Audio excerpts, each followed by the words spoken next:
Check. Check one.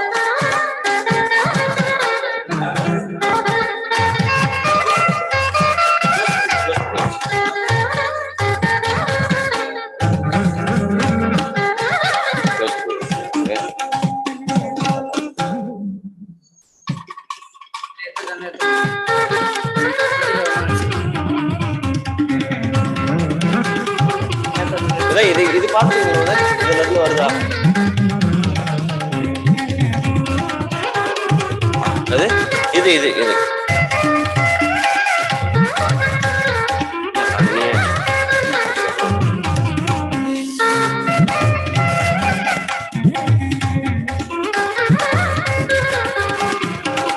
Check, check, 1, 2.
Hello, check.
Now we will play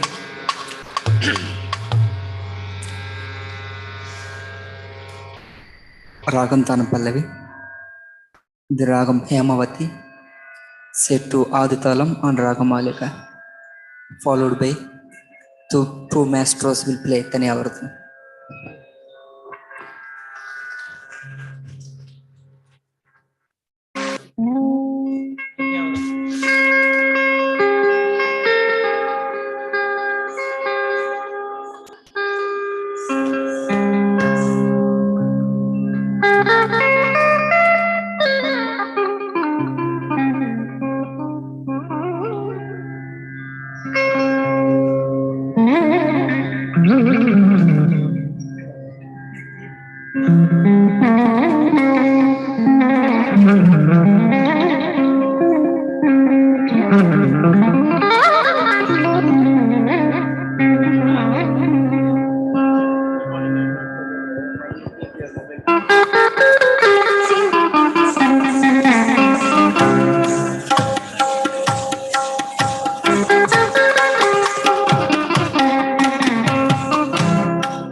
On behalf of the C.P. Ramaswamy Air Foundation, we welcome all the delegates to the 29th session of the Indian Artistry Congress. May I request you to kindly switch off your mobile or put it in a silent mode. Thank you.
Mango.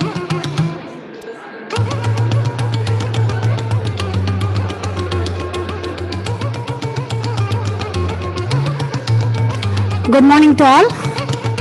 We are expecting the Honorable Governor to arrive at any time in another 10 minutes. Kindly switch off your mobile or put it in a silent mode.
Good morning to Anandal. On behalf of C.P. Ramaswamy Air Foundation, we welcome the Honorable Governor.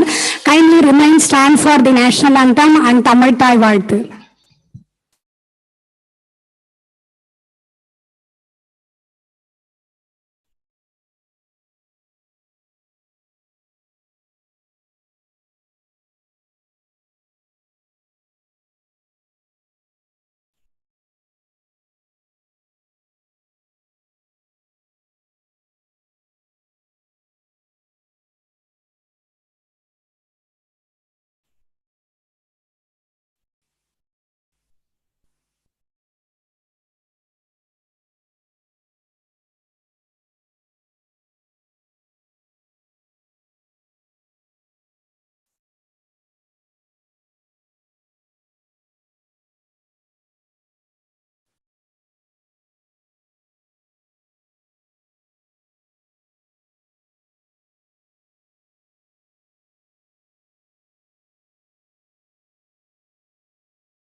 Now, I invite Dr. Nandita Krishna, Director, C.P.R. Institute of Indological Research and President of C.P. Ramaswamy Foundation to welcome the Honorable Governor and the gathering.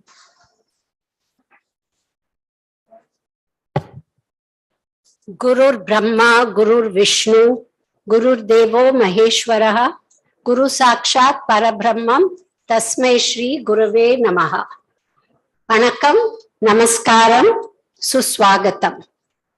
Honorable Governor of Tamilnadu, Thiru R.N. Ravi, it gives me great pleasure to welcome you to the C.P. Ramaswamy Iyer Foundation.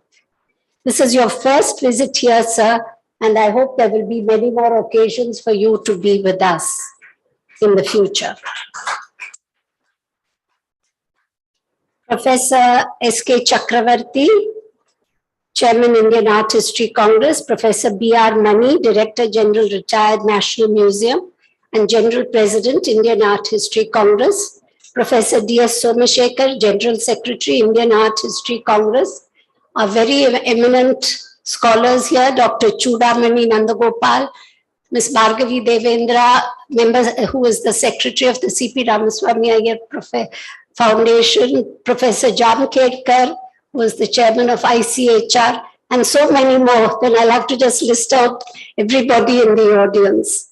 So members of the Executive Committee and members of the Indian Art History Congress, members of the Council of Management of the C.P. Ramaswamy Iyer Foundation who are here today, members of the media, ladies and gentlemen.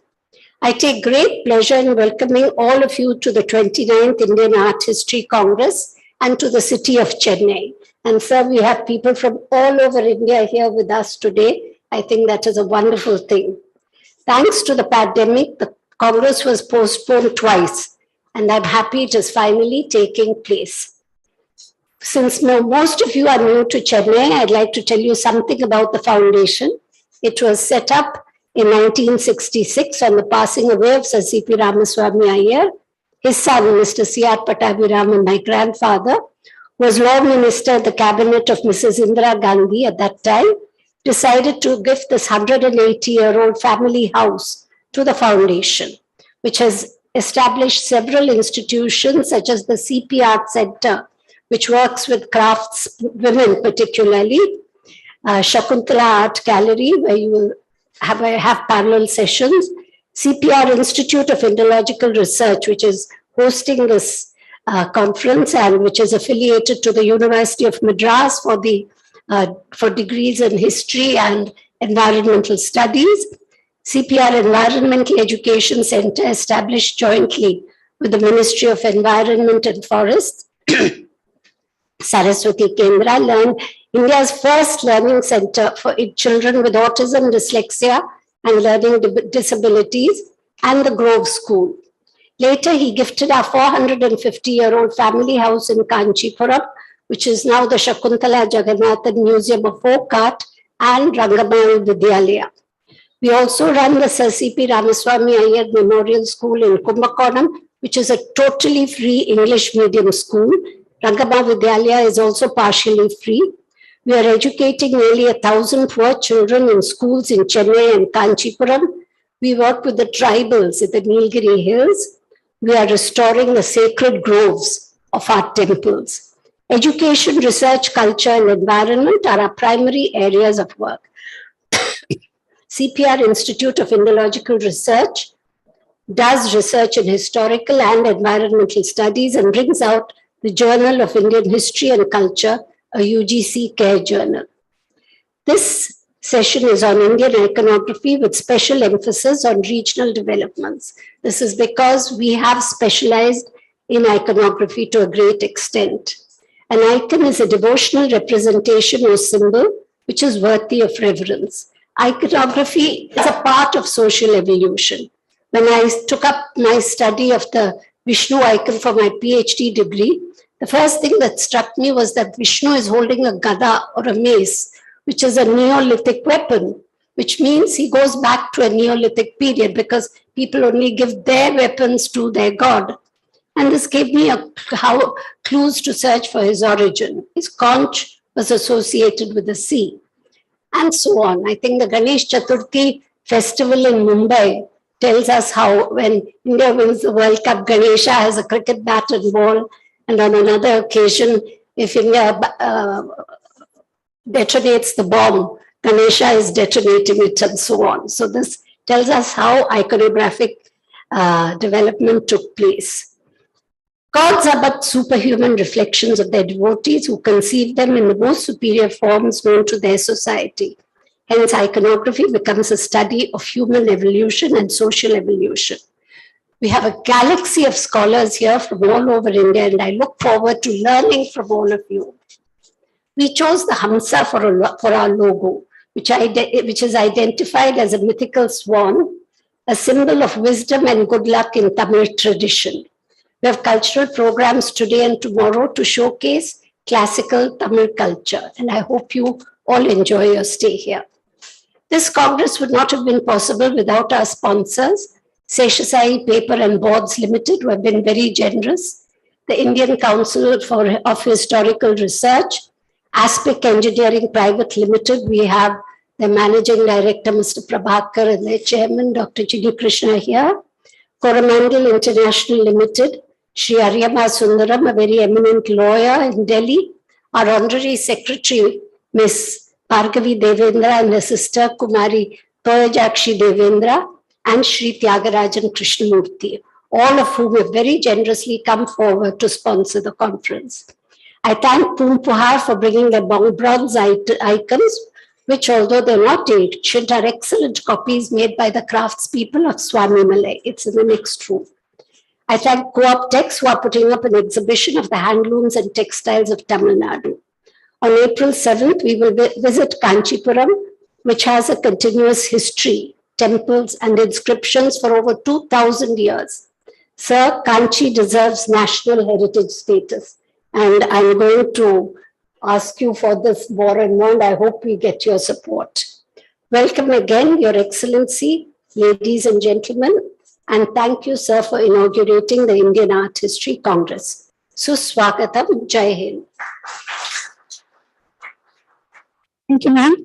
Now it's time to honor the Honorable Governor of Tamil Nadu, P.R. Ravi. First by the C.P. Ramaswamy Air Foundation, followed by the Indian Art History Congress people.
Now, I invite Professor D.S. Somashekar, General Secretary of Indian Art History Congress, to give us an introduction to Indian Art History Congress.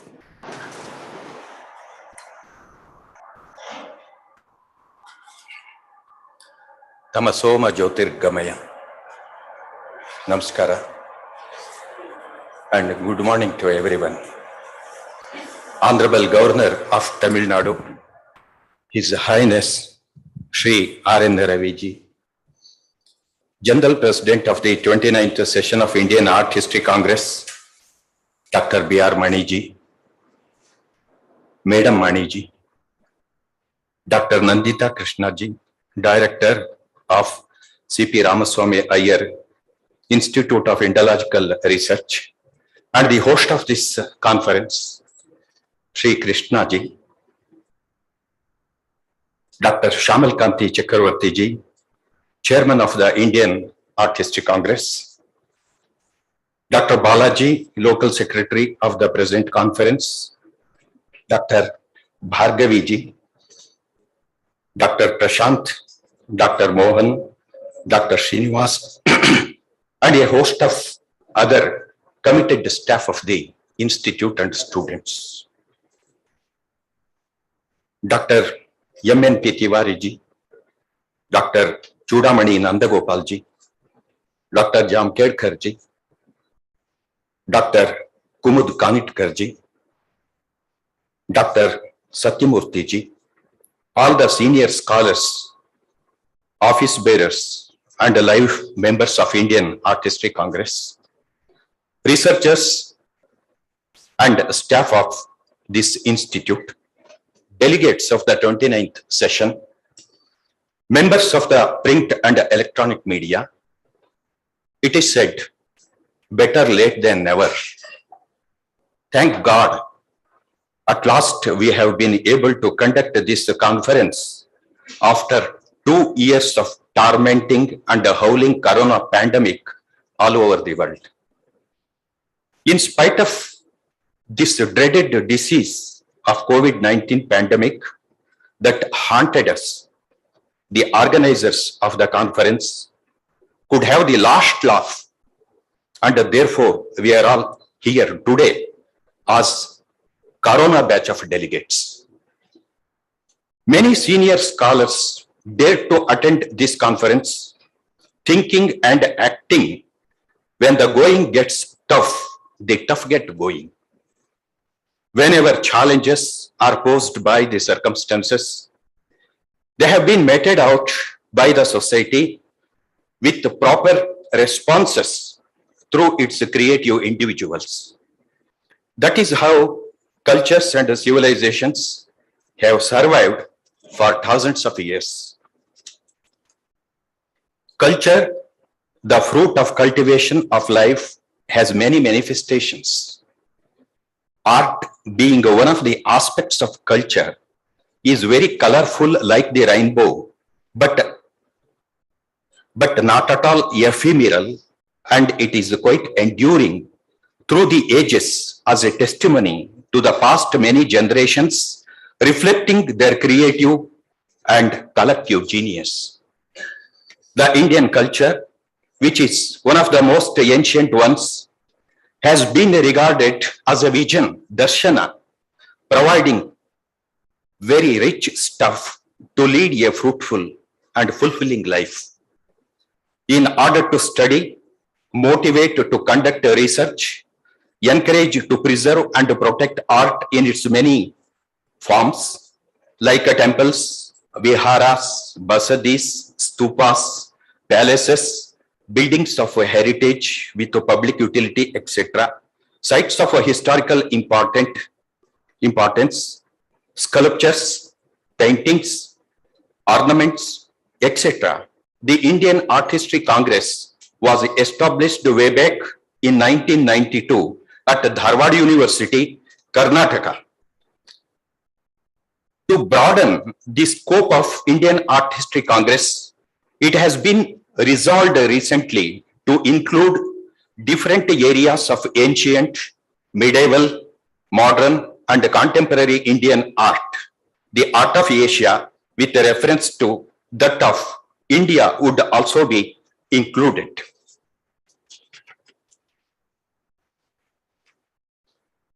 The headquarters of the Indian Art History Congress is located in Guwahati, the capital city of Assam, known for its fabulous cultural traditions.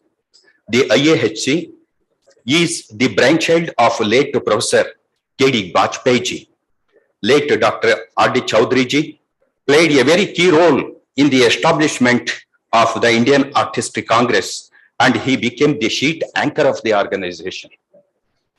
At this juncture, it is my earnest duty to recall the services of great scholars like Dr. M.L. Nigam, late Dr. N.P. Joshi ji, late Dr. S.P. Gupta ji, late Professor Dhake ji, Padma Vibhushan, late Dr. Ramachandra Nagaswamy ji, late Dr. S.S. Biswas ji, late Dr. Haripriya Rangarajan ji, and at present with us, Dr. M.N.P. Tiwari ji, Dr. Kamalgiri ji, Dr. Chudamani Nandagopal ji, Dr. C.P. Sinha, Dr. U.C. Dwivedi, Dr. Shamalkanti Chakravarti ji. They are all here with us, and a host of other scholars who have strived very hard for the growth of the Indian Art History Congress ever since its inception. On invitation, every year we conduct a 3-day conference in some university or a cultural center or institute anywhere in India with a particular theme on which papers will be written and presented. Madam has already revealed it. For example, in this conference, Indian iconography with special emphasis on the regional developments is the theme. Heinrich Zimmer says, India thinks in images. What an apt imagery to understand the fertile and creative Indian mindset. There will be a general president chosen well in advance for the 3-day conference. Dr. B.R. Maniji is the general president of this session of IAHC. There are 2 memorial lectures arranged in honor of 2 great scholars. They will be delivered by eminent scholars, Dr. Dariel Mason of USA and Dr. Chudamani Nandagopal from Bangalore are requested to deliver those 2 lectures in the present conference. The research papers presented in the conference will be published in the form of proceedings. Every year, we also publish an annual journal titled Kala, containing articles written by outstanding academics. The IAHC has also to its credit of having published commemorative volumes in honor of great scholars who have rendered yeoman service to Indian Artistic Congress and in the field of art. Recently, Dr. R.D. Chaudhary's felicitation volume has been published and it has been edited by Dr. M.N.P. Tiwari ji and Dr. S.S. Sinha ji. Dr. Haripriya Rangarajan's commemorative volume is in the process of publication. There are nearly 400 life members in Indian Artistic Congress, plus there are 15 institutional memberships. Also, there are annual members. The gigantic tree of Indian Artistic Congress is sustaining on the old roots and fresh shoots, causing awareness about our great traditions in the minds of the posterity is what the IAHC aims at. We believe in the wisdom of the seniors and the enthusiasm of the youngsters to reach our goal. The IAHC has a big executive committee to implement its resolutions, conduct its deliberations, and to carry on its activities throughout. We have nearly 70 papers, research papers to be presented in this conference, and there will be around 10 papers to be presented online. Dr. Nandita Krishna, the director of the institute, Dr. Balaji, and their committed team have left no stone unturned to make this conference a grand success. Hats off to all of them for transcending all the odds and obstacles to conduct this conference in their prestigious institute. I wish all of us will get a lot of food for thought in this conference. Wish you all a very comfortable stay and a wonderful time in the conference. Please cooperate with us through adjustments and understandings for the success of the conference. I thank the organizers for giving me this opportunity. Thank you, one and all. Thank you, sir. Now, I invite Professor Shyamal Kanti Chakravarti, Chairman, IAHC, to felicitate.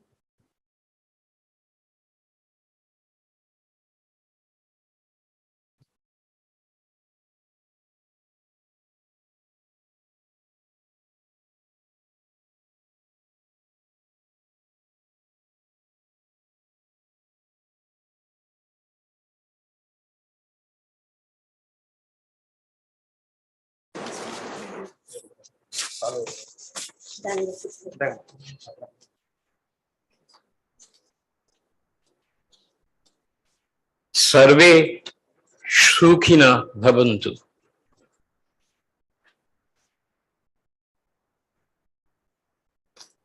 Dr. Nandita Krishna, Dr. B.R. Mani, Dr. G. Balaji, but the galaxy of art historians here, and finally, His Excellency, the Governor of Tamilnadu. We have come here after a stint of 2 years. At last, braving the pandemic odds, we have come ashore to the Tamilnadu, the pilgrim city of temple, music, dance, and culture. Art historians from 4 corners of the country have assembled here to offer their divergent views and arrive at a well thought out conclusion. Opinions will vary, new paths will be explored and certain avenues be opened in the quest of truth. India is a country of unity in diversity. The thing we dilate upon is Indian iconography with special emphasis on regional developments. This is why each region claims to be a part of the whole. This is the summum bonum of Indian culture. Our poets have extolled our country as a meadow full of sweet blossoms and colorful flowers. They have distinctive smells and hues that make them unique, but part of a single garland. Whichever path we traverse, we reach the same goal of our eternity.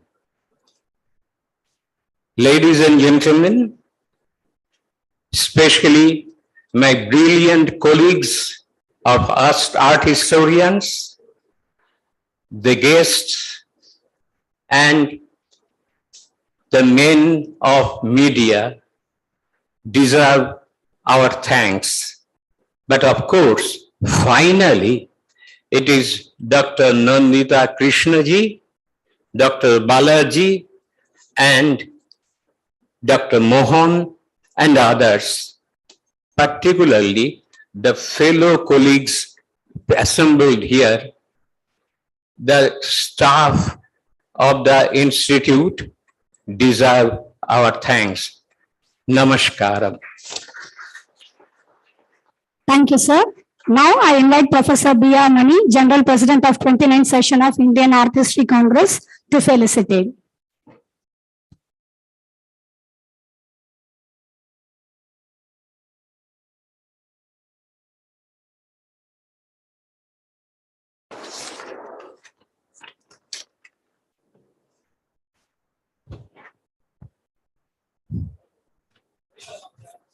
Honorable His Excellency Thiru R.N. Ravi, Professor Nandita Krishna,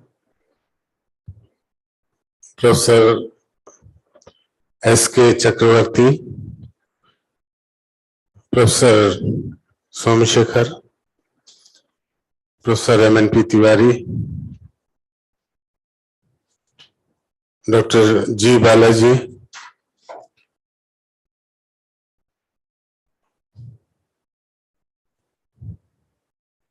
Dr. Chudamani Nandagopal,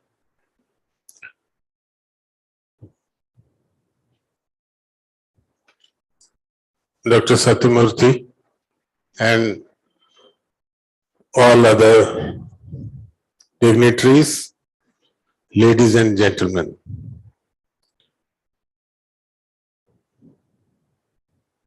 I had a long association, particularly with the scholars who were associated with the Indian Art History Congress, like Professor KD Bajpai, Dr. R.D. Chaudhary, Dr. S.S. Biswas, Dr. M.N.P. Tiwari, and many others.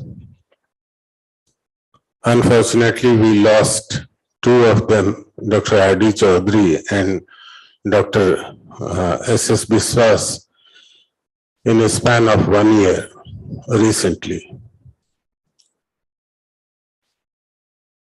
But under able stewardship of Professor Chakravarti, we all are hopeful for a better and very good movement, development of the organization in future. So it's more than 2.5 years that we could not meet, and after such a long time the conference is taking place. I must express my thanks to Dr. Nandita Krishna and Professor Somshekhar and the organizers of the from the C.P. Ramaswamy Iyer Institute of Indological Research and Foundation for giving me the opportunity to be the General President of the 29th session. The world today has to choose between so many extremes that it is difficult to say what the present world would be like, say, after quarter of a century. The past, with its miraculous achievements and emphasis on mass productions, should have paved the way to a greater human happiness, but far from it, it has barely helped mankind to devise new ways and means to a more complicated living. To come out from these complications of life, it is always better to understand our own past, our own glorious heritage, which is available throughout the country in the form of its monumental heritage and the sculptural art and paintings. We are here, and during the next 3 days, we'll be discussing more about the art activities, particularly about iconographic details. And I think I will not take much of your time at present, because soon after this inaugural function, I'll be giving the presidential address on the origin of the school of Sarnath School of Gupta Art. So once again, I thank you. Thanks are due to the organizers, and I also welcome His Excellency. Thank you very much. Thank you, sir. It's an honor for me to read the profile of Honorable Governor. Thiru Ravindra Narayan Ravi, born at Patna in Bihar, did his master's in physics in 1974. After a brief stint in journalism, joined the Indian Police Service in 1976 and was allotted to the Kerala cadre. He served in Kerala in various capacities, including districts, for over a decade, and then in different parts of the country in various capacities. While serving in the Central Bureau of Investigation, CBI, he led several anti-corruption crusades against organized criminal gangs, including the mining mafias in the country. While in the Intelligence Bureau, Ministry of Home Affairs, Government of India, the premier intelligence agency of the country, he served largely in theatres of insurgencies and violence, including in the Jammu and Kashmir, the Northeast, and the Maoist-infected regions. He also specialized in the dynamics of human migration in South Asia and worked extensively on the political sociology of border population. He has played crucial roles in conflict resolutions in areas affected with ethnic insurgencies and brought several armed rebel groups into peace. He was the architect of India's international cooperation in counter-terrorism and intelligence sharing. After retirement from government service in 2012, he wrote regular columns in national dailies. He was appointed as the chairman of Joint Intelligence Committee in the Prime Minister's office, where as the head of the intelligence community, he coordinated and guided the agency to meet the national security needs of the country. He was appointed as the center's interlocutor for the Naga peace talks in August 2014. Within a short time, he could achieve a paradigm shift in the peace process by bringing the issue from abroad to the land and its people, and made it truly inclusive by making the genuine stakeholders integral to it. Soon, all the rebel armed groups signed agreements for a settlement of the 7 decades old separatist insurgency within the Indian Union and the ambit of the Constitution of India, which could usher peace in Nagaland and the rest of the Northeast India. He was appointed as Deputy National Security Advisor in October 2018. He served as the Governor of Nagaland from 1st August 2019 till 16th September 2021. He has been appointed as the Governor of Tamilnadu by the Honorable President of India and assumed the office as 26th Governor of Tamil Nadu on 18th September 2021. Now I request His Excellency Honorable Governor of Tamil Nadu to release the proceedings of Indian Artistry Congress 2019 and deliver his inaugural address.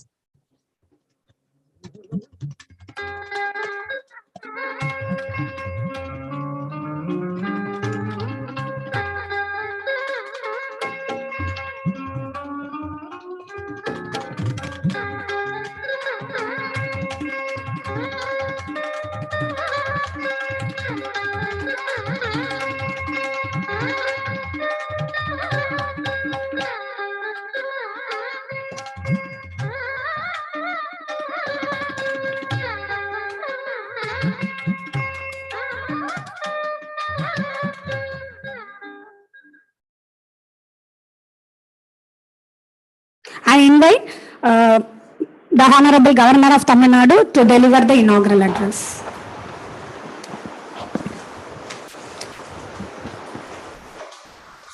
Dr. Nandita Krishna,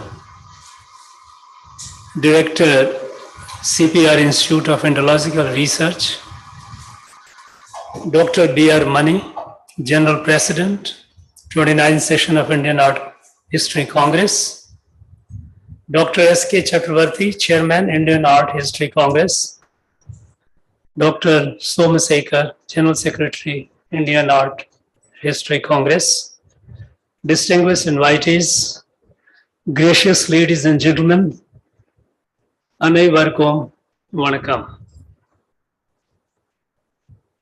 Namaskaram to all of you. Sir C.P. Ramaswamy Iyer was a great visionary and a progressive nationalist. Wherever he lived and worked, he worked for the betterment of the people. His contribution towards removing the social barrier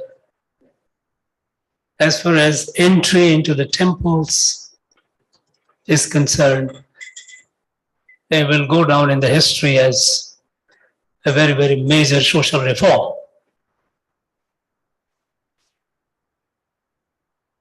He laid the base of the industrialization in the country and did reform in education. C.P.R. Foundation has been doing significant work in its various fields. At this moment, I would like to pay my heartfelt homage to Sir C.P. Ramaswamy Iyer and congratulate the lineage for carrying on the tradition which he has started.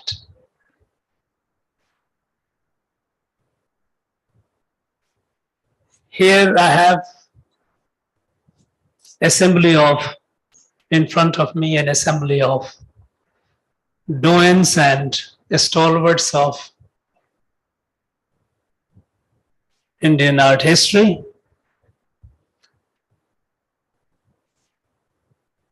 You are here for the next 3 days. You will be deliberating on various issues. And I am confident that some new insight will emerge and deliberations will constitute a valuable addition to the corpus of our knowledge about Indian art history. So as far as your discipline is concerned, I am not competent to tell you what to do. There is a saying in Tamil, it says, Minaku Nichal Katrukodu Kanuma. Do you teach fish how to swim? That is the position. However, I would urge you all, distinguished persons present here, to be conscious of the context. Then the context is contemporary history of India. In the overall global history, the development, I'm talking about the present developments, the resurgence of India,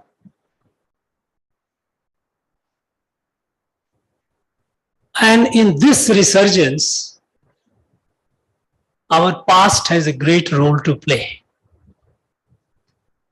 Because we all know that past is never dead.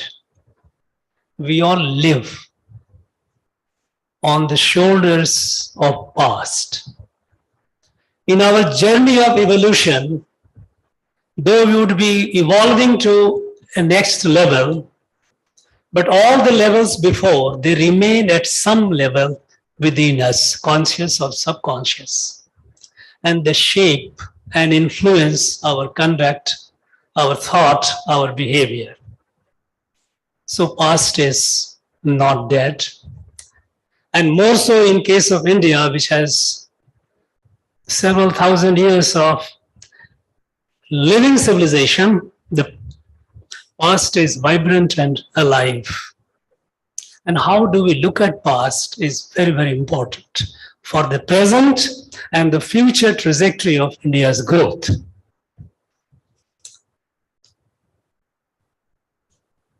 You are aware that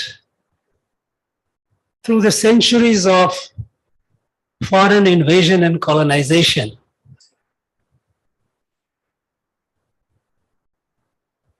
this country went through a long spell of trauma.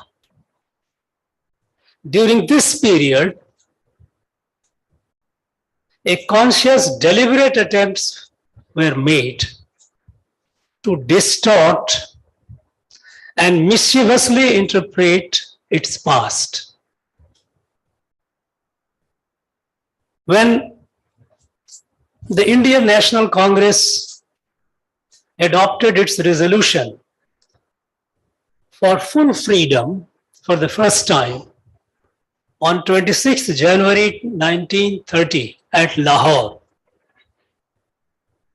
Before that, the movement was for home rule, devolution of more power, natives have more say. But that was the landmark time where, under the leadership of Mahatma Gandhi, Indian National Congress resolved that British rule must end, India must be totally free.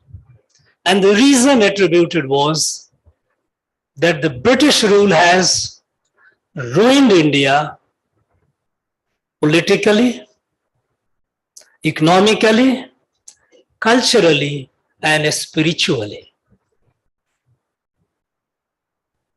British rule had ruined India politically, economically, culturally, and spiritually.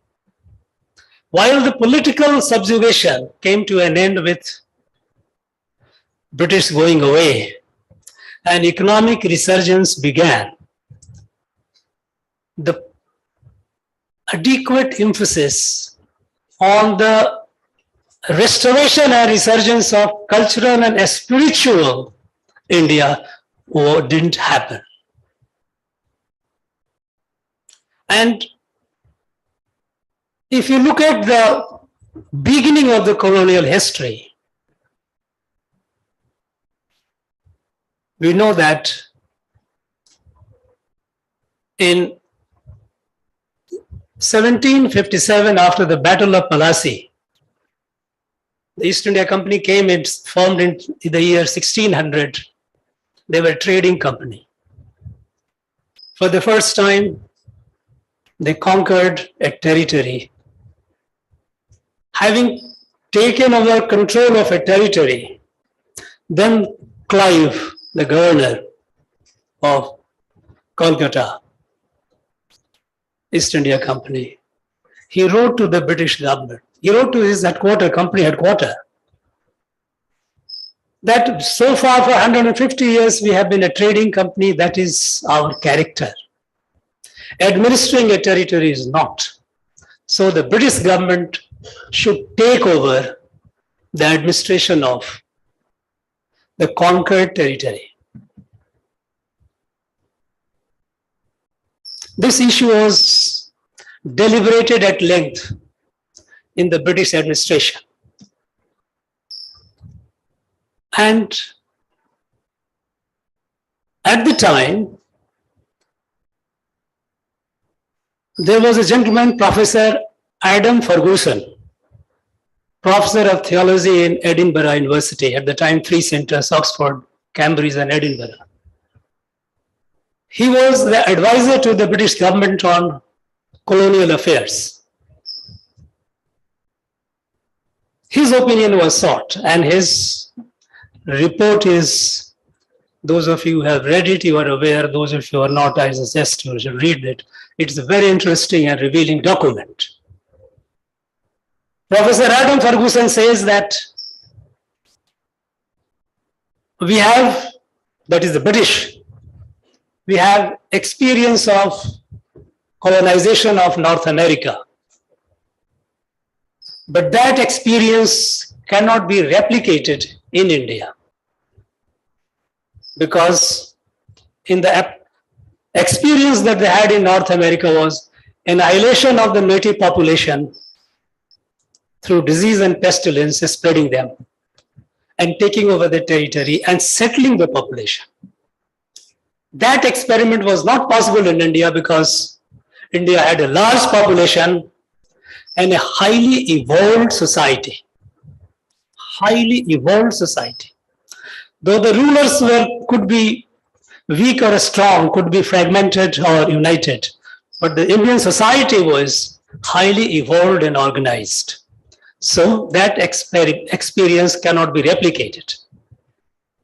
And his strong recommendation, which eventually British government accepted, was the objective of the British rule in India, the colonization of India, should be transfer of as much wealth as possible, as fast as possible.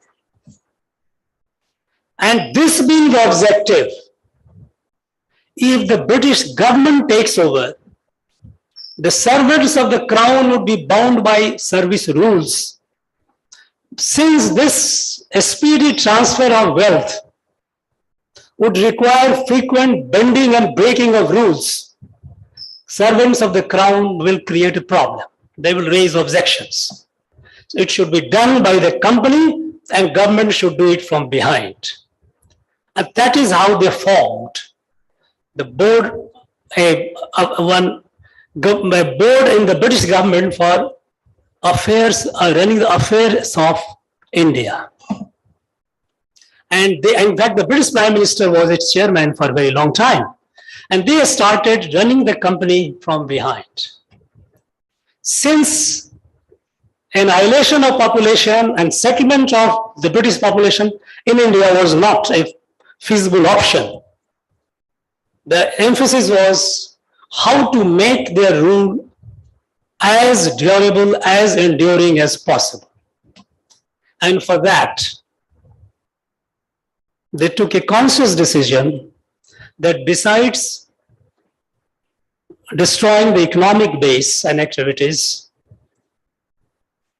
to infuse a sense of inferiority complex, make them feel inferior to us, and they marshal the intellectuals and academia towards this end. They started one of the first commission, which was at the instance of the British government, which the company did, was writing the history of British India. It was the beginning of the 19th century. It was 1804-5 at the time. Before that, 1802, the Peel's Act, they said that the Indian traditional education system should be destroyed. And they came up with the new education system. And this, writing the history of India, was commissioned to James Mill, father of John Stuart Mill. James Mill was a missionary, and he produced 5 volumes of the history of British India, where the whole narrative, everything in India was bad and ugly. In fact, one of the books which he writes, dedicated, one of the volumes which he dedicates to, the Hindu people here, they call him, Hindus are akin to eunuchs. They are worthy to be enslaved. This is recorded in the James Mill History of British India. And that book, those volumes became a text for all the British administrators, civil servants, those who came to rule India. Before that, after selection, they had to pass a test, and this book was the reference. And this book subsequently was introduced in our colleges and university, our education system. They deliberately, not only that, in 1813, the British Parliament passed an act, India Charter Act 1830. This India Charter Act, besides saying other things, it mandates, says it's the responsibility of the British to ensure religious and moral redemption of India. Religious and moral redemption of India was an obligation cast on the British administration in India by the Act of British Parliament, because they said that those who don't have the gospel, they are not religious, and the moral values which doesn't arise of this is not a moral value acceptable. In this line of intellectuals, line of administrators, before 1857, when this collective rebellion happened in the country on the larger scale, before that, in 1852, Karl Marx, those of you, I'm sure quite many of you must have read it. Karl Marx wrote a series of essays in New York Daily Tribune in August 1852. A series of essays he wrote. And the beginning of the essay was, and which remained the sum and substance of all the subsequent essays, Karl Marx intellectually himself was not, he was against imperialism, but in his essays, he calls it as a necessary evil as far as India is concerned. And in the very first essay he writes, he lays out the task of the British in India. The British have 2 tasks in India. One is the total annihilation of the Indian social order. Because a society that worships cows and monkeys has to be annihilated. Its social order has to be annihilated. And second, laying the material foundation for Western civilization. I am saying all this because historiography, the literature that were produced during the colonial period, were meant to project India's past in an ugly, poor light.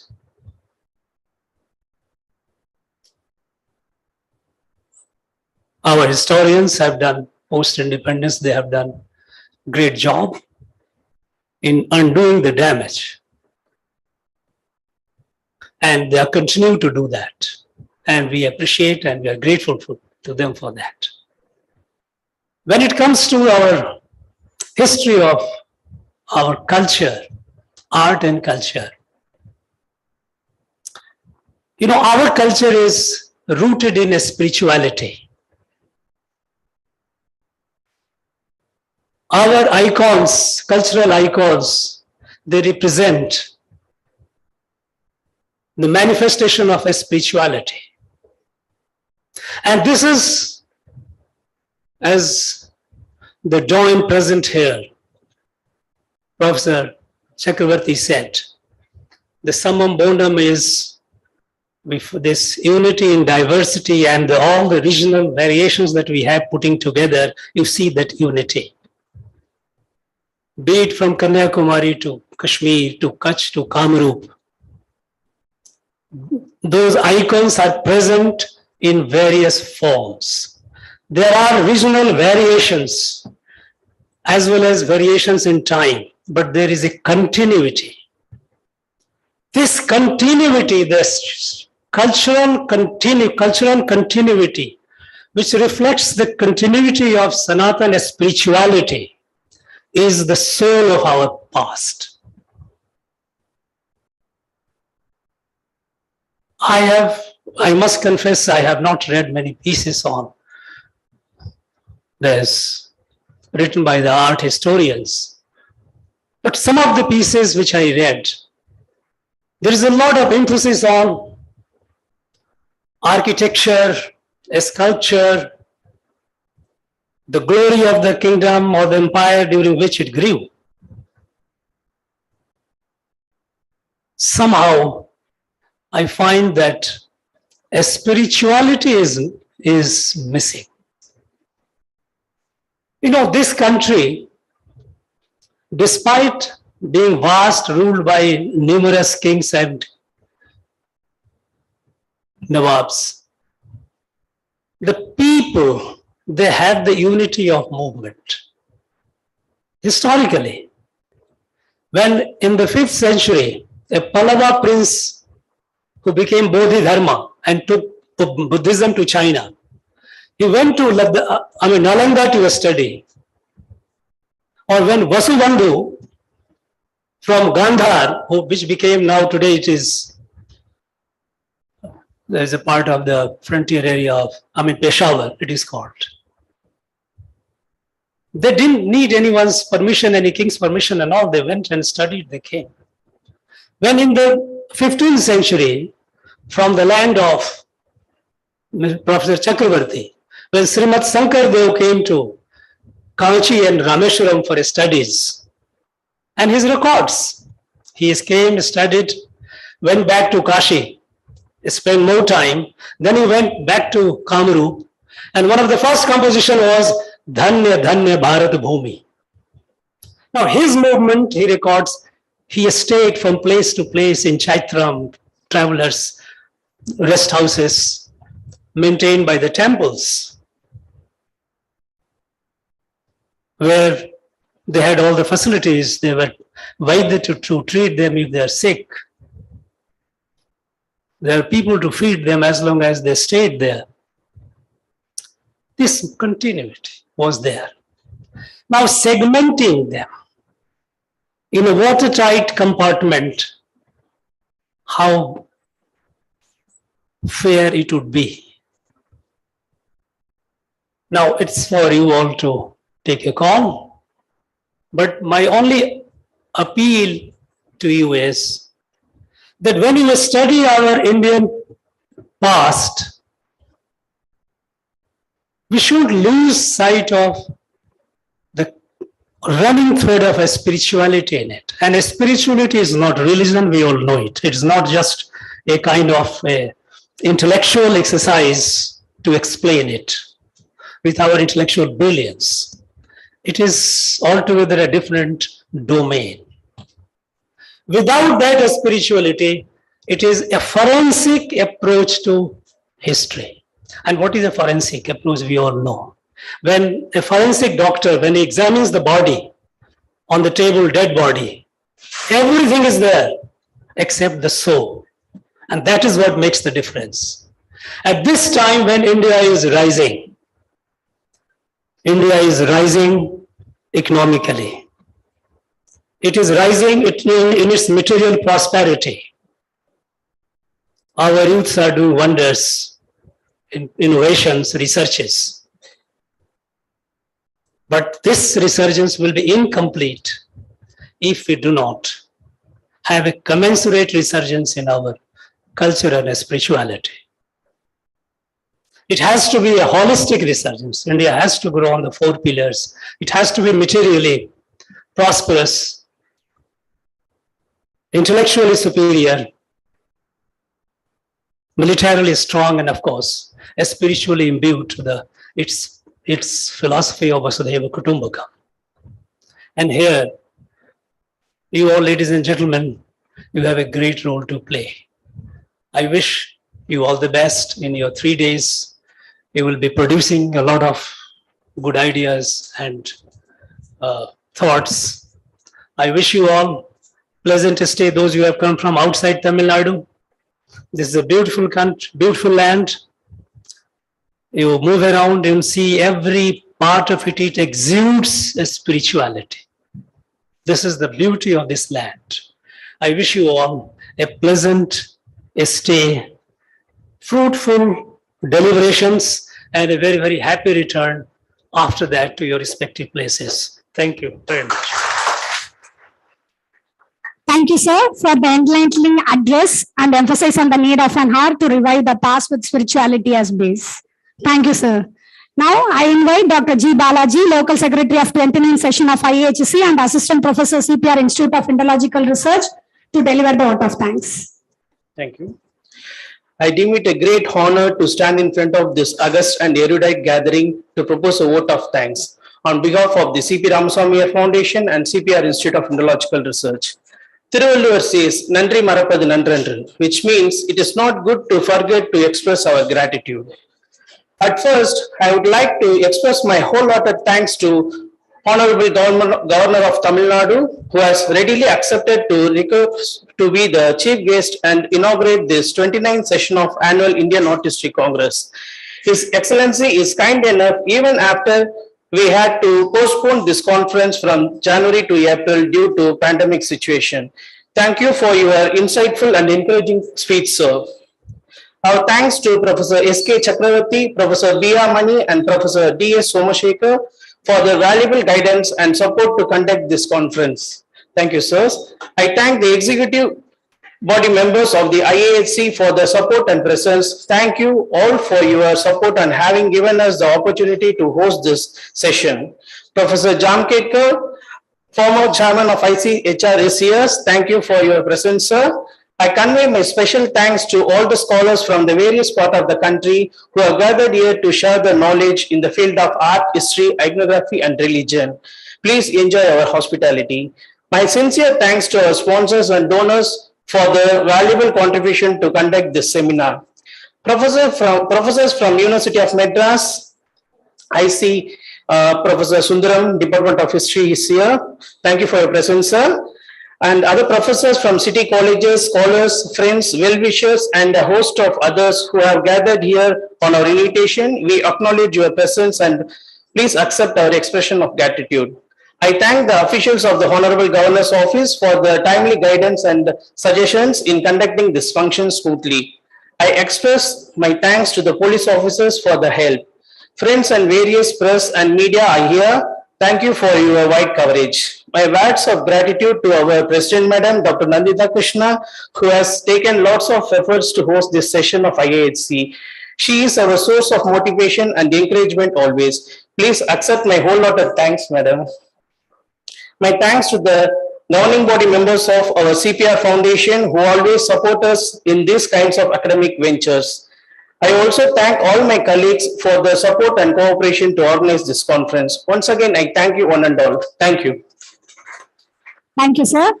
Kindly stand up for national anthem.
to Aditalam and Ragamalika, followed by two maestros will play Tanyavaratna.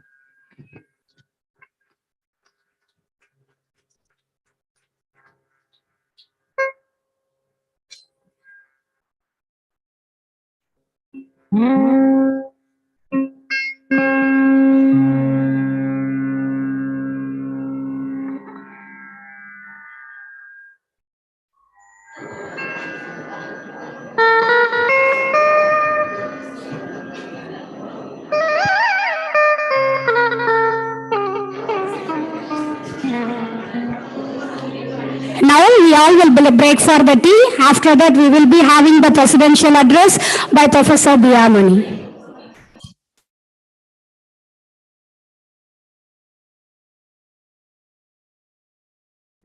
And the session will be chaired by the Professor Shamal Gandhi Chakravarti.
போட சொல்லு.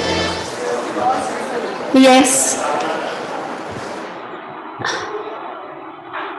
இந்த ரெண்டு light வேண்டாம், ஏன்னா this is the இல்ல வேண்டாம்.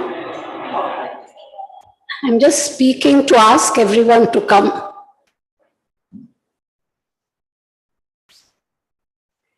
இந்த fan போடுப்பா, இந்த ரெண்டு fan.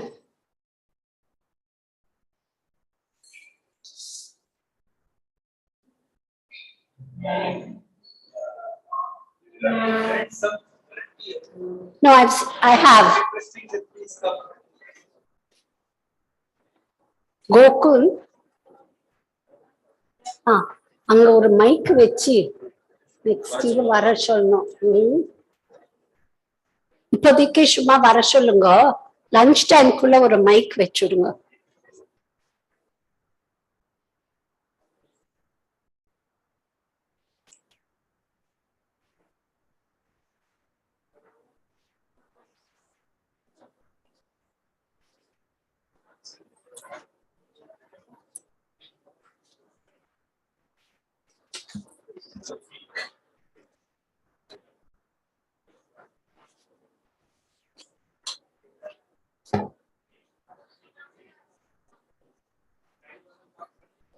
Please come in, please.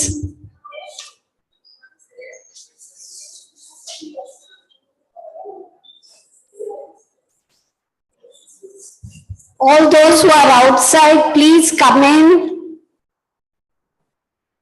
Please come inside.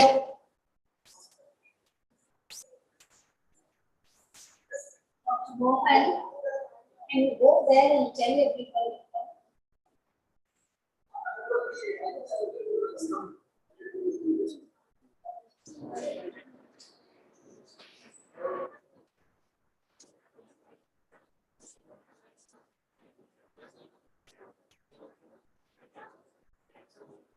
Okay, I think we can begin. We won't wait for everybody as they come. I request everybody to keep the time in the schedule. We are already half an hour overdue. So please keep the time. Just to tell you the ladies' rooms, you can go here. There are 2 here, 3 here. And you can go this side for the ladies' rooms. The gents, it's this side and behind that side. Somebody there will tell you. Balaji, you can later show them the men's room. So now I hand it over to Professor Chakrabarti. Where's Balaji? Yaru pronounce? Come on, Dr. Mohan.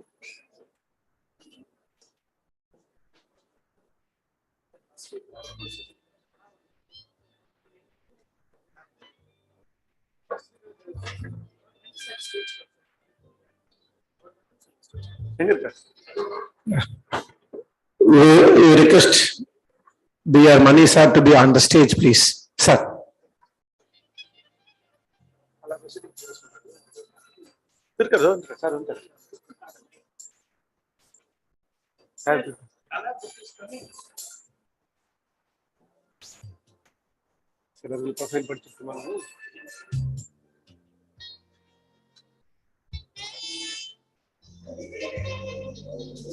Before starting the session, organizers willing to release the color, right?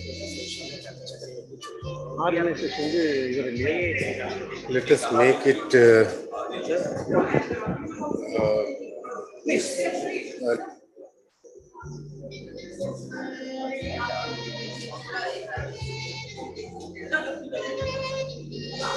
now we are going to release the color.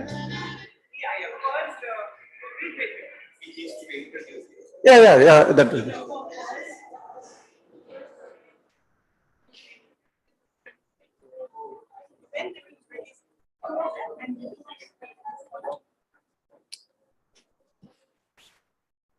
Yes, before we begin the main sessions, the IAHC, they would like to release their Kala magazine, and Professor Syamalkant Chakravarti is with us now.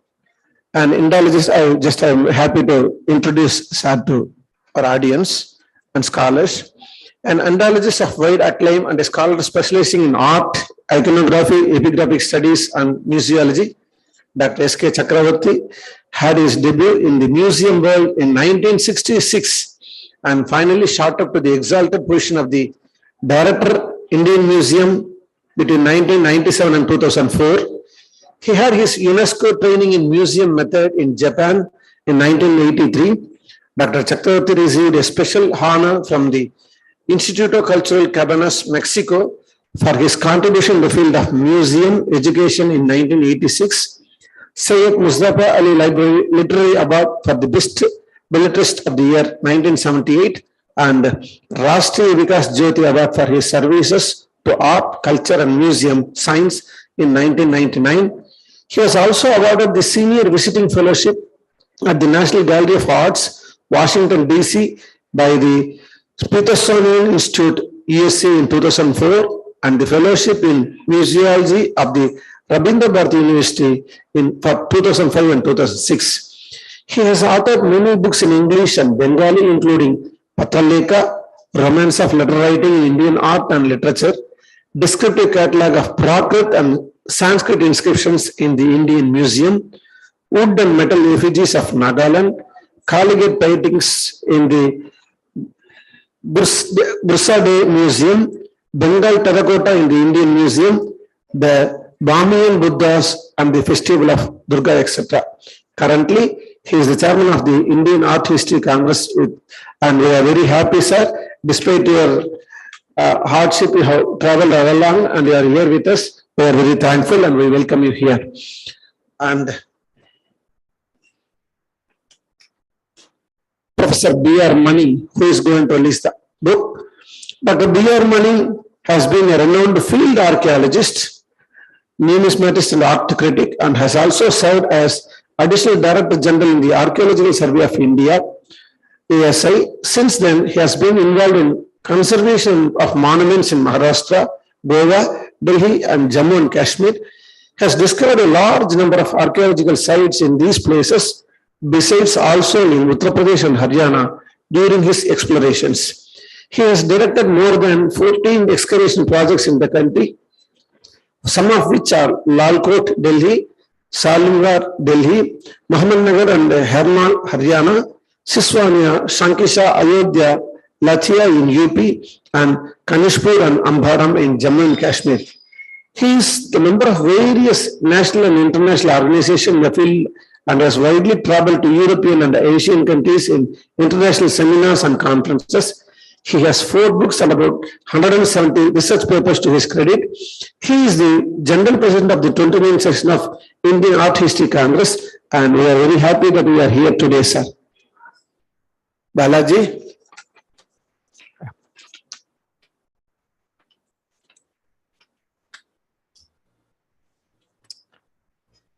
And we welcome Professor Dr. Somsekhar on the stage for the proceedings next. Yes.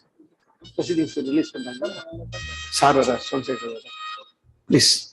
Our chair.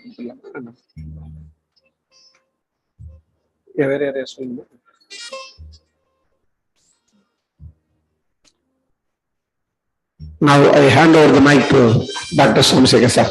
Please. What's the address? Yeah. Yeah. No, releasing the proceedings. With the address. Sorry. Please. All the scholars and respected dignitaries. Now we will have Kala released. I request Professor Shamalkanti Chakravarti ji, our chairperson, to release Kala.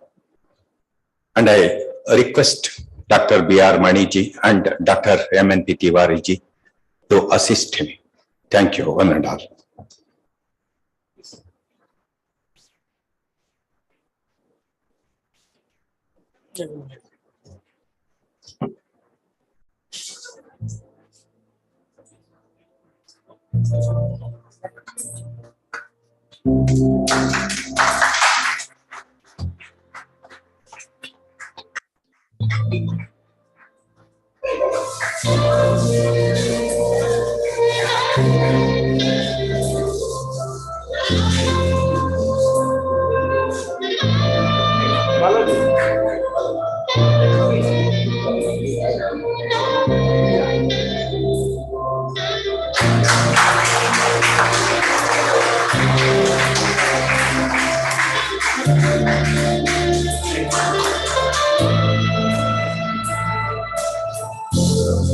I request Dr. Shamla Kanti Chakravarti ji, our chairperson, to honor Dr. B.R. Mani ji, our general president of the 29th session of Indian Art History Congress.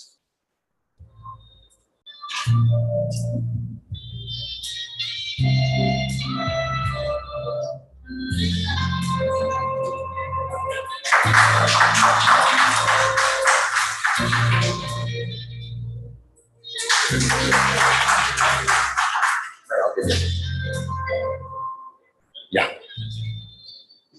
So you talk with us. Once he comes Yes. down, he finds it difficult to come back again. Yeah, that is also essential letters.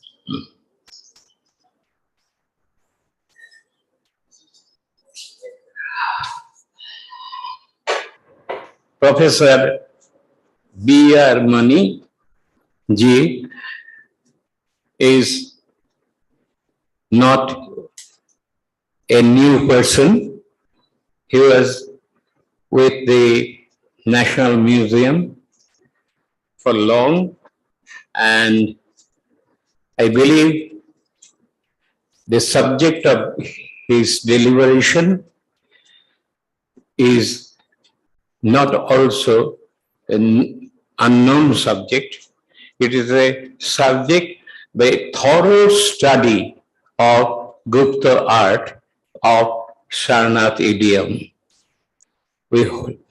We are eager to hear from him some new thoughts, new nuances, and art of its particular period, particular glorious period of Indian history. We would like to know from him.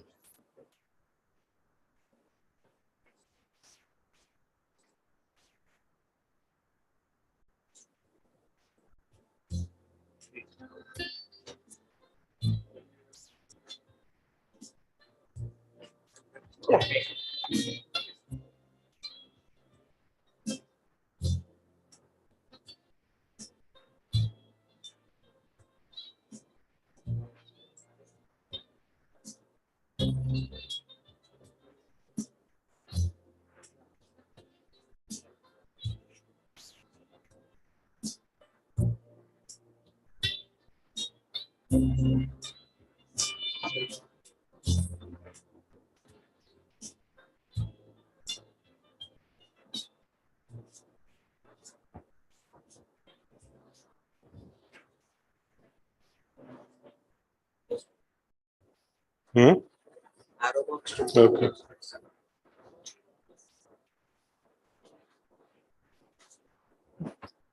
Copy of his lecture is in the bags. Please keep it in your hand for follow his lecture.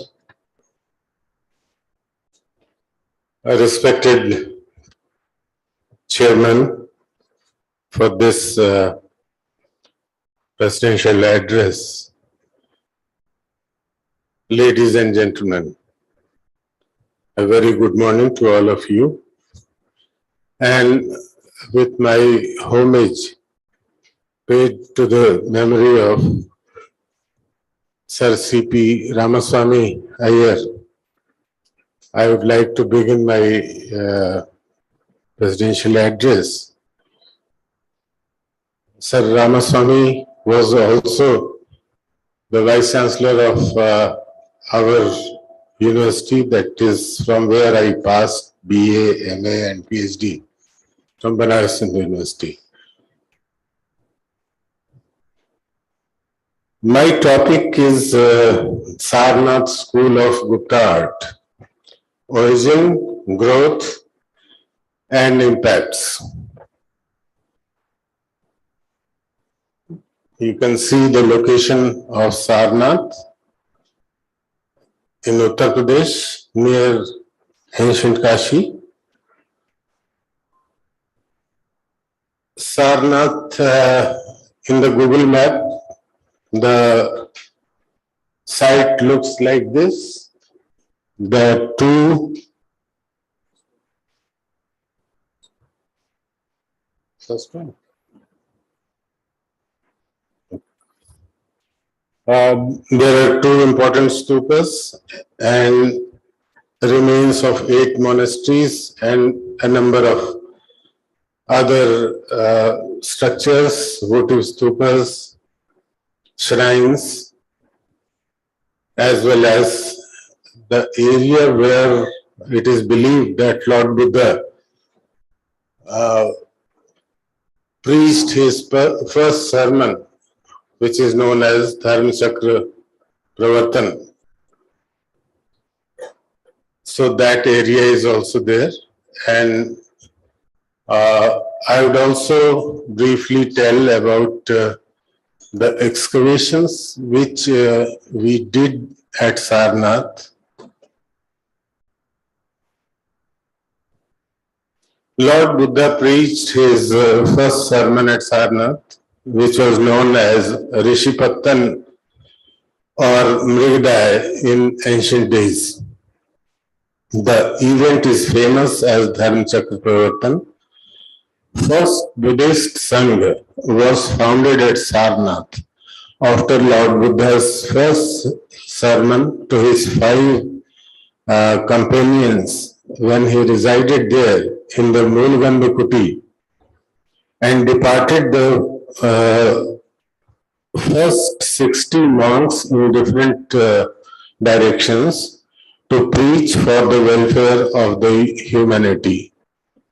And in the Dharma Chakra Pravartan Sutra, he says, Charath Bhikkhave Charikam Bhujana Hitaya Bahujana Sukhaya Lokanukampaya Athaya Hitaya Deva Manusanam. And it goes on.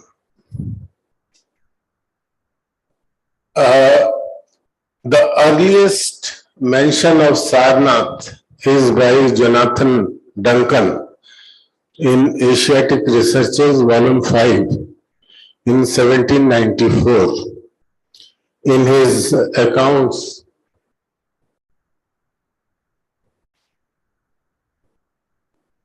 I think this is not. Yeah.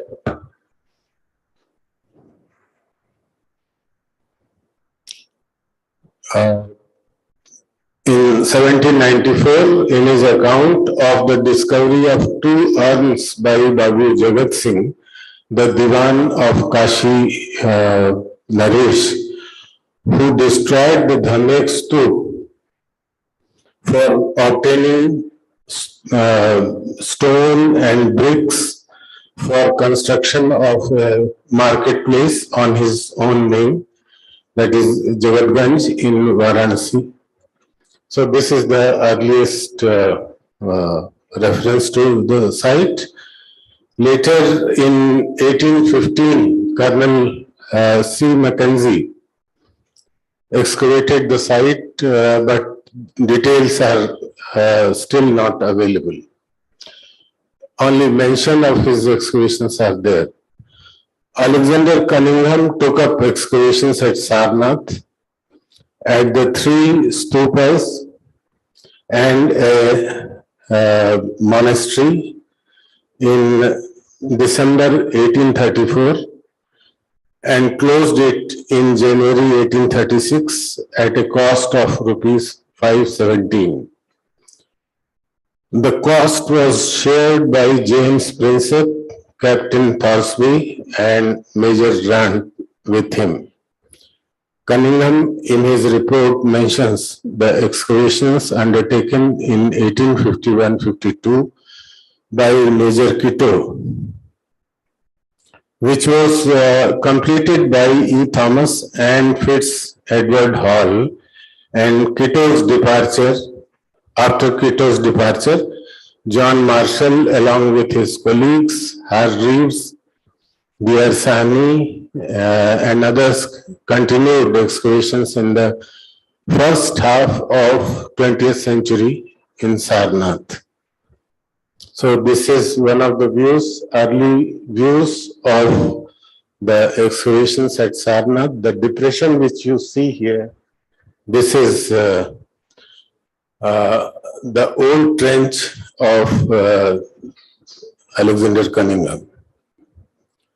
This is a view of excavations by F.O. Ortel in 1905, when he found a number of important antiquities like the land capital, which is now the national emblem, the famous image of preaching Buddha of the 5th century, and many other things towards the west side of the main shrine, and the remains of Ashokan pillar. H. Hargreaves in 1914-15 excavated area around the main shrine and exposed the apsidal temple of Mauryan age to the west of the main shrine below a large stupa exposed earlier by John Marshall. After that, Dayaram Sahni conducted last major excavation in 1921-22 and exposed structures between the Dhamek Stup and the main shrine and the subterranean passage and the decorated brick stupa. So this is the photograph taken around 1914-15, and this is the present view of the same area. And we conducted excavations here in 2013-14.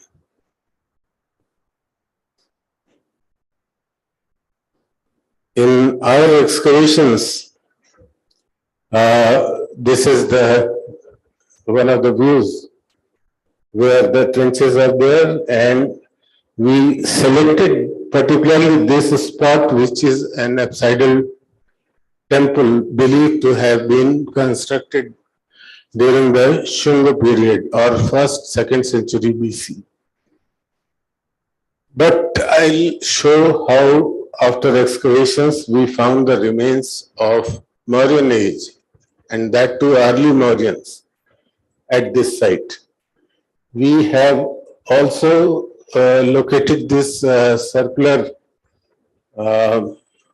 stupa, which was again supposed to be belonging to the time of the Shungas, but inside we excavated it and found that it was also constructed during the time of the Mauryans.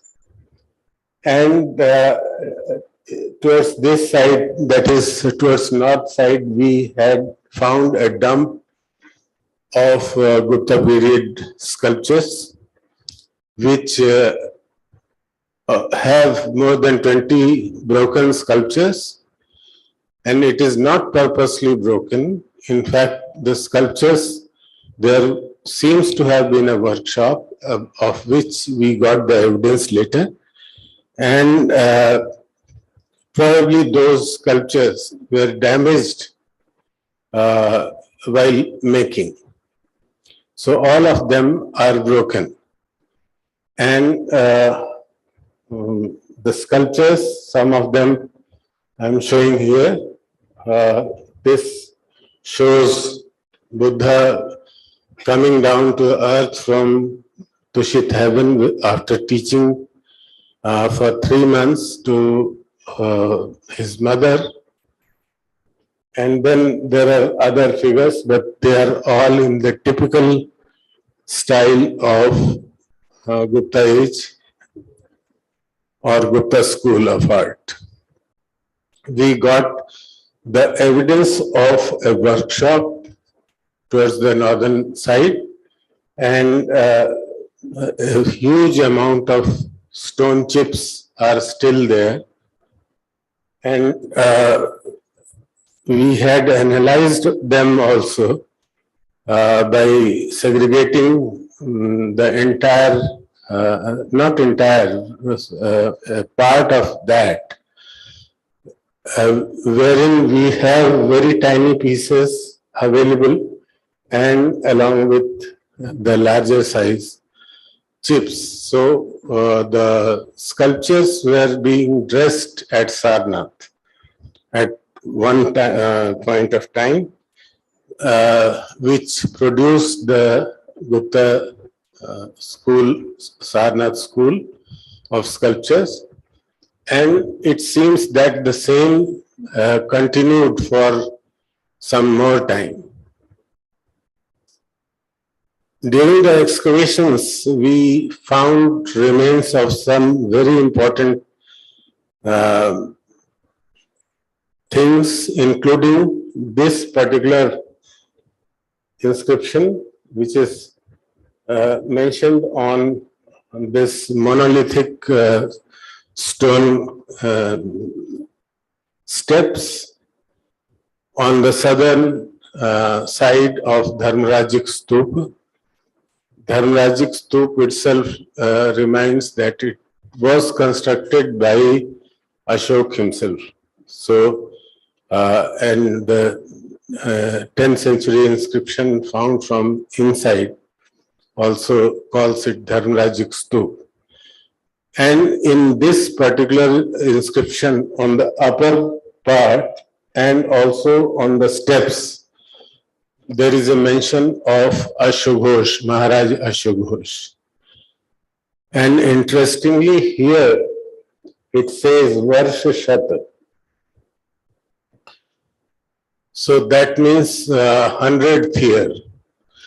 Rest of the inscription is quite damaged, and it's not, we were still not able to decipher the inscription completely, but the letter Varshat, if you take 78 AD as beginning of Shaki era, then you can very well say that in 81 AD, the famous Bhikshubal image at Sarnath was installed there. And this was 100th year. So the Kushan rule was no longer there for more than 100 years. That suggests. This Ashok is also mentioned in several coins and sealings, etc. And he seems to be a king of Kaushambi. So his name appears here. It also appears in a couple of more inscriptions at Sarnath.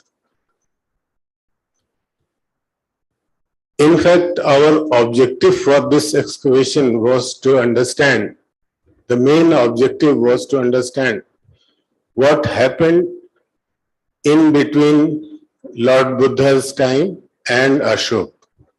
Because for the last more than 200 years, all the archaeologists who have worked at Sarnath, they have suggested that the human activity starts at the site only during the period of Ashok and afterwards, and nothing is before Ashok. So that was one of our objectives to excavate it, and we found the remains. This is in fact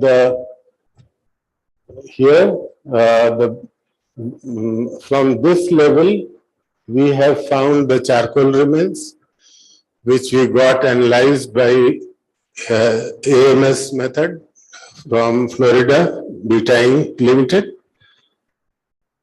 And the date of 385 BC has come, which suggests that human activity was very much there more than 100 years before the time of Ashok. And I have a personal belief that this apsidal stupa or chaitya, which is located just in front of the Ashokan pillar, this seems to be the place of Mulvandakuti. where probably Buddha resided and where he preached his first sermon. And then this place was already in existence during the time of Ashoka. And in front of the entry to the apsidal Chaitya, he got erected his pillar with the lion capital, which gives command to his Mahamatras how to follow and see that Dhamma progresses, and how to behave with those monks who do not have good characters. So they have to be removed from the monastery. So in fact, this is the calibration of radiocarbon age through AMS dates, and this says 385 BC, which is the earliest date.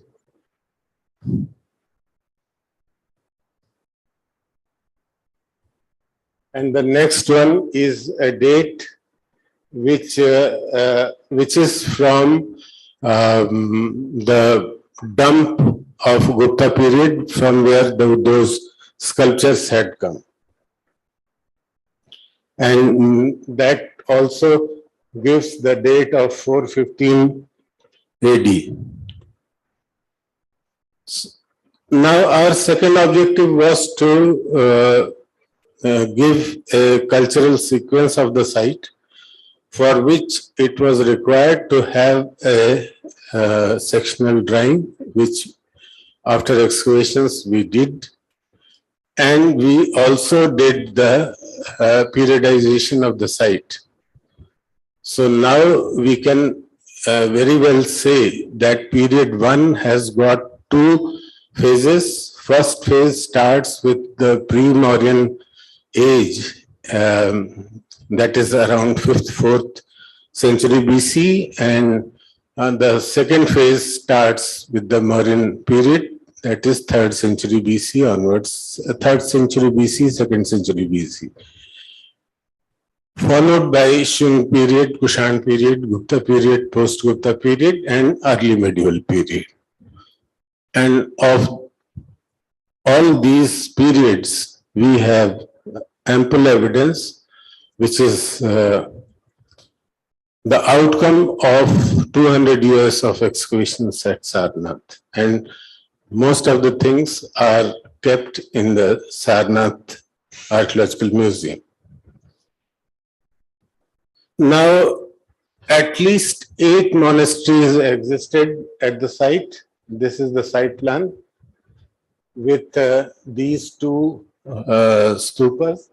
One stupa is about 1 kilometer away, and this is the main shrine and other remains of other monasteries. Now, I'm not going into details about the monasteries, but here I must mention that Swansang, who visited Sarnath, he mentions that 30 Sangharamas existed in Varanasi with 3,000 priests, and 1,500 priests studied the little vehicle according to the Samiti school in Sarnath. Interestingly, I would like to also mention a stone figure which we discovered in 1982 at the adjoining village called Baraipur. And I tried at that time to get it shifted to the Archaeological Museum. Dr. Devla Mitra was Director General at that time. I requested her, she came, she visited the site, and then this image was shifted. it has got a one-line inscription on the pedestal, which reads Ragya Sri Gupta Swamina Pratisthapita.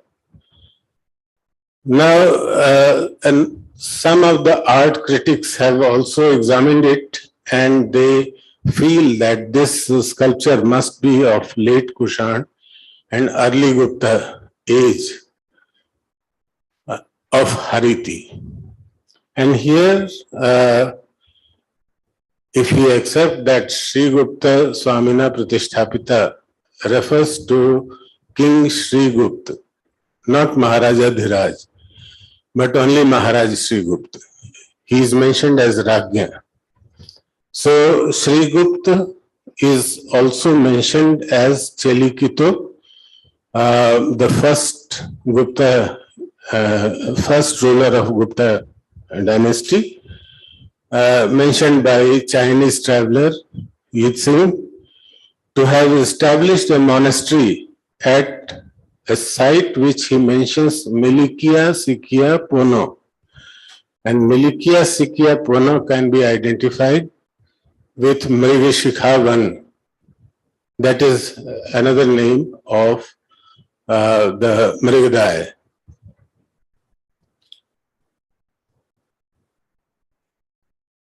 Now coming to the development of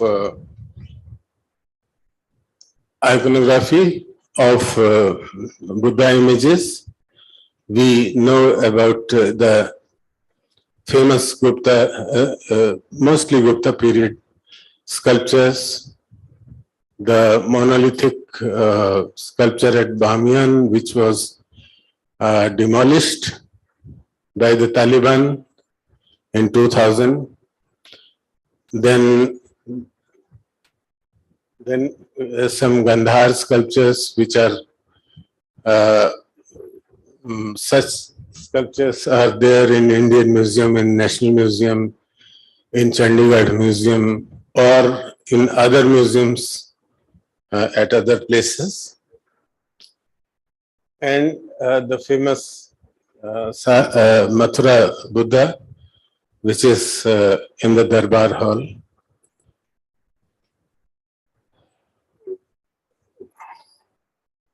There are more sculptures, Gandhar,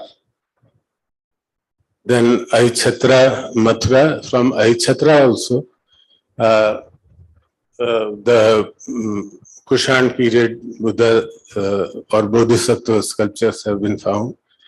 Amaravati is another center of Andhra art with the standing figures of Buddha, and Sarnath. Gandhar and Mathura school of art represented the artistic genius of people and culture of the Indian subcontinent during the Kushan period. Sarnath and art centers of central and eastern India, as well as Andhra region, had direct impact of them. Now coming to the beginning of Buddha Bodhisattva sculptures, of course there are controversies, but it seems that the beginning started sometimes in the 1st century BC. Introduction of Buddha statues in anthropomorphic form was due to the public demand of Buddhist followers, as the Brahmanical deities were appearing in Mathura school of art and elsewhere in the pre-Kushan era. Thus, this movement was perhaps not an instruction, not on instructions of Kanishka or any such ruler, but certainly it got impetus during the Kanishka's time, when the 4th Buddhist Council was held at Kundalvan Mahavihar in Kashmir. When Mahavibhasha Shastra was prepared and Mahayana Buddhism developed, giving validity to worship Buddha Bodhisattva in human form. And these sculptures, they belong to Mathura School of Art. There are more sculptures of the same school with certain narratives. You can see Buddha here, Buddha, Siddharth at the time of Mahavinishkrama. So they have also been dated to the 1st century BC. Interestingly, in Sarnath itself, some gold objects were recovered as late as 1980s. And sometimes they are supposed to have been made in the 1st century BC. And particularly, I would like to draw your attention on this sculpture, this piece of gold object, which resembles the lower part of probably Buddha or Bodhisattva sculpture.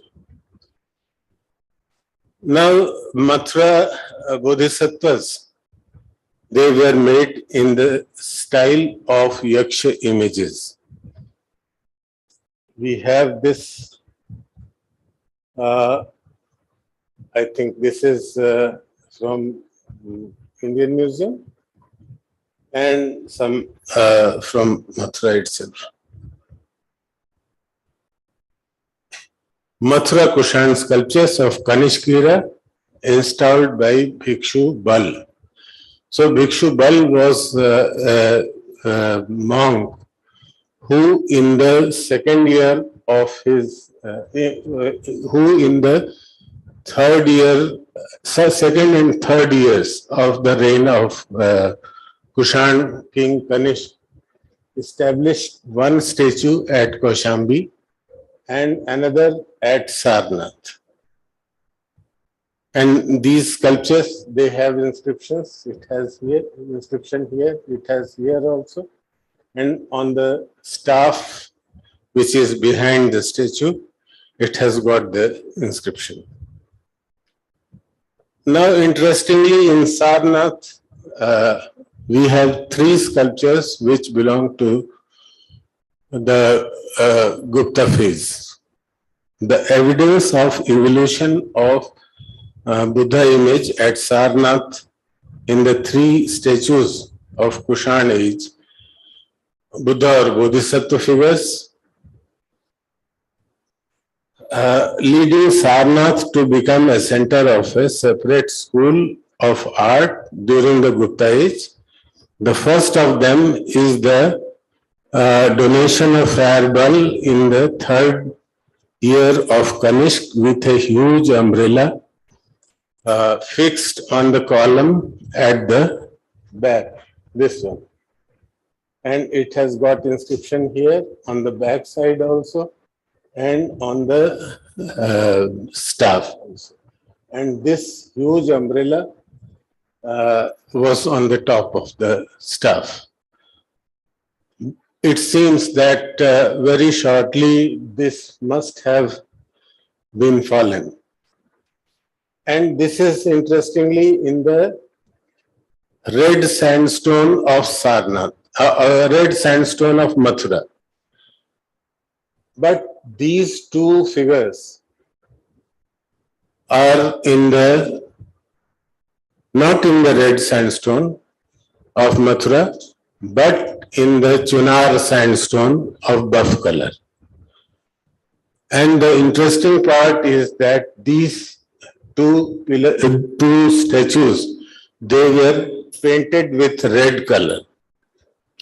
I think it was in order to match with the statues which were already produced in Mathura, as they were popular elsewhere in Ahichattra, in Kaushambi, and maybe in other parts of the country. So on the same style, the statues were made in Sarnath itself, and that is the beginning of the Buddhist art at Sarnath, which shows the impact of Mathura and which produced the Buddha or Bodhisattva in human form.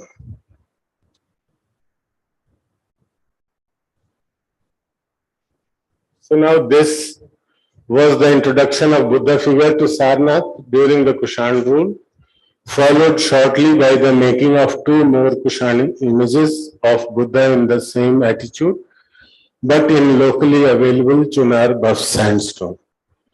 One statue with the smaller umbrella has the left hand holding the drapery a little below the waist and showing Sanghati below the drapery, a feature which became common during the Gupta period.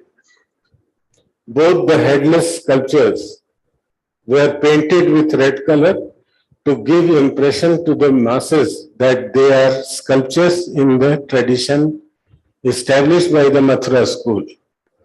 The first one of these two is nearer in execution to the sculpture donated by Bal. The second one, probably dating to the second or third, early 3rd century AD, provided definitely the prototype of Buddha images to the artists of Sarnath school belonging to the Gupta period. So gradually we find that the right hand pose in Abhay Mudra comes down in the Gupta period. Similarly, the holding of the robe, that also comes down. I'll show you the figures in Gupta period.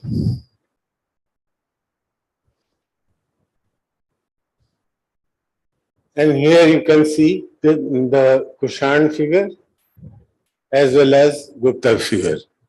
So the hand which was held above the shoulder comes down the shoulder, and similarly this left hand which was in the royal style, that also is open but still holding the drapery.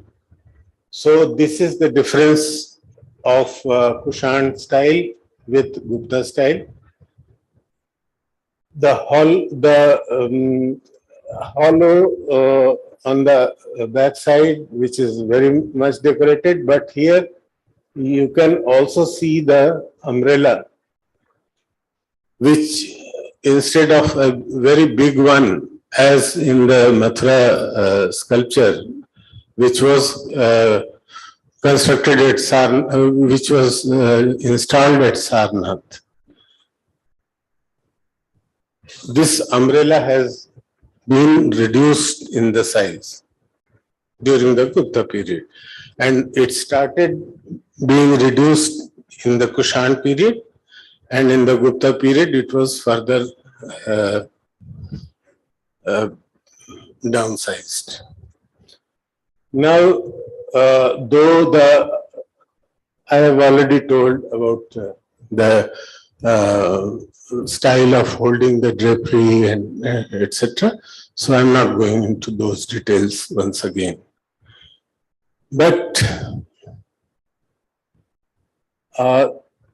from Mathura we get large size of umbrellas, like we have in the Sarnath also, but it is all in the Kushan period.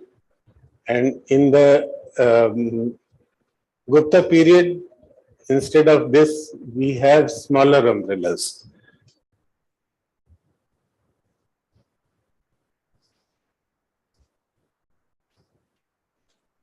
Now you can see the difference between the Mathura style and Sarnath style. The features are quite stiff in Mathura in the Kushan period,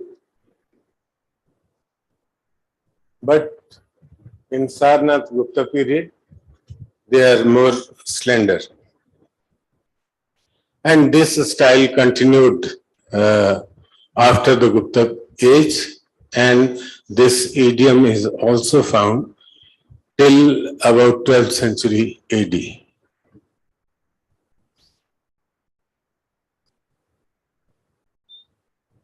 If you compare the statues of Gupta period from Mathura and Sarnath, you can see the folded drapery, and instead of folded drapery, you have the drapery sticking to the body and transparent one. Then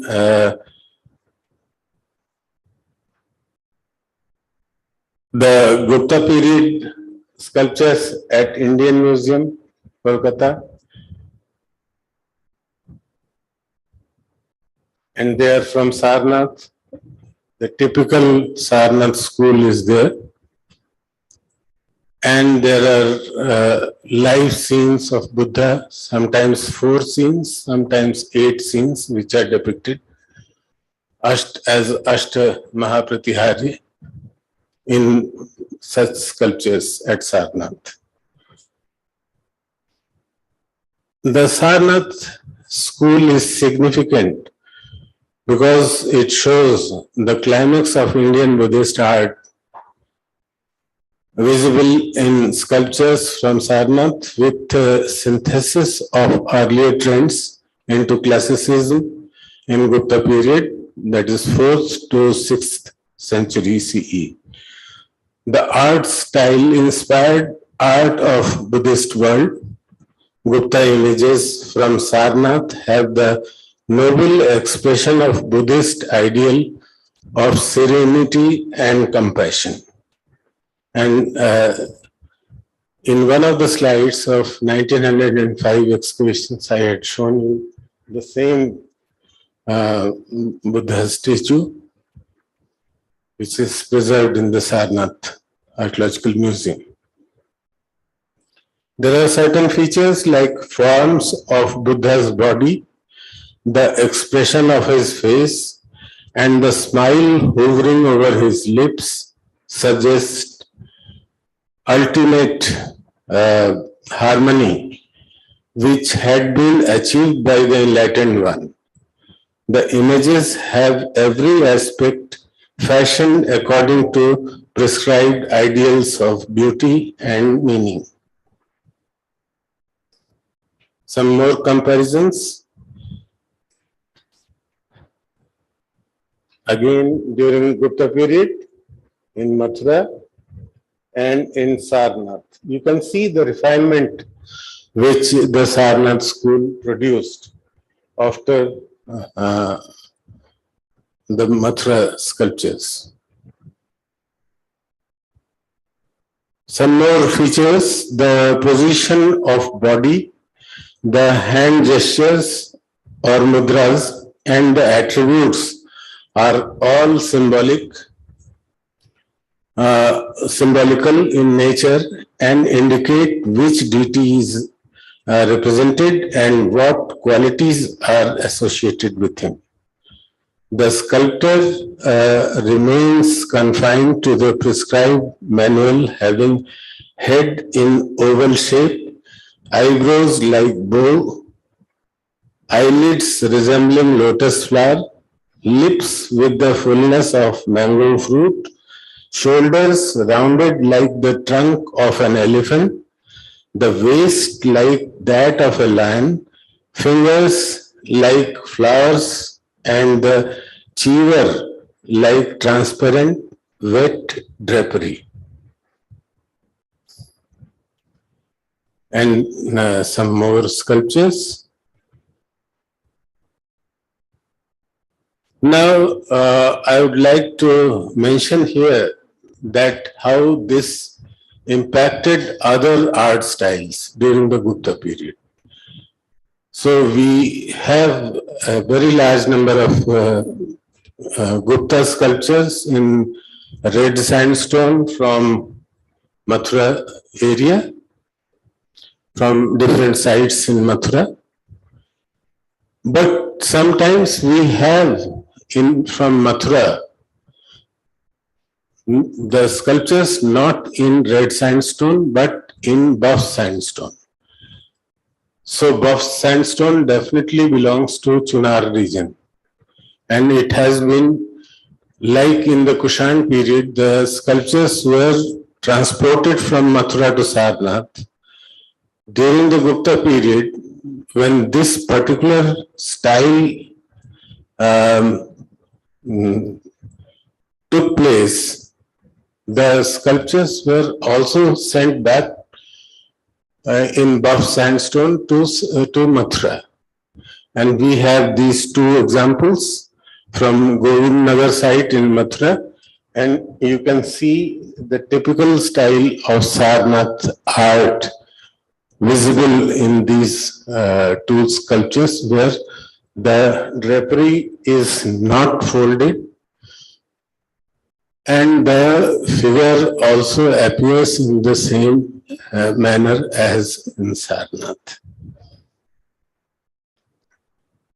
It is interesting to note that in the sculptural art of Ajanta of the Vakatak period, the Sarnath style influenced it.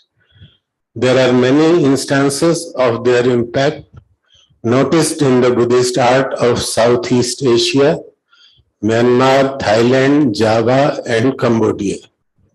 Towards north, Gandhar school influenced the art of Central Asia. However, some imprint of the transparent wet drapery of the Buddha from Sarnath school can also be seen in a few Chinese depictions of the Buddha sculptures of the 6th, 7th century. Now you can see in Ajanta sculptures, the impact, if you just remove this sculpture from Ajanta, anybody will say that it is from Sarnath.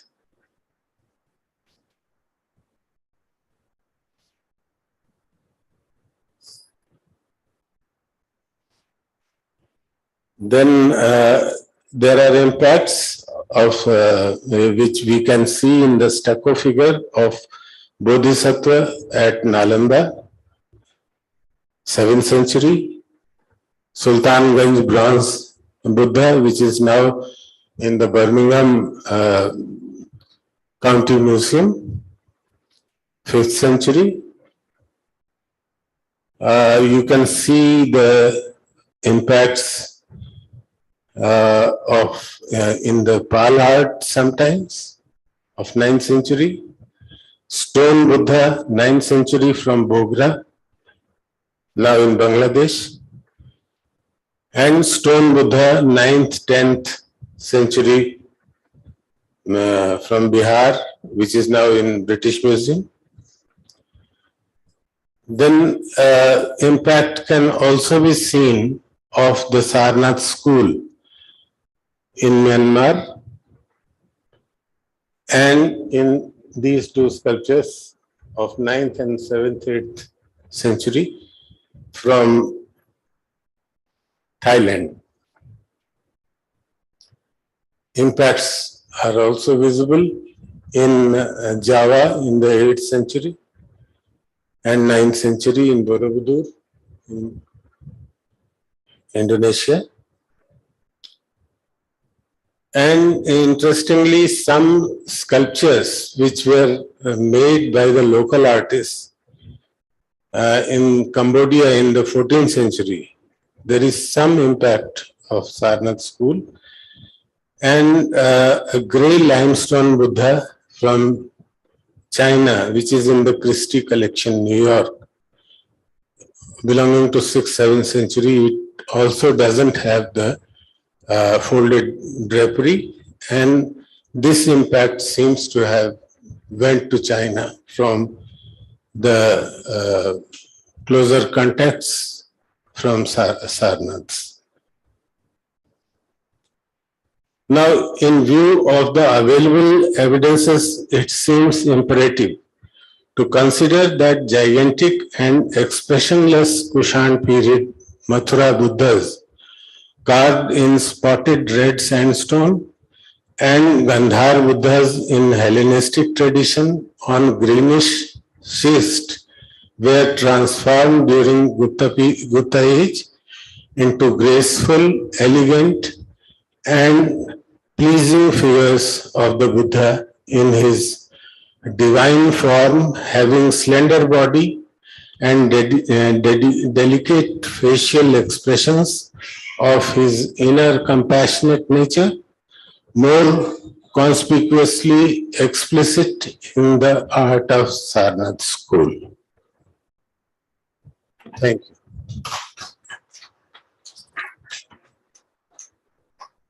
This illustration you have displayed on the screen.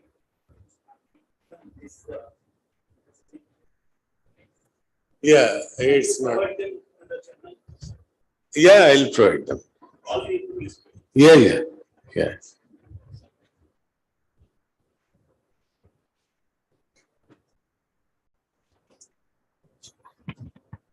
Thank you very much, sir. Now I request Director Madam to present the mementos to Professor S.K. Chakravarti, sir, and the admonition.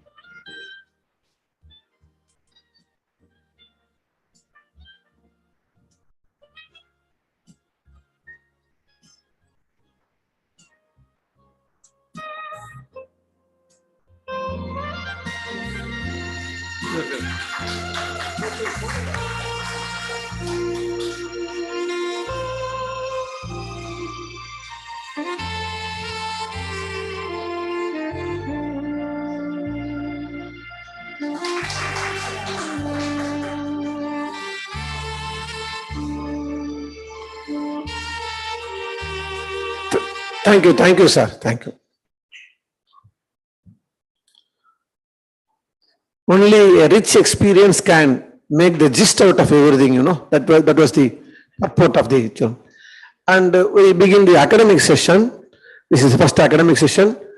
We can afford to get some time. I request the speakers to stick on to the time frame so that we can make the things other papers can.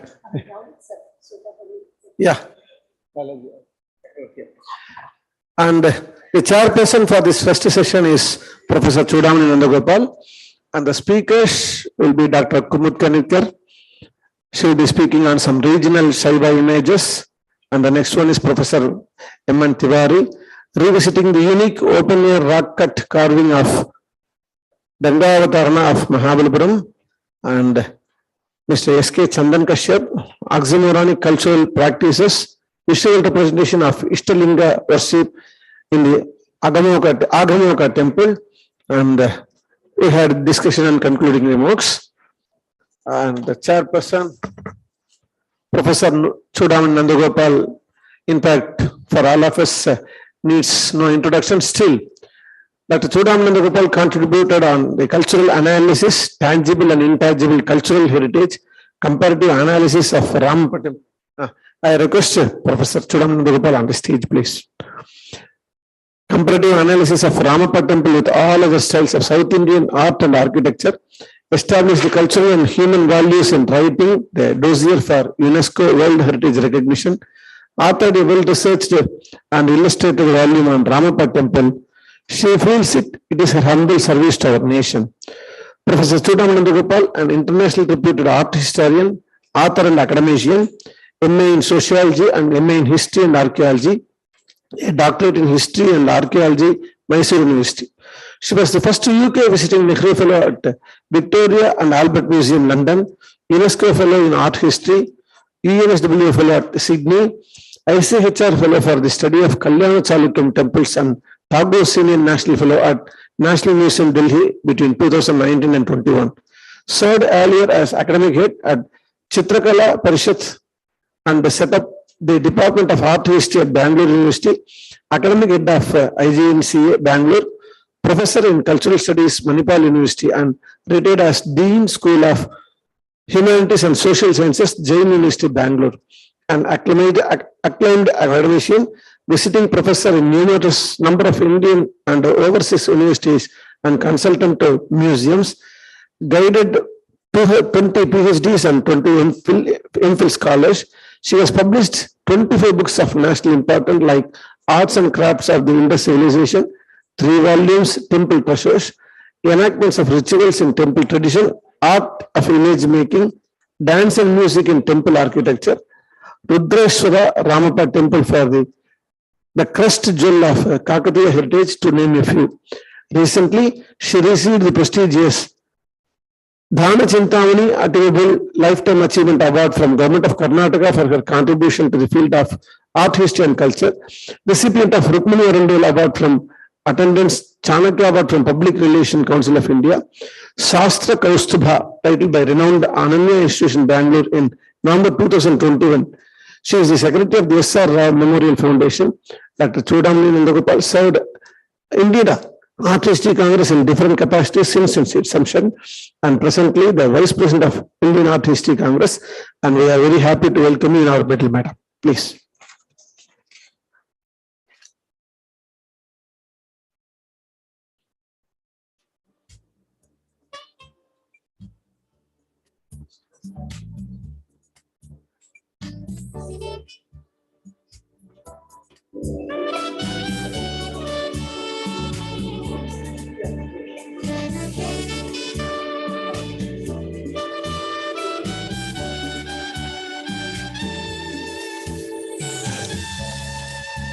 I invite Dr. Kumud Kanitkar, and she will be speaking on some regional Shaiva images. Now on to Professor Chudamani, madam.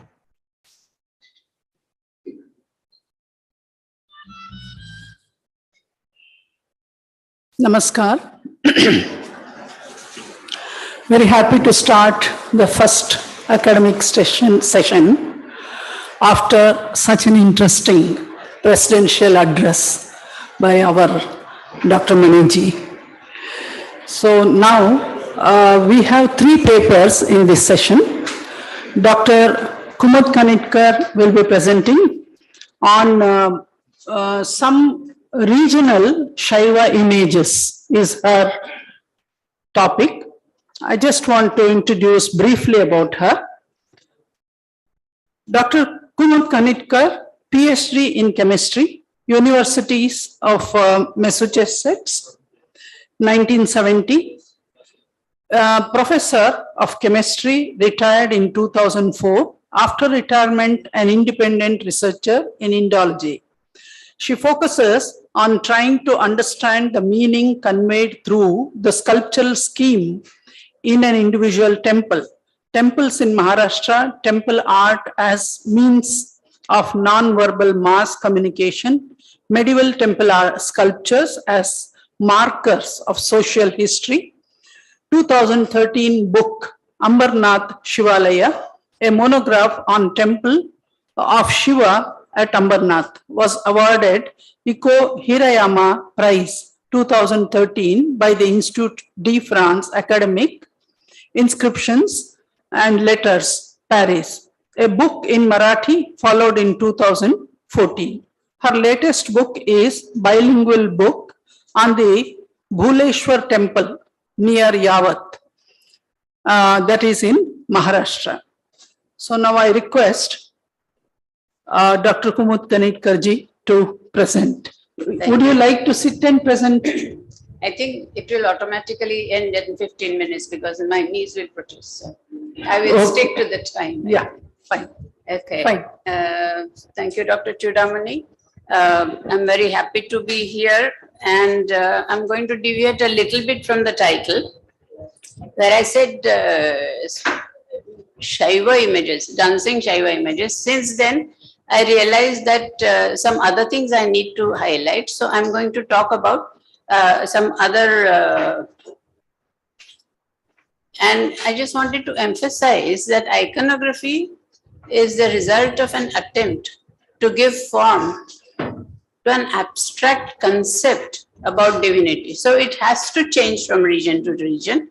It is not a depiction of reality, but there are so many factors that change it And I have only highlighted some like social, cultural, artistic, religious influences. And to start with the social and cultural influences, I am going to illustrate an image of Varaha in two places, almost the same time. One is the anthropomorphic Varaha at Udaygiri caves and near Vidisha, late 4th century, during the reign of Chandragupta Vikramaditya, and the other one is a zoomorphic Varaha at Ramtek, mid 5th century. And era-wise, they were almost contemporaneous because the Ramtek Varaha, Ramtek Rudrasena's second wife, Prabhavati Gupta, was the daughter of Chandragupta Vikramaditya. So it is not that she was not aware of the iconography of the famous Udaygiri caves, but the difference was it was aimed at different set of people. Vidisha was that way highly cultured. It had hundreds of years of sculptures, but Ramtek was more aboriginal, and they would not at all be familiar with the mythology. They would not be able to identify the people surrounding the. Now these are the two images. You can see that this Varaha has so many other images besides Varaha, and for that you have to know the Puranic story about it to appreciate what they meant. Whereas the one on the right is exactly what would appeal as an icon representing God. It's massive. It is obviously powerful, and just the simple thing that is shown is the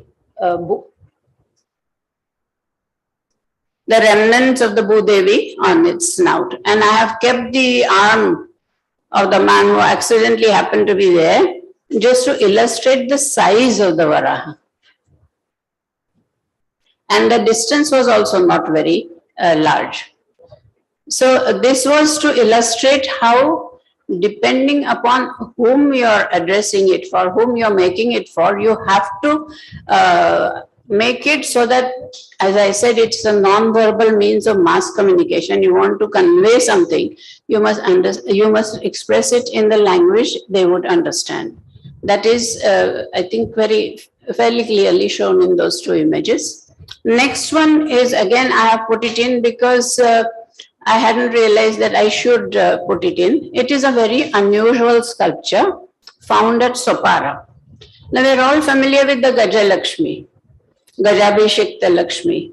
And Dr. Damkedkar in his recent book has very clearly quoted the verses from the Sri Sukta, which he has explained that Lakshmi represents perhaps the earth, and two Gajas represent the clouds, the dark clouds of rain. And you must imagine that if this started at the time of Sri Sukta, only Samruddhi that time was perhaps agricultural. So this was what was the origin or the source of wealth. Whereas on the right, I have shown the Gajalakshmi from Ellora. It has the two elephants, of course, and then you have two additional elephants below. They are getting the water for the elephants above. Whereas the Sopara Gajalakshmi is different. It is divided into two houses. You can see in a close-up, Lakshmi is seated in the middle with her own lanchanas, and there are two elephants showering water, illustrating her with water. But on the bottom layer, on one side is Ganesha, and the other side is obviously Kubera, because there are nidhis under his seat, and a goddess, which we cannot identify from the Sopara sculpture. Now, this is a loose sculpture found there, but that sculpture is being there, it's stylistically being old enough. It shows, or it throws light, I think, on the fact that Sopara probably continued to be an important trading center. And what is that based on? See, I have seen the sculpture and I was puzzling over it for many years until I read a paper by Michael Meister about the triads worshipped by the local traders at Pipad, where it was very clearly Kubera, Ganesha and Mahishasuramardini in one case, and another one was Ganesha, Durga and Kubera. Even more important was an inscription that was found at Sakurai, which is between Jaipur and Mathura. Actually, the purpose or intention of Michael Meister's paper was to trace the migration, not migration, but movement of architects and artists guilds across areas. And that is why he is following that. But it has served my purpose very well, because the inscription says, may the face of Mahaganapati bestow many blessings on you. May those hands of Chandika shower prosperity on you. And may the principal Yaksha, Dhanada by name, confer affluence on you. So you can see it is not sectarian. It's not Vishnu, it's not Shiva. It is for the prosperity. And here you notice it is not even Vignaharta. Here Ganesha is showering blessings on you. And the Sakurai inscription is important because, I'll skip to the middle.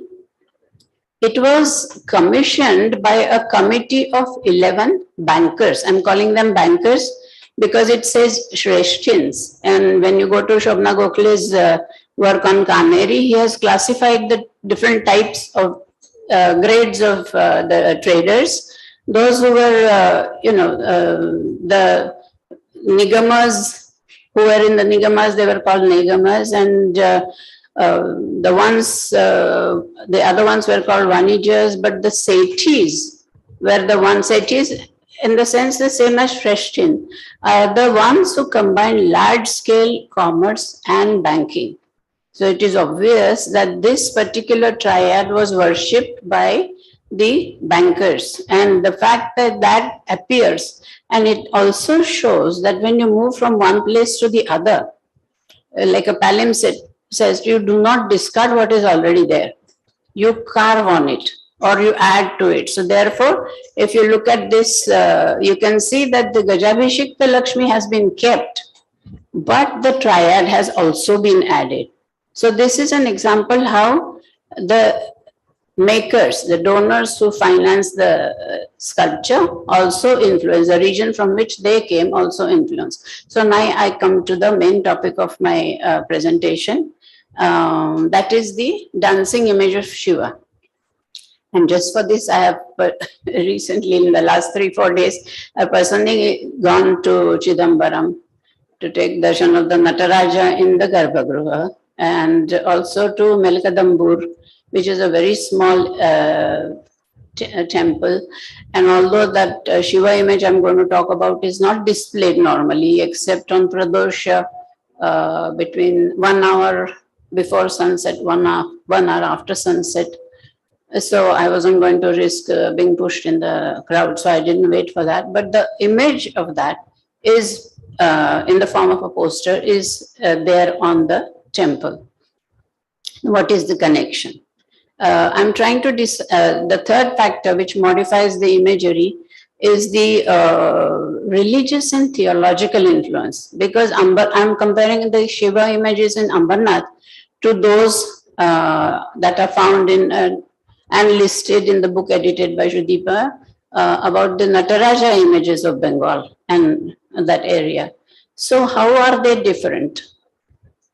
Because Vedic Rudra combined with a hill god, that is how Anand Kumar Swami has analyzed them, that is the iconography of Shiva as it evolved.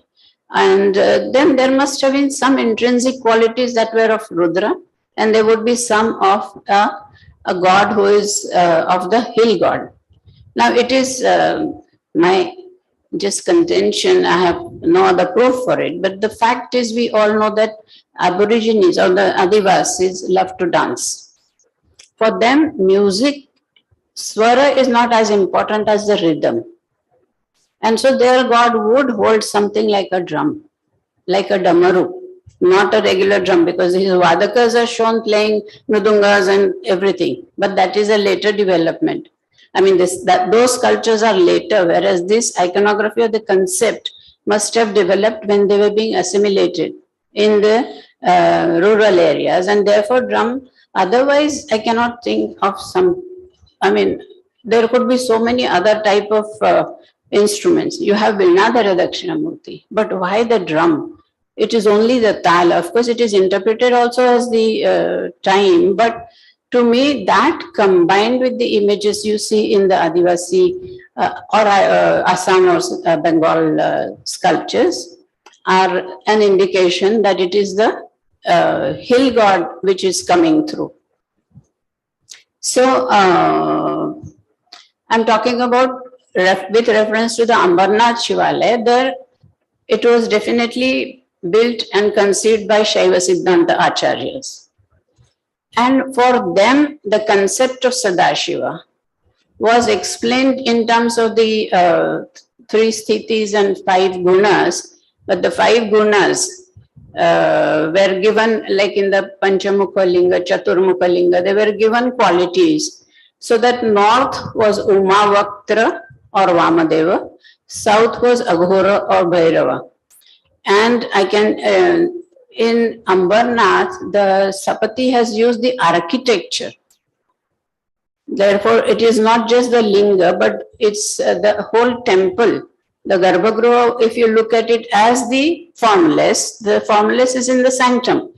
But through the walls, through the Ganadwaras, the gunas are emerging. I mean, they cannot be barred by stones. They are the qualities of the deity inside. So on the north Ganadwara, you have Mahakali corresponding to Umavaktra.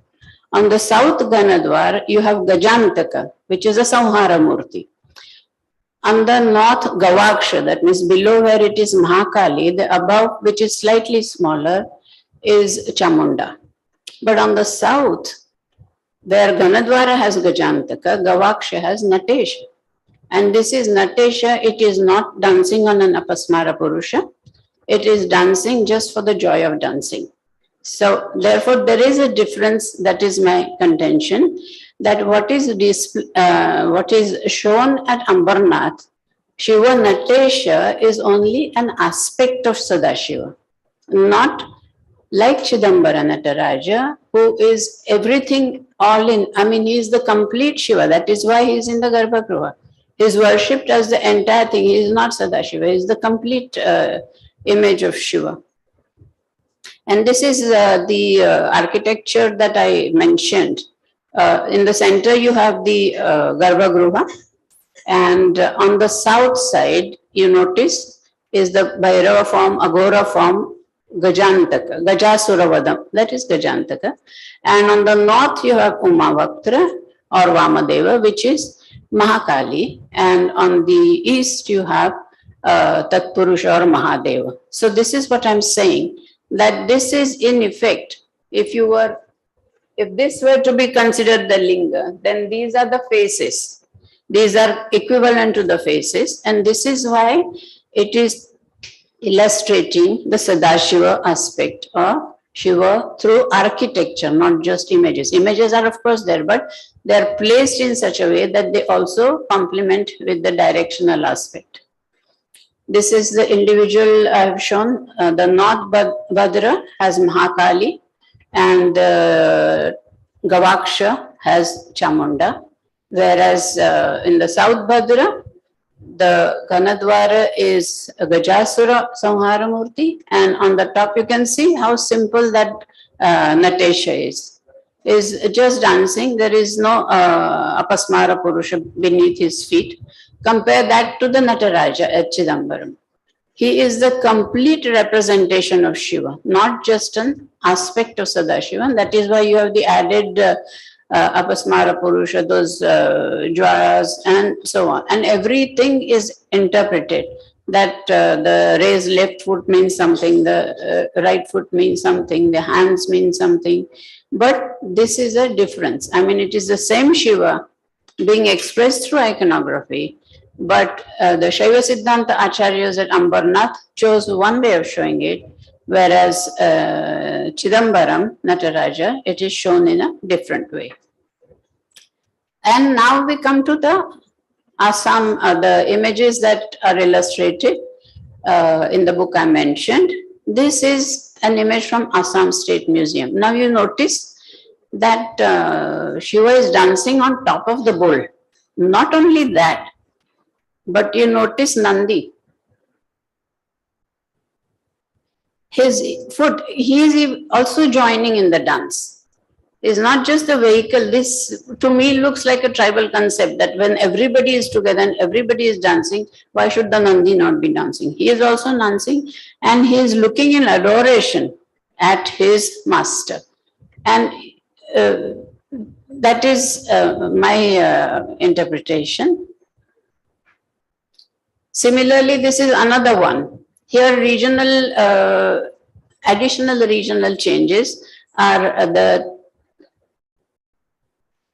this is Ganga on the Makara, but this is Durga because this is Parvati on a lion. So therefore that is a difference. But again, the Natesha is dancing, and again the Nandi is also involved in the dance, and he is dancing on top of the bull. And this is the image which is there in the Melkadambur.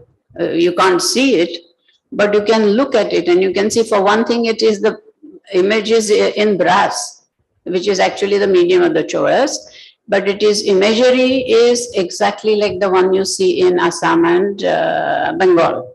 And it is so contrary. I think that is the difference. Even today, I don't think we would have given, Government of India would have given this statue to CERN. CERN has an image of Nataraja, which is that magnificent Nataraja modeled after Chidambaram. But if they were to offer something which was ithyphallic and dancing on top of the bull, I don't think they would be very happy about it. Anyway, this is all pure conjecture, but I'm basing it on what I see visually. The important part is that this is without the parikara. The important part is if Rajendra Chola, when he won Assam, Bengal, he conquered all those and built Gangaikonda Cholapuram, he could very easily have put this image there. But no, I think even in those times it must have met with resistance. Therefore, he quietly put it in. I'm assuming, I do not know the facts, how it got there, when it got there. But the fact is that it's in Melkadambur and it is not exhibited daily worship for daily worship. The point I also should add is that this is the famous same style we see in the Vaital Deol. This is the Shiva. Again, ithyphallic, and although he's not on top of the Nandi is equally involved in the dance. Important thing is that the two different iconographies are because of the, not just the geographic locations, but because of the people who conceived of the temple. And this is my hypothesis, that as the Agraharas were forming, they were pushing east, they were forcing the tribes to, move further and further until they came to an area where they could either go up the hills or no. So these things were assimilated. That is my contention, hypothesis. Now, what is important is there some Pratishtha Tantras were discovered in the early Nepalese manuscripts, and they predate 11th century, and they have two chapters that deal specifically with the iconography, and it reports Natteshwara as Vrusharudha and Urdhvalinga. That means that tallies with the what we see in the images.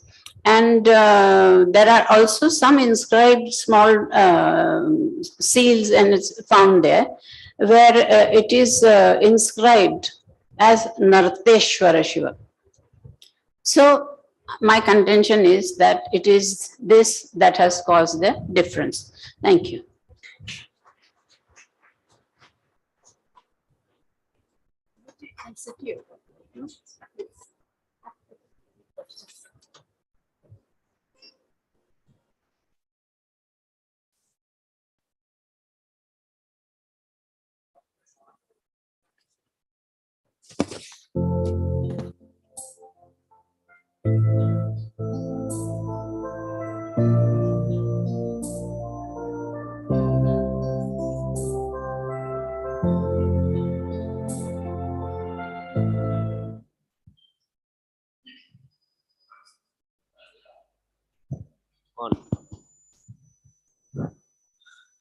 And now we move on to the second paper by Professor Maruti Nandan Prasad Tiwariji.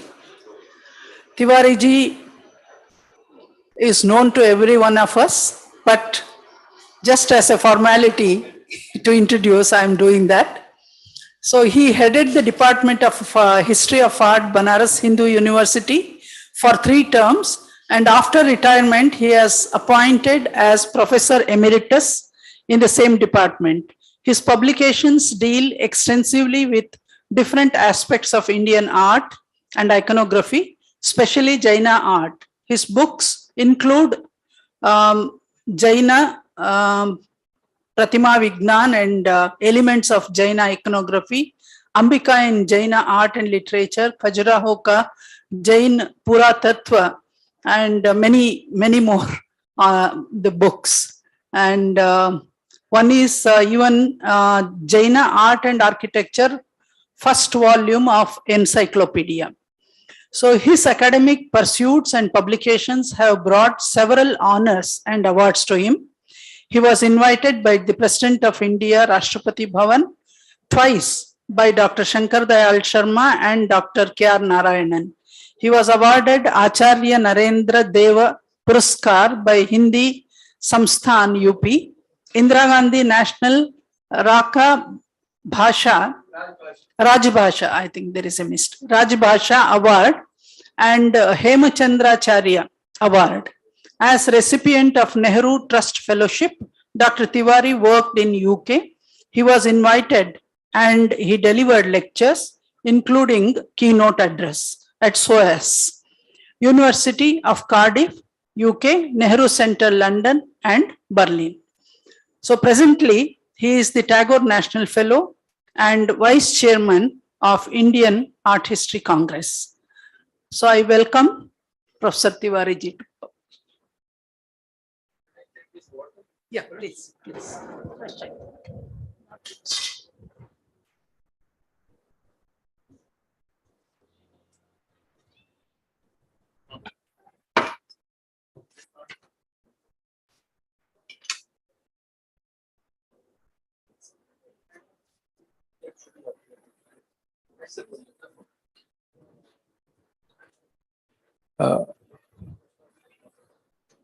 Professor Nandgopal Chudamani ji, Kumud Kanitkar ji, Dr. Chakravarti ji, Ajit ji, B.R. Mani ji, and all other friends in the audience. I'm going to speak on a topic which pertains to only one sculpture, but that is only one, means unique, rarest of the rare.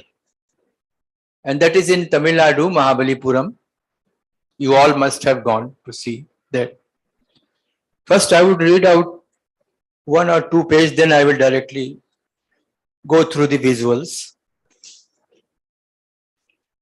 Mahabalipuram, about 60 kilometers from Chennai in Tamil Nadu, is famous for 7th century CE rock-cut architecture and sculptures. The elongated, tubular and proportionate body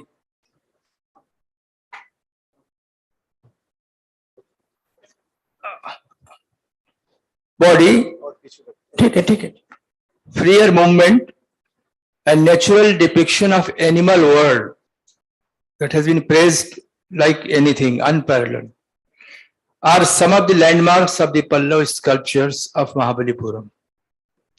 The present paper deals with open-air gigantic rock-cut carving of 88.5 feet at length and 30 feet in height, showing an interesting depiction which is identified as the scene of Ganga Avataran, descent of Ganga on the earth. Some of the scholars have also identified the entire scene as Kiratarjuniya or Arjun's penance. Incidentally, the absence of the scene in which Arjun fights with Kirat Veshadhari Shiva, means as hunter, which is mentioned in Kiratarjuniam 12.55, goes against its identification with Kiratarjuni or Arjun pranams. A.K. Kumar Swami, H. Jimmer, and many more have identified this scene with Gangavatara. I have strong reasons to identify it with Gangavatara because of the presence of water coming down from the top of the huge central vertical cleft or fissure, showing Nag figures, Nag and Nagi, coming down with what looks like water, and also some such renderings which are related exclusively to the bank of Ganga, such as the depiction from Hitopadesh and Mahabharata. I will just explain. That shows the Pakhandi, hypocrite, Vidal or cat, pretending to be in sadhana. Stories of false ascetic cat deluding innocent mice on the bank of the river Ganga are to be found in Hitopadesh and Mahabharata and even elsewhere. Then human figures carrying Ganga water in pitcher on shoulder. Some sadhus drying their open jata after taking bath. Figures offering Surya Namaskar or even Pranam.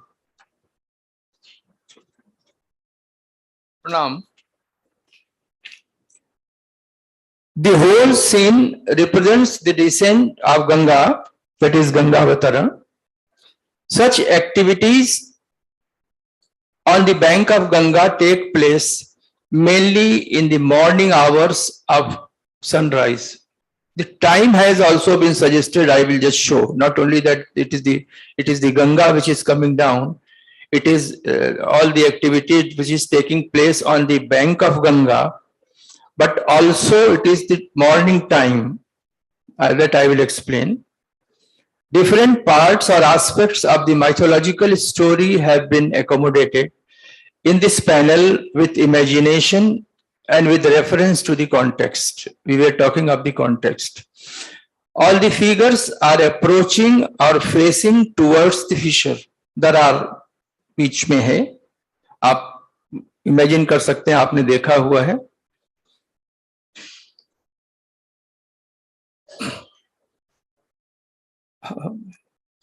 Who has come down to earth from Himalaya after deep penance of Bhagirath, who is standing on one leg with both the hands raised as Urdhva Bahu Yogi before the Shiva figure, holding a trident in one hand and the other hand being in Varad Mudra, as if he appears and he is there to grant the desired boon to Bhagirath, that he is ready to bear the Vega of Ganga.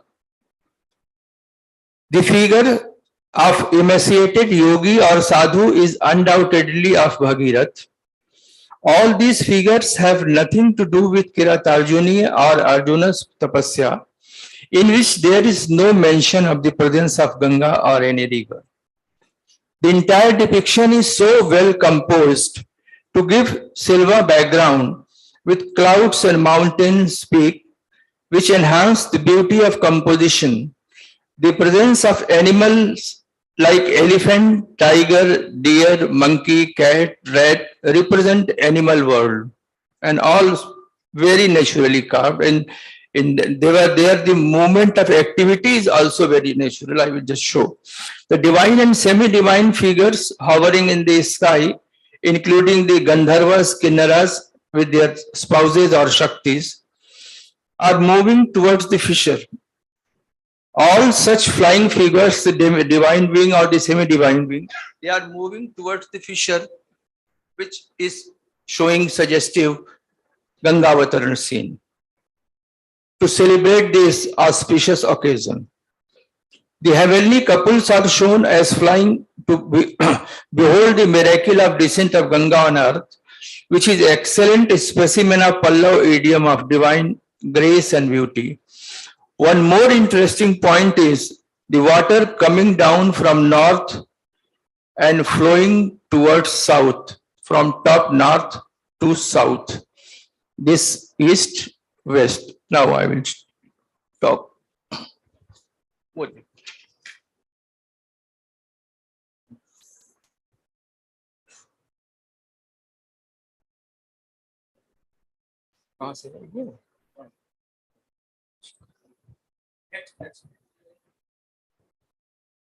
Next, please. Yes, I have quoted from Ganga Lahari, we all know of Jagannath Pandit, very famous text of 17th century. Samriddham Saubhagyam Sakala Vasudhaya Kimapita Tan Maheshwaryam Leela Janit Jagatah Khand Parsho Shrutinam Sarvaswam Sukrit Math Murt Sumanasam Sudha Saundaryam Te Salilam Shivam Nashamayatu. May your waters, the inexplicable treasure of good fortune for the entire world, which possess the purity of nectar, which are the essence of all Shrutis, which are the expressions of the merit of the gods, and are the great glory of Lord Shiva, who has created this world through play, put to rest all our inauspiciousness. This is the prayer. Next, please.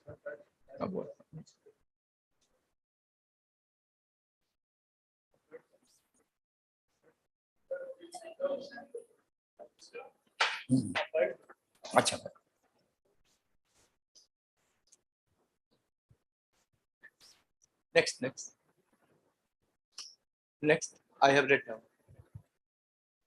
Yes, perhaps many of us might have not noticed that the best which you have just earlier seen, we have two such panels.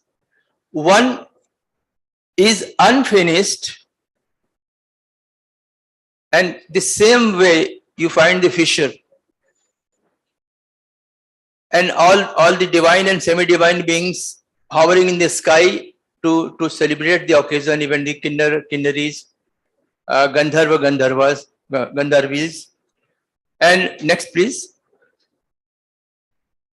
This was possibly, to my mind, was not completed, and it was the first, because perhaps the artist has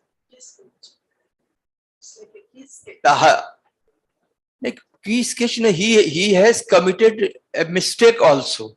Here you seen Bhagirath, and here appears Shiv. The same you would find in the main and fully finished, but here he has shown it quite away in the opposite direction of the fissure, showing suggestive of the Ganga Avataran.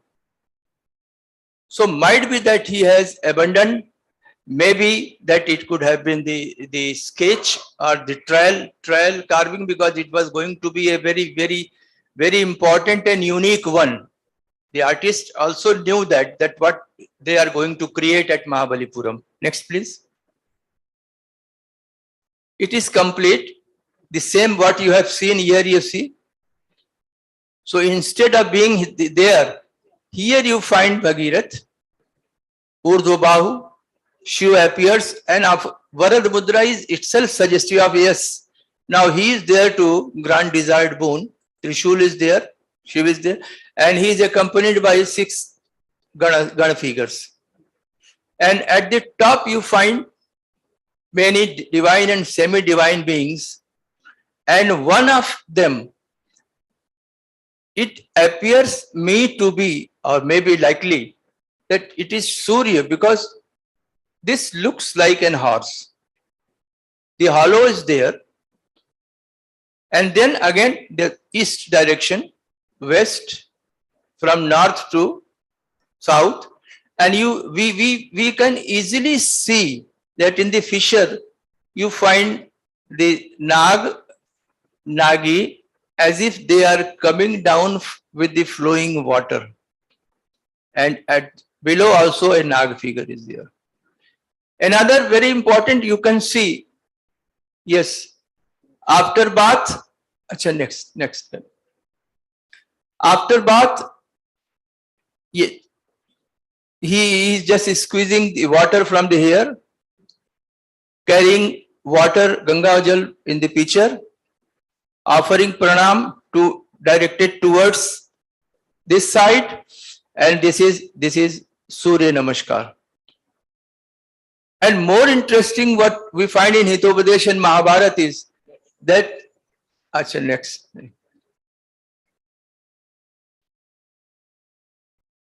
नहीं, उसमें बहुत clear नहीं है, अब back कर दीजिए, back कर दीजिए. हाँ, yes, ढोंगी बिडाव, hypocrite, as if its heart has changed and it is in tapas, and the mice, they got assured that now actually the change is there in that, and finally what was happening, that gradually one by one this Vidal was taking the mouse as usual, and such scenes are mentioned in Hitopadesh and Mahabharata happening on the bank of the Ganga. So this is a very strong proof. Next. नहीं, थोड़ा सा back हो जाए,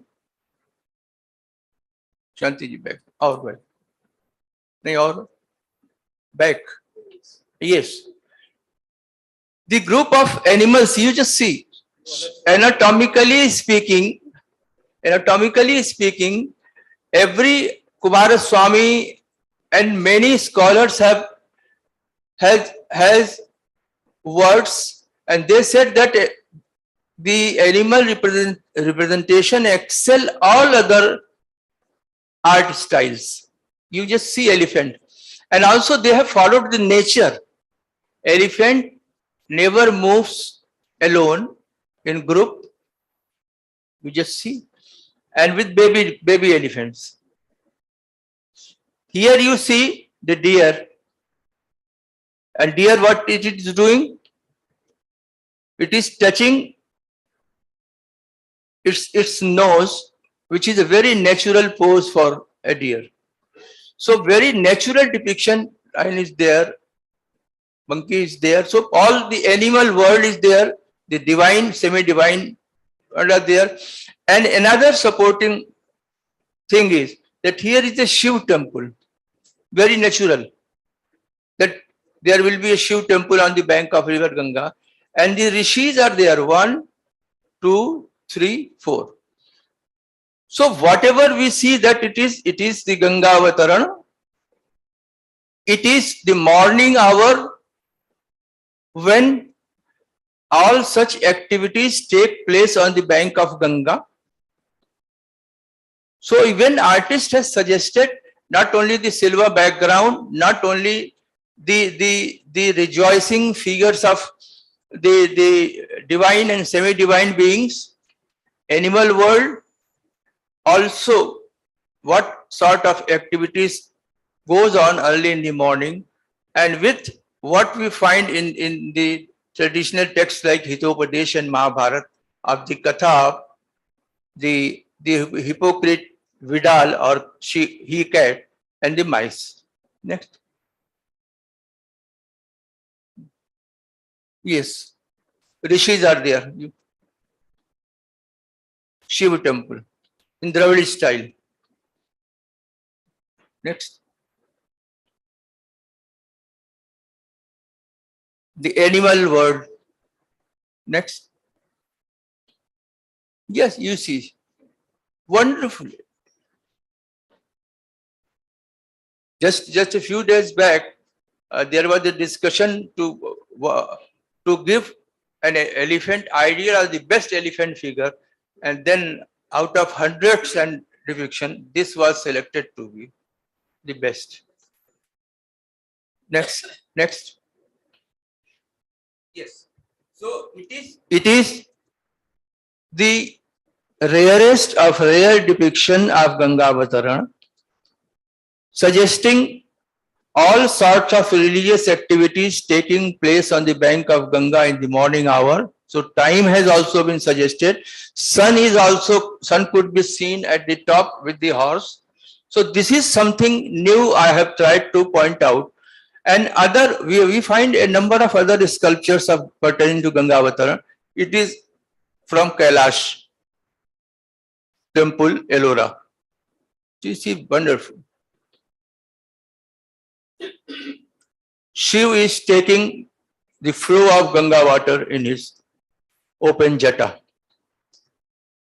And you see the Parvati, he is in surprise, she is in surprise and she is as well in shock. And we all know what reaction was there and how then Shiv has to appease Parvati. This is from Elephanta, Gangadhar. But here Ganga has been represented as Tripathaga. Ganga is the river which flows Patal Ganga, Bhu Ganga, Prithvi Ganga and Akash Ganga. So Tripathaga, three-faced. Something very important. Next. This is in Varanasi, a new site has been found, Babaniao in Raja Talab near Varanasi, wherein you see that symbolically suggestive with the open jata, Shiv is as if taking Ganga, and here you find Parvati who is unhappy with this, and Shiv is doing Manuhar, trying to appease Parvati. So this episode was very popular, important, or mentioned in the texts, and the credit goes to the Pallava artists, and the place is Mahabalipuram, where the best or the rarest of the rare was carved, and no parallel after that could even be attempted. And there we find even the first one was the first attempt, which was abandoned for the reasons I have explained, and then fully accomplished. Next, please. Finally, again from Ganga Lahiri, Jagannath Pandit, 17th century. Idam hi brahmandam sakal bhuvana bhog bhavanam tarangair yasya yantar luthati paritasti indukamiva sa esh sri kantha pravitita jatajuta jatilo jalanam sanghatas tava danani tapam haratu.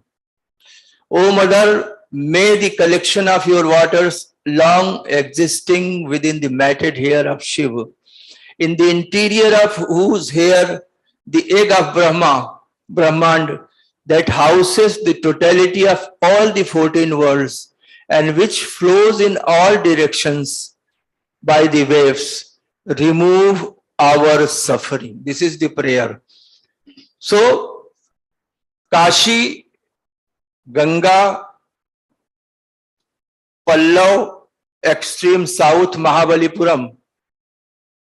So our governor Sahab was talking about that we should not make a segmentary study, fragmentary or divisive study.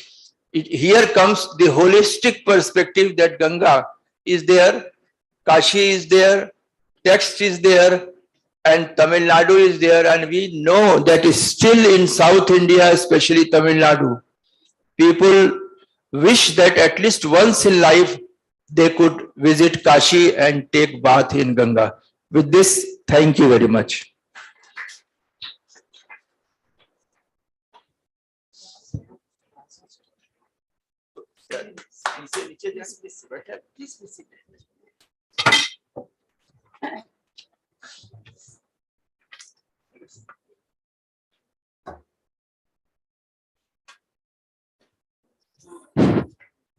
Yeah. That was a very interesting paper Professor Maruti Nandan has presented. Now I call the last paper of this session, S.K. Chandan Kashyap. Chandan Kashyap is currently an assistant professor at the School of Architecture, Christ University, Bangalore. He has done MPhil in Visual Arts from the Department of Cultural Studies, Jain University, Bangalore, and MBA in Art History from the Department of Art History, Faculty of Fine Arts at MS University, Baroda.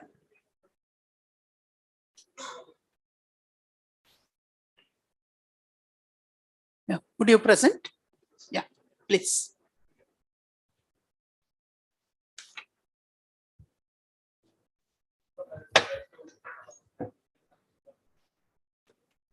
First of all, I would like to thank Indian Artistic Congress, which has given a wonderful opportunity to present here. And then I would like to give my humble salutations to all the seniors here. And then C.P.R Institute also. So here in my topic is oxymoronic cultural practices, a critical overview of Ishtalinga worship. So this paper is as I said, it's a critical overview of this historical phenomenon, that is Ishtalinga worship.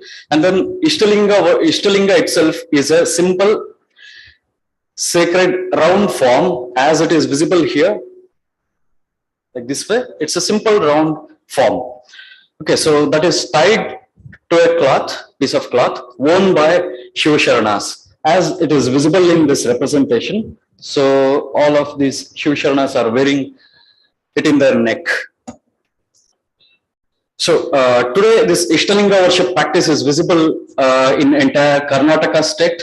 Up to a considerable extent, we can witness it even in South Indian states like Telangana, Andhra Pradesh, Tamilnadu and Kerala, including Maharashtra as well.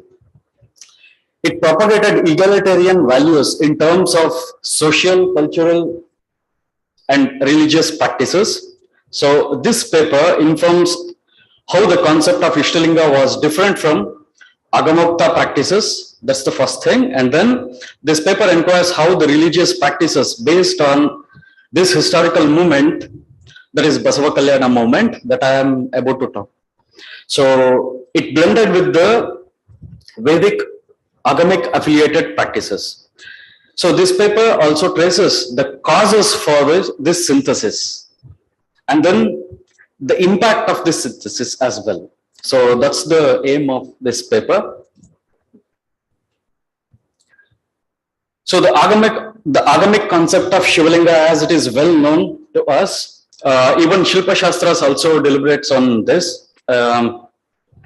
We can see Shivalinga is categorized based on the Varna system, that is Brahmana, Kshatriya, Vaishya and Shudra, and then we can see different types, categories of Shivalinga assigned to each Varnas. Like for example here, for Brahmana it is Sarvasamalinga, and then Kshatriya it is Vardhamanalinga, and then for Vaishya it is Shivadikalinga, and then for Shudra it is Swastikalinga.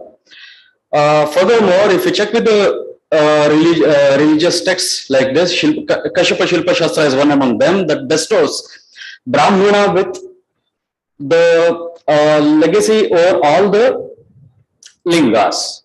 That is like 4 categories of lingas. Whereas for Shudra, it is restricted only for Swastika Linga. And then if we check with Kshatriya, it is only 3 categories, that is Vardhamana Linga, Shivadika Linga and Swastika Linga. And then he is not bestowed with this, which is reserved only for Brahmana. And then Vaishya ended up with Shivadika Linga and Swastika Linga, and then earlier I mentioned for Shudra it is Swastika Linga only. So that's the categorization of Shivalinga based on it's a Varnashrama Paddhati. Furthermore, so I'm not going deeper into this because it is well known and it is known to all of us, so I'm not going deeper into it. So Shilpa Shastras like Kashyapa Shilpa Shastra and several other Shilpa Shastras clearly describe the iconographic as well as iconometric features of Shivalinga, right? So Shivalinga has a shaft and then that is rigged into the pedestal, that is Pitha and Upapitha. So the shaft is again categorized as Brahma Bhaga, Vishnu Bhaga, and Rudra Bhaga. So here it is visible in the diagram. And then furthermore, Shilpa Shastras gives us further nuances of iconometric measurements based on which clearly the Shiva Linga is categorized, whether it is for Brahmin or Kshatriya or Vaishya or Shudra. So in contrast to this, in Karnataka we had a movement known as Basava Kalyana movement. So this Basava Kalyana movement was a revolutionary social, cultural, political as well as spiritual phenomenon that took place in Basava Kalyana, that is present day Bidar district, right? So it was in 12th century CE. This movement addressed society on egalitarian grounds with democratic values. So it addressed the caste hierarchy by including Sharanas from the lower strata of society, and it advocated for gender equality as well. So here we can see this visual is a detail of a larger painting composition. So this represents Anubhava Mantapa or Shunya Pita. So some of the rarest representation of this subject matter. I am writing a separate paper on this visual representation of Anubhava Mantapa. So here in this detail we can see the person standing here with a footwear, holding footwear, and then next to him is his wife. So both couple belongs to cobbler community. So they are also Shivasharanas as well. And then here we can see the person next to him is Madhuvarasa. So he was a Brahmin, and then both children got married. So it was an intercaste marriage that had shuffled the society at that point of time. And then we can see the later generation, what happened was there was a, so before that, Ishtalinga worship as per Vachanas of 12th century CE. So what the Vachanas says about Ishtalinga worship, the procedures and all. So the worship of Ishtalinga involves simple procedures and minimal materials involving washing Ishtalinga with clean water, worshipping it with Bilopatra leaves, and chanting simple Panchakshari mantra, that is Namah Shivaya. That's it. And then through Ishtalinga worship, Shiva Sharanas offered a simple, straightforward, and intimately personal way of worship, predicated only on devotion, by which they avoided the conventional modes and methods of worship that involved elaborate rituals and the mediation of priests in between the devotees and the divine idol. Since it was worshipped with close proximity, as it is visible here, so this Ishtalinga was placed on one's palm and then worshipped. So we can say it's a personal, intimate relationship, as opposed to the sanctum Shivalinga, and then there will be an antrada that bifurcates the devotee and the Shivalinga, and then priest mediates in between. So that's the thing. In a way, it was propagated as an anti-iconic iconography again, to negate the cult of iconographic worship. So that's why I call this paper as oxymoronic. So Basavanna was the leader of this movement, and then he also had disregarded the temple culture as well as its infrastructure on egalitarian grounds. Basavanna, by considering himself as have-not, expressed his vachana that haves build temple, but what shall he do, like Basavanna can do? Then he asks his god Kudala Sangama to consider his legs as pillars, and then his head as golden kalasha, that is pinnacle. In addition, he declares that temples will perish, but not the Jangama, that is God, as seen in the following Vachana. So the Vachana is as follows: Ullavaru Shivalayava Maduvaraya, Nanena Maduve, Badavanaya, Yenna Kale Kamba, Dehave Degula, Shira Honna Kalashavaya, Kudala Sangama Deva, Kelaya, Stavara Kalivunto, Jangama Kalivilla. Yeah. So this slide actually says us about the synthesis, the trends that had evolved out of synthesis. So what happened was earlier, it was like the Agamokta tradition or the affiliated practices at one hand, and then came the Basava Kalyana movement in 12th century, that's a historical juncture, and then came, like it was two different opposing poles. And then what happened was like later generations, one can see the synthesis of both the contrasting elements. So that is where I am interested in here. So the synthesis of agamic tradition, traditional practices, and the radical iconic, anti-iconic iconography of Ishtalinga. It's an anti-iconic but still iconography. That's the thing. So by following the Hegelian model, as J.G. Fisher's model, by following that, like thesis and then comes antithesis to it, so that gives rises to synthesis. So by following this model, we can clearly identify Sthavaralinga as a kind of thesis, and then came Basava Kalyana movement and Ishtalinga form as an antithesis to it, and then we can see further synthesis of both, like synthesis of contrasting element, opposing elements that got synthesized. So here in this table, we can see at both the trajectories, we can the synthesis are visible. So here, the trajectory that follows, the tradition, the trends that follows Agamokta trend or agamic practices which affiliates with that. So here we can see like a person wearing Yagnopavita. Yagnopavita stands for Vedic legacy, and then he holds Ishtalinga on his palm top and worships. So Ishtalinga stands for Basava Kalyana movement and the Ishtalinga worship. That is exactly which had opposed Vedic or agamic legacy. So here we can see the synthesis of both. So the person is wearing Yagnopavita and stands for Vedic legacy, and then still holds Ishtalinga on his palm top and worships it. So that's a synthesis. And then furthermore, we can see some of the temples where we have this rarest representations, visual representation of Ishtalinga worship. So one I have identified in the Chikballapura district, Nandi, Bhoganandishwara and Arunachaleshwara temple. So there we have a pavilion. In this pavilion, on one of the temple pillar facet, this Ishtalinga worship is represented. So same thing, another pavilion located in the same temple premises, we can see another representation where a sage is seated with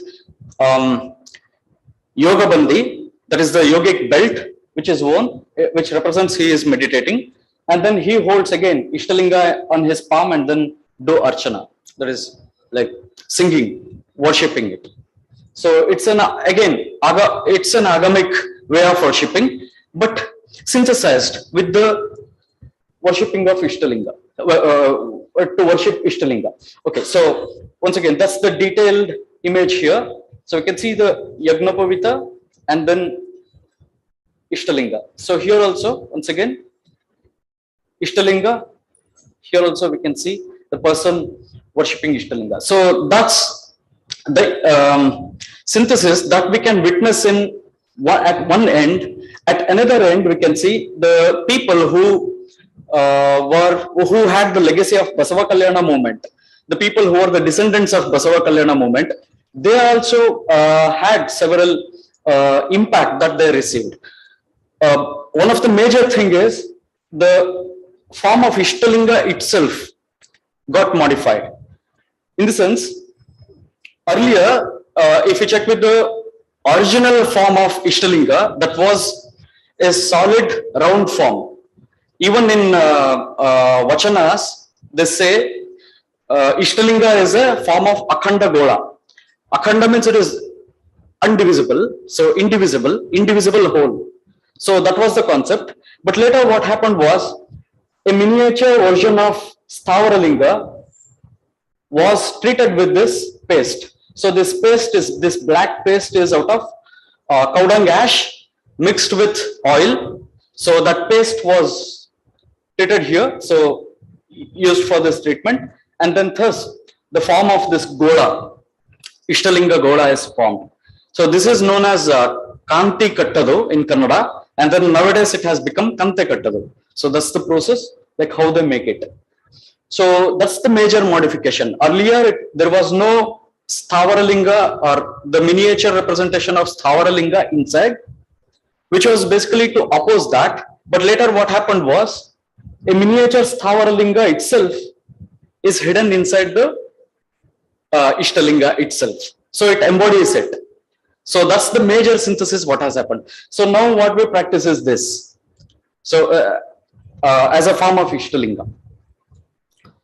Yeah, so I have traced some of the causes, major causes of this synthesis. What necessitated this synthesis, this kind of synthesis? So one of the major thing that I want to name it as like minimalism versus grandeur. It's an aesthetic explanation. That is what I want to say. It's an aesthetic explanation of this synthesis. In the sense, earlier we discussed that Ishtalinga worship and the procedure associated with that was very much minimalistic, straightforward, humble. So, as opposed to the Agamokta temple worship of Sthawaralinga, which always dealt with elaborate ritualistic process, which always involved grandeur in it. Like when we say temple and the ritualistic process, it's about grandeur.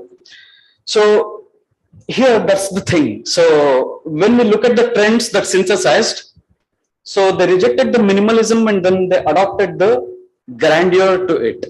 So some sort of grandeur. When we say like how they treated Ishtalinga, then it is with like some hymns, there will be some stotras, they will be reciting. So that adds a grandeur to it, as opposed to the simple Panchakshari mantra. So that's the thing. So that is why I want to say it's an aesthetic explanation, that is minimalism versus grandeur. That is one trend that I have noticed as a cause. And another cause which had an impact on another side, that is the influence of the intimately personal approach of Ishtalinga worship. This cause was on the Agamokta practice. In the sense, some of the Agamokta trend had received this impact, which was basically an intimately personal worship of Ishtalinga worship. That is like holding Ishtalinga on one's own palm top and then worshipping it. That's the ultimate intimate relationship one can have with God. So physically, one can place it on one's palm top and then be very near and dear to God. So physically, so that's the yes. Yeah. So this is the last slide, and then I have identified some of the effects. So impact of this synthesis. The impact was on the legacy of Basava Kalyana movement itself. That is like, firstly, the survival, management and transmission of the ideals in the possible and plausible forms of practice through the historical flow to the present day are remarkable, so that it is visible alive in the practice till date. So that is one thing. And at another end, we can see it provided voice for the marginalized communities from the lower strata of the society. So it provided a way for pluralistic possibilities of practice with the aesthetics of democratic practice. So that's why, like Malamanadeshwara and various other little narratives emerged, which is often connected with the lower strata of the society.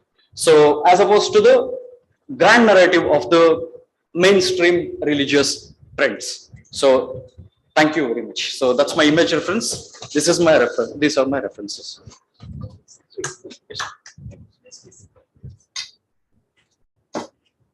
Yes, ma'am.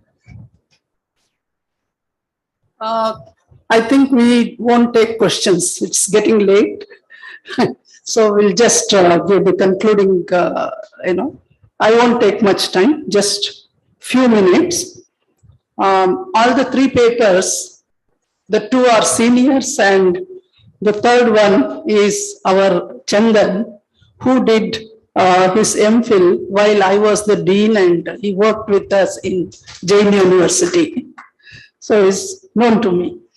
So all the three papers were so interesting, and Kumudji has tried to bring the iconography, from iconography to form and form to iconography. And she has identified certain icons or certain features of Udaygiri cave, the Varaha and Ramtek Varaha, and rightly said how they are different from understanding of common people and all that. And she was more interested to explore the aboriginal, concepts must be existing, must be related to the kettle drum of Shiva. But that we have to, it's a debate, I can say. That, we cannot say, offhandedly that it is the aboriginal form. We can't say that. But she also talked about the Nataraja dancing Shiva and brought, interestingly, the Gangaikonda Cholapuram, which, he had brought from Ganga, coming from there. And now it is placed in somewhere. I think she was also suggesting it should be given to Madras Museum at least. Then, people can see and understand the whole, the importance of, significance of that Shiva. And she was talking about Natesha, not on Apasmara, but on Nandi. And sometimes that we have the very early Natesha from Badami cave, 530 CE, where he doesn't dance on Apasmara. He only dances on the lotus platform. And in the Chaturakarana, same moment we find, before extending this Nataraja, the Tamilnadu Chola Nataraja, most of the Nataraja figures are in the Chatura form. So that is also, we have seen, how she has represented through Assam, the iconography and other things. But it was such an interesting thing that she mentioned about the Nepalese manuscript, speaking about the Narteshwara. This is an interesting terminology used in that manuscript. I'll be more interested to go through this concept, Narteshwara. Yeah.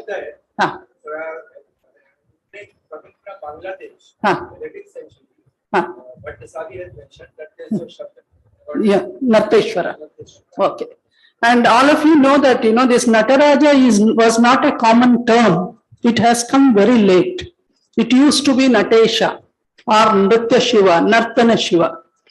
And even in Chola period, Rajaraja Chola, he didn't use the word Nataraja.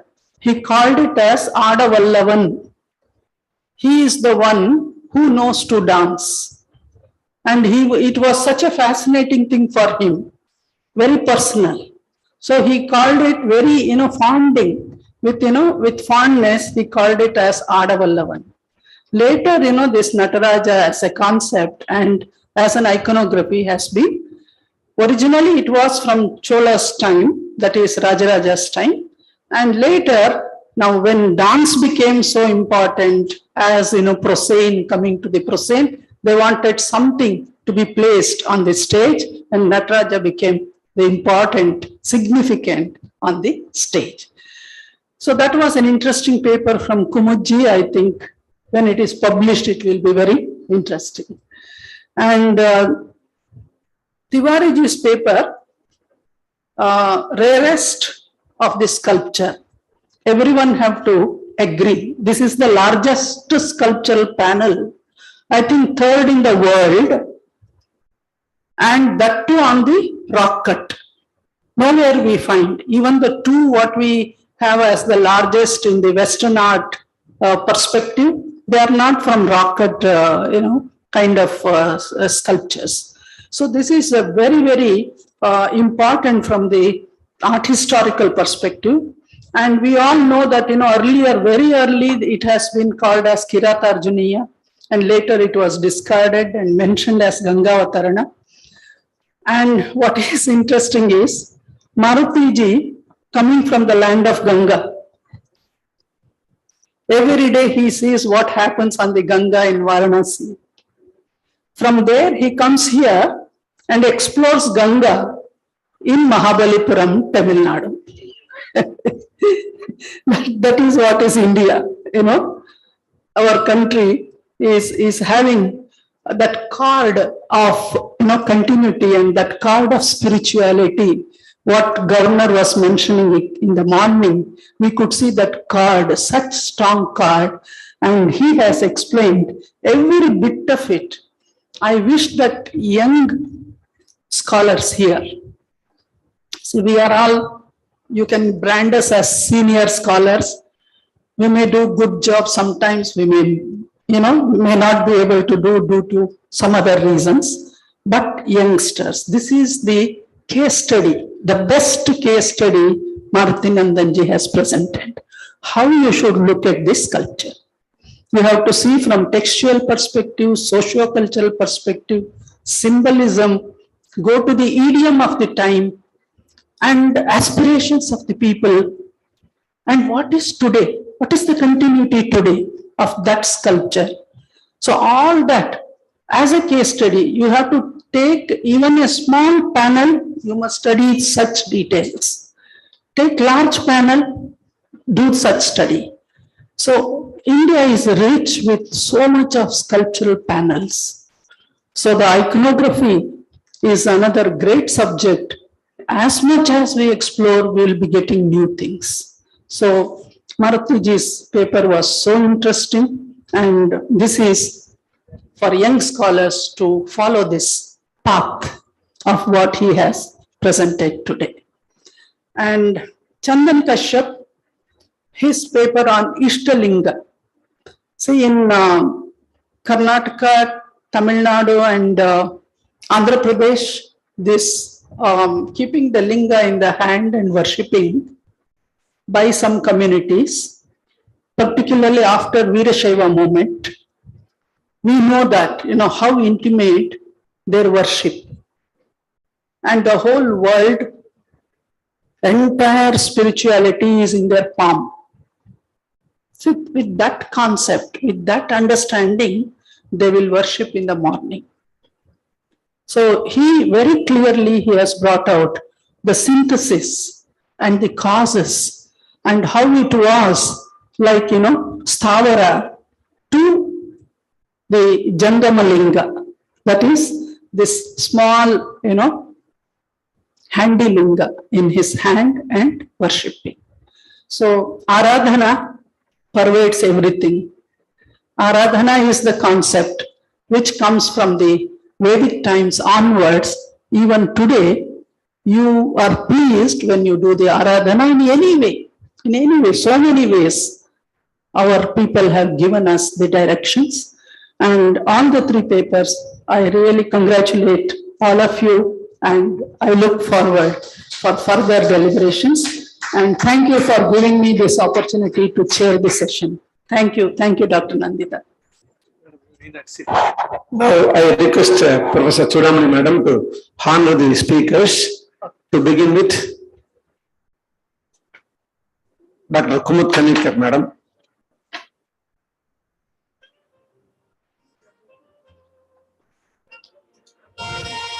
Sumit in the side. Professor Maruti Nandan, please.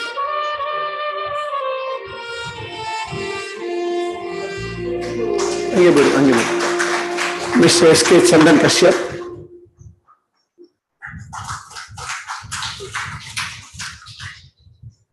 Thank you, speakers. Thank you, madam. I beg to tell you, because we are running short of time, afternoon, after this sessions, lunch session, we have got 10 papers and one KD Bajpai memorial lecture also. So I request you please set time and exactly be here by 2:25, 2:30 we will begin the sessions. There is a saying in Tamil, Sevikku unavu illada podu siridhu vayittukku meeyappadum. We have got a lot of Sevi in these years. We have got a lot of eating for the years. So I request everyone to, and to be here by 2:25. We will begin the sessions. 2:30 exactly. Thank you, gentlemen.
So please start. Kumudji, please come. Even if there's just 5 people, let's start. That's the only way everyone will come. When was ours?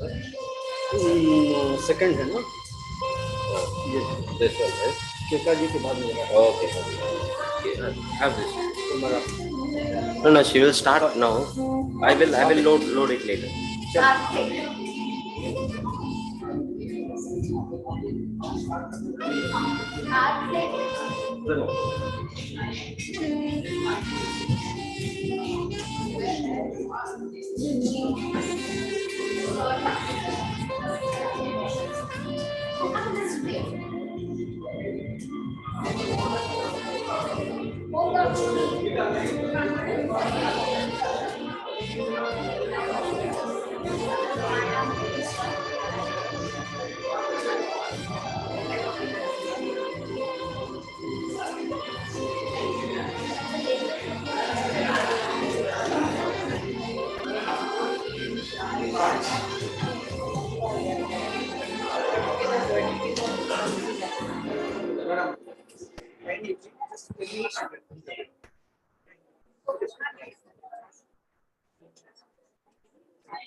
So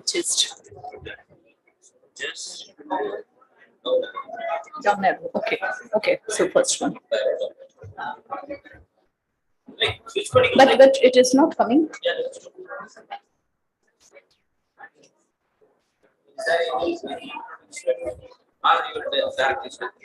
I don't know. I have sent.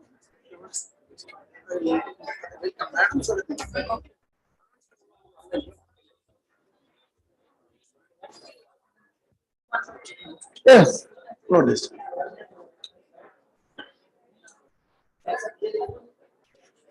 Good afternoon, everybody. We welcome you all for the another session of this interesting Congress.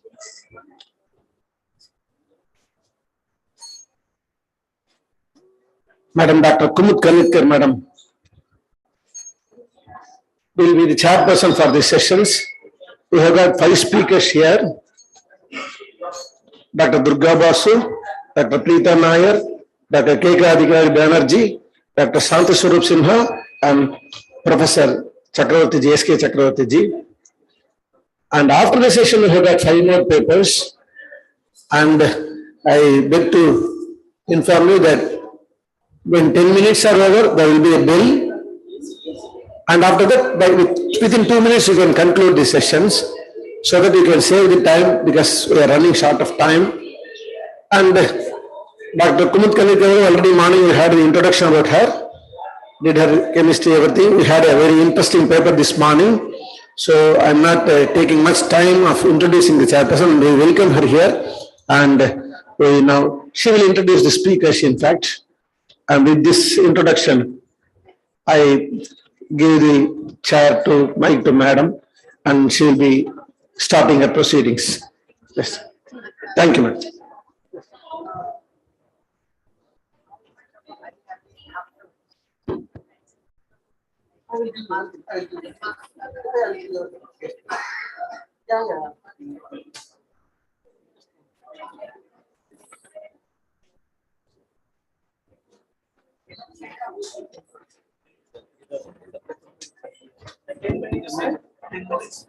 Madam, can you sit that side, madam, so that you can see the audience? You can see, but audience cannot see you. If you use the audience, the podium is there. That's it.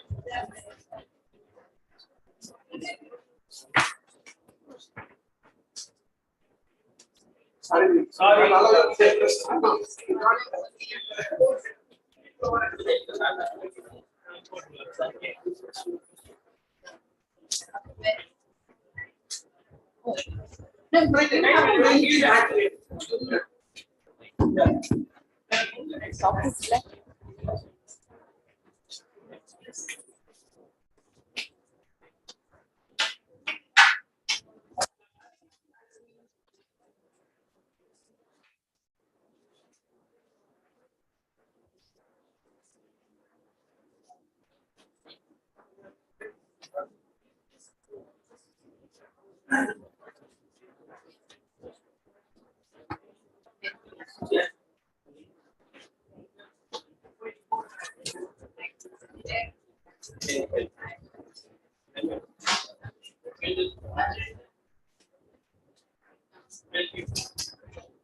Good afternoon.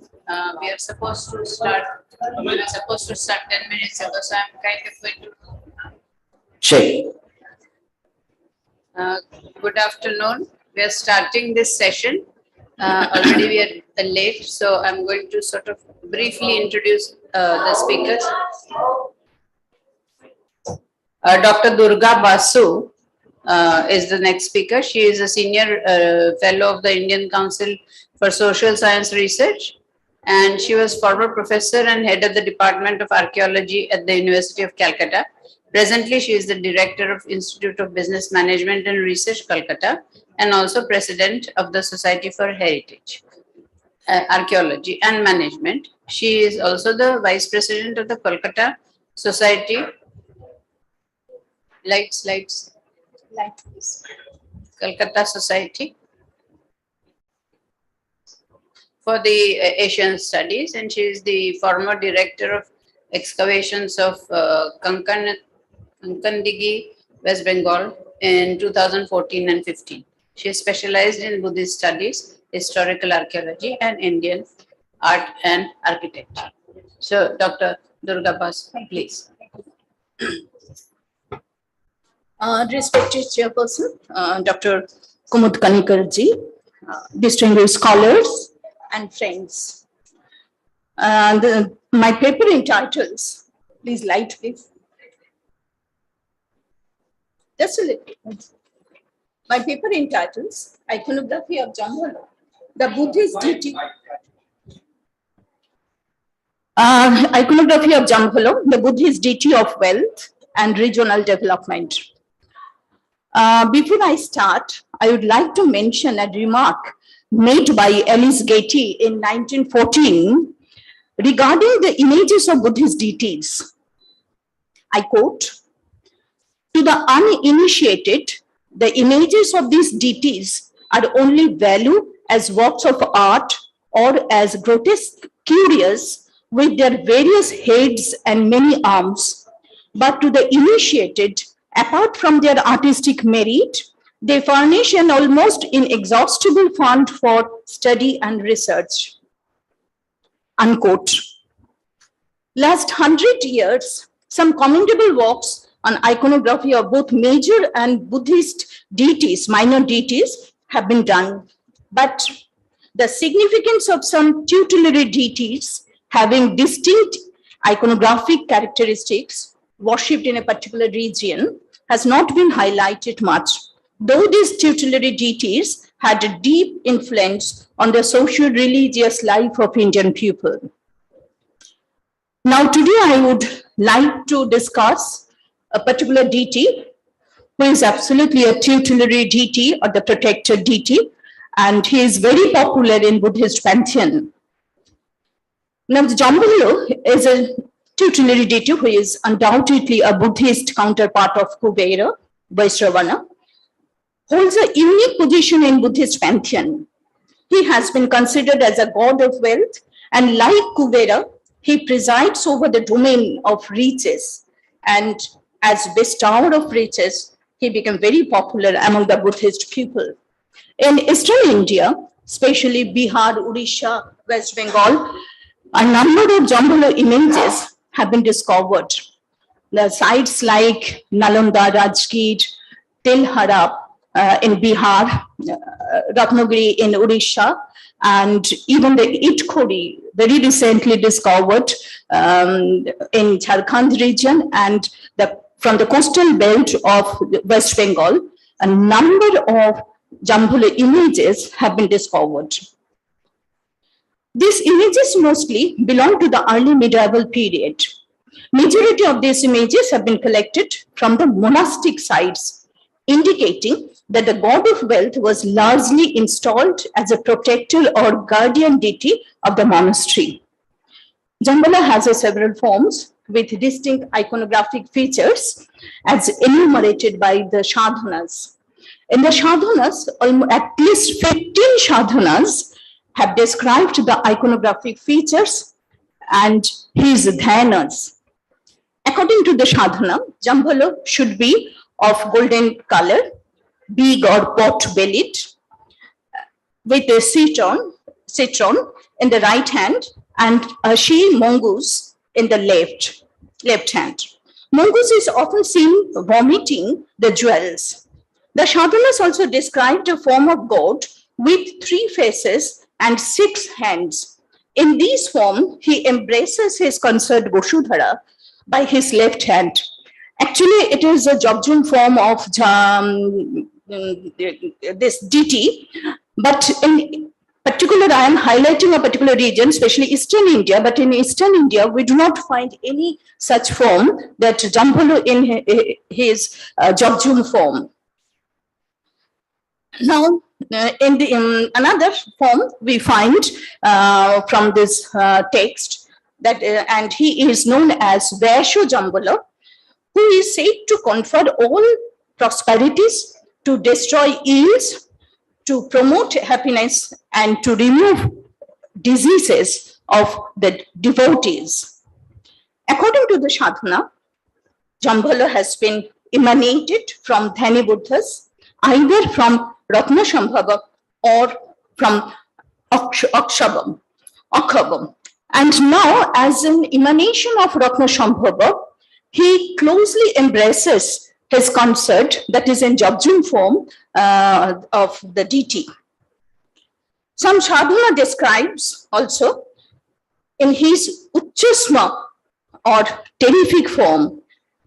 Now, in Eastern India, we have both this form, that is Jambala in a single form and in his terrific form. Since in art or sculptural art, we have 2 distinct forms, that means we have the Ugra form and also we have the benign form, we can say, because whatever the sculptures we have seen or we have found, that sculptures absolutely show a very serene and calm facial features with sometimes smiling faces. So it is absolutely the benign form of Jambala. So there are 2 forms, that is the benign and the Ugra form or the terrific form. So with this short introduction, I would like to move on the slide.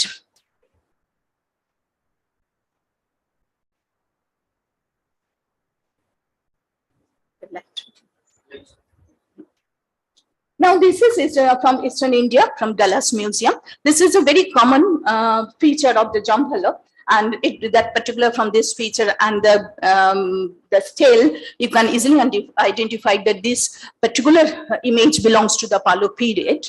And now here you can see that he is seated in a Lolitasana pose and holding a citron or the Bijapura on his right hand, and the left hand he is holding a mongoose, vomiting the jewels.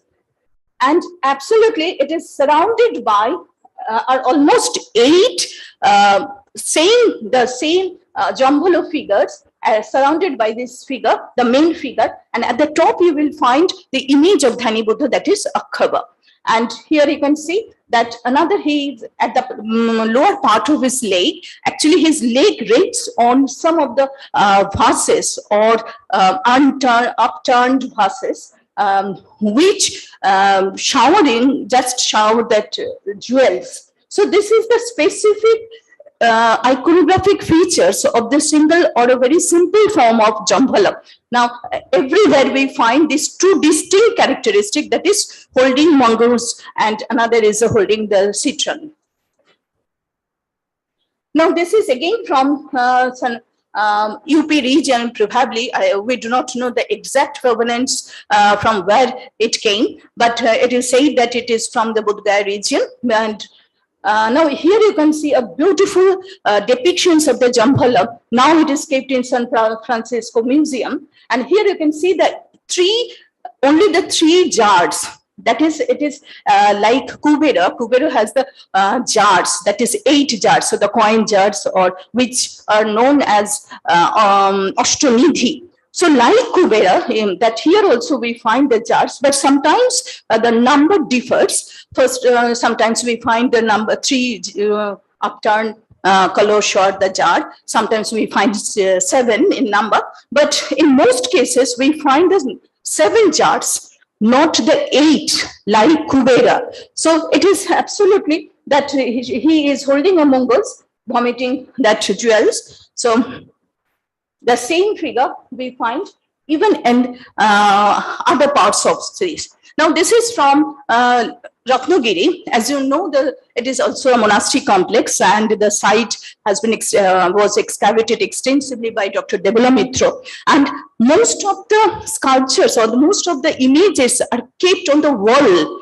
of monastic complexes. So particular Jambhala had a direct connections with the monastic complexes, but sometimes we find the single form also. Single form was also worshipped by the devotee, but in most cases these are from the monastic sites. So here you can see how beautiful it is, but it is a very tiny, the small figure attached to the outer wall of this monastery.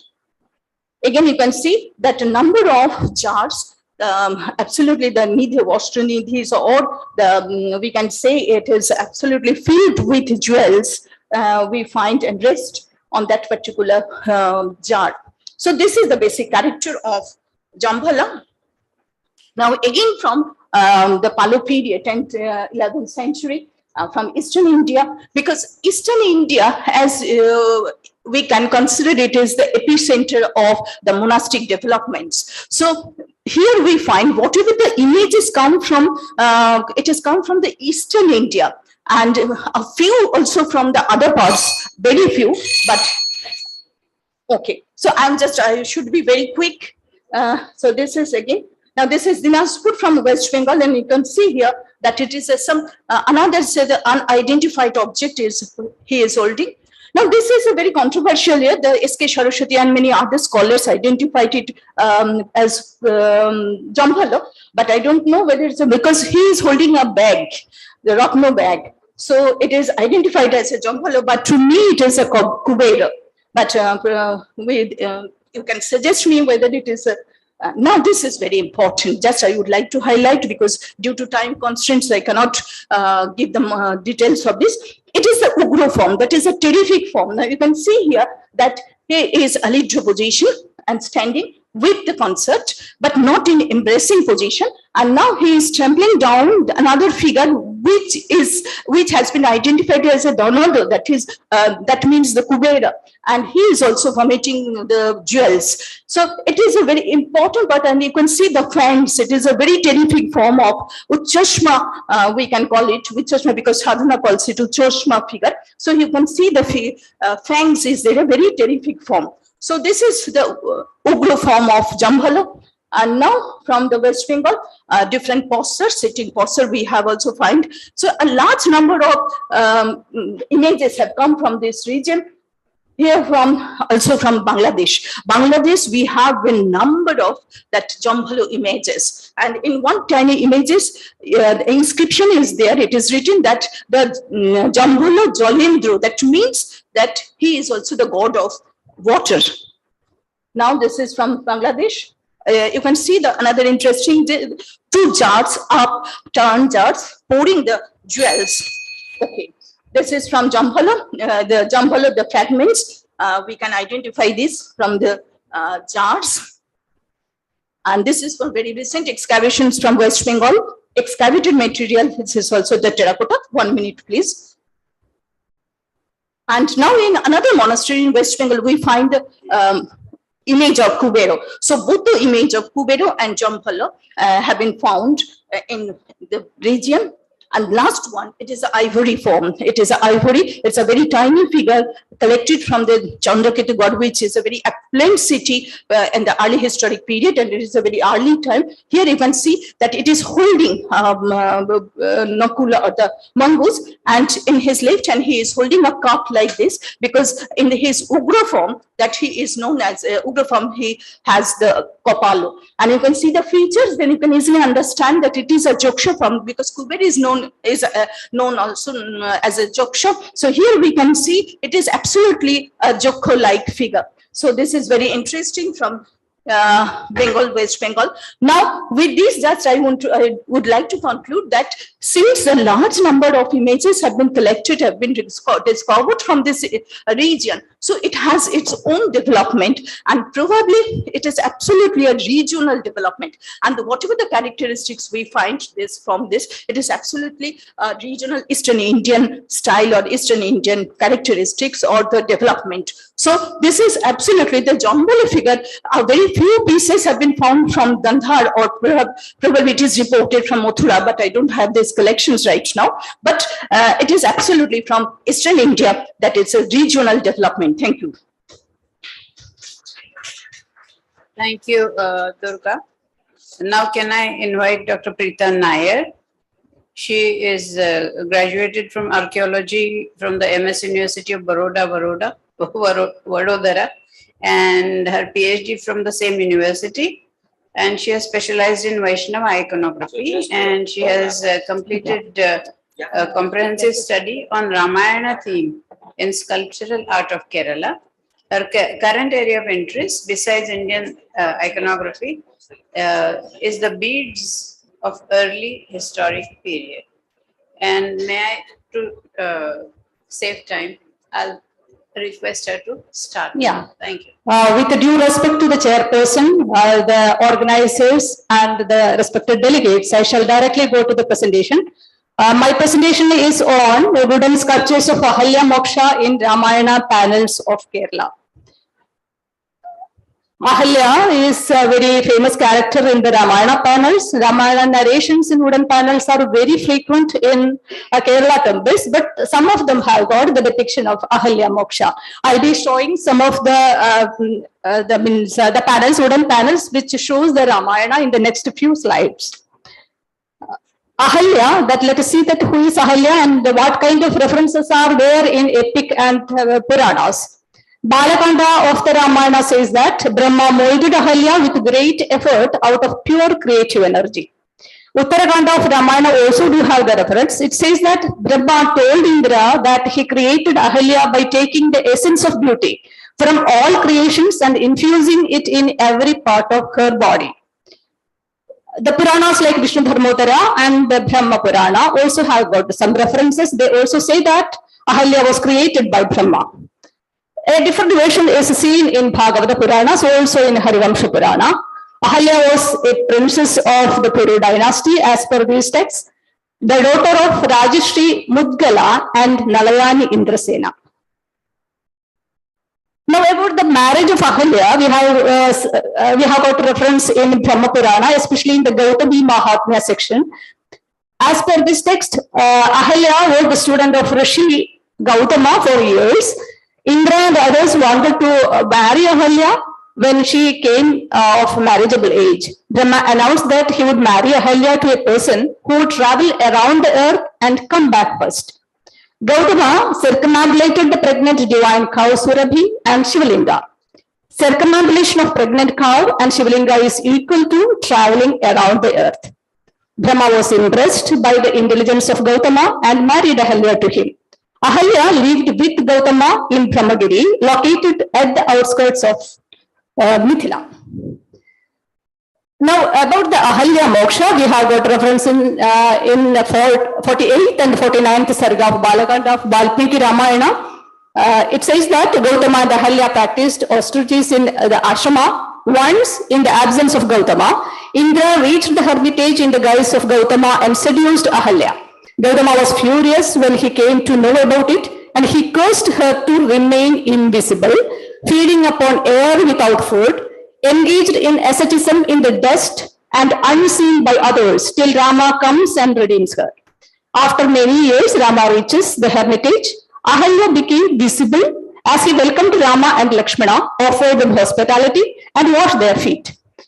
With the touch of his feet, Ahalya got her original form.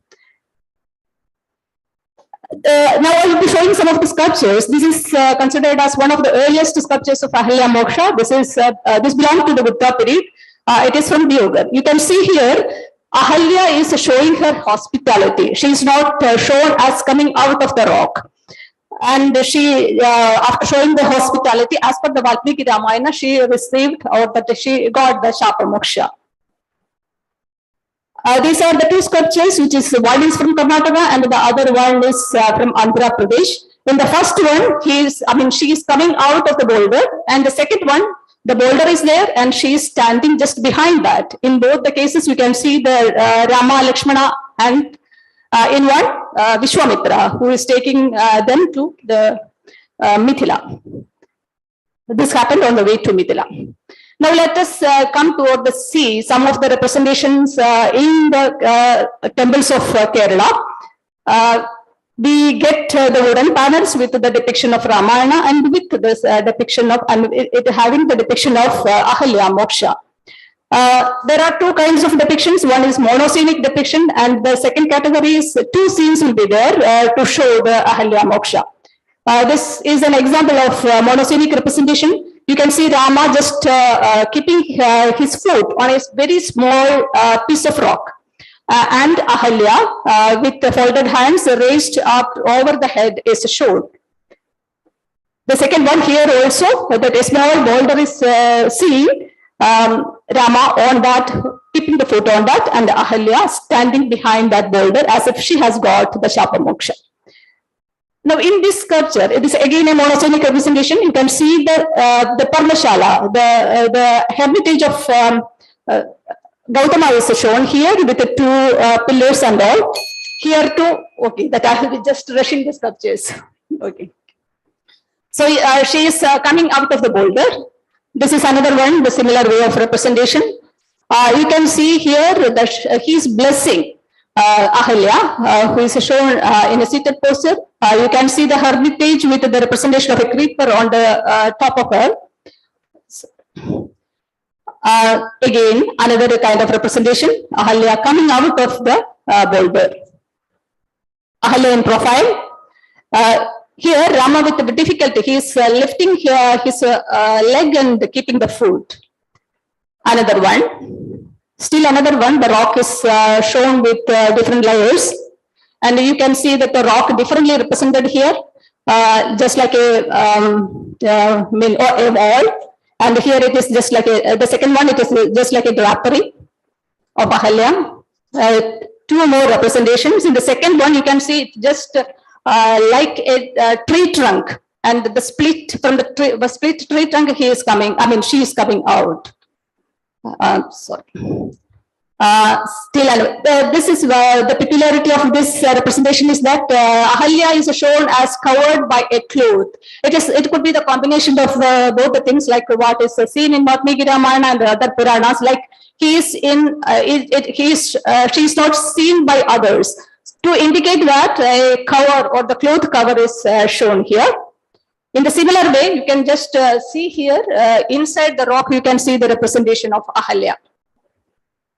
A narration in two scenes. You can see in the first one, the Ahalya, you can see that form, anthropomorphic form, but the features are not clear, invisible to others. And in the second one, that Rama gives the Shapa Moksha to her. Another representation in two scenes. Still another one, the speciality of this one is that here Ahalya is shown with fully decorated, like wearing kirida and all. And this is another representation, still another. Here you can see that Rama placing his foot on the head of Ahalya. And in conclusion, I would like to conclude with the following observation. We can see both monoscenic and the narrative depiction with characters of Ahalya, Rama, Lakshmana, and Vishwamitra, or two or three characters.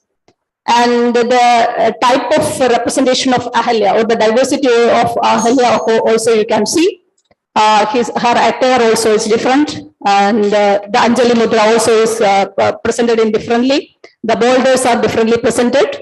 I'm sorry, my bell isn't working. No, okay. Time is up. Okay, so with that, I end the presentation. Thank you very much.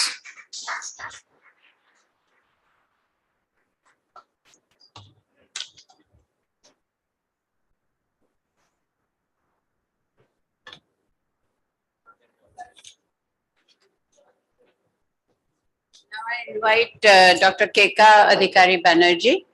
She is a curator of the museum at the Asiatic Society, Kolkata, under the Ministry of Culture, Government of India. She has worked in different state and central government museums, has presented papers at various national and international seminars and conferences, and published articles in leading journals on subjects of archaeology, art history, and museum curation. She has a PhD in archaeology from the University of Kolkata on sculptural art of Chhattisgarh, historical, cultural, and stylistic analysis.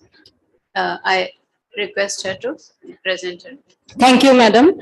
Respected Chairperson, scholars, delegates, good afternoon, everybody. I am directly going to my paper, Sculptural Art of Bastar and Dantewada, a style of its own. All of us, we know that Chhattisgarh as a newly formed state in 2000, and Bastar and Dantewada are the inhabited by the Aboriginal peoples, and their art form is completely different from other parts of India. I have traveled and visited. This is the result of my field work in 1999 and 2000 onwards. So just I am going a little read out. The Gonds are pre-Aryan people of mid-India, used the flowing lines and rounded masses, placing them, as in the days of Bharut, directly on the flat ground of the relief with a jest that had no place in the sculptures of Bharut. With these words, Stella Kremrich has pointed out that how much the form of Bharut was a Gond contribution is not clear yet in 2nd millennium AD. The historical map of Indian art is dotted with survivals from ancient stocks of the level of the tribal and folk arts. The sculptural art of Bastar and Dantewada in Chhattisgarh exemplify the above observation. Chhattisgarh occupies the eastern part of India, and it lies, the state was formed by the partition of 10 Chhattisgarhi and 6 Gondi speaking districts in the southeast of Madhya Pradesh. Its capital city is Raipur and is comprises of 32 districts. Geographically, Chhattisgarh can be divided into 3 main divisions: northern region, Central Plains, and Bastar Plateau. Bastar Plateau comprises of 8 tahsils, namely Kanker, Bhanupratapur, Kondagaon, Narayanpur, Jagdalpur, Dantewada, Bijapur, and Konta. Indravati is the largest and most important river of the Bastar Plateau region. Bastar, the state, the princely state, was formed during the 1324 AD by King Annamadeva, the one brother of the Prataparudra Devo of the Kakatiya ruler of Warangal.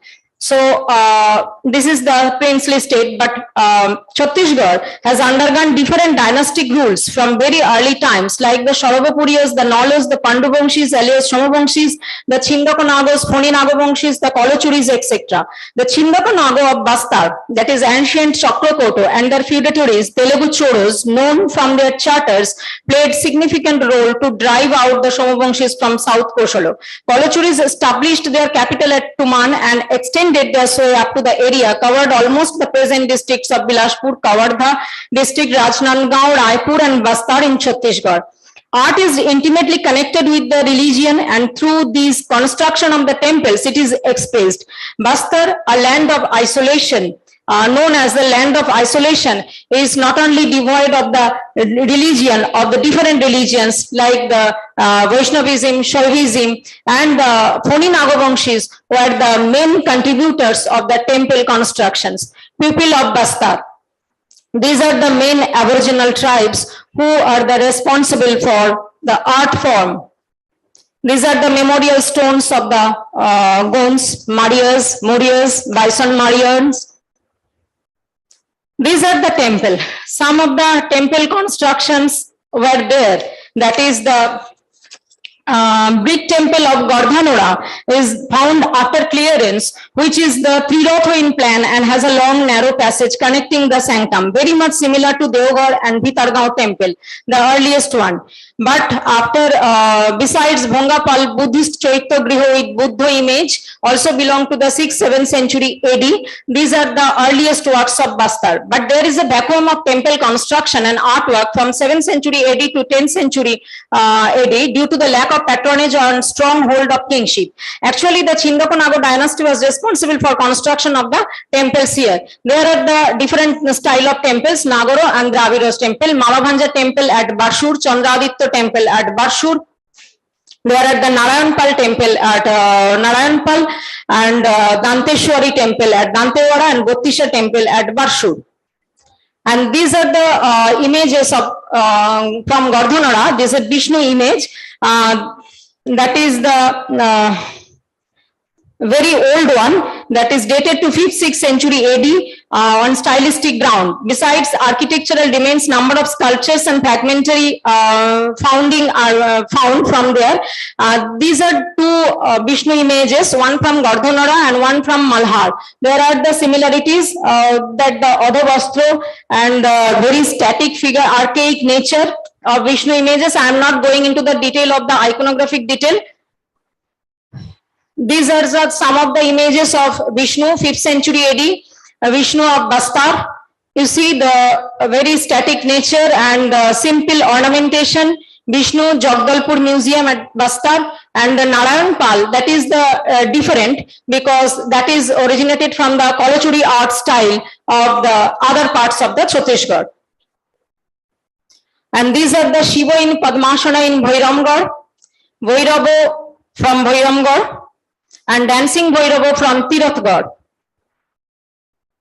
These are the Bhairabo images of Dantewada. Dantewada is the famous for Danteshwari temple.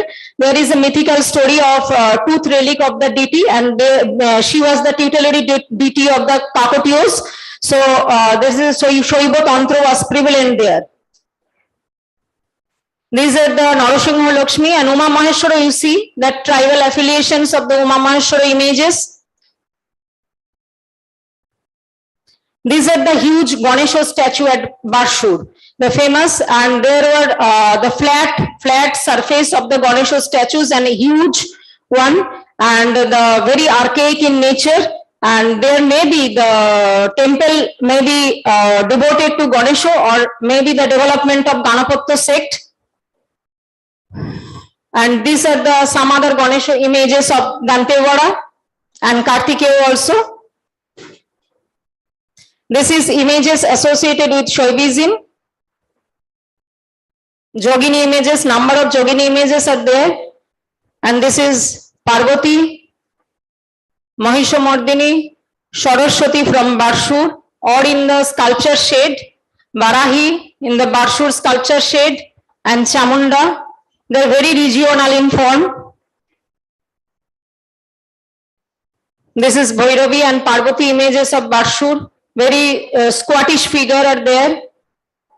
Only they symbolizes the lion. This is Danteshwari, tutelary deity. These are some of the images. The Nago worshippers, they were the Nago worshippers. So Nago couple. These are the devotees and Doni figures. You see the differentiation of the the iconographic features from other parts. These are some animal figures from Bastar and Dantewada. These are Dikpalo images of Barshur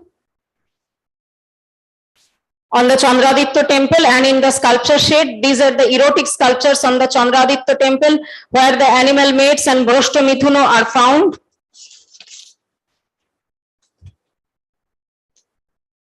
So this is a conclusion of mine that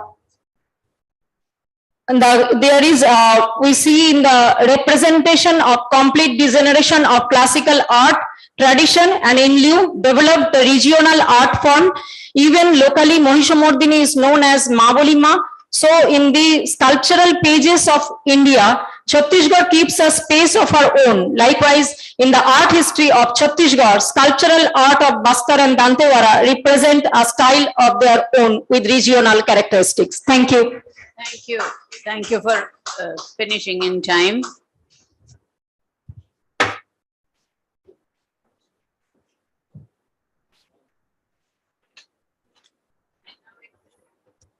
I now invite Dr. Shanti Swarup Sinha. Dr. Shanti Swarup Sinha is Assistant Professor in History of Visual Arts and Design, Faculty of Visual Arts, Banaras Hindu University.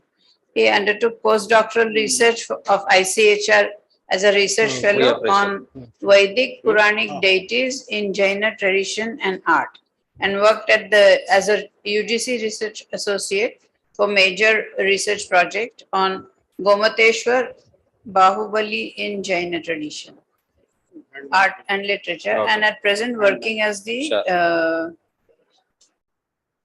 co-person in a major research project, coordinator, major research project of Spark with collaboration of Government of India and USA. His publications deal extensively with ancient Indian art. I'm going to cut short the many things he has done. Dr. Sinha, you may please start.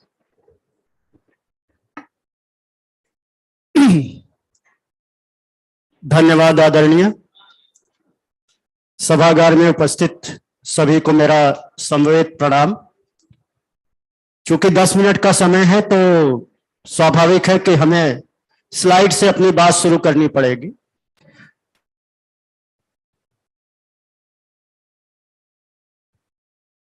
Shiv और शिव का महात्म केवल एक चीज से समझा जा सकता है। नमस्ते विश्वनाथाय विश्वरूप नमस्तुते, लक्षा लक्ष्य नमस्ते शून्य रूपाय, लक्षा लक्ष्य नमस्तुते। यानी हम जिस शिव की बात करने जा रहे हैं, जिस अनंत की बात करने जा रहे हैं और जिस अनंत में मैं गोता लगाने जा रहा हूं, 10 मिनट में तो संभव नहीं। लक्ष्य भी है और अलक्ष्य भी है, और इसलिए मैं शिव के केवल एक फॉर्म और एक फॉर्म में भी कुछ विशिष्ट बातों की तरफ आपका ध्यान आकर्षित कर रहा हूं। अनुग्रह मूर्ति यानी वह स्वरूप जिसमें शिव देव, दानव और मनुष्य पर अपनी कृपा करते हुए दिखाए जाते हैं। इनमें कुल 6 फॉर्म सर्वविदित हैं। रावणानुग्रह, किरातार्जुन या अर्जुनानुग्रह जिसकी चर्चा सर कर रहे थे, चंडेशानुग्रह, विष्णुआनुग्रह, नंदीशानुग्रह और विघ्नेश्वरानुग्रह। इनमें से जो प्रथम 2 हैं, रावणानुग्रह और किरातार्जुनियम या किरातार्जुन या अर्जुनानुग्रह हम कहें, ये 2 प्रतिमाएं या यह 2 स्वरूप पूरे भारत से हमें मिलते, थोड़े कम या ज्यादा की संख्या में पूरे भारत से मिलती हैं। नेक्स्ट 2 जो हैं, चंडेशानुग्रह और विष्णुआनुग्रह, यह केवल और केवल दक्षिण भारत, और दक्षिण भारत में भी केवल चोल और पल्लव कला केंद्रों से मिलती हैं। लेकिन अंतिम जो 2 हैं, नंदीशानुग्रह और विघ्नेश्वरानुग्रह, इनकी चर्चा तो बहुतायत मिलती है। उत्तर भारतीय ग्रंथों में भी मिलती है, दक्षिण भारतीय ग्रंथों में भी मिलती है, उत्तर भारतीय शिल्प शास्त्रों में भी मिलती है, दक्षिण भारतीय शिल्प शास्त्रों में मिलती है। लेकिन जहां तक मेरा अपना शोध है, उस शोध का परिणाम यह है कि यह 2 फॉर्म अभी तक अनुपलब्ध है। यानी हम केवल 2 फॉर्मों की चर्चा करने जा रहे हैं, चंडेशानुग्रह और विष्णुआनुग्रह। चंडेशानुग्रह की जो कथा है, यह कथा तमिल पेरिय पुराण और जहां तक आइकोनोग्राफिक टेक्स्ट की बात है, मयमत, अंशुमत, वेदागम, उत्तर कर्णागम, पूर्व कर्णागम और शिल्प रत्नम में हमें मिलती है, यानी पूरे विस्तार के साथ मिलती है। परंतु ध्यान देने वाली बात है कि मूर्तियां हमें मिलती हैं, वो जो वर्णन मिलता है वह वर्णन हमें मिलता है 12वीं 13वीं सदी में, और जो हमें मूर्तियां मिलती हैं वो 6ठी 7वीं सदी ईस्वी से मिलनी शुरू हो जाती है। पहला प्रश्न यहीं आके खड़ा होता है कि कौन से वो कारण थे कि जिनका प्रणयन पहले हो गया और उल्लेख बाद में हुआ, पहला।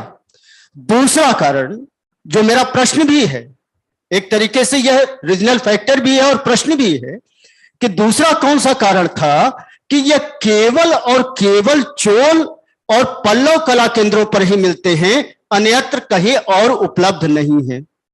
तीसरा, अगर हम इनको कैटेगराइज करें तो ये 4 प्रकार के हमें मिलते हैं, और ये 4 प्रकार क्या हैं? या तो शिव चंडेश के उष्णीश पे माला पहना रहे हैं, या पार्वती के साथ हैं, या पूरी कथात्मक पृष्ठभूमि में बने हुए हैं, या केवल चंडेश बने हुए हैं। और तब जब इन पे हम विचार करते हैं तो हमें फिर उसी पुराण की तरफ जाना पड़ता है, जो पुराण ये कहता है कि चंडेश के लिए अलग से देवकुलिका, उत्तर की तरफ देवकुलिका बनाने की बात वो करता है। यह पहली कैटेगरी है जिसमें चंडेश, और चंडेश की कथा आपको पता है और कथा के लिए मैं समय नहीं लूंगा यहां पे, और यह नाम भी, चंडेश नाम ही अपने आप में पूरी कथा का वर्णन करता है। उग्र भक्ति का नाम है चंडेश, बालक भक्ति का नाम है चंडेश, और वह स्वरूप जहां पर शिव स्वयं उपस्थित होकर उस बालक को, जैसे मार्कंडेय अनुग्रह में वह उनके ऊपर अनुग्रह करते हैं, वैसे ही यहां पर अनुग्रह करते हैं। और इस भाव में अनन्यतम जो भाव है वह भक्त और भगवान के बीच का जो अनंतम संबंध है उसको डिस्क्राइब करता है। और देखे किस भाव से शिव बालक चंडेश के मस्तक पर उष्णीश बांध रहे हैं। और यहां पे अगर हम सेकंड में देखें, जो हमें बृहदेश्वर मंदिर तंजौर से मिलता है, यह तंजौर का जो प्रकार है, मंदिर का प्रकार है, इसके बाहरी दीवार पे हमें ये अंकन मिला, बहुत छोटा सा अंकन है और उसकी लाइन ड्राइंग है यहाँ पे। तो यहाँ पर देखें कि पार्वती भी उस भक्ति में स्वयं को एकाग्र पाती है और स्वयं भी उसे वरदान दे रही है, और जिसका सबसे सुंदर निदर्शन गंगई कोण चोलपुरम के बृहदेश्वर मंदिर पर है। और ये तीसरा प्रकार है जहां पूरी कथात्मक पृष्ठभूमि दोनों, और ये खास करके गंगई चोलपुरम के मंदिर पे जितने भी अंकन हुए हैं उनकी ये विशेषता रही है कि मूल मूर्ति बीच में और कथात्मक अंकन उनके किनारे पे बनाने की व्यवस्था रही है। तो ये कॉमन रही है, लेकिन यह तीसरी कैटेगरी में आती है जहां पे हम पाते हैं कि पूरी कथात्मक पृष्ठभूमि है। यहाँ पे चरवाहे के रूप में जाना और पिता के ऊपर पिता के द्वारा बालुकालिंग पर प्रहार, और प्रहार के बाद चंडेश का उसी कुल्हाड़ी से प्रहार, और फिर शिव का प्रसन्न होना। और यहाँ पर देखें कहीं ना कहीं जिसकी तरफ तिवारी सर ने बार बार हमें ये संकेत किया कि ये केवल चंडेश के रूप में ना देखें, इसे कहीं न कहीं राजेंद्र चोल चंडेश के रूप में अपने आप को उपस्थित यहाँ पाता है। और वह भाव देखें कि किस भाव से जो उष्णेश का अंतिम छोर है और किस तरीके से संभाल रखा है, वह है अनन्यतम भक्ति, जो राम और हनुमान के बीच का जो मध्य संबंध है उस संबंध को कहीं न कहीं स्थापित करता है। और देखें पार्वती भी अपने आप को उसी के साथ पाती है। और फिर चौथा रूप हमें ये दिखाई पड़ता है, और इस चौथे रूप में जो सबसे महत्वपूर्ण बात है कि चंडेश को यहाँ पर कुल्हाड़ी के साथ दिखाया गया, एक्स के साथ दिखाया गया, लेकिन जो सबसे महत्वपूर्ण बात है वो जो जटाभार है, जटाभार में आप देखें एक पुष्प अलंकरण है, यानी वह कहीं ना कहीं संकेत जो शिव के द्वारा उष्णीश बांधे जाने का संकेत है, उसका संकेत भी यहाँ पे हमें दिखाई पड़ता है। दूसरी बात, आपने देखा होगा कि ये चंडेस अकेला है और इससे शिवराम मूर्ति जी ने इसको आइडेंटिफाई किया हुआ है, और कथा जो कहती है उससे भी आइडेंटिफाई हो जाता है। दूसरी तरफ हम देखें कि जो प्रसन्न बदन है और जो शरीर का गठन है उसमें भी बालपन का जो भाव है वह उसे और महत्वपूर्ण बना देता है और कथा से जोड़ देता है। और इसी तरीके से खास करके चोल पीरियड में हमें चंडेस की इस तरीके की भी मूर्ति मिलती है, विदाउट एक्स, विथ एक्स और विदाउट एक्स, और दोनों की, और गीतांजलि पुट, और जिसमें अक्षमाला के साथ दिखाया गया। यानी भाव वही, और भाव का एक तरीके से हम कह सकते हैं चंडेस की अलग एक कल्ट डेवलप हो जाती है। और जो इतना बड़ा कल्ट था वह आखिर उत्तर भारत में क्यों नहीं डेवलप हुआ, यह एक मेरा आप सभी से प्रश्न है, इसका समाधान करें। नेक्स्ट, उसे दूसरे रूप देखें। अब मैं नेक्स्ट आता हूं विश्वानुग्रह। यह भी प्रश्नवाचक है। प्रश्नवाचक इसलिए है कि विश्वानुग्रह में चक्रदान मूर्ति की कथा है, आप सभी जानते हैं, उस चक्रदान मूर्ति से आप सभी परिचित हैं। प्रश्न यह है कि विष्णु और शिव के मध्य चक्र की महत्ता, विष्णु और शिव के मध्य जो एक अन्योन्याश्रित संबंध है, उस संबंध में जहां पे उन्हें राजीव लोचन कहा गया और अपने आंख को दान करने की जो परंपरा है, वह ऐसी परंपरा, ऐसी कथा जो विश्रुत होनी चाहिए थी, पूरे भारत में जानी चाहिए थी, और जिसकी कथा महाभारत से लेके और तमाम जगह आप देखें, महाभारत में भी है, शिव पुराण में भी है, वामन पुराण, यानी कथा उत्तर भारतीय ग्रंथों में और दक्षिण भारतीय ग्रंथों यानी उत्तर कर्णागम, श्री तत्वनिधि, उत्तर कर्णागम, इन सारे में अगर आप देखें तो ये दक्षिण भारतीय ग्रंथ है जो शिल्प शास्त्रीय ग्रंथ है, यानी कथा के रूप में उत्तर भारत में। और बस मैंने इसीलिए 2 लिया है और जल्दी से समाप्त करूंगा इसे।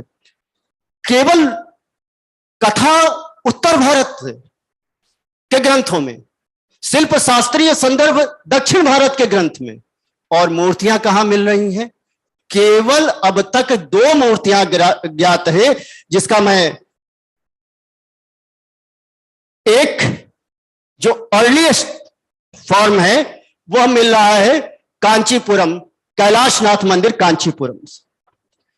और यहां पे देखें, चतुर्भुज विष्णु, चतुर्भुज शिव दोनों बैठे हुए हैं, और सभी हाथों से, प्रायः सभी हाथों में पद्म विराजमान है, और एक हाथ जो कथा कहती है कि राजीव लोचन होने के नाते जब शिव ने एक पुष्प गायब किया तो अपने आंख को ही शिवलिंग पे अर्पित करने का प्रयत्न किया, वह भाव भी प्रदर्शित है।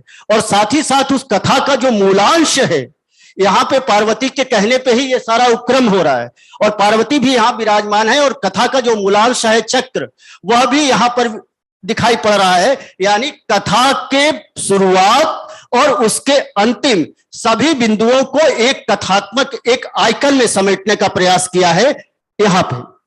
नेक्स्ट, जो हमें 8वीं सदी के बाद सीधे 17वीं सदी में मीनाक्षी सुंदरेश्वर मंदिर में यह मूर्ति मिलती है विश्वानुग्रह की, और इसके बाद न इसके पहले न इसके मध्य में, और उत्तर भारत में तो बिल्कुल नहीं।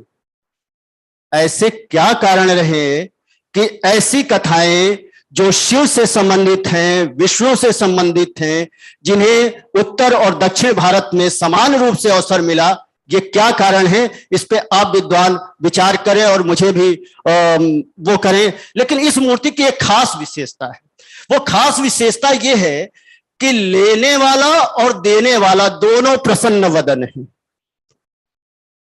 विष्णु शिव बैठे हुए हैं, और यहां पे आप देखें, यहां पार्वती भी विराजमान है, साथ ही साथ विष्णु है, और यहां पे चतुर्मुख ब्रह्मा यानी पूरी ट्रिनिटी, त्रिदेव यहां पे विराजमान है, कथा का एक और बड़ा आयाम बनाते हैं। बहुत बहुत धन्यवाद आप सभी का। चूंकि काशी से आया हूं तो काशी विश्वनाथ का दर्शन करें। सर्वे भवन्तु सुखिनः, सर्वे सन्तु निरामया। Thank you. Thank you. And now I call upon Professor Shamal Kanti Chakravarti.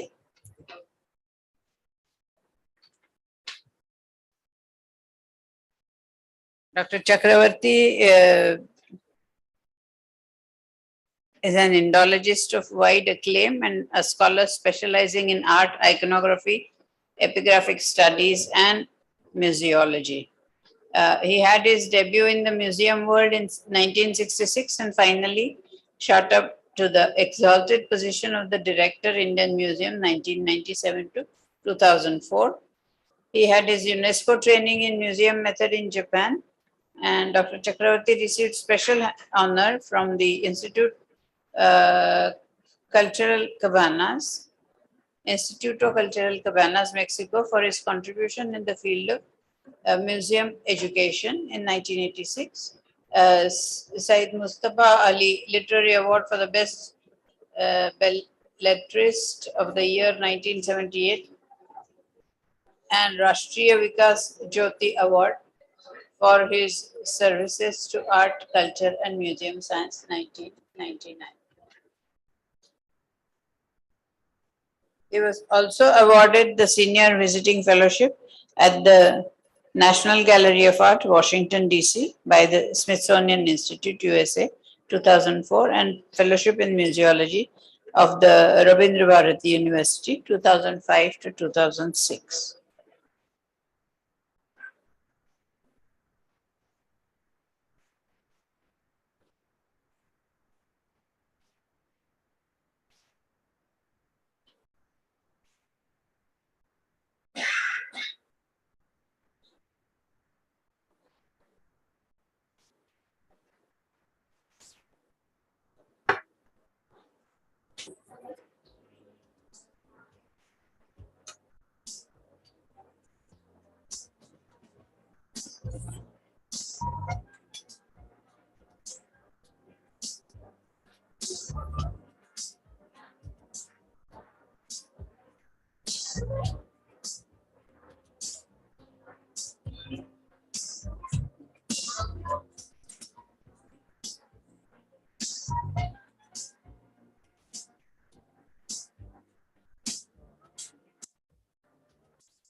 Dr. Chakravarti, please start, yes.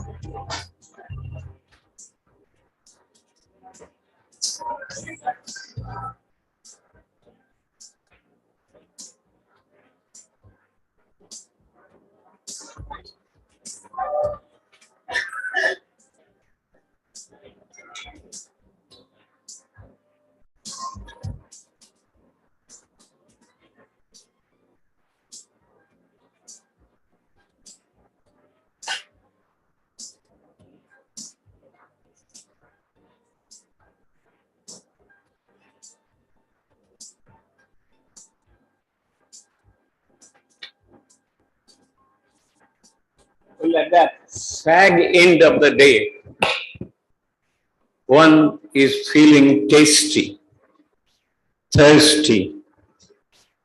So I will be presenting you the goddess Amra, the mango goddess of Jain pantheon,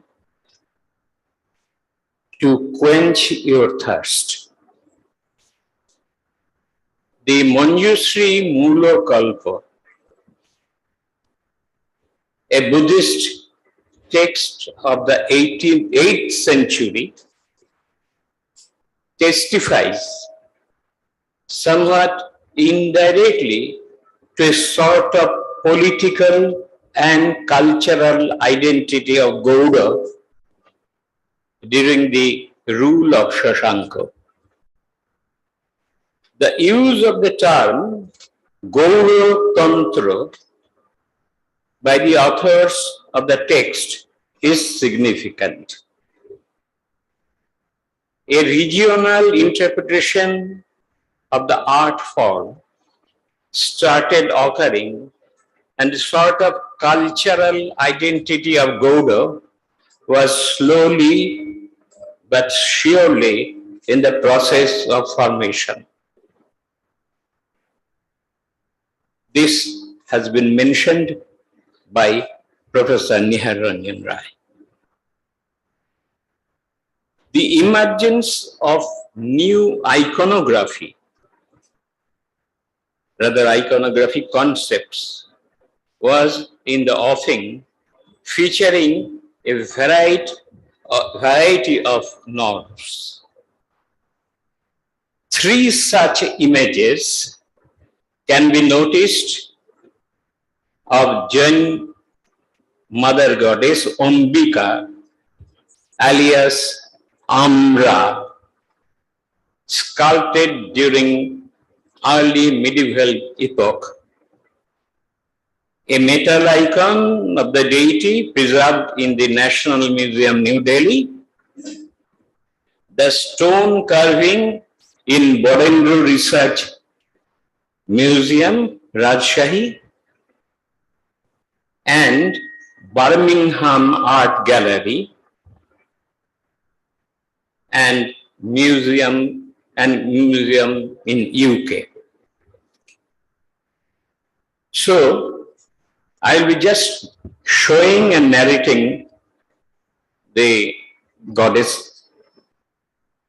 A folkish element characterizes the figure of a 10th century female god, Ambika, recovered originally somewhere from Bengal, dressed and featured like a peasant mother from rural agricultural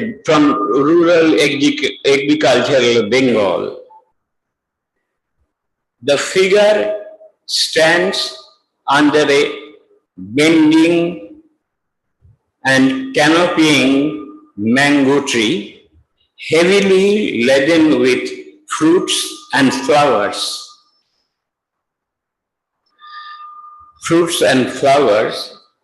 And carries a child in her held on her lap. Evidently, it is an icon of the rural community, which is fashioned in cast metal.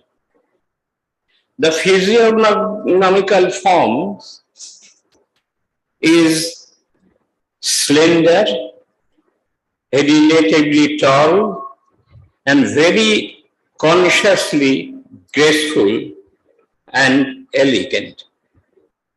She is described as Ambika.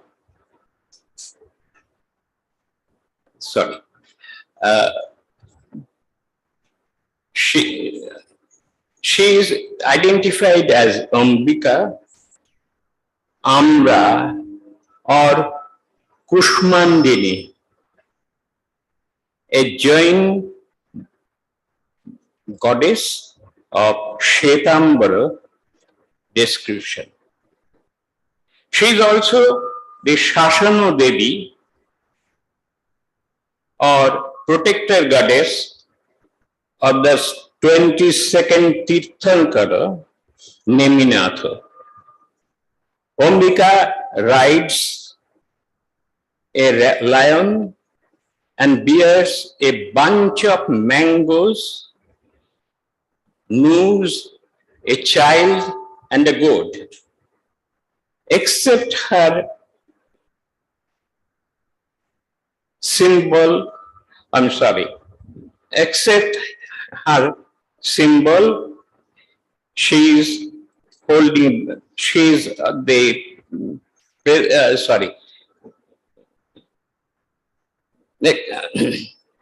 well, I have a problem in the eyesight, so excuse me.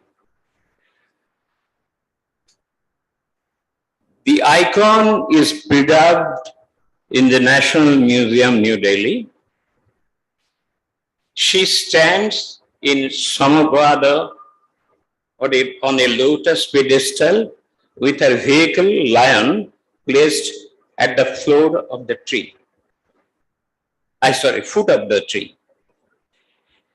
Extremely handsome, profusely adorned, and in the full bloom of youth, she suggested by suggested by the large globular breasts, over which lies an ornament of necklace, is a bust of a goddess Ambika or Amra.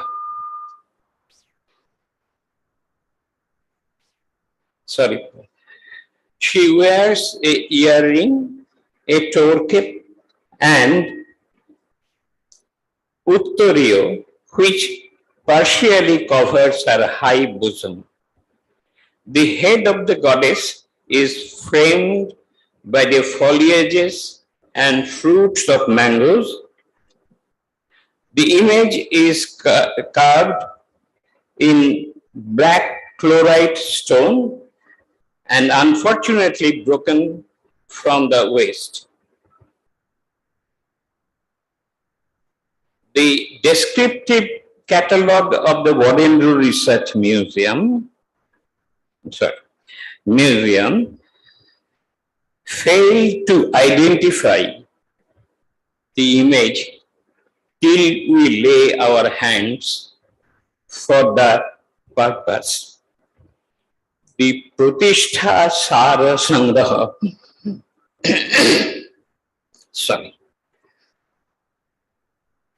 a manuscript which describes the goddess as a Dibhuja Singharuda Amro Devi Horit Prabha. Another iconography description of the goddess is also available in the Pratishtha Sara in the following quatrain. Dibbamra Amro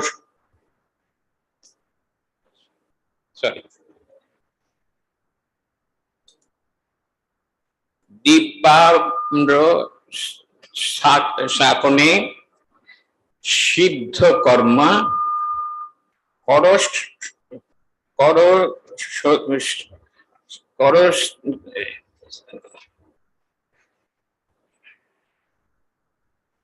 my eyesight disturbing.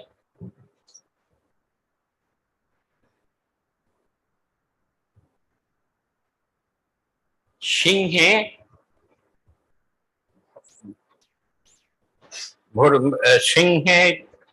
Singharudhe Shita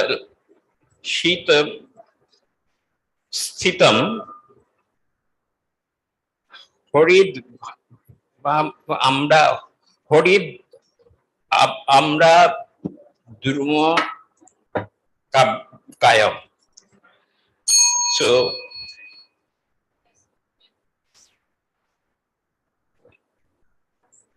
So, from two descriptions in Pratishtha Charo Sangraha and other Pratishtha Nibandhana,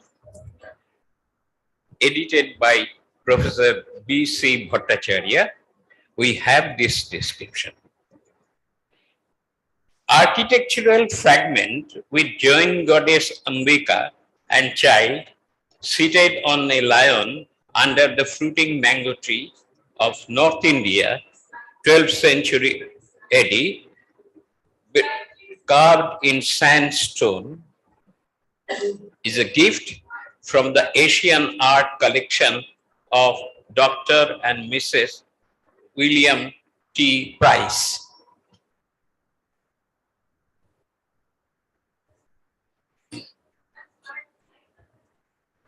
The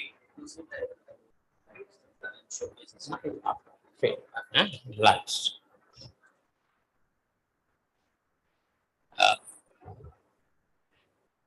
Additionally, the leaves of this front tree are not branches. These are mango fruits. A goddess sits under the fruiting mango tree. She holds a mango branch in her right hand. The mango fruit rests even on her knee.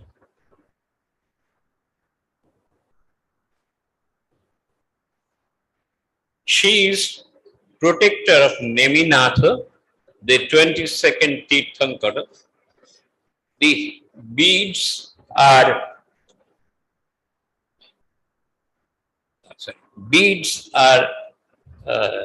the gems hanging from the mango tree that distinguish this as a wish granting tree. More than an ordinary mango tree. Now, frequently, the image of the mother goddess Ambika, alias Amra, date between 10th and 12th century AD. In an area where mango plantation is copiously cultured. Mango tree, well, another fruit associating divinity of Bengal iconography is Vayu, the wind god who rides a stag, Mrigarura, signifying its immense speed. The fluttering leaves of banana tree gives an indication of swift movement and speed. The 11th century black basalt image of Vayu from the collection of the Guru Shodha Museum at Joka in Kolkata shows the crowned god holding a scepter in his left hand, while his right in akimbo is holding a fruit. It might be banana. To the right of the wind god is a broken trunk of a plantain tree with two leaves visible, and the top important portion is defaced, upon which is seen 3 rows of dangling banana fruit and its flower. So, this icon, particularly in Bengal area, and also in one in Madhya Pradesh, has given a chance that gods or goddesses could be associated with fruits. The study therefore reveals that natural phenomena and iconographic peculiarities have combined together to shape a new concept of Eastern Indian art form of the medieval age, providing a special regional interpretation. Let me show the slides.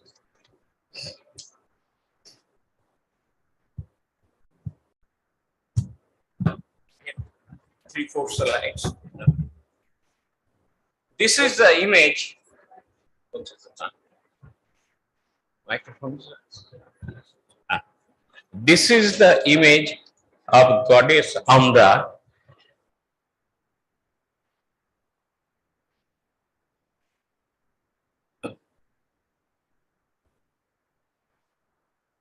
Next one.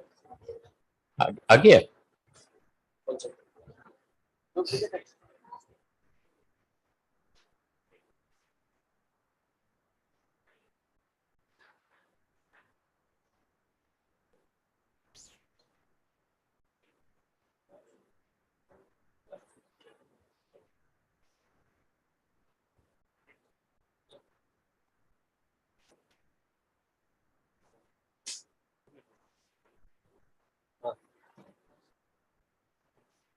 Yes, sir. Lights off. Bust of the deity is seen over her head. A series of mangoes are branching, and this is an image in Rajshahi Museum. The frontispiece of the book by the scholar mentions this, but could not identify the goddess.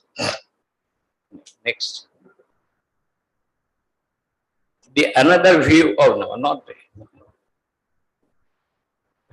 The another view of the image is also seen, and you can have a series of mangoes over her head.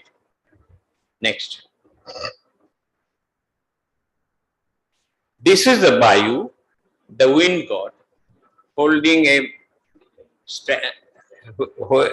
here there are bananas, the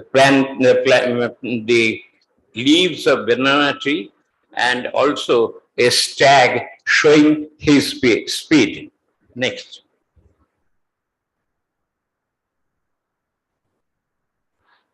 This is in the National Museum, New Delhi.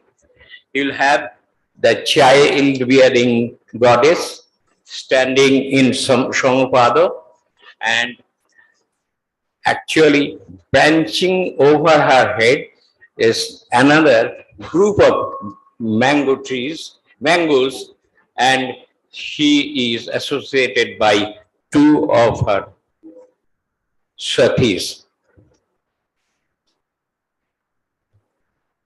This is from the Birmingham Museum, and it includes read.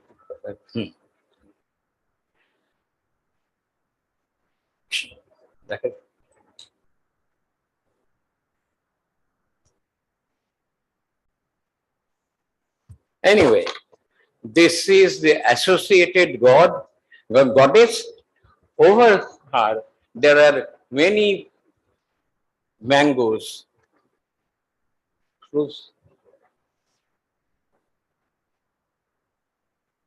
So, I promise that you will be having the juice of mango at the end of my lecture through some slides. Thank you all.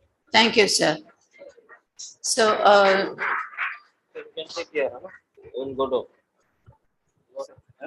now that we are at the end of this session, just a quick summary. We had very different topics. Dr. Durga Basu talked about Jambhala, the titulary or protective deity in Buddhism, which is like a counterpart of Kubera and Vaishravana that we are familiar with. And it is seen from Nalanda onwards, even in Jharkhand region and early medieval sculptures. He can be Raudra or Saumya. And Durga Basu has shown us a lot of different forms, including one very Ugra form. Then Dr. Preeta Nair talked about Ahilya Moksha.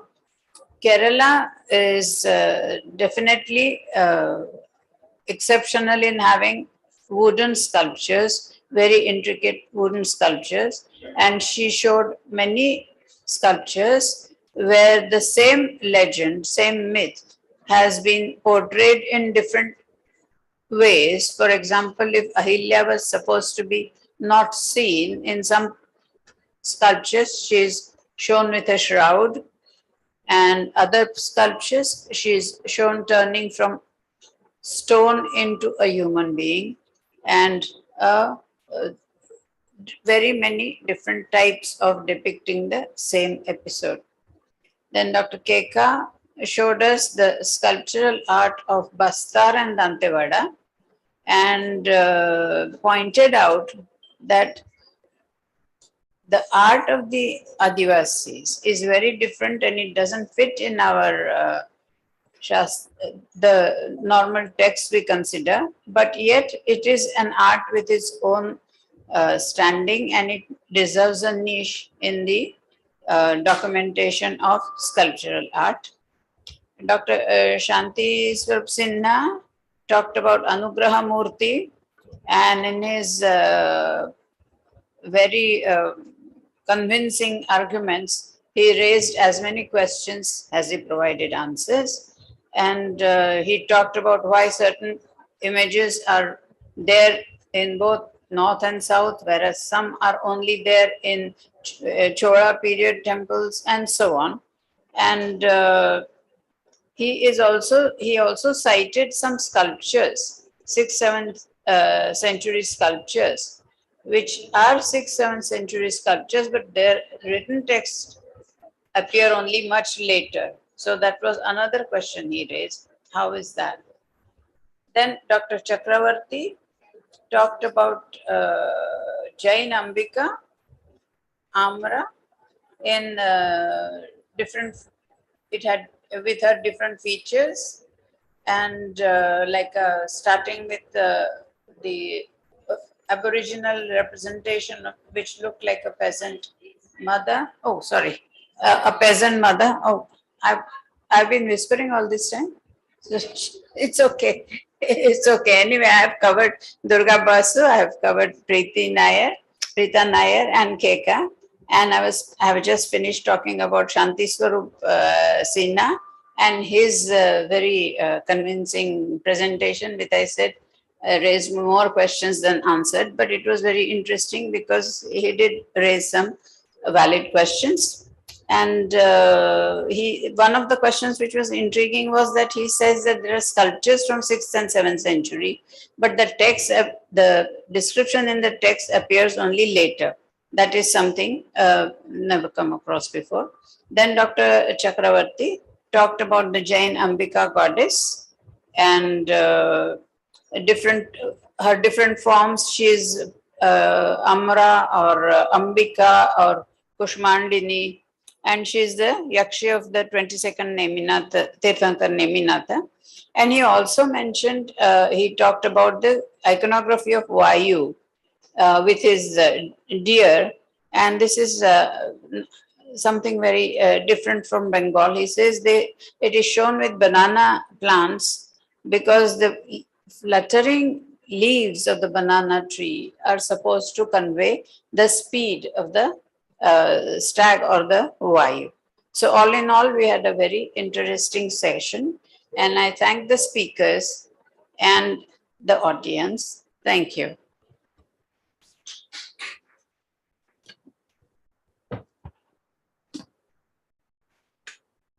I request our director madam to honor the chairperson, Dr. Kumud Kanikar madam.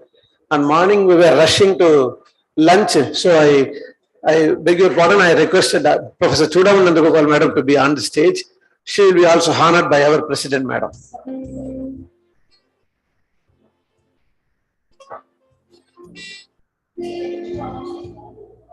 And on to the speakers, the chairperson Dr. Kumud Kanikar madam will honor them. To begin with, Dr. Durga Basu, please I request on the stage, Durga Basu on the stage. Dr. Preeta Nair to follow. Yes, madam. Dr. Preeta Nair to follow. Please.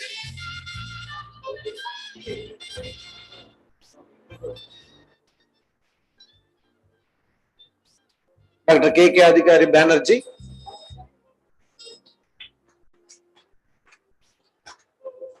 Dr. Santi Swarup Sinha,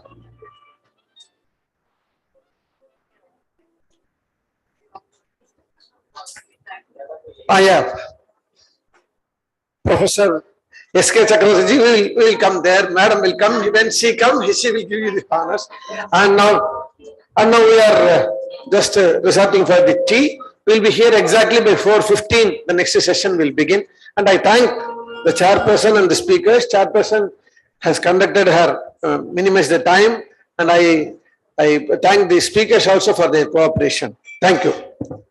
4:15. We will meet again here for the next session. Yes, thank you, thank you. You have several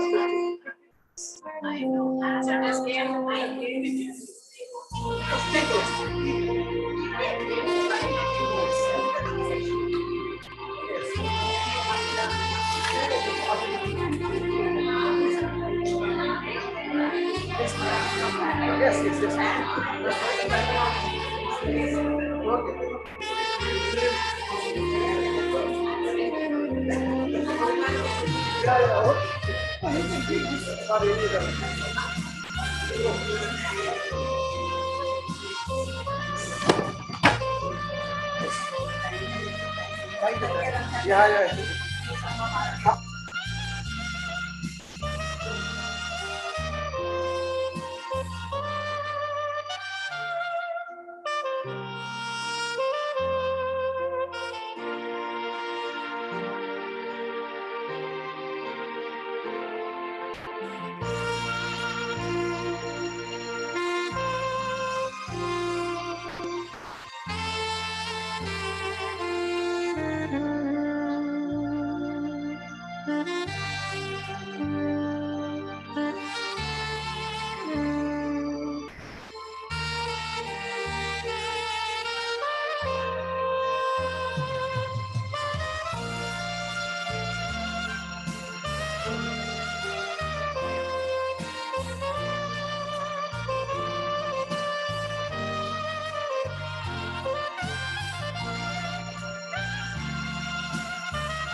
come in, everybody who's outside. Let's start. Dr. Durga, please come.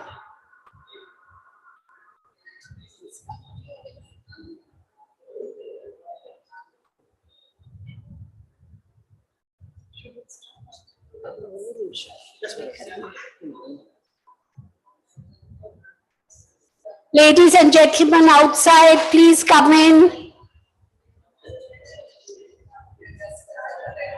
Okay, we'll start. I just want to say something. We have tried to be as eco-friendly as possible in this conference. As you'll see, we've used jute and everything for as far as possible. Everybody's been asking for water, so he's been serving it in cups. Instead of that, I'm going to give each one a bottle. When you finish that bottle, don't throw it away. Please keep it and fill it up from that. You've got a bottle, but a lot of people have been asking for water. Yeah. Even I bring my... So if you finish the water in your bottle, please fill it up from the big can. I think the first speaker is Dr. Satyamurthy. I can't see anything.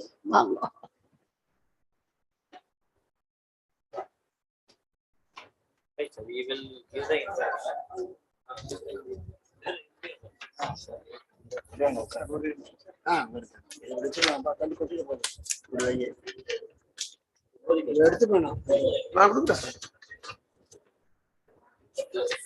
Should I start? Yeah, 1 second. Okay. Good afternoon, everybody. At the very outset, I pay my heartfelt thanks to all of you for your kind presence in this session. After 10 minutes, there will be better than 2 minutes extra. 10 minutes? In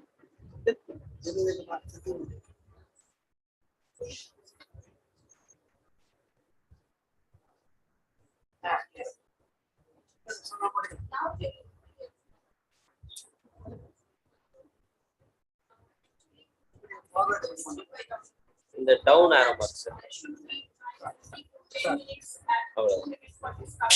So, it's okay. Discussion. 20 minutes, 10 minutes.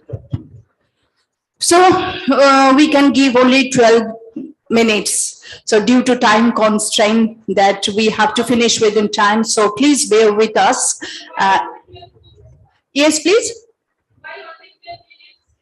I have been asked by the organizer. So please bear with us. Okay. So first, in this session, we have 5 speakers, 5 esteemed speakers, and now I would like to read out certain. I would like to introduce Dr. T. Shattamurthy. Allow me. So I am not giving you the introduction. No, you don't want any introduction. Okay, so Dr. Shattamurthy needs no introduction. Yeah. So I am leaving these things just to coming for recognition for the past so many years. I think the 2 minutes I will use it. Okay. Okay, thank you. Okay, Dr. Shattamurthy has a doctoral degree in Sanskrit and a PG diploma in archaeology.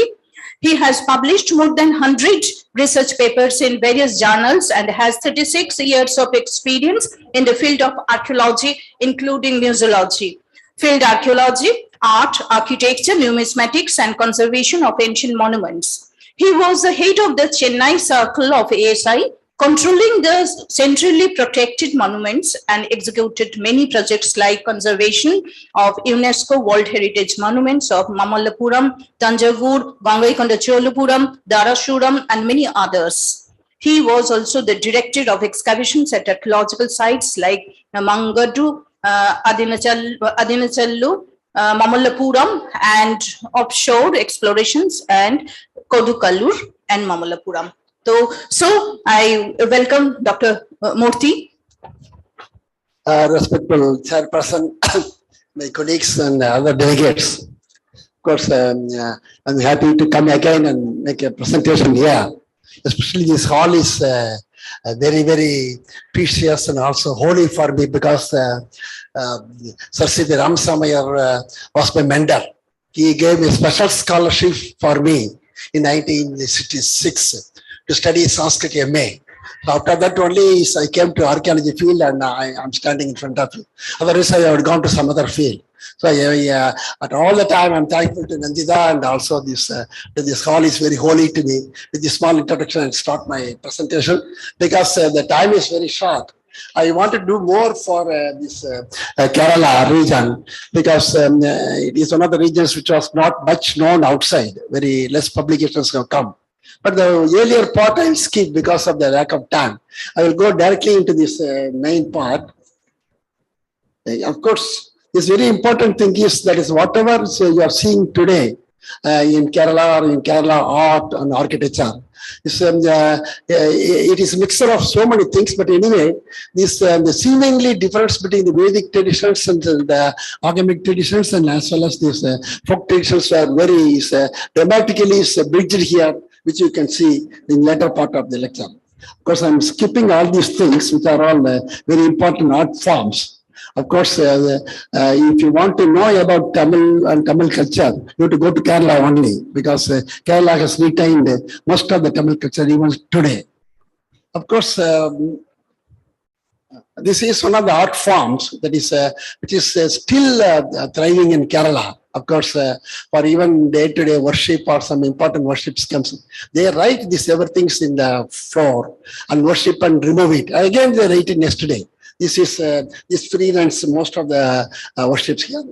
Now, I am not going to this part because it takes much time. I will directly go into this very important aspect of Kerala, because we are talking about the icons and regional variations. The important aspect is the Kerala is not, of course, it is eco-friendly, since Dr. Nandita told. It's eco-friendly. Of course, not one material is exploited here. It is, you are finding the plinth of the temples. They are massive, not very massive. The plinth of the temple constructed with this only is laterite or mostly is granite. And this, the Bastar, or all this wall portion is only this, either laterite or brick and mortar. Again, the roof is what you call it, timber covered with the tiles. Originally, it was a terracotta tiles, now metal tiles. So it is very eco-friendly, unlike other mainland where they exploited more the stones for construction of the massive temples. They went for a very miniature or very, very lesser dimensions. But they have done so wonderfully well, that is, they brought the art into this line. Of course, one of the important things is also many craftsmen have been involved in this particular aspect. That is very important in Kerala temples, not only stone cutter, but you are finding stone cutters, masonry workers, and carpenters and smiths, and so many persons have to join together to make a temple. That is also in most of the Shilpa text. Of course, now we come to this the main part which I wanted to focus is this the Kerala. Even though you are seeing so many things, of course, Preeti Nair would have shown you some of the sculptures outside. But the important aspect of the main sculpture or main image in the sanctum is only Vishnu. Of course, the Kerala, also not only in Kerala, throughout India, you take the Pan-Indian tradition, it was only the Vishnu Samhita which provided the material. Even for Shaiva Agamas, Vishnu Samhita is the basic. Basically, it gives these basic things which you require for to form a temple or to do puja or to anything. So Vishnu Samhita comes. The Vishnu Samhita parts 5, it comes, I forgot to give the sloka number, but it gives that is common Vishnu is represented in all the 10 avataras. You need not have a separate iconographic representations for Vishnu. That is the important thing. You are seeing Smasyam ke padayoho kurmam svaraham jangayoho nyasayet narasimham nagaretu vamanam mukamadhyataha nabir hirtkani guhyeshu ramane Krishnam Vinyasayet Kalkinam Janadesetu Nararayano Pade. This is a very important aspect because the same Vishnu is drawn and Vishnu sculpture is made. Of course, it is worshipped as Krishna, it is worshipped as Rama, it is worshipped as Vamana. That is the very important. The scope comes that is from Vishnu Samhita, which is a very important text for all the C.P.R texts in India. Of course, this based. Of course, Nagaswami based for giving even for this Ayodhya case. He based this as one of the aspects to tell even Vishnu temple is only Rama temple. The tradition still is alive in Kerala.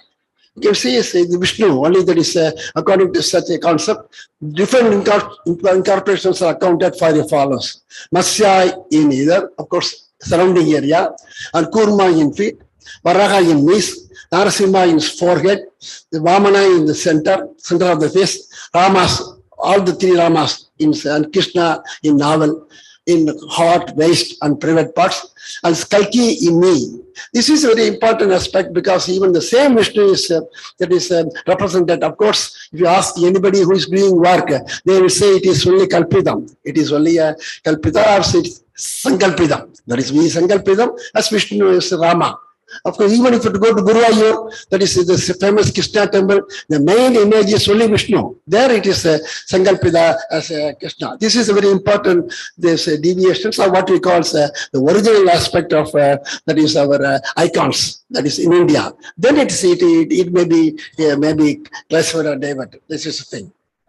But this is also the same Krishna, that is, but it is only Vishnu. Again, Vishnu, you can see that. Guruvayur Krishna, that is, it is Vishnu. The second aspect which I wanted to tell you is about this particular sculpture. I think Nagar may be knowing it. This is very important bracket fair in Vadakanatha temple. It's very important. You cannot find it. I have not seen it anywhere. It is based on this of course, a play, Sanskrit play known as Nagananda. So Nagananda is basically a work. It belongs to very early period. Of course, the main story is from early period. Maybe it is written in 1st century, century AD itself in Paisata language. Then it in 7th century AD, that is, I think Banas made this work, Nagananda. But again, 11th and 12th century AD, it became very popular in Kerala through some Sanskrit works. Sanskrit works were very, very important for these images for Kerala because Sanskrit, the source material came for even ordinary play in the street play. Of course, it came only from the very great literature. So here you are findings for depiction of, narratives. Of course, here you are seeing Kathasarit Sagara as of the Chaimandra. It is later work, but of course the earlier work is that is of 7th century AD BC Harsha. Harsha has made his work in which he has depicted, narrated the story of this Nagananda. This, of course, it is a very Jimuta Vagana. This the main character, hero of the play is Jimuta Vagana. Jimuta Vagana is a prince. Of course, he is basically attached to Buddhism. It is Buddhist drama, Buddhism. So he is more with more compassion. The story goes like this. Of course, the Jimuta Vagana is seeing that is the Garuda, that is under an understanding and under an, of course, the MOU with the snakes is telling, daily you offer one big snake to me, I will not come and attack other snakes. So Garuda was coming daily and particular place, and one snake was offered by the entire community of the snakes to him, and it was taking it and enjoying. Of course, one day Jimuta Vagana, that is he happens to see it. He being a Buddhist and also he was with much compassion. He tells how we can save this. So Garuda he tells, but today I myself will offer to this Garuda. No snake should come. Then he goes and lies in the mount which was meant for snakes. Then Garuda comes and without seeing who is it, it takes it. Then it pierces into him, and when he was attacking, then he found it was human being. Then this Garuda was asking, who are you? Then it is telling, I am the Jimuta Vagana, prince of these things. You are that is attacking all the snakes. You don't have compassion. You take me and be happy. That's what. Then this Garuda gets that is this very, very bad thing I'm doing for the against the snakes. He leaves. This is the play. It's a very big play in Nagananda. That is it is just play. Of course, this is the sculpture. You cannot find it anywhere, but you can find it because this play was very popular in Kerala. It was, as we are finding other places also. That is, it was depicted as a unique figure. Of course, here it is in wood. Of course, the important aspect is not only this. Whatever iconographic representations and even descriptions you are painting, it was out of this Sanskrit place only. After which they made all the Mohanattam, Kodiyatam, so many local plays, the people used to enact the Sanskrit plays in local language. Of course, the important aspect is 13 Sanskrit manuscripts in Trivandrum Manuscript Library was discovered by Ganapati Shastri in 1913. Earlier to that, this place was not known. 13 Sanskrit works continuously. One of them was discovered in Pune 2 years earlier, but 13 works continuously discovered. Sanskrit works were discovered by, written by Bastar. Bastar is a Sanskrit writer who has written small stories. He has written plays in Sanskrit. These were not known to the entire world, other Sanskrit scholars. First time it was discovered in Manuscript Library, Oriental Manuscript Library in Trivandrum. It was published in 1920 or 25. Then it became very popular, and all the plays. Then they found whatever was in the Sanskrit place were already in the street place. Whatever was there in the Sanskrit place were enacted. So this is the bridge which you are having, the Sanskrit together with the local language. Of course, you come to the mural tradition. It is very important, as I showed you earlier. It is a living tradition even now. Of course, column baradil is not new to South India. So every house you can see. They will put us in the morning, all the girls will put. That is a very auspicious thing. So that is a thing that became the art itself. So they transformed that into the art. You can find it. Because this is which I have shown you earlier also. Wherever there is a festival of worship, first they would do this and offer prayers. Then they remove it. Again, yesterday they will remove it. This is a living art. But the important aspect is coloring in that. Of course, or whatever your findings, all possible things have come from Sanskrit base, Sanskrit drama, to Kodiyatam or even this Mohanattam, whatever is local level it came. But the themes will come. But arts were only basically what they call it from the folk, whatever you're finding folk. This is one of the Ramayana, this manuscript that is published, of course, dated to 1542 AD. Its date is there in this manuscript. You find this Chitra Ramayana. It is published in the, so that's, you can see. All these kashmir dresses or whatever is there in this, you can find it in the local traditions, local art. You can see even your Kathakali. All are framed out of this manuscript only. The manuscript, if you tally, this is dated to 1542, Chitra Ramayana. If you tally this folk items or whatever you call items you call, which is performed, you can see. One more thing is the themes also. I'm completely concluding. The themes also is whatever is popular is in the local level. That becomes in the performing arts as well as in the classical art also. You can see this Kirarjajuni is very popular. That is a theme which was enacted in the Kathakali. You find it in all the temples depicted. This was Kathakali. You can see.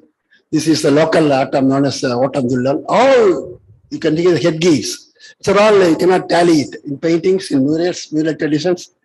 You can see. Color combinations also like that. So generally, there is in the particular period, you find this the late Vijayanagara period, and also we find only blue as the color for Krishna or Vishnu or all. But in Kathakali, in other aspects, they use only green for auspicious characters, red for the ferocious characters, white for common. So others. So you find this same green is depicted in all the auspicious figures, especially if you are seeing. Kumbhakarna is also supposed to be a very good person for them. So Kumbhakarna is being welcomed. Kumbhakarna is shown only in green. I can say, I don't know. Skip 1 minute. You can see many scholars. These paintings you cannot see anywhere. It is only a fighting scene that is between Rama and Ravana. You can see. All the good characters will be green. Ferocious characters. Here is very important aspect. When Rama comes back, you don't see that is in other paintings and other depictions being that is received by all the three mothers that is shown. Like it is shown in the right hand side. You can see that is both Kausalya and Sumitra is shown in green color. And they want to show us, especially this Kaigeyi in very ferocious, so red color they were shown. So these are the things which they have aspected in the variations. You can see the color. You can add the story. Of course, one more point only. There is even this in bronzes. They are not from the as in the mainland. They use only hollow bronzes, hollow cast bronzes. While we use only there is even in under worship or even utilizations only solid cast. Hollow cast is from it is one of the earliest bronze dated to 9th century AD. It is in Trivandrum Museum. But the same period, you can see that it's in Pallava, late Pallava period, solid cast, hollow cast. Again, it's very intricately carved, but it's a hollow cast. This is a dated bronze of 1560 or 1580. There is in Tiruvata temple. This is also hollow cast, whatever is there. There is. The hollow cast is not considered as auspicious for worships in South Indian temples, but it is under worships in Kerala. So there are so many things, but because of constraint of time, I'm restricted to I wanted to go beyond this. So thank you all for your patience. Thank you. Thank you, Dr. Shotamurthy. It is really a very interesting paper. And if we get time, then definitely we will discuss about this paper, all these papers. Now, our next speaker is Professor Ajit Kumar. So I welcome Dr. Kumar here. Dr. Ajit Kumar is the founder head of the Department of Archaeology, University of Kerala. He was the chairman of the Department Council, chairman of the Doctoral Committee, chairman of Board of Studies, and a board member of the Faculty of Social Sciences and Academics Council, and also Senate member. He was the director of the School of Social Sciences and professor and head of the Department of Archaeology before his retirement in March 2020. He, as an author and editor, he has 9 books to his credit and 6 volumes of journal, 3 books or monographs authored by him. He is a committee member of various archaeological art organizations like Indian Archaeological Society, Delhi, ISPQS, Pune, and the Indian Art History Congress, Guwahati. He was listed in the panel of eminent archaeologists drawn by the Secretary, Ministry of Culture, Government of India.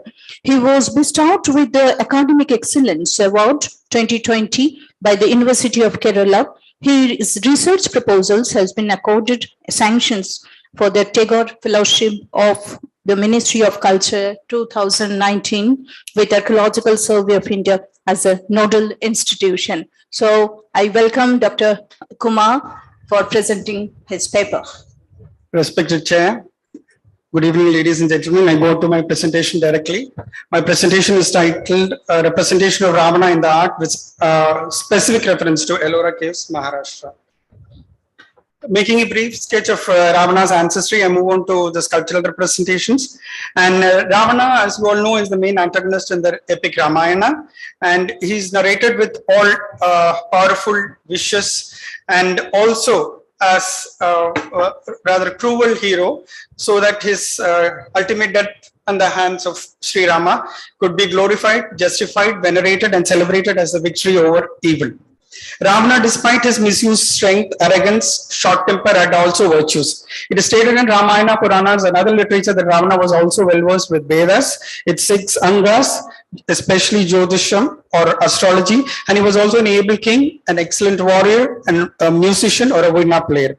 His scholarship was even acknowledged by his adversaries. Even Rama had acknowledged that his knowledge and asked Lakshmana to take the knowledge which he had.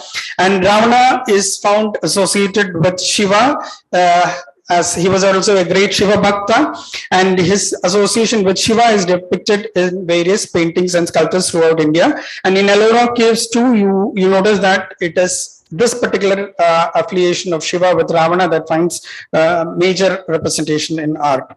Agni Purana mentions Ravana as an incarnation of demon Hiranyakashipu and a slayer of, he was the reincarnation of demon Hiranyakashipu, slayed by Vishnu in the Narasimha Avatara and belongs to the Rakshasa tribe. His father was a Brahmin named Visrasva, and he had two wives, Kaikasi and Ilavya. Ravana, Vibhishna, Kumbhakarna and Surpanaka were born to Kaikasi and Kubera to Ilavya. Ravana, it is said in stories that he had driven out Kubera from Lanka and became its own monarch. Ravana, the word is derived from Sanskrit and it etymologically means of terrifying roar or loud sound. Ravana had Ravana's identity from literary and other descriptive, other literary sources state that he was of immense size, extraordinarily strong, very cruel, tormented people, and to justify his strength, he was assigned with 10 heads and 20 hands and 4 legs. He also had Shankakarna, which is animal-like ears, which is quite similar to the Yakshaya images, and he is also of tawny red complexion, Pinglavarna, and his head also hair was also blood red in color. And Ravana received a boon from Brahma, and his life or his Atma was supposed to be stationed at the navel. Ravana sculptures are found in two ways. One is narrative sculptures or monothemic sculptures, and most of the representations are of single representation or monothematic presentations are more. The most popular of them being Shiva and Parvati seated on the Kailash and Ravana shaking it from at the bottom. In the most common panels other than that is his fight with Jatayu, and Shiva, as I stated, was a worshipper of Shiva, great devotee of Shiva. This particular aspect also is highlighted in the sculptures there. One of the earliest representations or narrative sculptures of Ravana is probably in the Aihole temple or the Durga temple at Aihole, where he is shown seated on a couch and fondly touching the cheeks of his sister Shurpanaka, whose nose was cut by Lakshmana. Ravana's Ramayana panel occurs also in the southern side of the Kailasha temple at Ellora or Cave 16 at Ellora. Here there are two representations of Ravana. One, he is seated on a throne with 20 hands and 5 heads, and in front of him is seated Vanara, or sorry, Hanuman on a coiled tail. The other narrative representation is where he comes in the form of disguised in the form of an ascetic, and he carries away Sita, and then he is attacked by Jatayu on the way. Monothematic representation of this particular one occurs on the walls of Kailasha cave number 16. One of the most unique and magnificent representation of this theme occurs in Kailasha, where you notice Jatayu is attacking Ravana. Ravana is actually mightier than Jatayu, so he's just shown with single head and 2 hands, one holding the sword and the other the shield, and the whole upper half of the body is twisted in a way so that the gaze or the look is towards Jatayu, whom is ready to attack, and on the top you also see Sita being carried away in the chariot. The beauty of this sculpture, you can appreciate it, of the magnanimity and the the motion that the artist has been able to bring about in this attack. When you compare it with other sculptures which is there in Pattadakal and also Hampi.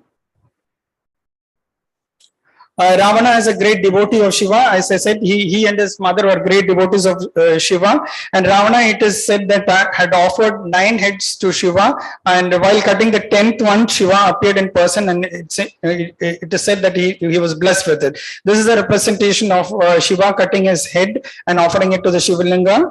And pleased by his devotion, he was finally presented with a sword. Around the Shivalinga are 9 heads, and at the bottom you notice Ravana cutting his 10th head. Similar theme also occurs in Virupaksha temple at Pattadakal, where Ravana is shown worshipping the Shivalinga. Ravana and Ravana and the Atmalinga. It is stated in Kurma Purana and Vishnu Purana that Ravana was greatly attached to his mother, and she wanted to have Kailashas with her so that she could worship it. So he goes to Shiva, pleads for it, and Shiva says that instead of Kailasha, he would give Atmalinga, which was more at least 1,000 times more powerful than the Kailasha. And it is stated that while he presented this, while he offered to present it to Ravana, there were other divine beings who were opposed to this idea, because Ravana by then had become very powerful and he also attacked Indra. And so Ravana puts a clause that in case that Atmalinga, while being taken to Lanka, if it's kept in the ground, it would get affixed to the place thereof. And this particular story is represented in three parts in Kailasha, where first it is shown that Shiva and Parvati seated with Atmalinga in hand. There are two representations or more there in that particular thing. In the center, you have Shiva and Parvati seated, and below you have Ravana seated, trying to hand over the Atmalinga for safekeep in the hands of Ganesha, who was disguised as a boy. And Ganesha had put a clause that he would crawl out to Ravana thrice during this particular act of holding it, and if he doesn't come back in 3 calls, he would keep it on the ground. So every time Ravana dipped himself into the sea as part of his ablution, he kept it down, and Ganesha stood by his word, but Ravana didn't hear him call, so he kept the Atmalinga on the ground, and it got affixed thereof. So Ravana, in fact, in all fury, tries to chase Ravana for Ganesha for this act, and try to lift it out from the soil. This is the representation of him trying to lift the Atmalinga. Ravana shaking Kailash is a very popular story. One story says that he had actually gone to fetch Kailasha for his mother. Other says that he was returning south from north after defeat of Kubera. On the way, he saw Kailasha. He wanted to visit Shiva and Parvati. He was stopped by Nandishwara, and then in all fury, he goes under the Kailasha and tries to shake it or lift it because he was not given entry. The Ganas actually tried to dissuade him by throwing stones, and also Shiva's other contingent gets feared of this, and Shiva, realizing what was happening, keeps his toe on the ground, and the whole Kailash comes crashing on the shoulders of Ravana. And Ravana realizes folly, that it was foolishness to challenge such a mighty god, and then sings praises of him by making a veena out of his head and hand, and finally creates a Shiva Sotra, and then he is finally blessed by Shiva. So that's the story. Now this is a popular representation here. Some of the early caves, 29, which dates to Kalachuri period. This is represented in a very gigantic form on the walls there. Shiva and Parvati seated with flanking attendants and Chauri bearers, flying Gandharvas, and in the bottom you have Ravana shaking the Kailash. The same mode of representation you notice also in cave number 21, which is Rameshwara cave. Shiva and Parvati seated with a couple flanking him, and also flying Gandharvas and other things. Interestingly, the one which you notice here, the crown which he wears is very interesting, which is also noticed during the Pallava period, and also even in that the conical hat, which is crown which you see, it's also noticed in Pallava and Vijayanagara period. And this is Ravana shaking Kailash, and from the cave number 14. The same theme is almost similar to the one which you noticed previously. Two couples actually flank Shiva and Parvati, and Ravana is shown seated at the bottom. There is a commonality between cave representations of Ravana in 29, 21 and cave number 14. In all these caves, you notice that Kailasha is depicted as rhomboidal blocks, and there are couples, or there are actually Chauri bearers flanking this particular, and these Chauri bearers and these guardians who are flanking him, they seem to recall similarity with the Padmapani and Yakshapani, Bhadramani and Vajrapani sculptures, which flank actually Buddhist sculptures in Ellora and Aurangabad. So they have a similarity in the same particular thing. Another thing which is noticed among these sculptures, which are dated generally to Kalchuri period, is that the Yajnopavita, which you see in Ravana in later sculptures, is conspicuous by its absence, and also you notice is that the sword, the Chadanda sword, which was presented to Shiva by Ravana, is also conspicuous by its absence in the period sculptures of the Kalachuri period. It could be a regional development, it could be something of a matriarchal proposition, or I wouldn't know why Ravana is not shown with this thing. However, in Kailasa, which is cut during the Rashtrakuta period, you have 20 arms, Yajnopavita, and also the sword represented. This is again from Kailasha. And also in Kailasha, you have this particular representation where he is shown with 20 hands, the sword at his waist, and also Shiva with his extended family. And again, the Lankeshwara cave also has similar representations. Dausa in Rajasthan also has yielded representations of, Ravana shaking Kailas. One of the most complicated and the most elaborate of them is from the Belur temple. And this is just to remind you that I had said as part of Ravana's, being engulfed in this or being submerged by the Mount Kailash, he finally makes a veena out of his hand and head, and with strings of his vein and intestine, he is supposed to have created Rudra Veena and actually prayed to Shiva, and representations of his conflict with Rama is also shown in many sculptures like in Halibut, and his death at the ultimate hands of Rama is also depicted in sculptures, especially in Hazarama temple at Hampi. Concluding observations, opting the theme of Ravana shaking Kailas in the rock-cut caves of Elephanta and Ellora possibly to symbolize the supremacy and strength of the Kalachuri kings and Shaivism as a religious fold. The Rashtrakutas who succeeded them in the region were powerful rulers, and they had extended their empire from Gangetic Doab to Tamilnadu in the south. The depiction of Kailasha cave during Rashtrakuta times, Ravana holds sword in his hand and his hands increase from 10 to 20. This may carry a symbolic connotation of Rashtrakuta turning a superpower. It has been observed that religious architecture, aesthetics are functional components of propagandist symbols of rulers of power, as in this case is Ravana. Thanks to the fraternity and for the organizing team, Professor Nandita and Dr. Balaji. Thank you. Thank you, Professor Kumar, for your excellent presentation. Thank you. Now our next speaker is Professor Shudipa Rai Bandyopadhyay. I welcome her. Dr. Shudipa Rai Bandyopadhyay is a professor in the Department of Ancient Indian History and Culture at the University of Calcutta. She obtained her master's degree in Ancient Indian History and Culture from the University of Calcutta. She was awarded gold medal by University in 1988 for securing first position in her master's and completed her doctoral degree as a junior research fellow of Indian Council for Historical Research, New Delhi in 1996. Dr. Rai Bandyopadhyay has authored a book, Architectural Motifs in Early Medieval Art of Eastern India, and edited volumes of Journal of Ancient Indian History and many others. She has participated in various seminars in India and abroad and contributed several articles on Indian art, architecture and iconography to reputed national and international peer-reviewed journals and edited volumes.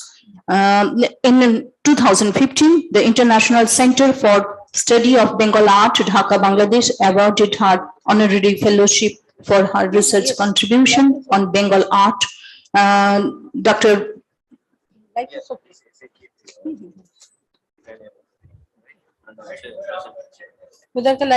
Okay, so she is presently engaged in writing a catalog of stone sculptures of district museums of West Bengal. So I welcome Dr. Rai Bandyopadhyay for presenting her paper.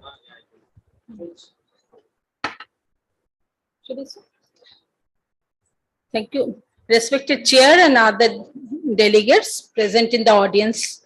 Without wasting time, I directly start my paper. The title is showing them. In Indian culture, Augusto is both a mythical character and a historical or semi-historical personage who traveled to the south from the north to introduce Brahminical culture in peninsular India and never returned. It is he who Aryanized South India and several parts of Southeast Asia. He is also believed to have introduced the worship of Shiva in South India and Southeast Asia, where the preacher of the Shiva cult, he is known and worshipped as Shiva Guru, that is Guru of the Shiva cult. The earliest reference to the name Agastya appears in the Rig Veda and the Atharva Veda. 7 sages called Shaptarishis are extolled at several places in the Vedic Samhitas, but the names of the 7 rishis are not mentioned. In the later Vedic texts, such as Brahmanas and Upanishads, the Shaptarishis are mentioned by name. The names and numbers of the rishis are not fixed in these later Vedic texts. The earliest list of the Shaptarishis appears in Jaiminiya Brahmana, Agastya, Atri, Bharadwaja, Gautama, Jamadagni, Vashishta, and Vishwamitra. The Brihadaranyaka Upanishad, however, offers a different list: Gautama, Bharadwaja, Vishwamitra, Jamadagni, Vashishta, Kashyapa, Atri, and Bhrigu. The name of Agastya is conspicuously absent in the Brihadaranyaka list of the 8 sages. According to legends, Agastya was miraculously born during the performance of a yajna by the gods Mitra and Varuna. The gods were so overwhelmed by the beauty of the celestial Apsara Urvashi present at the yajna that they ejaculated. Mitra's semen fell into a mud pitcher, which became the womb in which the fetus of Agastya grew. Agastya is thus also known as Mitra Varuni and Urvashya. As he was born from a jar, Agastya is also known by such names as Kumbhajani, Kalashaja, Kalasishuta, Ghatabhava, etc. Agastya in South India. In his influential early study of Agastya, Shivaraja Pillai identifies 5 distinct geographical stages in Agastya's journey to peninsular India. In the earliest phase, he is lodged in the Agastya Ashram, a few miles north of Nasik, the ancient Panchavati, on the northern borders of the Dandakaranya forest. His marriage with Lopamudra, the princess of Vidarbha, and Rama's first meeting with him took place here. The second phase begins with his residence at Mahakuta, 3 miles east of Badami, ancient Batapi, in North Karnataka, where otherwise known as Dakshina Kashi. The legendary devouring of the demon Batapi and the destruction of his brother Illalo or Villalo may be referred to this period. The third stratum of myths gathers around him at Pothiyal in the Pandya country. His founding of the first Tamil Academy and the writing of treatises on Tamil grammar, medicine, etc. took place there. Agastya's southward journey, however, did not end here. Legends add 2 more strata by making him cross the seas. In the 4th epoch, he is lost in the Indonesian islands, and in the 5th, he crosses over to Siam and Cambodia.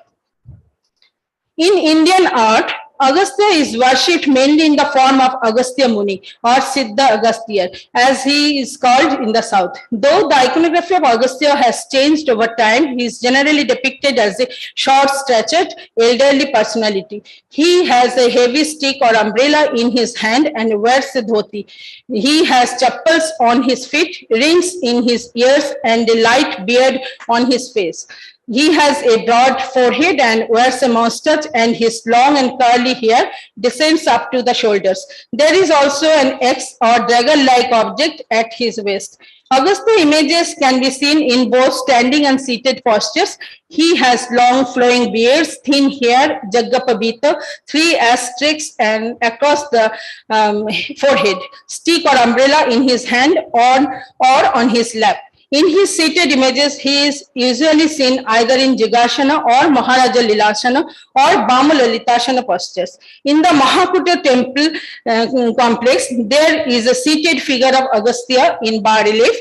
The figure is seen outside the temple in the complex. It was probably kept in the niche inside the temple previously. In this image, there is an Akshashatra in the right hand and a mendicant's begging bowl in the left.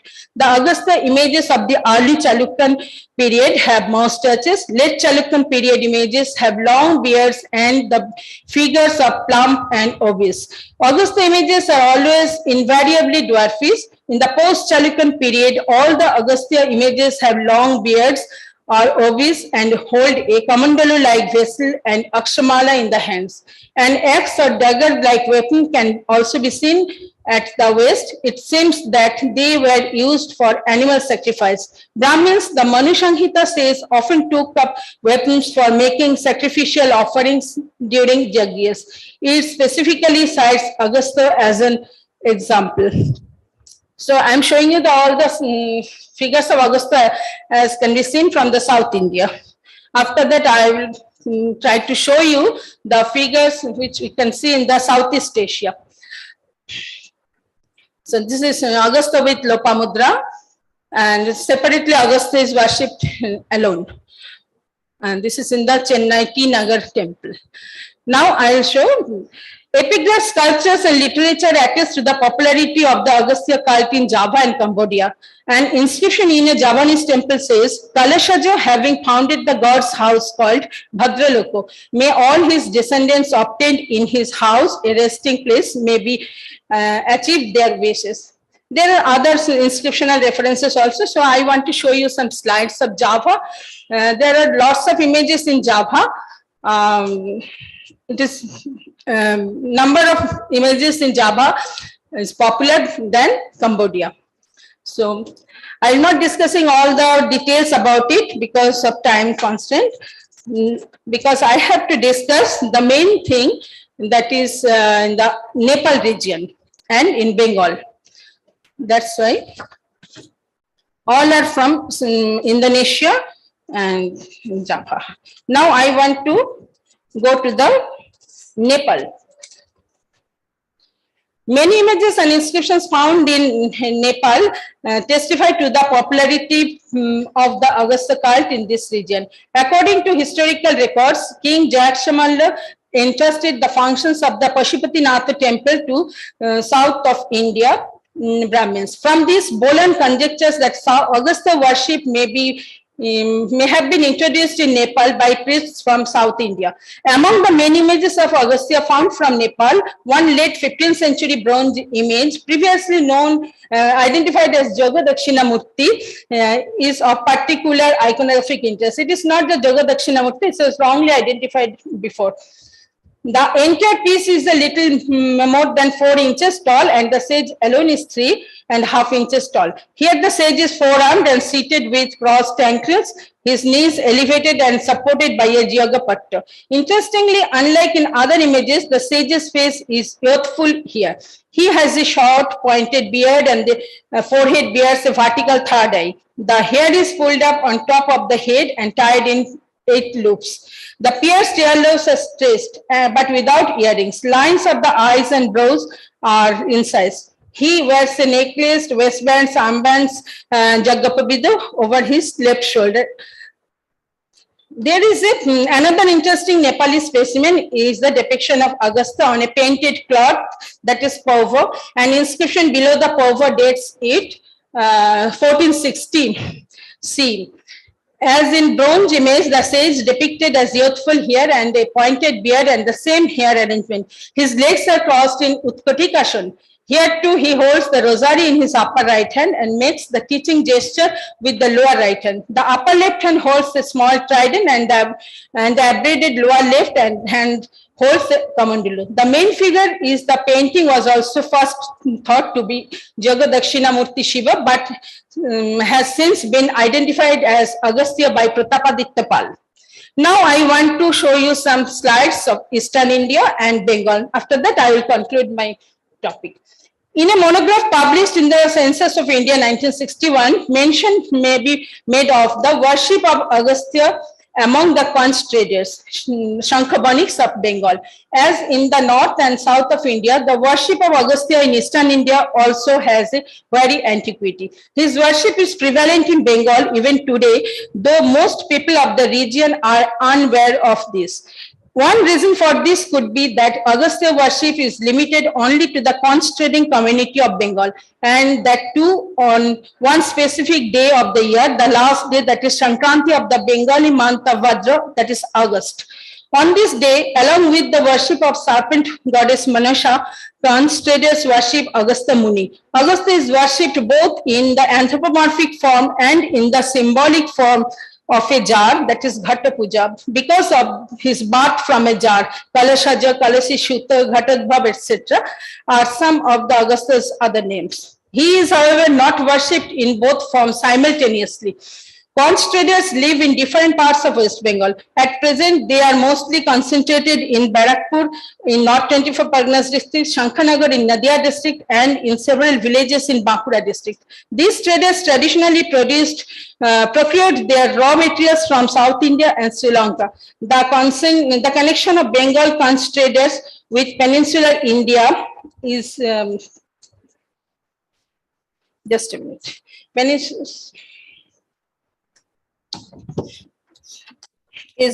Peninsular India is indeed significant. The practice of Agastya worship among the Shankhabonics of Bengal could be a result of this trade contact. I have visited various villages of Bankura district several times to study the conchal art of the region. During these visits, I developed a wide circle of friends and acquaintances among the conch trading community of the region. I learned from them that every year on Bhadra Sankranti, they worship Agastya Muni. On this occasion, they do not touch any tools of the craft for 3 days. Even the conch bangles, that is shankha in Bengali, which they produce in the workshops, are not sold during this period. On inquiry, they explain the reason behind this practice. The most important tool of conchal artisans is the saw. According to a legend, Vishwakarma, the patron deity of artisans, once wanted to make all tools used by conchal artisans. Although he successfully made all the other tools, he failed to make the saw. Agastya then stepped in to help him. Taking a kusha grass, Agastya first prepared the design of the saw, and then using the design, he successfully made an actual saw. The saw is an indispensable tool in manufacturing conchal products. Initially, each conchal has to be cut into pieces. Therefore, every artisan must know how to use a saw. The legend of Vishwakarma's failure and Agastya's success in making a saw not only underlines the importance of the tool, but also explains why Agastya rather than Vishwakarma is the patron god of the Shankhabonics. They call him Muni Raja. Interestingly, artisans who work under the traditional conchal traders use a wide range of modern instruments, as they do not strictly belong to the Shankhaboni community. They worship Vishwakarma instead of Agastya. Worship of Agastya in idol form rather than in the symbolic Ghatta form on the last 3 days of the Bengali month of Bhadra is very common among the Shankhabonics of Bankura. He is also, just a minute, Chairman, he is also worshipped as a Griha Devata, household deity, in many households. The last time I went to Bankura was a few days before Bhadra Sankranti. Preparations were underway for a community puja, that is Sarvajanin Puja of Agastya in a village. A large pandal was constructed for the purpose of the idol makers in the nearby Potters locality. Now my conclusion is the cult of Agastya and his worship has been quite popular in South India and several countries in Southeast Asia for a long time. Starting from Nasik in Maharashtra, Mahakuta in Karnataka, and Pothial in the extreme south of the Indian peninsula, Agastya's southward journey extended up to countries like Java, Sumatra, Siam, Cambodia in Southeast Asia. The trade contact of the Shankhabonics of Bengal with peninsular India in ancient times and the influx of priests from South India into Nepal in the 15th century must have been instrumental in the spread of Agastya worship in these parts of the Indian subcontinent. The worship of Agastya in South India and Southeast Asia has been well documented by numerous scholars. Carol Bolan has also ably documented the cult of Agastya in Nepal. The worship of Agastya in Bengal, however, has not received much scholarly attention so far. Further research in this area could shed more light on ancient Bengal's cultural ties with peninsular India and open up new vistas. Thank you for your patience, and I must say that just put up the light. This line drawings was done by Dr. Biva, okay, she is very much present here. She is my friend, and she has done this line drawing, and beautifully shaped. It is used in my UGC UP project. So, and this Augusta temple was dedicated. Ashramas are there. Even in the Amar Chitrakatha, we can see the story of Augusta. So it is very much popular. I must acknowledge this, all of my friends. Thank you, Shudipa. Thank you. Thank you. Thank you, Chair. For your excellent presentation. And it is a very informative paper. And I must congratulate you for this. Thank you for your patience. Thank you all. Now our next speaker is Tithi Chandu. So I invite Tithi here. And Dr. Tithi Chandu is currently working as the Public Relations Officer of the Rabindra Bharati University, Kolkata. For last 25 years, she has been working on the terracotta temples, monasteries, and the terracotta plaques in both early medieval and late medieval period. So, Dr. Tithi Chandu.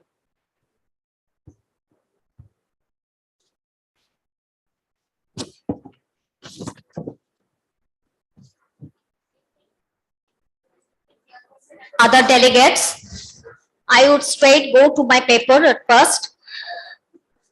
The title of my paper is, as you see, this is the iconography of Sri Chaitanya as observed in terracotta plaques of late medieval temples of Bengal. Sri Chaitanya or Chaitanya Mahaprabhu, the name Vishwambhar Mishra or Gaurango or Nimai Pandit, took after his Sannyaso or sainthood, became the torchbearer of enlightenment of soul that touched the hearts of millions and millions year after year and generation after generation for about 500 years in Bengal.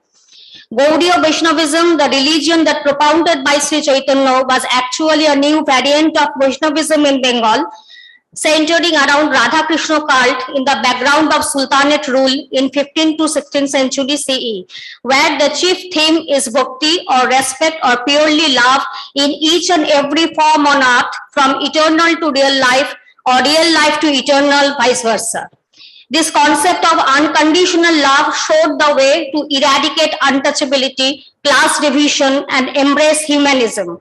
His religion rapidly flooded in every nook and corner of Bengal, and Chaitanya, the historical figure of 15th, 16th century medieval Bengal, became an icon in his own lifetime. Numerous terracotta temples were constructed in different parts of Bengal under the influence of Gaudiya Vaishnavism from 16th century CE onwards. About 428 Vaishnava temples of this period were listed. The walls of various big-built temples of medieval Bengal were decorated with a large number of terracotta plaques depicting religious and secular themes. The religious themes mainly portray the Dashavatara images, stories of the Ramayana, the Mahabharata, and the Krishna Lila, along with the gods and goddesses, namely Durga, Kali, Shiva, Vishnu, Brahma, Narada, and several other Puranic deities. Other than this, the depiction of Mongol Kabbas such as Manusha Mongol, Dharma Mongol, etc. are also found in the terracotta plaques.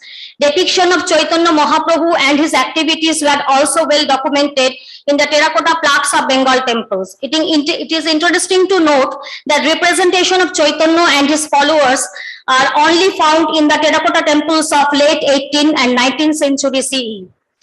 Chaitanya was born in 1486 CE as Vishwambhar Mishra at Navodipo in Nadia district of West Bengal as the second child of Brahmin Jagannath Mishra and Shochi Devi. He was also called Nimai as he was born under a neem tree, and also called Gaur or Gaurango for his golden complexion. At about 10 years of his age, Chaitanya became a passable scholar in grammar, rhetoric, Sriti, and Nyaya. At the age of 14 or 15, he was considered as one of the best scholars of Nadia, the renowned seat of Nyaya philosophy and Sanskrit learning.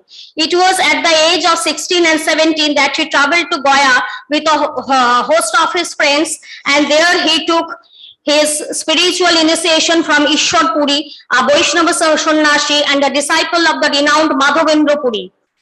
Upon his return to Nadia, Nimai Pandit turned into a religious preacher, and his religious nature becomes so strongly represented that Advaita Prabhu, Srivas and the other who had before the birth of Chaitanya already accepted the Vaishnava faith were astonished at the change of the young man. He was then no more a contending Noahic, a wrangling smarter, or a criticizing rhetorician. He snored at the name of Krishna and behaved as an inspired man under the influence of his religious sentiment. It has been described by Murari Gupta, an eyewitness, that he showed his heavenly powers in the house of Srivas Pandit in the presence of hundreds of his followers, who were mostly well-read scholars. It was at this time that he opened a nocturnal school of Kirtana in the compound of Srivas Pandit with his sincere followers. Then he preached, there he preached, there he sang, there he danced, and there he expressed all sorts of religious feelings. In 1510 CE, at the age of 23, he took Dikha for Sannyaso or sainthood from Keshav Bharati of Katua, Bardhaman. After Sannyaso, he was known as Sri Krishna Chaitanya or Sri Chaitanya or Chaitanya. Though Vaishnavism, that is practice of religion centering on Vishnu and his avatars, were age quite old in Bengal, but the concept of worshipping Krishna or Bhagavato with pure bhakti, irrespective of contemporary Brahmana rules and rituals, is taking shape from the last half of 15th century CE, before the birth of Chaitanya. A group of Brahmana inspired by the Vaishnava saint Madhavendra Puri was the major force behind this new Vaishnava religion. Another group of Kayasthu and Vaidya's who worked under the Sultanate government of Bengal for generation after generation were also associated with this bhakti-oriented Vaishnavism. The centers of Vaishnava Brahmins were mainly located at Navadvip. Vaishnava Kayasthas resided at Kulingram and Vaishnava Vaidyas at Sikhando or Bardhaman district. Advaita Charya was the leader of Vaishnava Brahmins who was able to establish a hold and position for the Vaishnavas amidst the prevailing strict Brahmana culture of Navadvipa and Shantipur of Nadia. Nadia, the epitome of Sanskrit grammar, rhetoric, Sriti and Nai, often called the Oxford of Bengal. Chaitanya imparted emotions, pure love and bhakti into this movement and transformed it into a widespread, unparalleled movement without any restrictions in the name of Radha Krishna, known as Gaudiya Vaishnavism. That is the movement led by our beloved Gaur or Gaurango or Sri Chaitanya. He brought back Kirtana, the Vaishnava variant of songs in the name of Radha Krishna, from the closed-door performance to the open space within the masses. You go to the slides because you have so many slides. Yeah. These are very interesting, na? So I know, so that is just one paragraph. Oh, that's okay. Yeah. After studying Chaitanya or Gaudiya Vaishnavism related plaques of Bengal temples, it is found that apart from the representation of Vaishnavas playing Khol and Kattal, three major incidents of Chaitanya's life have been mainly illustrated on the temple walls. Quite a large number of terracotta plaques depicted the procession scene of Nam Sankirtana, where Chaitanya and his followers are singing and dancing on road by playing Khol and Kattal and loudly uttering the name of Radha Krishna.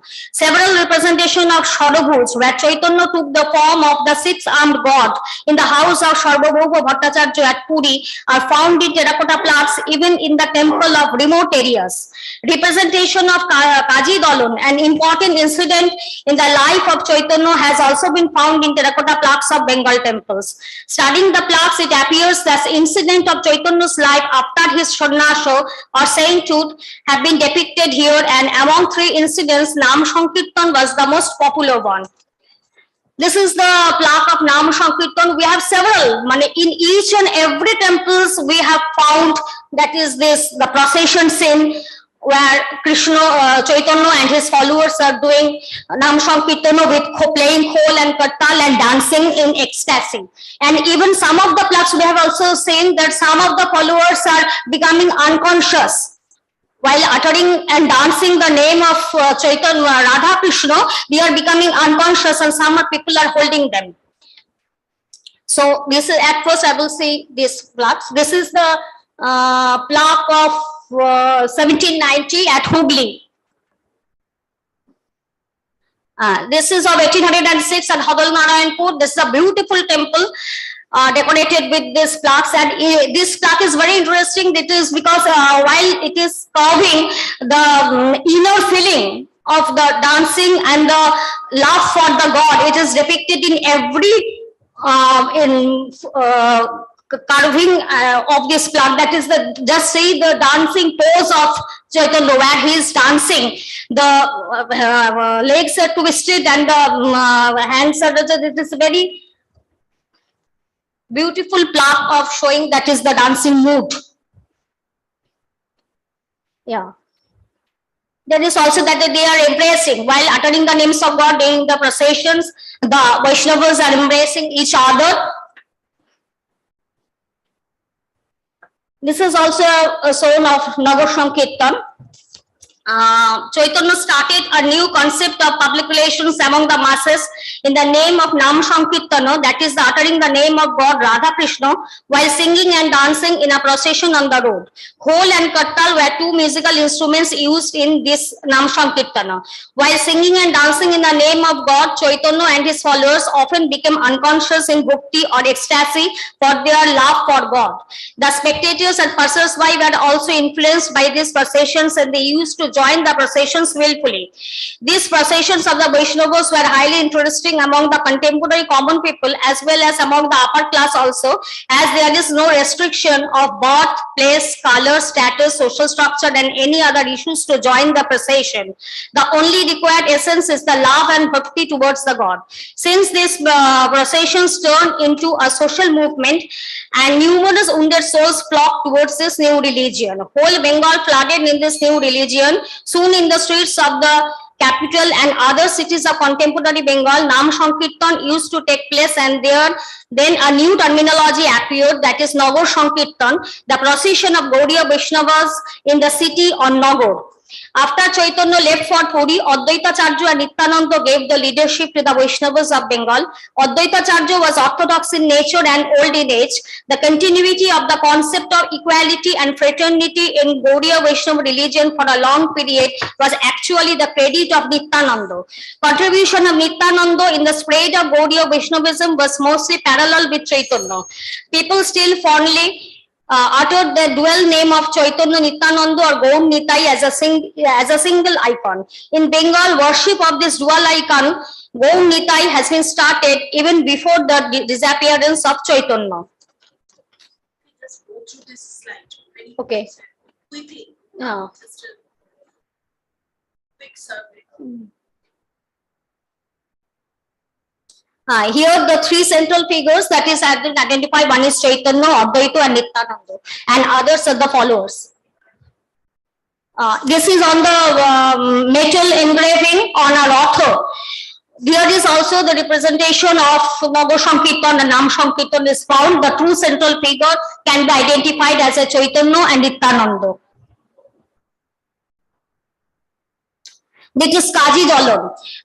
Single representation of this incident has been found from the Pratapeshwar Shiva Deul of Kalna. The central figure, this is Chachala Deul, and in the one of the side, the central figure associated with this figure Kaji Dalam, that is the defeat of the royal judge or protector of the town by Chaitanya and his followers was a turning point in the life of Chaitanya and his followers. Nagar Sankirtan of Chaitanya and his followers was considered as a nuisance and disturbance among the Hindus and Muslims. They complained to Kaji. One day during the Sankirtan of the Vaishnavas, people of Kaji beat the Kirtaniyas, broke Mridangos and put an embargo on doing Kirtana in Navadvipa. On hearing this, Chaitanya organized a huge procession during Sankirtana. After doing parikrama in entire Navadvipa, they came to the house of Kaji at Shimulia.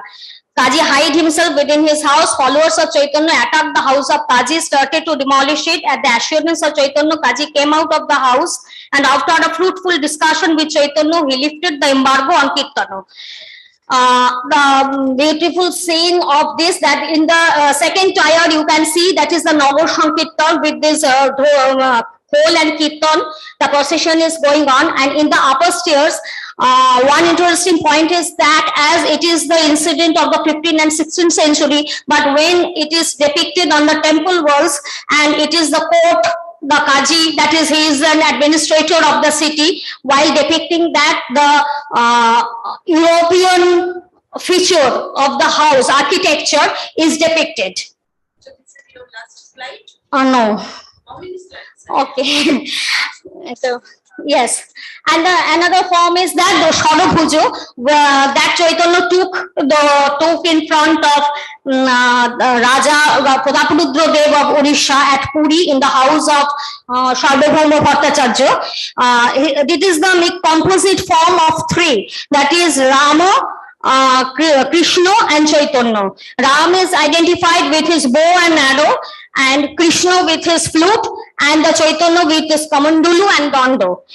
Yeah. And in this plot, you can see that is the Raja Pratapurudra is standing before him in folded hands.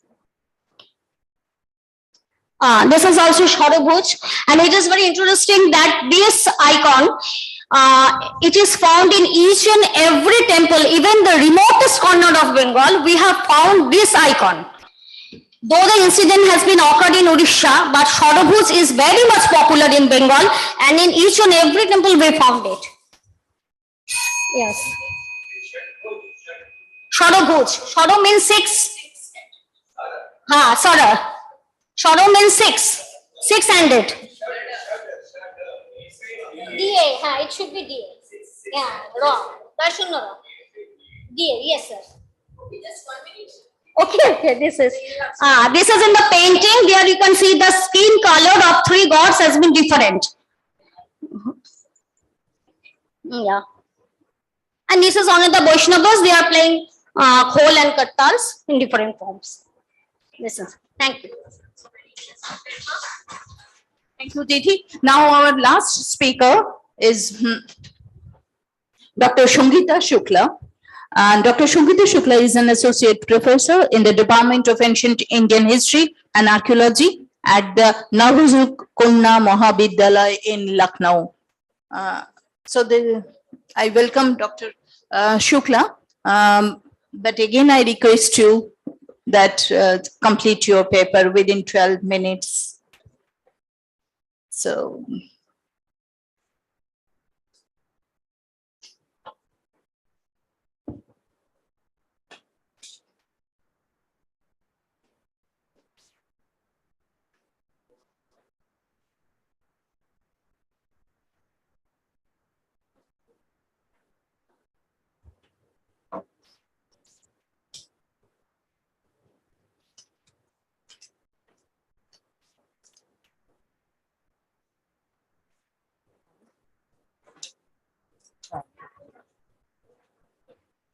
Respected Chairperson, Dr. Durga Basuji, the Chairman of C.P. Ramaswamy Indological Research Institute, the President, Secretary, and the Organizing Secretary, and the senior members of Indian Art History Congress. Good evening to all of you.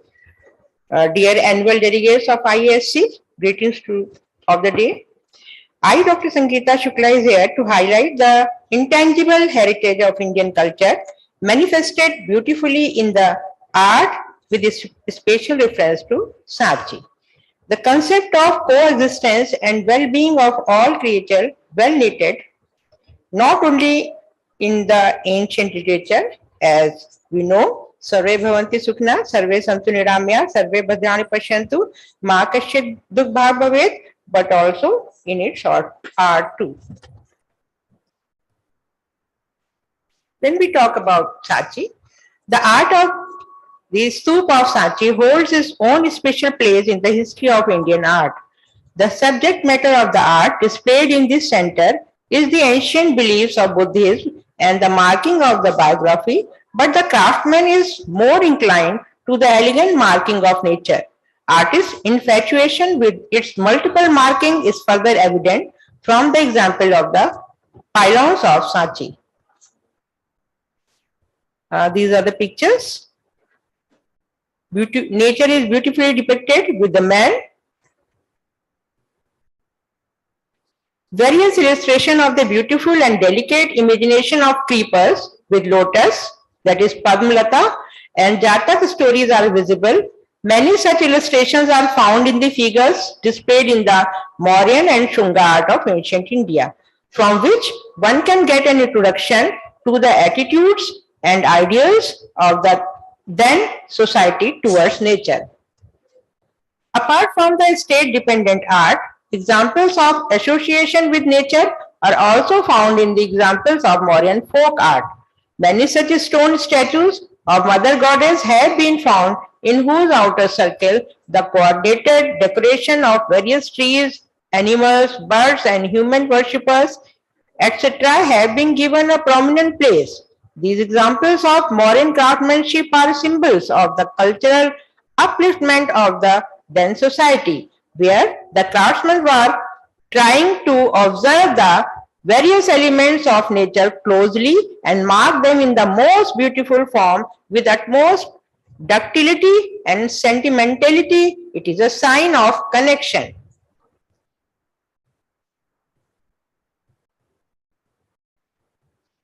The mindset of the society of that age toward the environment depicted in the art is commendable and were to be adopted to transform the present highly polluted Indian society into a flourished and less polluted one. The ancient Indian society was very much conscious regarding nature, health and sanitation from the very beginning of civilization. Plant township, drainage system and creation of road and grid system made the Indus civilization a unique one among the oldest civilization of the world. The disposal of the dead is one of the major concerns to prevent a health hazard. Examples of two sites are discussed here. These are Abhaipur in Pilibhit district of Uttar Pradesh and Bhagwanpura in Kurukshetra district, Haryana. These are adult burial at Bhagwanpura. This picture is taken from the book of Dr. B.B. Lal.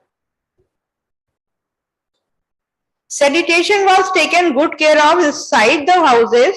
The description of the two devices is relevant here. In one, large sized jars were placed one above the other.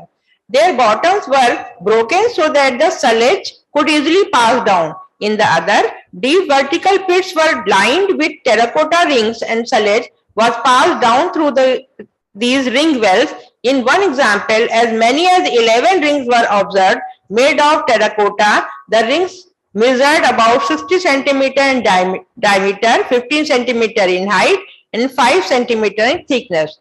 There were street public drains too, made of clean fired bricks. These were fairly large with the bottom paved.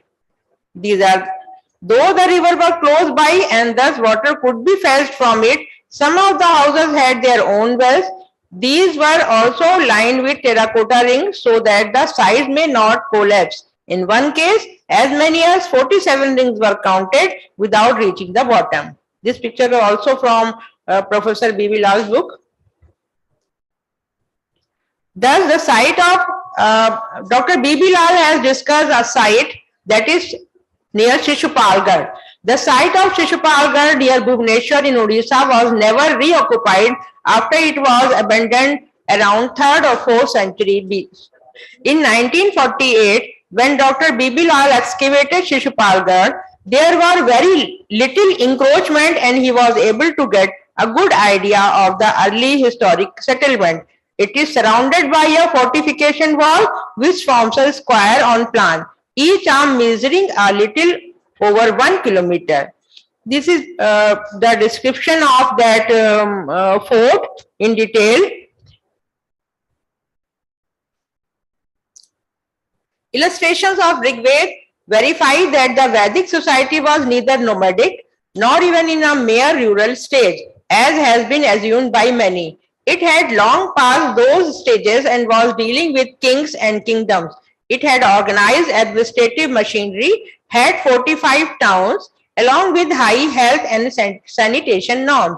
This practice of sanitation, a specific lifestyle to remain healthy and enjoy a prolonged life, goes on to the later period, which can be correlated with Jatakas, Puranas, and the early medieval works of literature.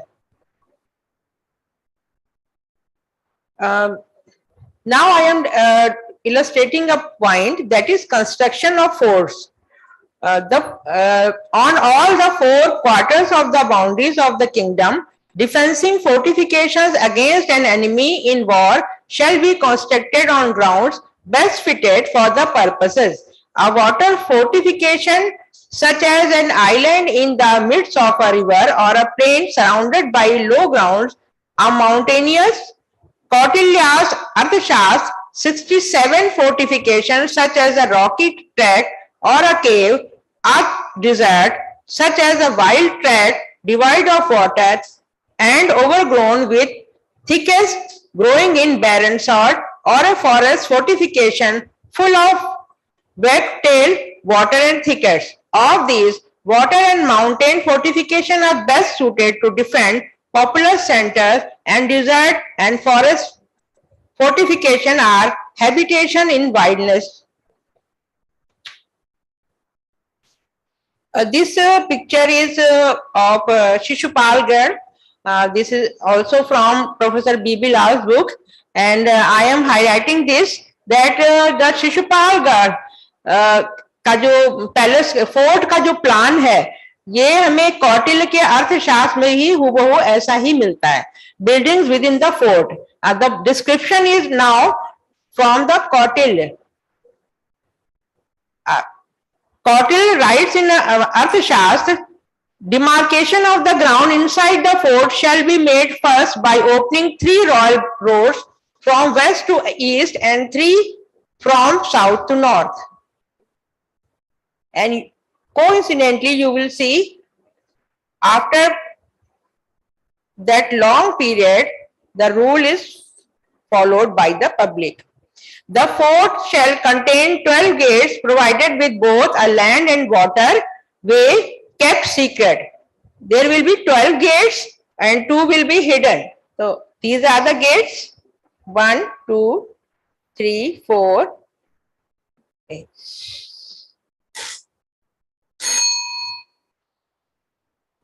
Okay. The same condition is followed here, and if you are in hurry, keep this picture of Shishupal Garh in the mind, that is available in the book of Professor B.B. Lal, and when you read the उनका जो कौटिल्य का आप ये fort वाला पढ़ेंगे, दुर्ग बनाने का तरीका, तो आप भी देखेंगे कि बिल्कुल हूबहू मैच कर रहा है. Into the northwest, shops and hospitals. To the west, artisan manufacturing worsted threads, cotton threads, bamboo mats. और इस तरफ जो है नॉर्थ वेस्ट की तरफ आपको ये 3 चीजें मिलेंगी 1, 2, 3 एरिया में, और ये टू द साउथ में 1, 2, 3 में. ये कौटिल्य का स्पेसिफिकेशन है.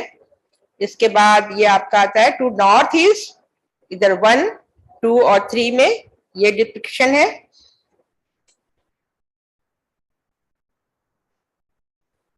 One thing I should mention, they are saying about the outsider.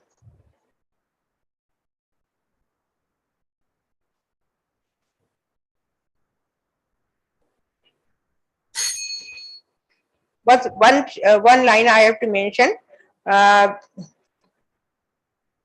The science of anvikshaki is most beneficial to the world.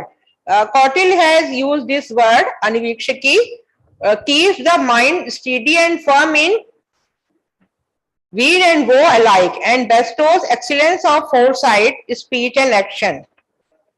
And at dharmarth phalaya rajaya namah. Thank you.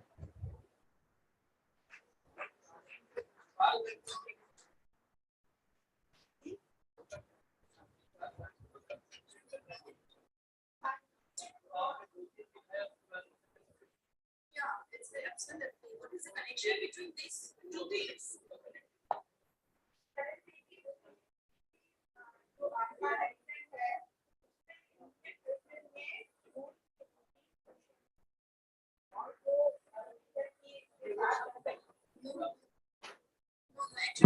until it's given some other items. So it is not.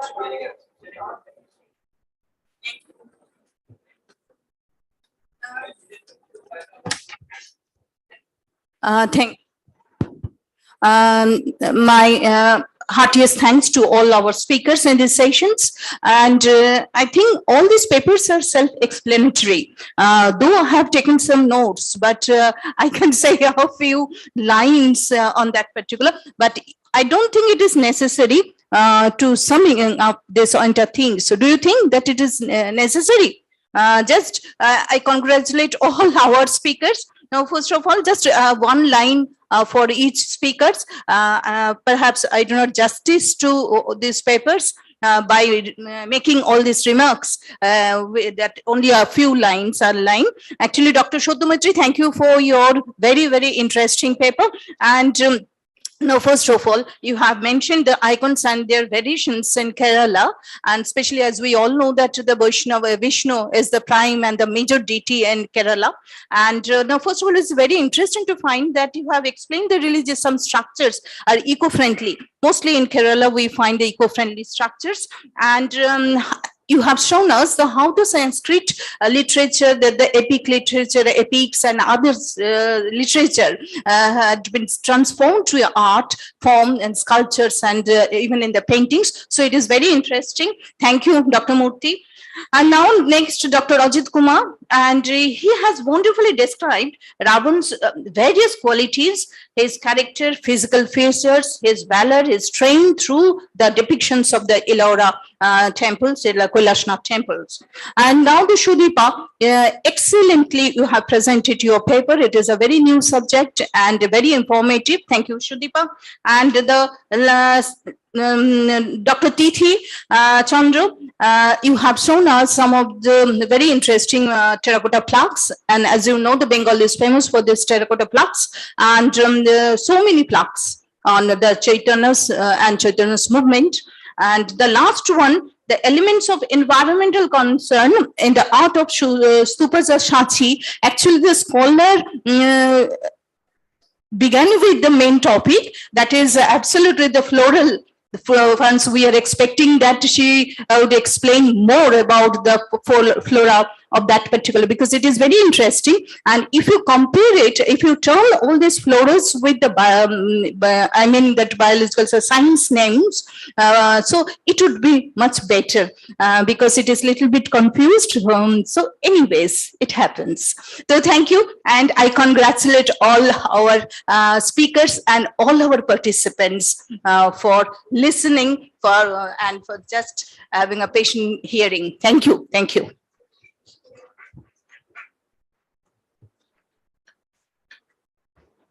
Thank you.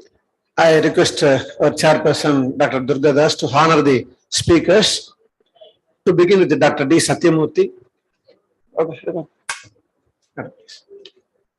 please. Professor Ajit Kumar. Please. Professor C.P.R. Bandyopadhyay.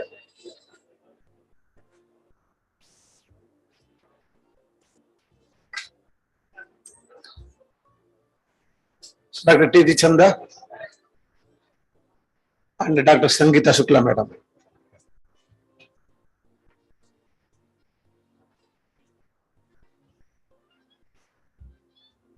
I request our President, madam, to honor the chairperson, Dr. Durga Das, madam. Madam is coming. Yeah, she is coming.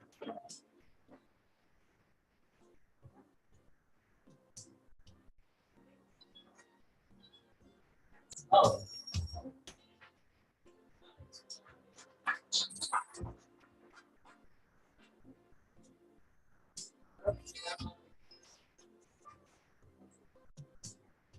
Thank you, sir. Thank you, madam.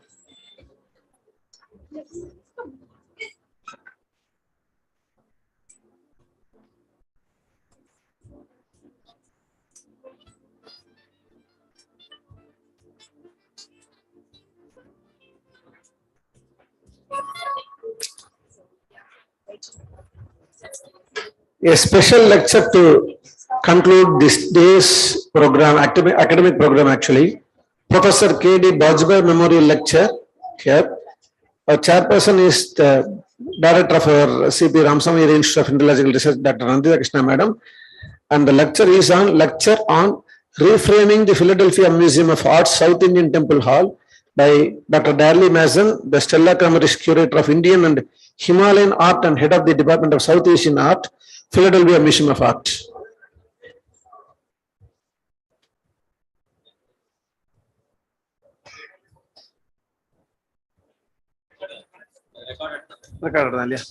Okay, no, madam introduce me.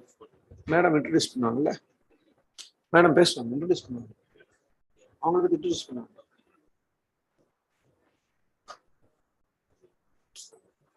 Yes, madam.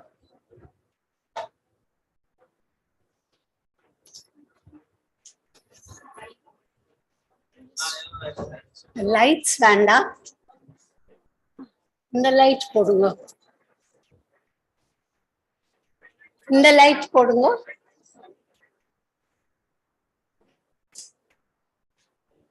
இல்ல இது வேணாம். Stage light பாரு.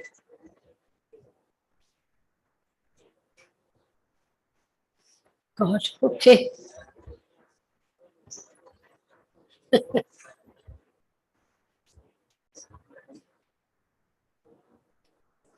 முருகன் எங்க? முருகனை வர சொல்லு.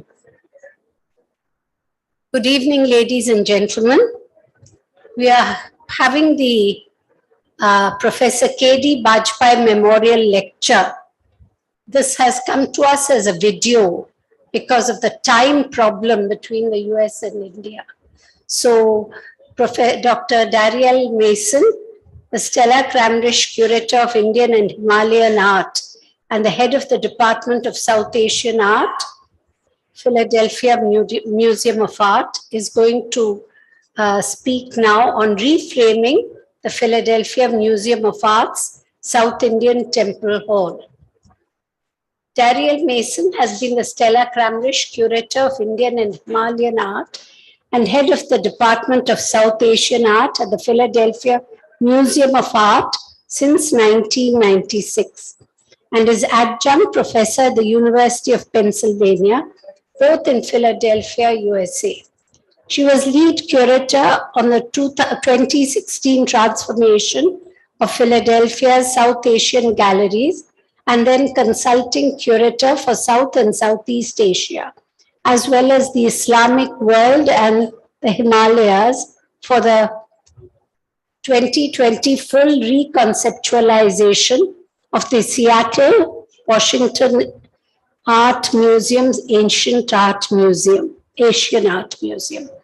Along with over 50 similar shows, her major exhibitions includes Gods, Guardians and Lovers, temple sculpture from northern India, AD 700 to 1200.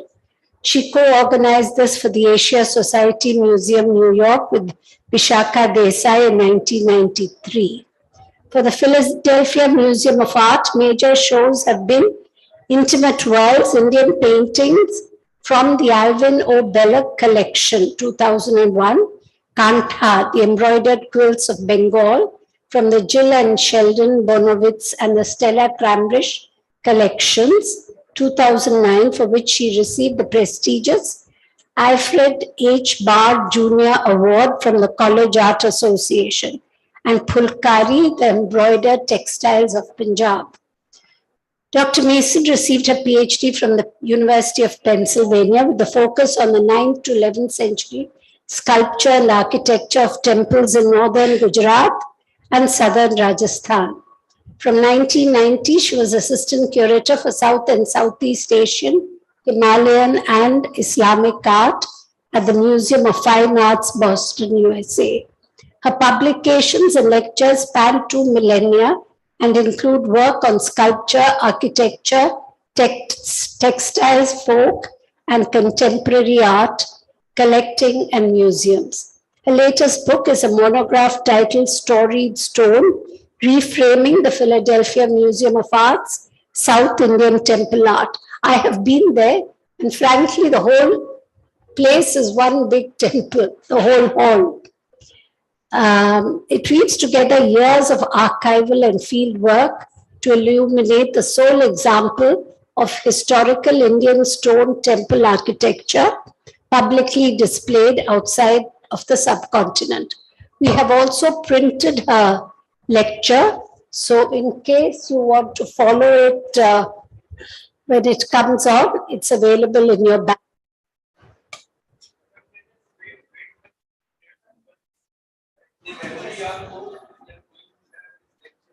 Okay.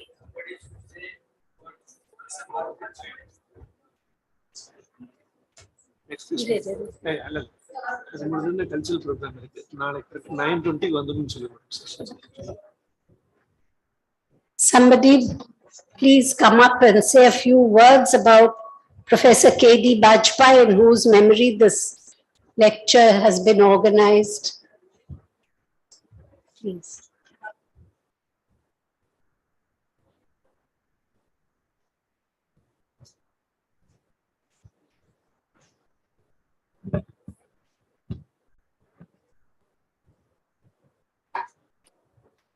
मित्रों, हम लोग प्रोफेसर केडी वाजपेयी जी की स्मृति में आयोजित व्याख्यान सुनने जा रहे हैं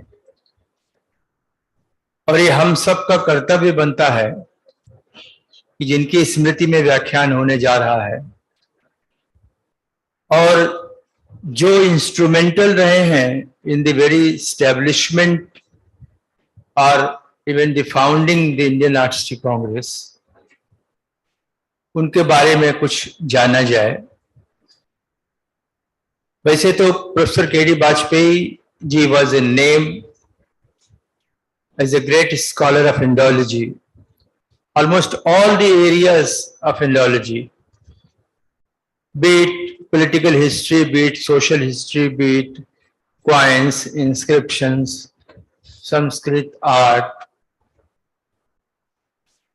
But as a man, he was gem of the person. As a scholar, he maybe said that he was one of the unparalleled. लेकिन विद्या के क्षेत्र में उनका योगदान, उनकी किताबें हैं, लोगों से बातचीत जो करते थे वो हैं। लेकिन आदमी के जाने के बाद अगर कोई बात याद रह जाती है, विद्वता तो किताबों में सिमट के रह जाती है। That remains in the books, his academic contributions. लेकिन जो मैन टू मैन कांटेक्ट की क्षमता उनकी थी, मैं केवल उस पर बात करूंगा। ऐसे कम स्कॉलर होंगे। He was a very senior scholar, very senior scholar. One of the senior most in India. But he remained in touch with the beginner research scholar, even to the MA student. अगर MA का student उनको कोई पत्र लिखेगा, कोई query होगी, कोई problem है, तो he should be sure that he is going to receive the reply from Professor KD Bajpai ji. With the solution, with the assurance, with the help. ऐसा बहुत कम होता है। हम लोग अपने बराबर वाले से या ऊपर वाले को जवाब देते हैं। तो यह उनकी एक रेयर क्वालिटी थी। और he used to travel in trains, and whenever he was going by train, whatever places come en route, he will write to the persons, scholars, research scholars, and let them know that he is coming and he will be passing through these stations. If they want to meet, they can come. So besides being a great scholar, Indologist, and being instrumental in founding the Indian Artistic Congress with Dr. R.D. Chaudhary ji, M.L. Nigam ji, and several other senior scholars, we have joined naturally subsequently. And Adi Chaudhary ji used to say always, today we all were sitting here, and at many points I was remembering Dr. Chaudhary ji, I was missing him. Just a person just walking here and there and asking, अभी आप कैसे हो, आप कैसे हो, अभी ये paper तो ठीक नहीं है, अभी और बढ़ाना होगा. तो चौधरी जी केडी वाजपेयी जी की बहुत इज्जत करते थे और उन्होंने ही कहा और बताया हम लोगों को कि केडी वाजपेयी जी की वजह से ही हुआ कि we must have a forum, we have a forum for the study and research and Congress holding the seminars on Indian archaeology, Indian history. We have so many others. So why not to have Indian art history organization?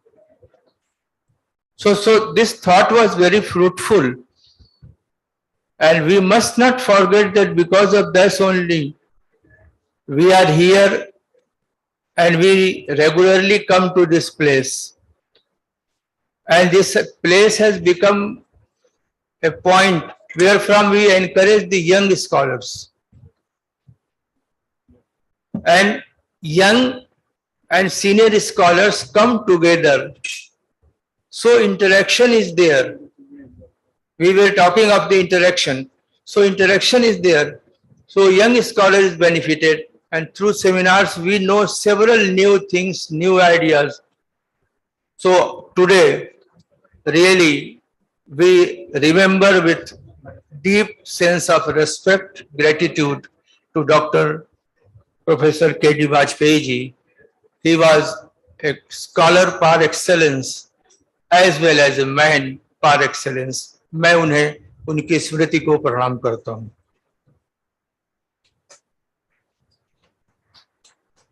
Now, madam, you can.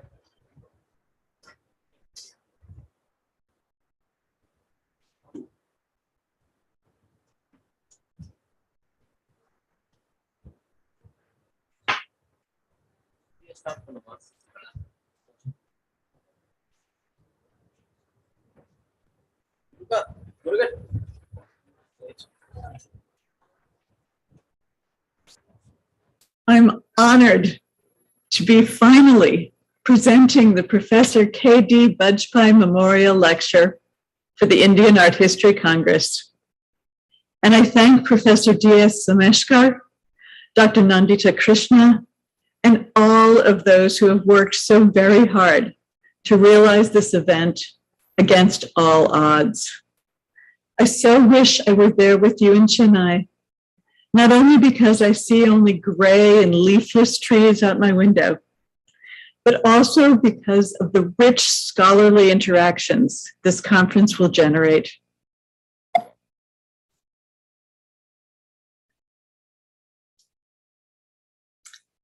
My participation with the Indian Art History Congress began with Dr. Rabin Dev Chowdhury, whom I first met some years ago at the Philadelphia Museum of Art. In fact, we met within the very museum gallery whose history I will explore with you today. It grieves me that he is not here with us, and I extend my prayers to his family.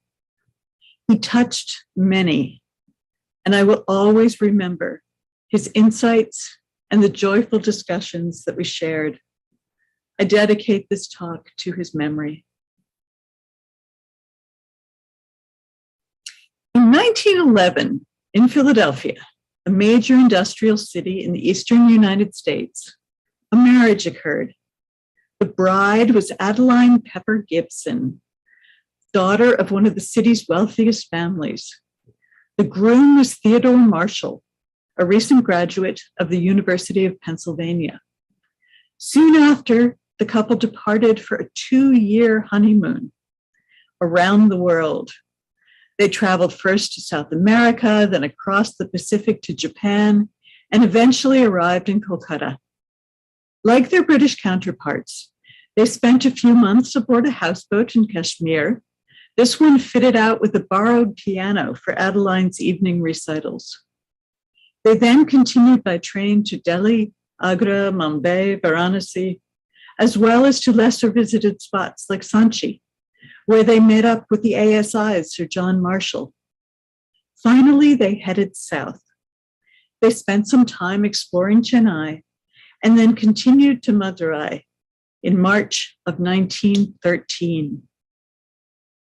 After several visits to marvel at the Meenakshi Sundareshwaram temple, they came across, or were shown, a large pile of carved granite pillars and other architectural fragments, strewn as rubble within the compound of what we now know was the Madanagopala Swami temple. This small Krishna Vishnu shrine, and you can see it toward the lower left, stands to the southwest of the Meenakshi and adjacent to the monumental Kudal Alagar, one of the Divyadesham.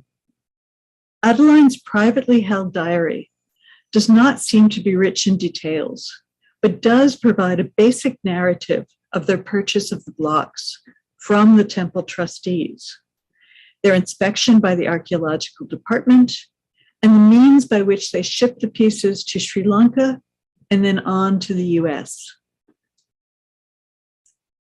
What happened to and with these blocks afterwards, over more than a century, is a long and convoluted saga that I tell in detail in the soon-to-be-published book, Storied Stone, Reframing the Philadelphia Museum of Art's South Indian Temple Hall, with fascinating perspectives on other aspects of the scholarship in essays by Crispin Brandfoot, Annalise Seastrand, and Archana Venkatesan, and a new view of Adeline's family by her great nieces, Susan Pepper Treadway and Eleanor B.H. Coates. Today, I'll present you with the skeleton of that story and hint at some of the many art historical and especially museological issues that so-called Mandapam in Philadelphia has and continues to raise. After seeing that the blocks were on a ship to the US, Adeline and Theodore continued to Europe before returning to Philadelphia in 1914. For the next century, neither the museum nor her family had any idea why the couple had bought such an enormous load of carved stone. Just as I was finishing writing the book, though, the answer appeared.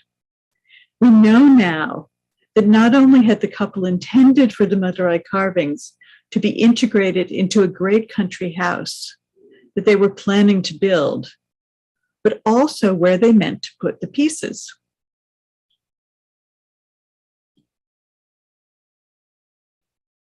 The composite pillars were to be placed around the living room. You can see their footprints here. Other pillars were to be as part of a vestibule in the front, and others around the exterior. And on the left, you can see a few little pencil sketches by the architect who was designing the house. But the shipment took a very long time to arrive. And when it did come, the crates were stored in a warehouse and ignored because in the interim, World War I had erupted in Europe and all eyes were turned in that direction. In the end, not only were the blocks never displayed in the planned for country house of Adeline and Theodore, but the house itself never got built. Because not long after their return from their honeymoon, Adeline and Theodore's marriage disintegrated. She matriculated at a university to study archaeology and art, but then the US entered the war. Adeline and her brother funded a hospital for soldiers, and Adeline traveled to France. After the war ended in November of 1918, she stayed on to help, but was stricken with pneumonia and died just before her 36th birthday. Back in Philadelphia, her grieving family remembered what they called Adeline's temple, and that it was still in storage. and they decided to donate the blocks in her honor. At that time, what is now the Philadelphia Museum of Art, then called the Pennsylvania Museum and School of Industrial Art, was housed in a grand glass-ceilinged building known as Memorial Hall. It was one of the few permanent structures that had been constructed as part of the Great Centennial Exhibition of 1876, a huge World's Fair celebrating the first 100 years of the founding of the United States. After the exhibition ended, Memorial Hall became the city's first art museum. The Madurai blocks were transported to Memorial Hall, uncrated, and spread across the lawn. And you see some of them here. These were 62 full carved pillars and other architectural pieces. They were monumental, florid, and totally unlike anything the United States had ever seen before. Although each block is unique, they take 6 different general formats. The most impressive are 12 composite or compound pillars, each with a large figure of a deity or mythological character projecting from one side. These are early examples of the pillar type that is the glory of the architecture of the Madurai Nayaka dynasty in the ancient region of Pandya Nadu, now southeastern Tamil Nadu. There are also 2 examples of rather different composite pillars without figures, as you see toward the end on the right-hand photograph. And there are also 12 pushpapotikas, or lotus impost blocks that you see on your lower left, and another 12 lion capitals. Both of these latter elements rested on top of pillars to raise the ceiling beams. Examples of these 4 elements can be seen in the earliest photograph of the ensemble as it was being installed in Memorial Hall. And that's the photo on your right. In addition, 16 square-based pillars, one of which you see above, display a wide variety of small images, including divinities, mythological and genre characters, and vegetation. The final 8 pieces, while not as dramatic as the figural pillars, have proved to me to be the most interesting. They're segments of narrative relief, each approximately 6 feet in length and of a standardized size. And you see one of those below as it's still lay on the lawn.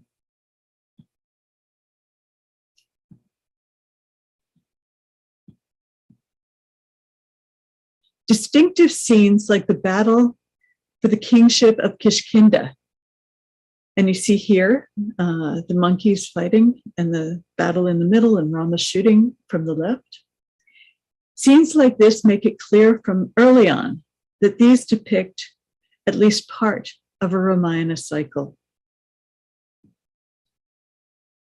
When the blocks arrived in 1919, the museum's director was the Chinese archaeologist Langdon Warner, who lived from 1881 to 1955. Warner is notable for his work to save monuments during war, but he's also notorious for having gouged out sections of ancient murals from the caves at Dunhuang, China. Warner immediately recognized the importance of the Madurai blocks, but he had no idea how to fit them together in a way that was both authentic and that would make sense to museum visitors. Fortunately, he knew where to turn. It was only a few years prior that Ananda Kentish Kumaraswamy, who lived from 1877 to 1947, had arrived at the Museum of Fine Arts in Boston, a city located only a train's ride north of Philadelphia. In September 1919, Warner invited Kumaraswamy to Philadelphia for a 3-day consultation. Kumaraswamy identified the pieces as coming from a grand mandapam built under the Madurai Nayaka dynasty. Although questions remained such as the original use of the narrative slabs, Warner followed Coomaraswamy's suggestions and installed the pieces in the semblance of a rectangular mandapam. The completed installation that you see here opened inside the largest glass-ceilinged gallery of Memorial Hall in 1920 and included a central aisle of composite pillars with wooden crossbeams to indicate a ceiling and lower side aisles formed by the square pillars with connecting beams. Whatever works of South and Southeast Asian art the museum already had or was able to borrow locally were placed between the pillars along the sides of the installation. Even before the gallery was finished, a grandiose costume and music pageant celebrated its acquisition. Warner himself wrote the song lyrics, and he was joined by several hundred members of Philadelphia's elite social circles, local students, and a good portion of the Philadelphia Orchestra. Such pageants were a form of entertainment typical of artistic US and British society in the late 19th and early 20th centuries. The abbreviated program and a few pictures that remain show that the writers and performers created an orientalizing fantasy. And here I show you a few newspaper pictures related to the pageant and to the opening.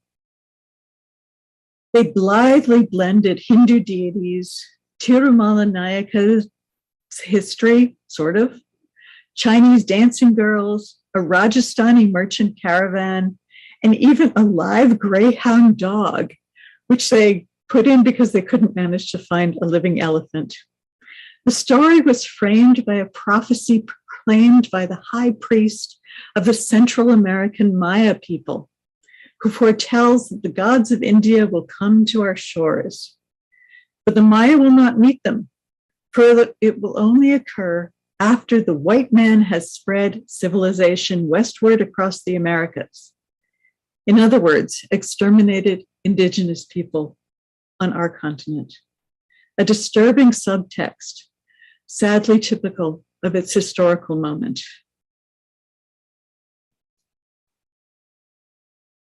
Almost immediately after the mandapam opened in Memorial Hall, the museum decided that all of its collections had outgrown the building, so they began to plan a new, larger museum in a nearby location. At the same time, the museum's curatorial staff began to raise questions about how the arrangement of the mandapa had been placed in Memorial Hall and whether it was authentic. And by authentic, they meant that could it or might it have existed within the architectural tradition where it was built. They didn't necessarily mean was it a replication of something that actually had been built, but rather, did it agree with this general tradition? Likewise, they wanted to make sure that visitors saw the carved blocks, as they put it, to best advantage. The East Asian curator in particular had trouble seeing the beauty of the pieces, describing them as overwhelming and overly florid. To be fair, at that time, post-13th century temple sculpture was generally not appreciated as art, even in India. And today it is often seen by supposed connoisseurs as lacking in comparison to Chola or Pallava material. The museum also wanted the mandapa blocks rearranged so that they could act as a gallery in which to install more related works of art. For advice on how to achieve all these goals, they turned once more to Coomaraswamy. That very year, actually in 1921, Coomaraswamy was in India on a collecting trip for the Museum of Fine Arts in Boston, and he stopped by in Madurai to see the temple where Adeline and Theodore had found and purchased the blocks. He knew from Adeline's family, as well as from his correspondence with Sir John Marshall, then Director General of the Archaeological Survey, that the blocks had been brought from a small Vaishnav temple, not under the auspices of the ASI. Sir Marshall wrote that, in his understanding, no more loose blocks remained at the site. But when Coomaraswamy visited, he found that piles of carved rubble did indeed remain, despite the large number of pieces removed in 1913. He also found that the Madanagopala temple was nearly derelict. Indeed, not long before 1913, the great epigraphist V. Venkaya Avargal, who lived from 1864 to 1912, had written that the Madanagopala precincts were, quote, being used as a latrine. Although Adeline and Theodore had been ardent photographers, none of their images have been found. Because of that, the few shots that Coomaraswamy took of the compound, including this one that we see on the screen, are the earliest known. After a brief visit to the temple, Coomaraswamy concluded that the stones taken to Philadelphia had originated as part of a mandapam, the North Goddess Shrine, the area between the square columns and the doorway that we see here. The doorway on your right and square columns on your left. Today, I can't go through the many twists and turns of hypotheses that overlaid one another during the following century. For that, you're going to have to read the book. But it's been a winding trail that I think of more as a classic detective mystery, full of false leads and unexpected revelations. The new museum was still under construction when a part-time curator for Indian art finally arrived. He was none other than the Sanskritist W. Norman Brown, who lived from 1892 to 1975, and went on to found both the University of Pennsylvania's South Asian Studies Center, the first program dedicated to the region in the United States, and the American Institute of Indian Studies, the primary organization that to this day supports study for US students, scholars, and performers in India, and also keeps an extraordinary archive of art and archaeology photographs. At the very beginning of his tenure, Brown reinstalled the objects within the museum's mandapam, including replacing the Buddhist Tara that had been on the narrative fragments in the back, rather like an altar, with a Nayaka Nataraja, and backing it with two rare Karapur saris that you can just see here, that had come from the Tanjore Royal Collection.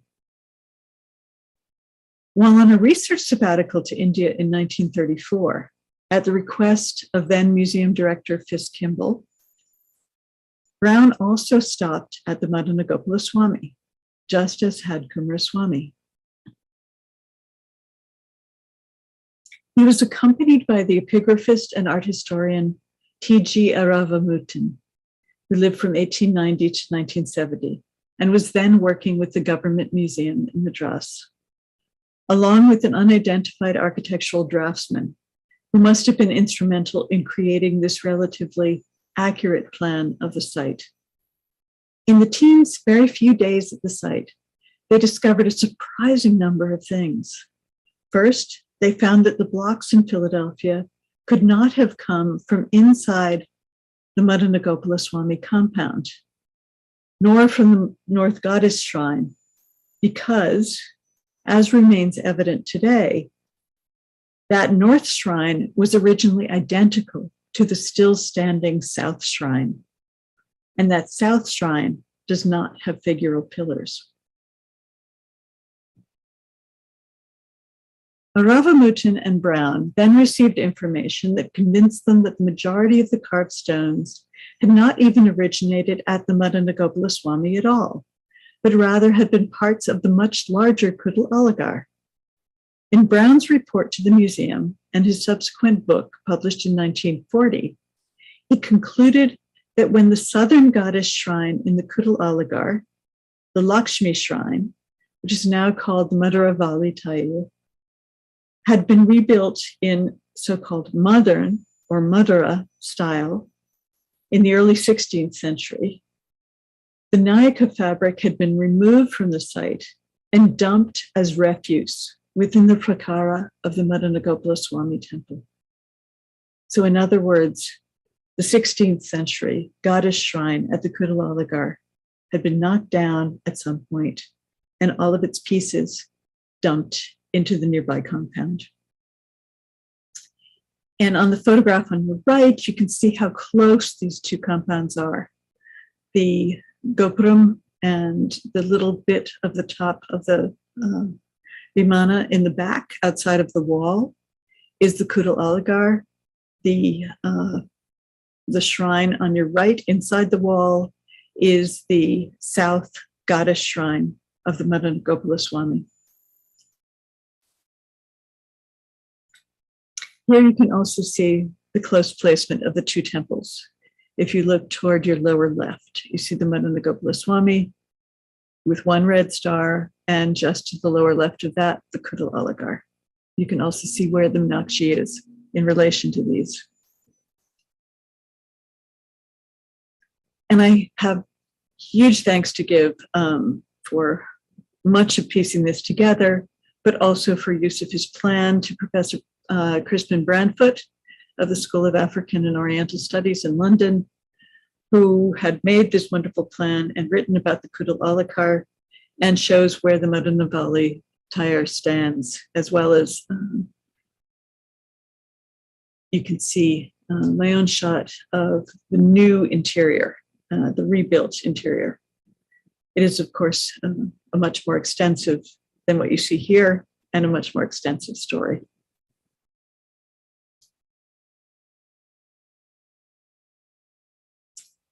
That should actually go back one. Whoops. The new Maduravali Tayar that you just saw a minute ago was actually not completed until 1923, as we'll discover. And it was not until 1930 that construction on the museum in Philadelphia actually reached the top floor, and the pieces of the mandapa were installed in the new building. And here you see that installation as it opened in 1940. Here we see Fitz Kimball, the director at the time, and the front of the 1940 bulletin showing the layering of architectural pieces. Rather than installing the blocks as if they were freestanding sculptures, as had been done in Memorial Hall, the architects and builders literally merged these blocks. Oops. I'm sorry, go back here. Literally merged these blocks into the construction of the museum structure itself, using solid cement and steel as a framework. And they remain physically part of the building today. Since Brown believed the museum pieces must have come from the Maduravali's inner mandapam, one place just before the Garbhagriha, he prepared a plan for the new installation that terminated the central aisle of figural pillars in a small wooden door, just out of your view here, as if covering the Garbhagriha, and had the large central entrances at the sides, as if the entry and exit of a production of Pata. What you see here is his vision for the darkened interior of the hall.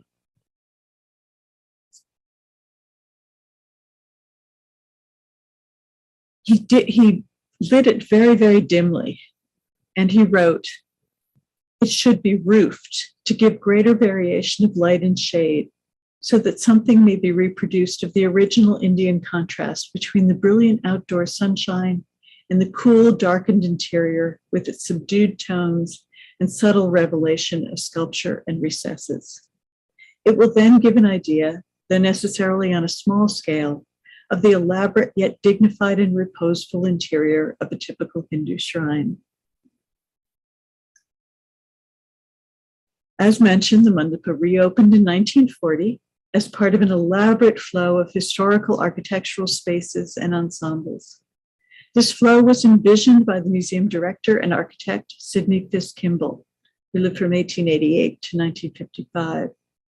He believed that works of art could best be understood in relation to their larger built context.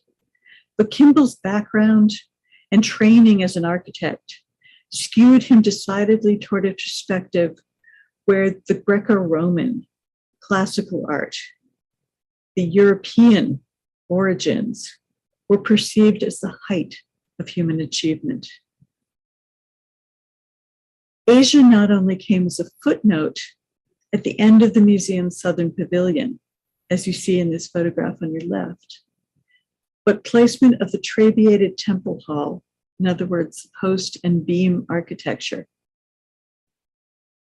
was layered beyond the so-called true or Greco-Roman round arch, and then the pointed so-called Islamic arch, to create what Kimball considered a hierarchy of cultural sophistication.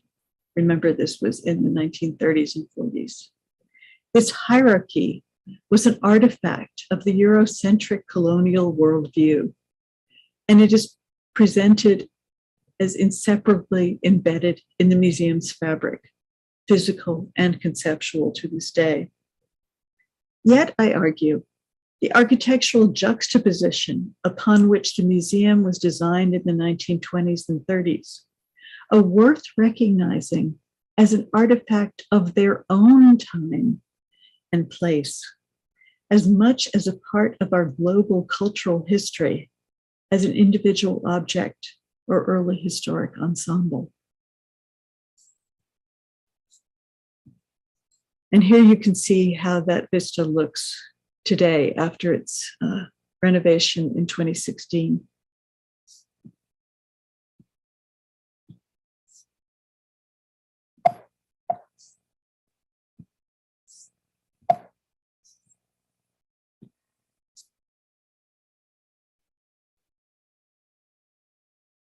In 1956, the inimitable Dr. Stella Kramrisch, who lived from 1896 to 1993, became the museum's curator of Indian art, a post that she retained until her death.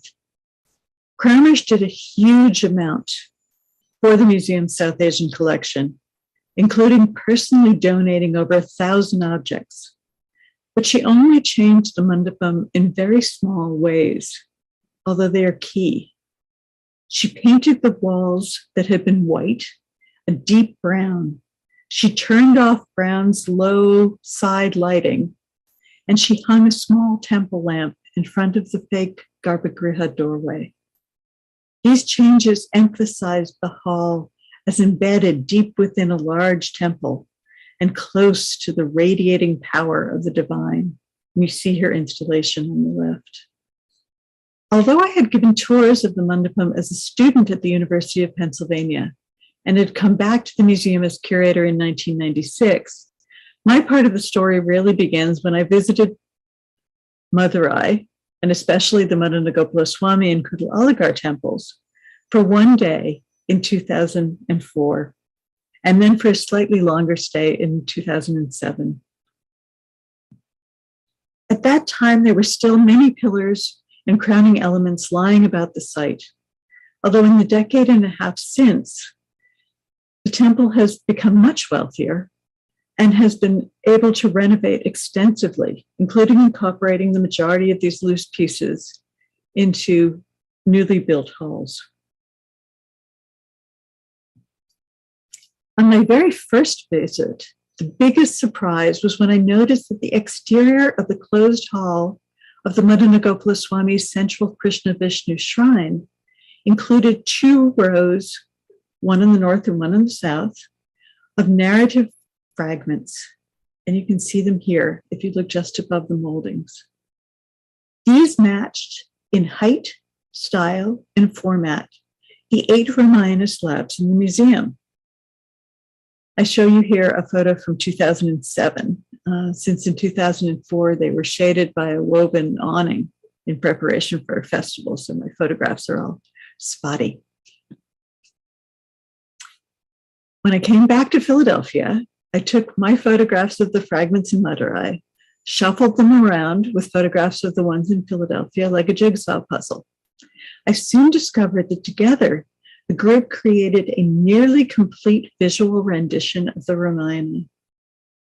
Given the left to right direction of the story and the regular punctuation of scenes by small pilasters, it also became clear that the relief had to have been part of the interior cornice of a rectangular mandapam as it was installed in Philadelphia, rather than on the exterior of a temple as it was installed or reinstalled at the Madanagopala Swami itself.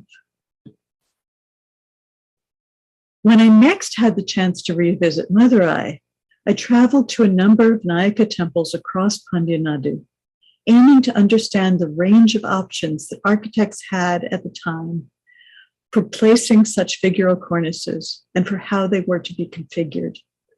I asked questions not only about what kind of halls they appeared in and their organization in those halls, but also about how common it was to have a single continuous narrative, in other words, single story, as opposed to individual figures or multiple segments of narratives. In the end, I recognized that the Ramayana fragments, now reset in the Madanagopala Swami and reset in Philadelphia, are what is left of an extremely rare, continuous narrative of the Ramayana that filled the entire hall. Furthermore, assuming my reconstruction is correct, the retelling in the relief exquisitely accords with the architectural setting it once inhabited. Each kanda, each book of the Ramayana, fits perfectly into a discrete and symmetrical segment of the cornice. And I have them in different colors here on a plan so that you can understand that. Reconstructing the Ramayana also allowed me to determine the dimensions of the hall itself. With these in mind, I revisited the Kudal Aligarh's Madhuravali shrine to review Brown's conclusion that the narrative pieces and figural composite pillars had come from here. Nothing at all remains from the original shrine where it had stood, apart from some probably 16th century pillars on what were originally colonnades that still stand outside of the shrine proper. So there's nothing on the original shrine's footprint. What you're seeing here on the right are outside, surrounded by the red line on your left, outside of the compound of the goddess shrine. When I compared my measurements of the hypothetical hall as derived from the Ramayana with the rebuilt structure, though, it seemed like a very, very tight squeeze to place this hall inside this footprint. And I began to wonder if there might be an alternative solution.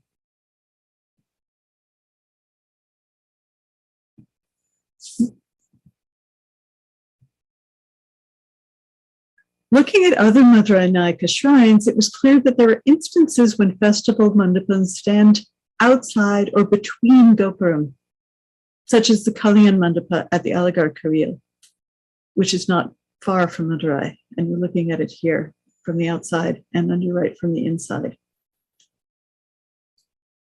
I made up a new hypothesis. Might the Ramayana Hall, as I was calling it, now split between Philadelphia and the Madanagopala Swami, once have stood in the Kudal Aligarh's, not in the Kudal Aligarh's Madanavali, but in the once spacious area in front of the current Madanagopala Swami Gopuram. And you're looking down toward that Gopuram as it looked a few years ago in Madurai.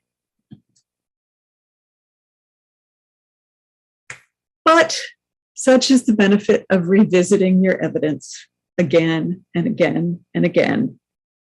In 2019, the museum hosted a small Scholars' Day that brought together some of the leading local cross-disciplinary specialists on this period and region from the US and England Sadly, our funds could not stretch as far as bringing people from India. Even more so, as I began to listen to this group, I began to have a much greater knowledge of what Madurai Nayaka halls look like and what this larger period itself looked like. But it was over the last 2 years, during a time when, like the rest of the world, I was sitting at home and working at home, that I really began to reconsider all of my evidence, to reach out and to think about these various hypotheses and to begin to weigh them. As I sat locked away in quarantine, I had the opportunity to review my early field notes, reread archival documents, and sometimes find new ones, and to write. I landed with very different conclusions in the end. Much new information emerged, almost daily, as well as information I had heard about previously, but had not fully grasped. New information included quotations found by Adeline's grandnieces in her travel diary. Even more important, though, were my cross-Atlantic Zoom discussions with Crispin Branfoot. An extraordinarily generous scholar, Crispin, who along with Archana Venkateshan and Annalise Seastrand contributed essays to the book, had spent his career analyzing the architecture and sculpture of the Madurai Nayakas. With his help, I pieced together a story that makes chronological and almost architectural sense. And the story is this. Toward the end of 1907, the Chettiar patron Muthu K.R.V. Alagappa of Devakotai provided funding to dismantle what was left of the Kudal Alagar's apparently already dilapidated South Goddess shrine. Since both the Kudal Alagar and the Madanagopala Swami were under the same management at the time, the small nearby abandoned complex must have seemed a useful dumping ground for the stone leftover pieces. By 1923, a shiny new goddess shrine stood on the site in the Kudal Alagar, built in a style common to Chettiar patronized temple structures in Tamil Nadu, as well as in Sri Lanka. And here you see some more details from that shrine. When Adeline and Theodore arrived in 1913, then, the blocks had only recently been transferred and dumped. We know from Adeline's diary that the couple paid the trustees their asking price without bargaining. They also received permission for the purchase from the British Archaeological Authority, although neither the Kudal Alagar nor the Madanagopala Swami was actually under that body's jurisdiction at the time. The temple purchase indicates that once removed from their function as part of the shrine itself, the divinity's palace, the koil, the carved stones were no longer considered of value, either ritually or functionally. This was in 1913. Evidence also indicates that the purchase funds went toward rebuilding the new Madurai Valley shrine that was then completed in 1923. Equally interesting, though, is the postscript. During Brown's 1934 visit, and for nearly a decade after, the museum tried, ultimately unsuccessfully, to purchase more of the loose blocks still lying within the Madanagopala Swami compound. Their idea was to make the installation in Philadelphia both more complete and more authentic. But, and it is a big but, even only a generation later, attitudes in India toward tangible cultural heritage had begun to change, especially in Tamil Nadu. We see this in a close reading of the correspondence between Brown and Aravamutan, Aravamuchan was still working between the temple trustees and the museum to try to negotiate the sale. While never explicitly stated, there was clearly a sea change in the local attitude. It is no surprise at the very moment when the movement for cultural validation gained traction in India in tandem with the movement for political independence. In 2016, after 75 years, the museum finally reconceptualized, renovated, and reinstalled the mandapam. By reinstalled, however, I do not mean the large pieces were moved. They are literally, as mentioned, built in with cement and steel. They are part of the structure. What did happen was that we were able to make changes to lighting, to wall color, to sight lines, to flow, and to the interpretive materials that fundamentally alter visitors' perceptions of the space. With sky blue walls, the gallery now has the feeling of a hall open around the perimeter, similar to the airy Kalyan Mandapa at the Aligarh Koil near Madurai, or to many festival halls. A new central vista draws visitors into the space and urges them to explore the rest of the wing. Large centrally placed benches invite them to rest and to contemplate. The gallery has been renamed as a place of celebration.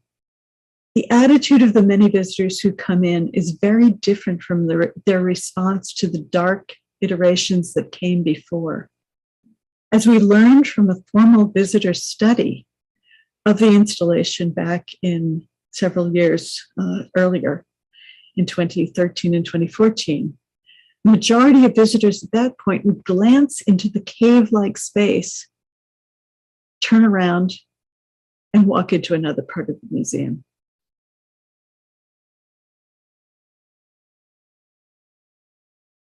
There's no intention to falsely designate this mandapa as a temple or as any part of a temple. It is a place for joy and awe, certainly. But unless an individual chooses, it is not a place for worship. We must also remember that for the majority of visitors to Philadelphia's mandapam, this is the first contact with India or even with Hinduism. And it's unlikely that they will ever have the chance to travel to the subcontinent.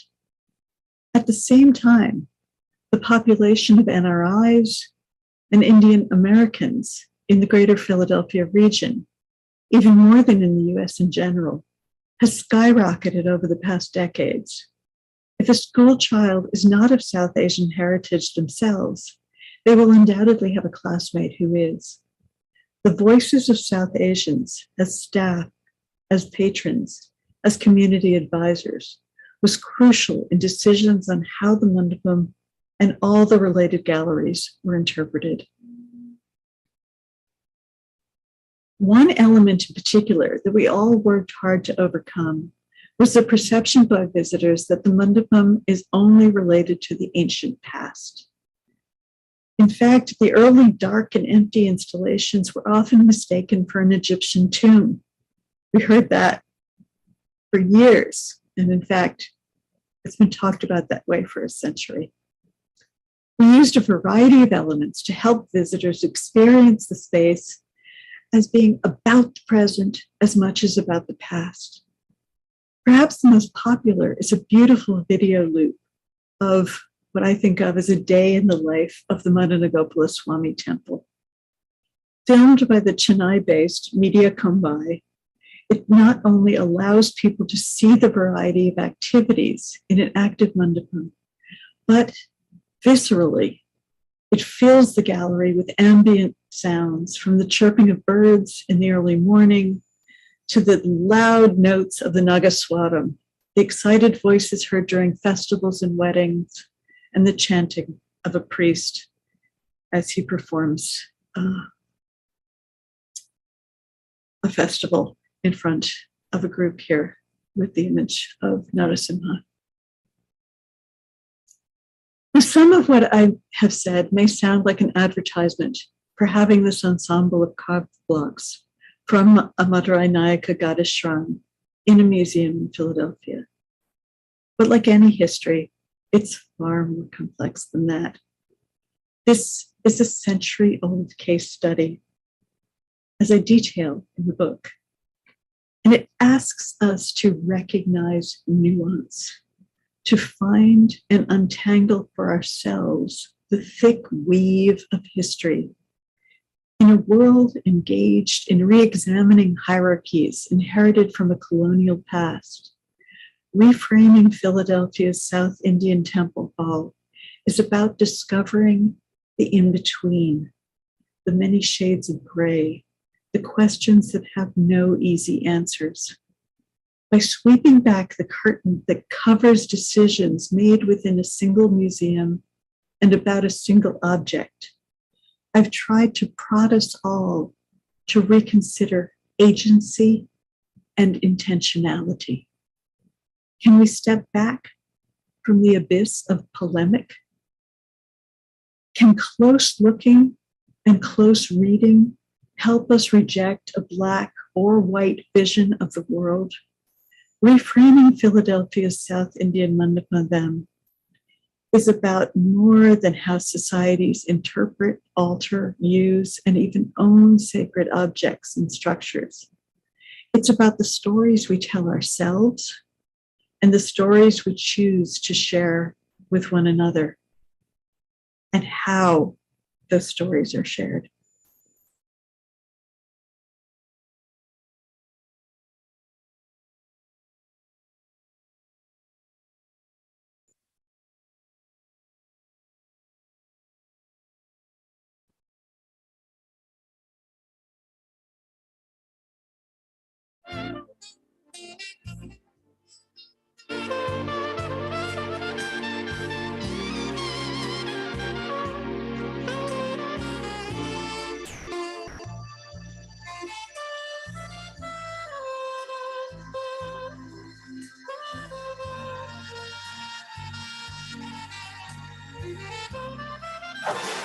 Good evening, ladies and gentlemen. It's been a long day, and I know many of you are, well, probably dying to go back and rest. But at the end of this long day, we thought we would end with a little bit of entertainment. So we've got a program of Bharatanatyam, which we have called Nitya Pratima. That is, it's all about different icons, since iconography is the title of our conference. Lata, will you please come? We have a very eminent dance teacher and choreographist, Srimati Lata Rajagopalan, who is also the dance teacher in the Grove School. You can remove all this. You can take, yeah.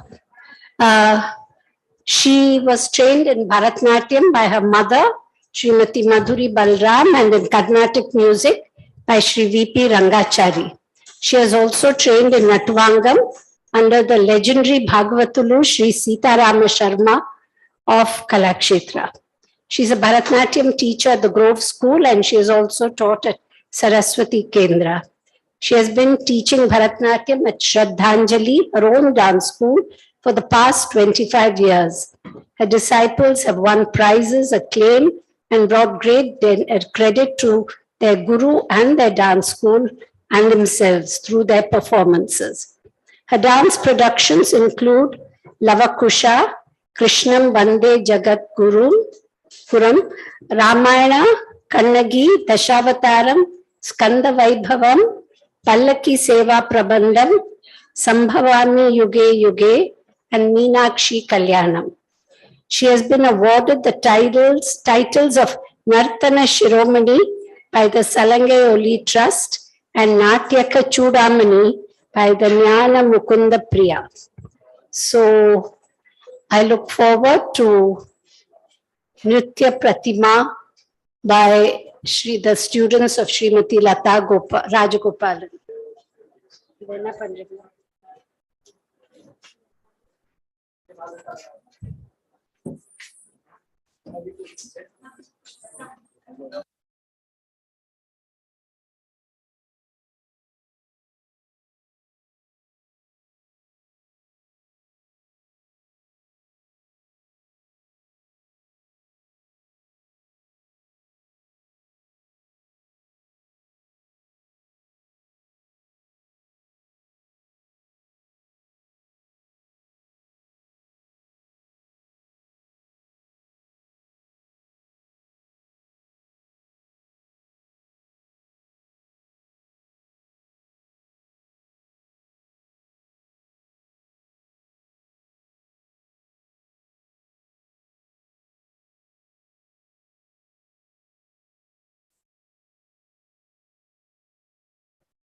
ரெண்டு இல்ல Okay. 9 10 இருக்கும் 9 இருக்கும்.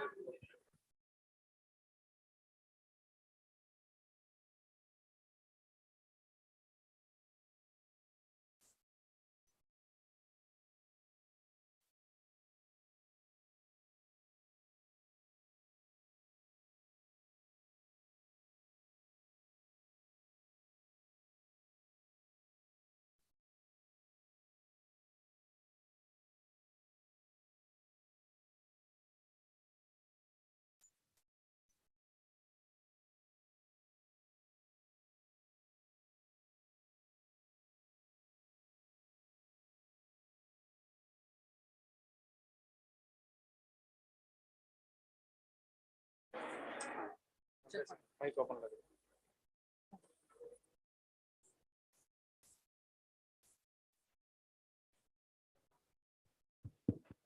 Check, check, check, check.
Namaskaram. A warm welcome to one and all who have gathered here to witness today's dance performance for the International Conference on Iconography titled Nritya Pratima, The Dancing Idols. Today's presentation depicts the iconography of the temple idols through the medium of dance. We begin today's program on an auspicious note with Sri Ganesha Charanam in praise of Lord Ganapati, the remover of obstacles. This is a composition of Papanasam Shivan in Ragam Tilang and Talam Adi.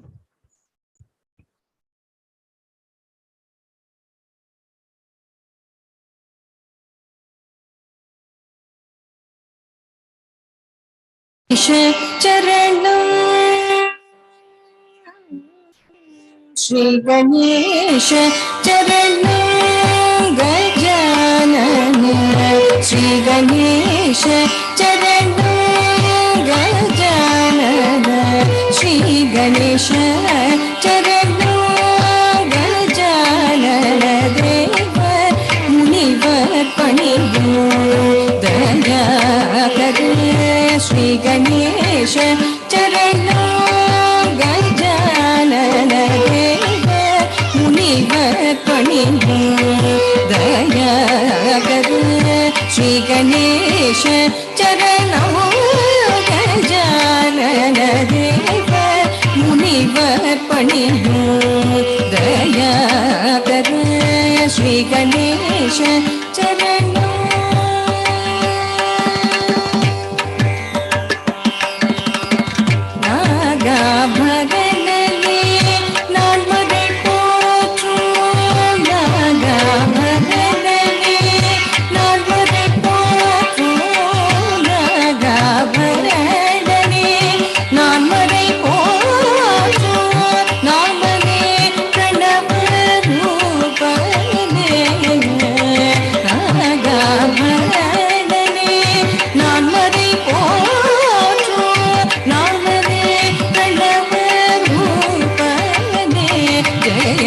Shri Ganesha Charanam Gajanana Deva Munivar Panibu Daya Kare Shri Ganesha Charanam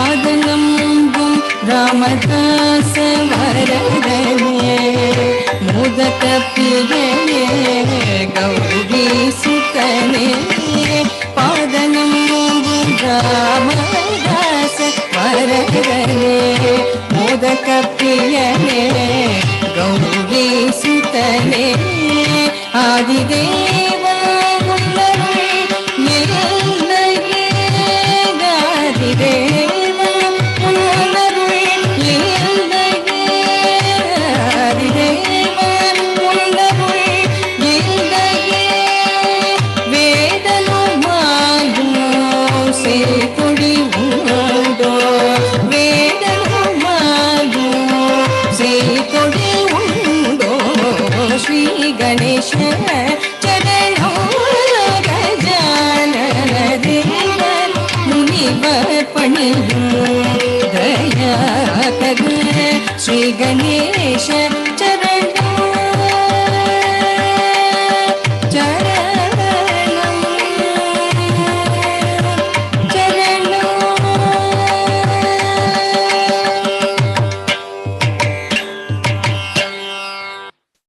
Shri Ganesha Charanam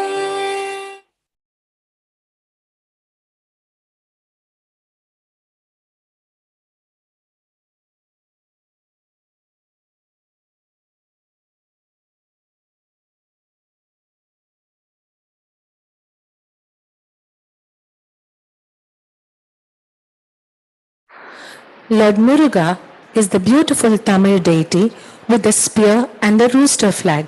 We present Shanmuga Kautvam in Ragam Shanmuga Priya and Rupaka Talam composed by Madurai Shri R. Muralidharan.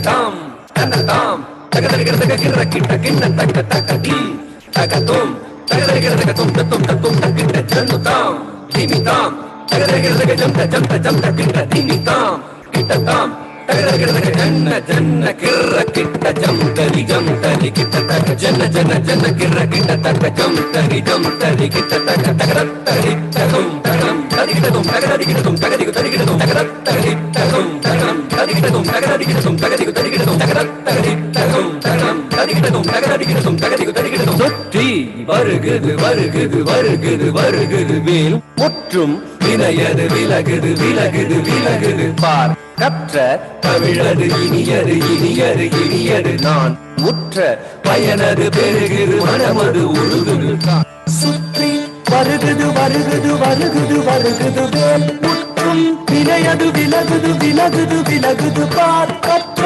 தமிழது இனியது இனியது இனியது தான் முற்ற பயனது பெருகுது மனமது உருகுது கான் சுற்றி வருகுது வருகுது வருகுது வருகுது வேல் முற்றும் வினையது விலகுது விலகுது விலகுது பார் கற்ற தமிழது இனியது இனியது இனியது தான் முற்ற பயனது பெருகுது மனமது உருகுது காடோ கிட்ட தக தடி கிட்ட தக தக தோ கிட்ட தக தடி கிட்ட தக தக தி தோ கிட்ட தக தடி கிட்ட தக ஜன்னு தாம் ஜன்னு தாம் ஜன்னு தாம் தத ஜம் தத் திங்கின து தத ஜம் தத் திங்கின து தத ஜம் தத் திங்கின து சரவண பவ குகன் அழகன் அழகன் அழகன் ஹரஹர சிவன் மகன் முருகன் முருகன் முருகன் அருபெரும் குருபரன் குமரன் குமரன் குமரன் அறுபடை அருமுகன் பரதன் பரதன் பரதன் சரவண பவகுகன் அழகன் அழகன் அழகன் ஹரஹர சிவன் மகன் முருகன்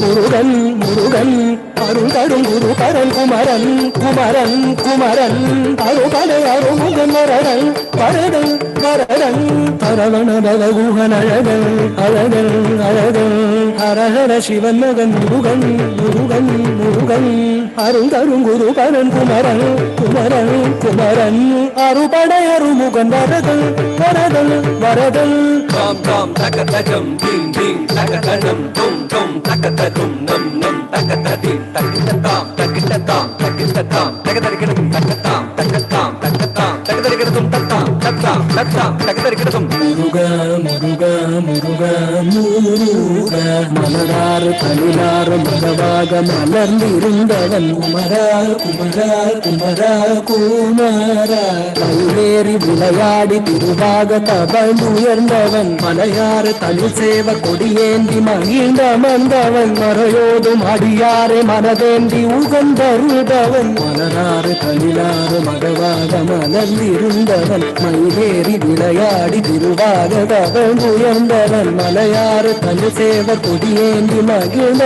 மந்தவன் மறையோதும் அடியாரை மனதேந்தி உகந்தருதவன் வெறிக்கும் நெருப்பின் பொறியென உதித்தவன் நீ மயக்கும் மலைத்தேன் வள்ளியை மணந்தவன் நீ வியக்கும் விதத்தில் சூரனை அழித்தவன் நீ மனத்தால் நினைத்தார் வினையத அருள்பவன் நீ எரிக்கும் நெருப்பின் பொறியென உதித்தவன் நீ மயக்கும் மலைத்தேன் வள்ளியை மணந்தவன் நீ வியக்கும் விதத்தில் சூரனை அழித்தவன் நீ மனத்தால் நினைத்தார் வினையற அருள்பவன் நீ தொம் கிட்டத்தக்க தொண கிட்டத்தக்க தாயதி நம் கிட்டத்தக்க நம கிட்டத்தக்க தாயதி தோ கிட்டத்தக்க தாயதி காக்குதி புத்தாயதி காக்குதி புத்தாயதி தொம் கிட்டத்தக்க நம் கிட்டத்தக்க தாத்தித்தாய தாத்தித்தாய தாத்தித்தாய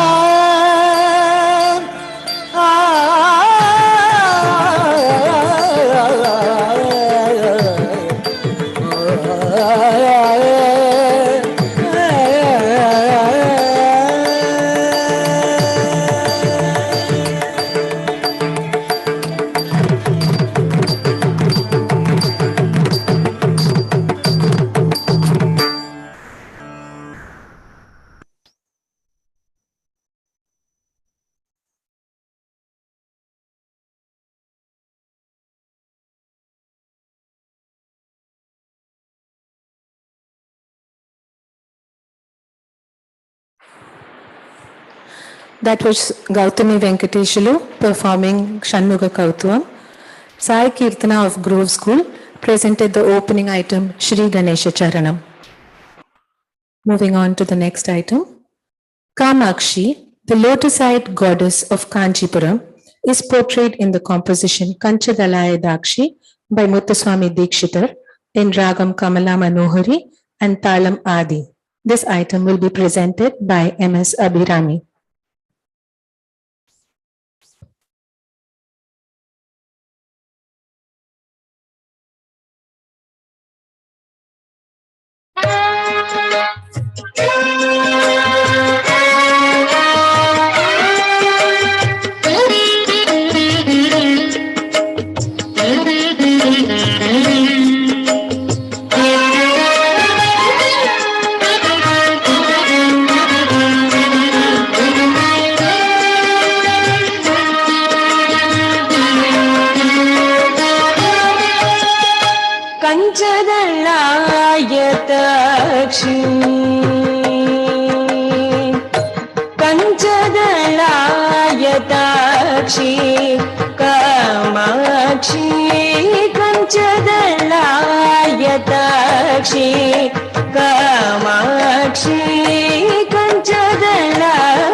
Manolaya Kari Shikari Ekam Eka गृहेश्वरि शङ्करी पञ्चदलायताक्षी एकानेकाक्षरि Bhuvaneshwari एकानन्दमृतझरि भास्वरि एकाग्रमनोलयकरि श्रीकरि एकारेक गृहेश्वरि शङ्करी पञ्चदलायताक्षी Kamakshi कमला मनोहरि त्रिपुर सुन्दरी पञ्चदलायताक्षी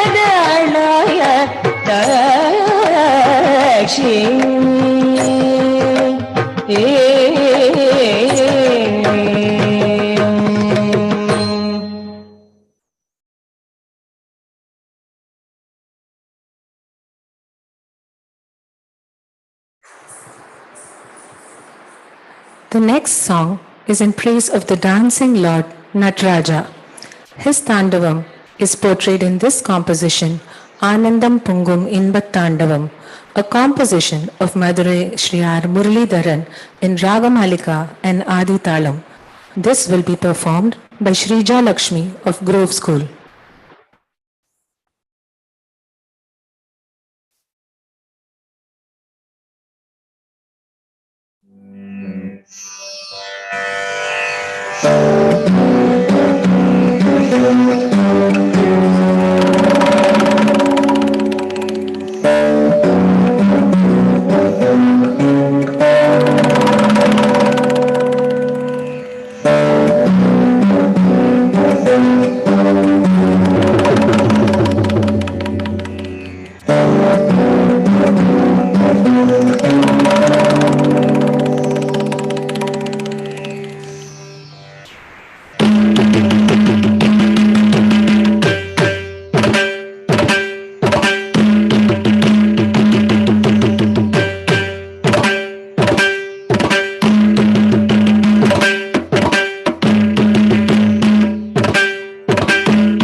திருத்தாழ்வுயர்த்தி பிடித்தே நிகழ்த்தும் கருத்தை கவனம்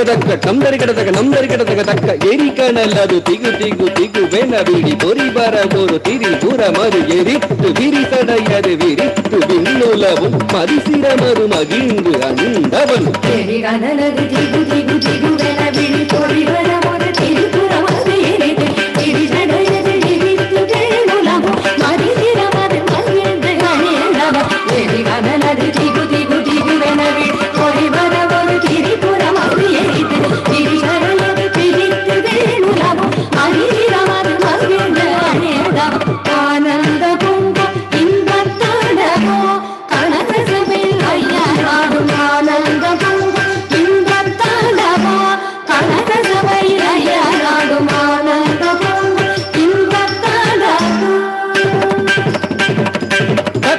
ತಕ್ಕ ತಕ್ಕ ದಿಮ್ಮಿ ತಗದರ್ ಗಿಡದಗ ದಿಕ್ಕಿಟ್ಟ ತಕ್ಕ ತಕ್ಕ ಜುಮ್ ತಗದರ್ ಗಿಡದಗ ದಿಮ್ ಗಿಟ್ಟ ತಕ್ಕ ತಕ್ಕ ದಿಮ್ಮಿ ತಗದರ್ ಗಿಡದಗ ನಮ್ ಗಿಟ್ಟ ತಕ್ಕ ತಕ್ಕ ದಿಮ್ಮಿ ತಗದರ್ ಗಿಡದಗ ತಕ್ಕ ದಿಂಗ್ ಎನ್ನತ್ತು ಹರ ಹರ ಹ ಶಿವ ಶಿವ ಶಿವ ಏನ ಅರಬ ಮುಮ್ಮಣಿ ಅರಣಬ ನವಣಿ ಅಡಿಯರು ಮರು ಮುನಿವರು ಮಡಿತೊಳ அதிசய மிகு ஆனந்த நடமிடும் நடராஜன் ಹರ ಹರ ಹರ ಶಿವ ಶಿವ ಶಿವ ಎನ ಅರಬ ಮುಮ್ಮಣಿ ಅರಣಬ ನವಣಿ ಅಡಿಯರು ಮರು ಮುನಿವರು ಅಡಿತೊಳ அதிசய மிகு ಆನಂದ நடமிடும் நடರಾಜ ಹರ ಹರ ಹರ ಶಿವ ಶಿವ ಶಿವ ಎನ ಅರಬ ಮುಮ್ಮಣಿ ಅರಣಬ ನವಣಿ ಅಡಿಯರು ಮರು ಮುನಿವರು ಅಡಿತೊಳ அதிசய மிகு ಆನಂದ நடமிடும் நடராಜ ಆನಂದ ಪೊಂಗ ಇಂಬತ್ತಾಡವೋ ಕಣಕ ಸಭೆಯಲ್ಲಿ ಅಯ್ಯನಾಡು ಆನಂದ ಪೊಂಗ ಇಂಬತ್ತಾಡವೋ ಕಣಕ ಸಭೆಯಲ್ಲಿ ಅಯ್ಯನಾಡು ಆನಂದ ಪೊಂಗ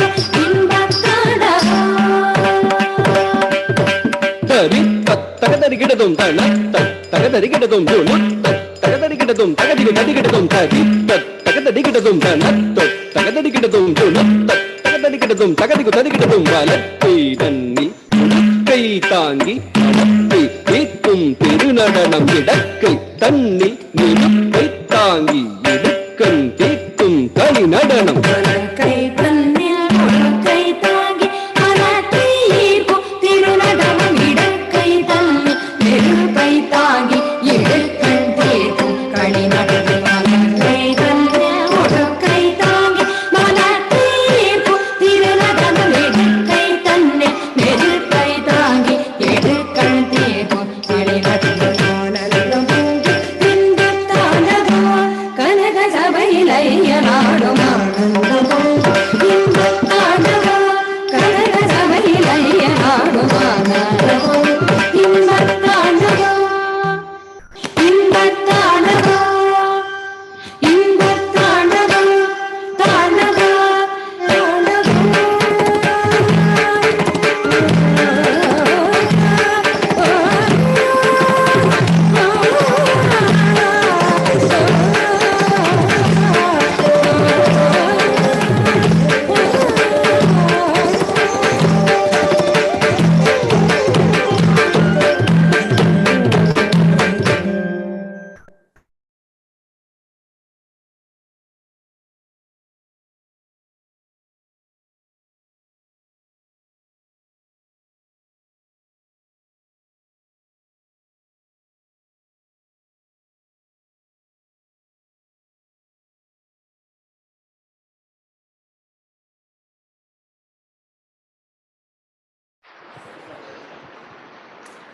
Sringeri Acharya, Pujya Shri Chandrasekhara Bharati, is the composer of this melodious song, Sharade Karunanidhe, in Ragam Hamir Kalyani and Talam Mishra Chapu.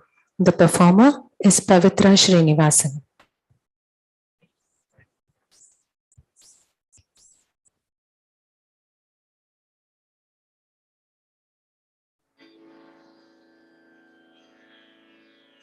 ಶಾರದೆ ಕರುಣಾನಿಧೆ ಸಕಲಾನ ಬಾಬ ಸದಾ ಜನಾನ್ ಶಾರದೆ ಕರುಣಾನಿಧೆ ಸಕಲಾನ ಬಾಬ ಸದಾ ಜನಾನ್ ಶಾರದೆ ಕರುಣಾನಿಧೆ ಸಕಲಾನ ಬಾಬ ಸದಾ ಜನಾನ್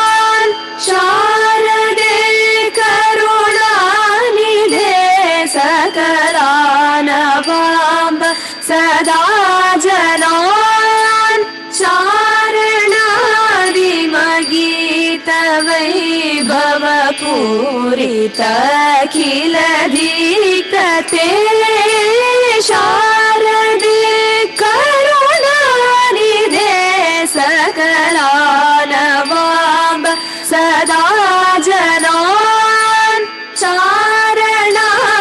चारणारिमगीत वैभव पूरिताखिल दीप्तते शारदे करुणानिधे सकलानवाम्ब सदा जनान्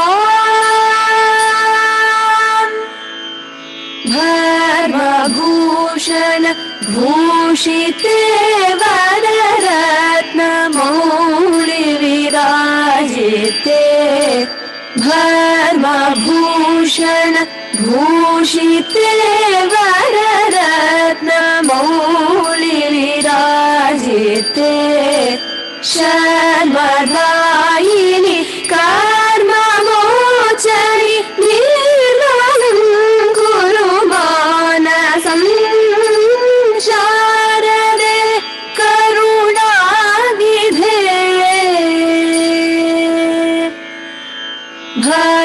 धर्मभूषण भूषिते वररत्नमौळि विराजिते शर्मदायिनि कर्ममोचनि निर्मलं कुरु मानसं शारदे करुणानिधे सकलानवाम्ब सदा जनान् हस्तसंधृत पुस्तकाक्षपठी सुधाघटमोदिके हस्तसंधृत पुस्तकाक्षपठी सुधाघटमोदिके कस्तवास्तिः वानने चतुरानखचरोतवा शारदे करुणानिधे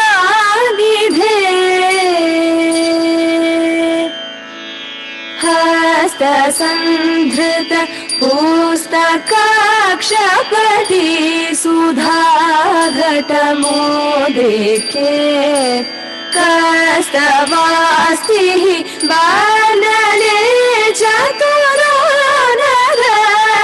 चतुरानखचरोतवा शारदे करुणानिधे सकलानवाम्ब सदा जनान् चारणारिमगीत वैभव पूरिताखिल दीप्तते शारदे करुणानिधे सकलानवाम्ब सदा जनान्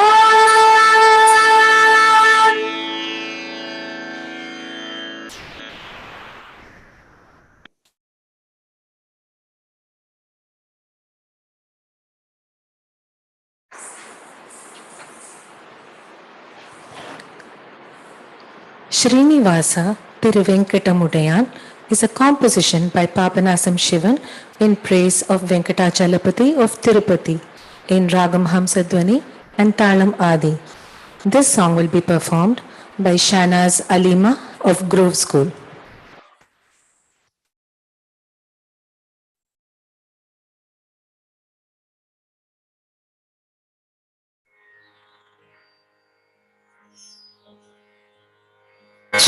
Srinivasa Tiruvenkatamudayan Srinivasa Tiruvenkatamudayan Srinivasa Tiruvenkatamudayan Srinivasa Tiruvenkatamudayan Jaya Govinda Mukunda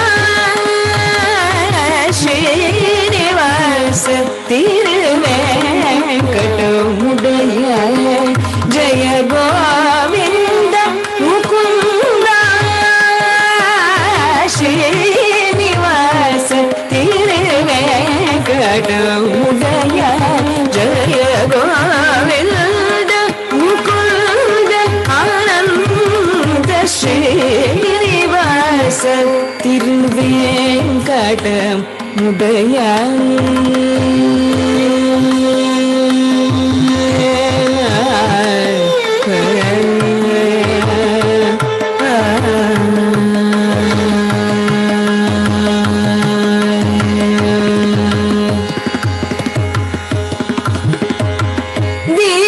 Sharanyan enum பெயர் கொண்டாய் தீன சரண்யம் எனும் பெயர் கொண்டாய் தீன சரண்யம் எனும் பெயர் கொண்டாய் தீன சரண்யம் எனும் பெயர் கொண்டாய் தீனம் என்னை போல் வேறவர் கண்டாய் தீன சரண்யம் எனும் பெயர் கொண்டாய் தீனம் என்னை போல் வேறவர் கண்டாய் ஸ்ரீனிவாச திருவேங்கடமுடைய ஜய கோவிந்த முகுந்த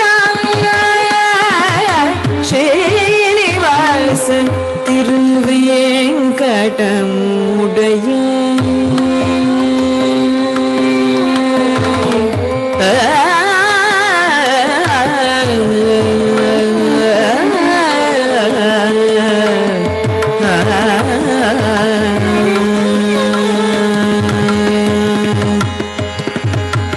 ஜகம் புகழும் ஏழுமலை மாயவனே ஜகம் புகழும் ஏழுமலை மாயவனே ஜகம் புகழும் ஏழுமலை மாயவனே திருமகை அலர் மேல் மங்கை மாடாளனே ஜகம் புகழும் ஏழுமலை மாயவனே திருமகள் அலர் மேல் மங்கை மாடாளனே ஜகநாதா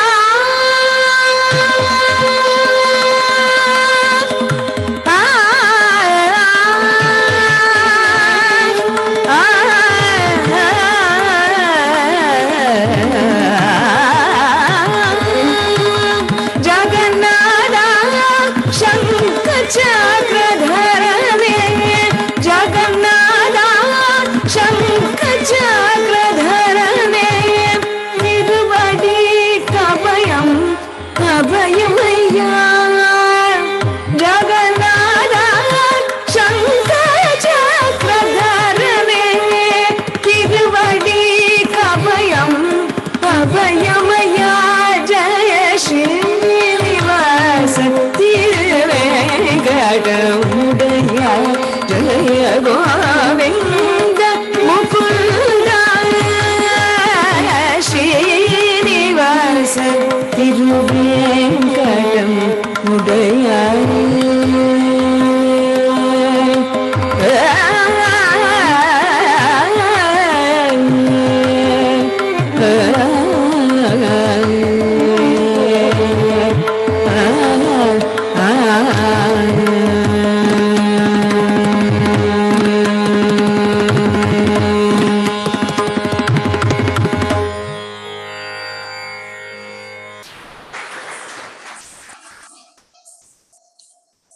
Mahakali in Ragam Gaule and Talam Adi is a composition of Madurai Sri R. Muralidharan describing the different forms of the goddess as Shakti, Maheshwari and as Mahishasuramardhini Mahakali. The performer is Shriya Murugesan.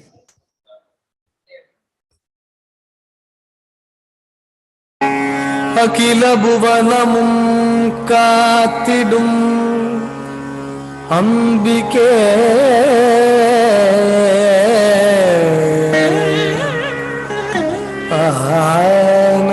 Anandavalliye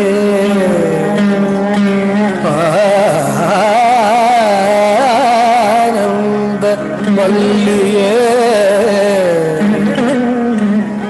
அதிசயம் நிதம் நிதம் நிகழ்த்திடும் அன்னையே அதிசயம் நிதம் நிதம் நிகழ்த்திடும் அன்னையே ஆதி பராசக்தியே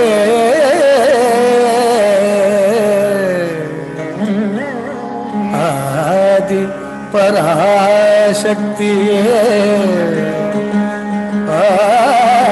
ஆதி பராசக்தியே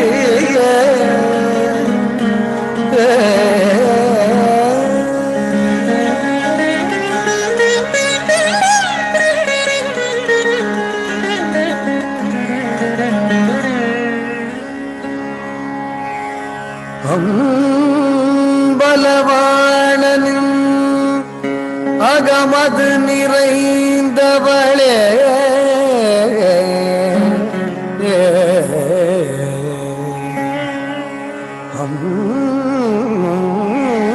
பலவாணனின் அகமது நிறைந்தவளே அங்கயற்கண்ணியே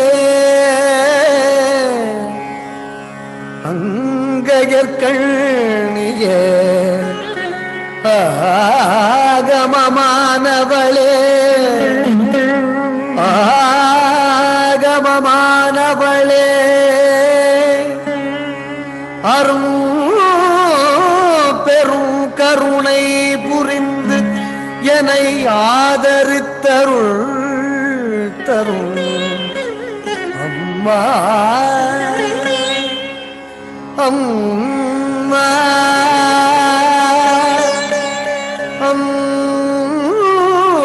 அம்மா நடிமலர் பணிந்தேன் அருள்மழை பொழிவாய் அருள்மழை பொழிவாய் அருள் மழை பொழிவாய்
महाकाली महाशक्ति महेश्वरी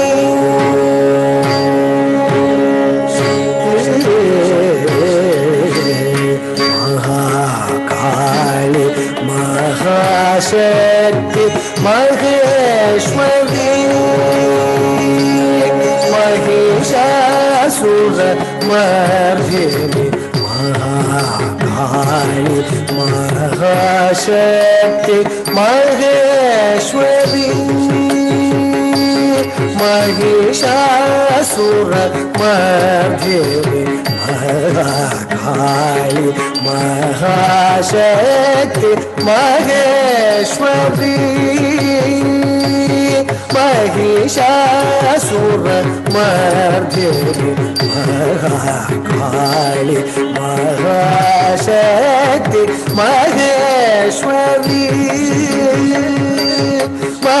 महिषासुर मर्दिनी महाकाली महाशक्ति महेश्वरी महिषासुर मर्दिनी महाकाली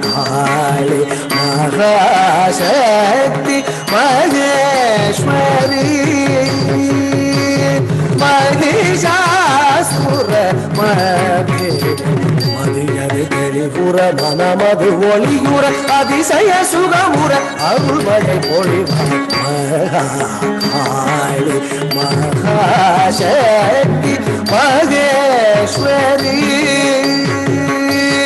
மகிஷாசுர மர்தினி மதியது தெளிவுற மனமது ஒளியுற அதிசய சுகமுற அருள்மழை பொழிவாய் காளி மகாசக்தி மகேஸ்வரி மகிஷாசுர மர்தினி மதியது தெளிவுற மனமது ஒளிகுற அதிசய சுகமுற அருள்மழை பொழிவாய் காளி மகாசக்தி மகேஸ்வரி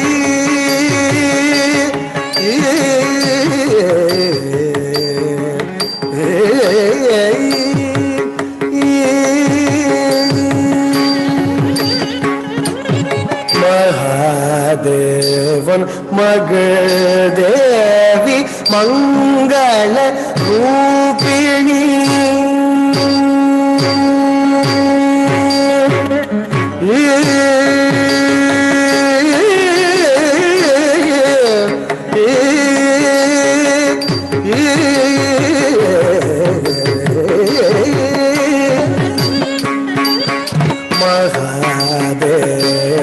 மகள் தேவி மங்கள ரூபிணி மதுசூதனம் சோதரி மகாதேவன் மகள் தேவி மங்கள ரூபிணி மதுசூதனம் சோதரி மகாதேவன் மகள் தேவி மங்கள ரூபிணி மதுசூதனம் சோதரி மகாதேவன் மகள் தேவி மங்கள ரூபிணி மதுசூதனம் சோதரி மகாமாயி மகாதுர்गे महालक्ष्मी महासरस्वती महामायी महादुर्गे महालक्ष्मी महासरस्वती महामायी महादुर्गे महालक्ष्मी महासरस्वती मरुगदु तेलिगुर मनमदु ओलिगुर அதிசய சுகமுற அருள்மழை பொழிவாய் சாரே மரி மை பாதி சா பாதி சரி சரி மரி ரிசா பாதி சரி சாதி பா மரி சரி மரி சரி மப சரி பபரி சரி மரி ரிசா பாதி சரி சரி மரி ரிசா பாதி சரி சாதி ப மரி சரி மரி சரி பப சரி பபரி மகாகாளி மகாசக்தி மகேஸ்வரி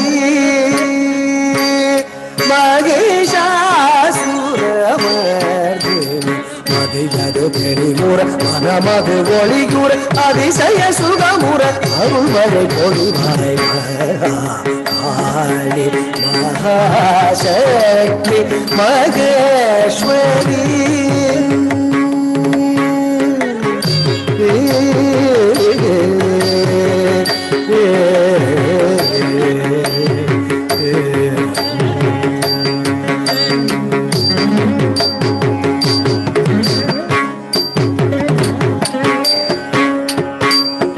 கமாய் நிறைந்த சக்தியே சக்தி சக்தி சக்தி சக்தி சக்தி கமாய் நிறைந்த சக்தியே சக்தி சக்தி சக்தி சக்தி சக்தி கமாய் வளர்ந்த சக்தியே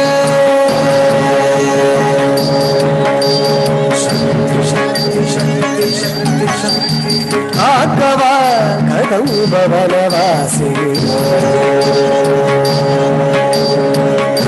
சக்தி சக்தி சக்தி சக்தி ஆக்கமாய் நிறைந்த சக்தியே என் ஊக்கமாய் உறைந்த சக்தியே நல்நோக்கமாய் வளர்ந்த சக்தியே தினம் காக்கவா கதவு பவனவாசினி ஆக்கமாய் நிறைந்த சக்தியே என் ஊக்கமாய் உறைந்த சக்தியே நல்நோக்கமாய் வளர்ந்த சக்தியே தினம் காக்கவா கதவு பவனவாசினி மதியது தெளிவுற மனமது ஒளியுற அதிசய சுகமுற அருள்மழை பொழிவாய் சரி மறு நிசா மதி சரி சரி மரி நிசா மதி சரி சாமி மரி சரி மரி சரி மப சரி பவது மகா காளி மகாசக்தி Maheswari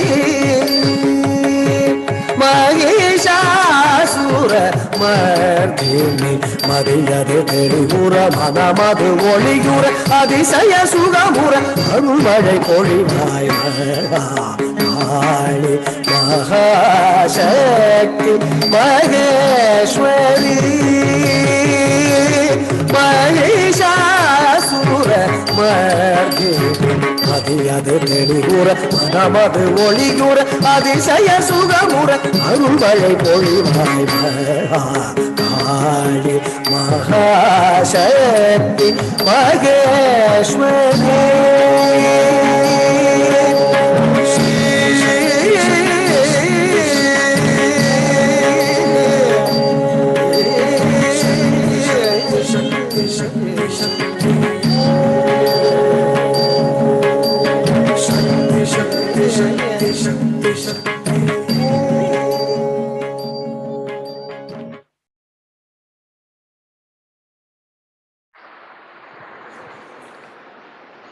Ashtalakshmi, or the 8 forms of goddess Lakshmi, are portrayed beautifully in this composition by Mukkur Srinivasa Varadachar in Ragamalika and Talam Adi. The performer is V.S. Harmita.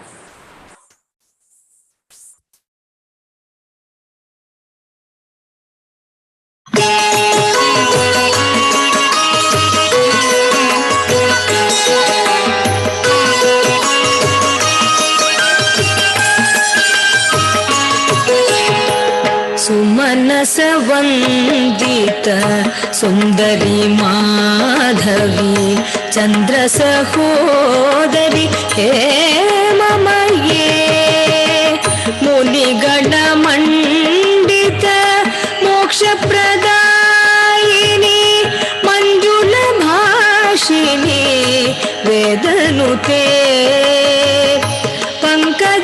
पंकजवासिनी सुपूजित सद्गुणवाशिनी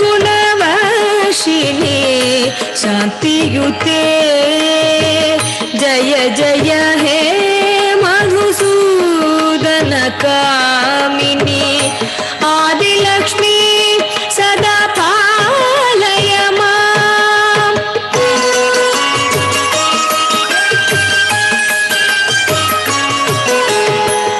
अयि कलिकल्मष नाशिनी कामिनी वैदिक रूपिणी वेदमये क्षीरसमुद्भव मंगल रूपिणी मंत्र निवासिनी मंत्रनुते मंगलदायिनी अम्बुजवासिनी देवगणाश्रित पदयुते जय जय हे मधुसूदन कामिनी धान्यलक्ष्मी सदा पालय माम्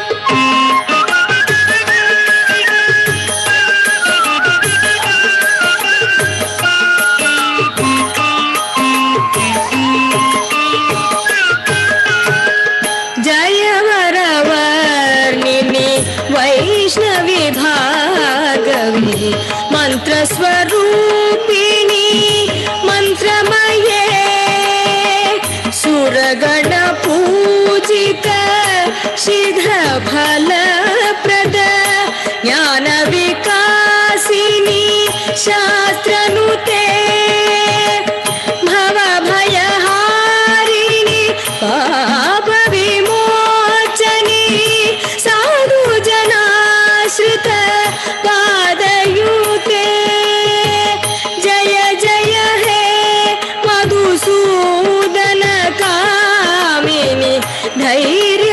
Gajalakshmi Sada Palaya Mam.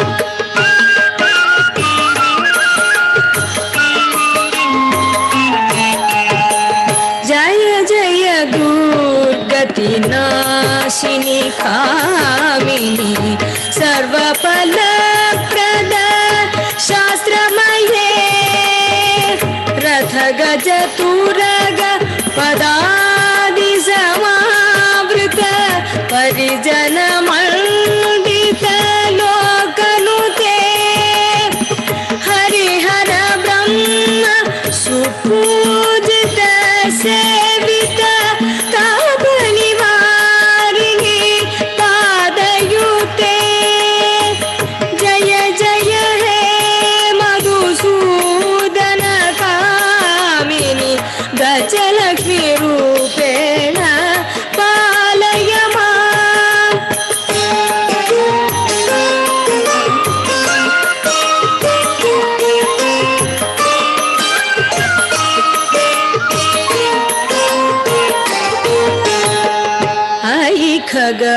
Khagavahini Mohini Chakrini Ragavivardhini Jnanamaye Gunaganavaridhi Lokahitaikshini Swarasata Bhushita Gananute Sakala Surasura Deva Munishwara Manava Vandita Padayute Jaya Jaya He Madhusudana Kamini Santana Lakshmi Sada Palayama.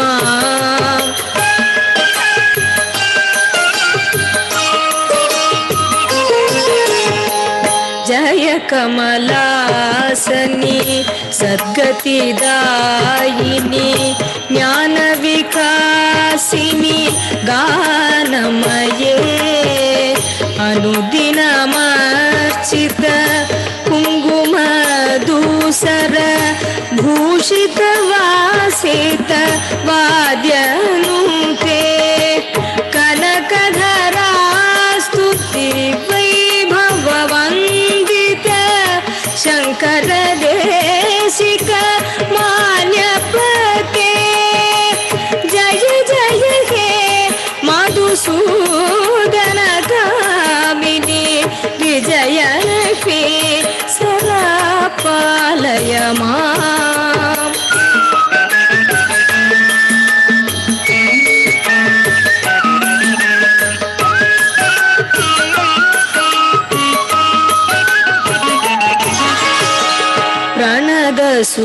Sureshwari Bharati Bhargavi Shoka Vinashini Ratnamaye Manimaya Bhushita Karna Vibhushana Shanti Samavrita Hasya Mukhe Navanidhi Dayini Kalimalaharini Kamita Phala Prada Hasayute Jaya Jaya He Madhusudana Kamini Vidyalakshmi Sada Palayama.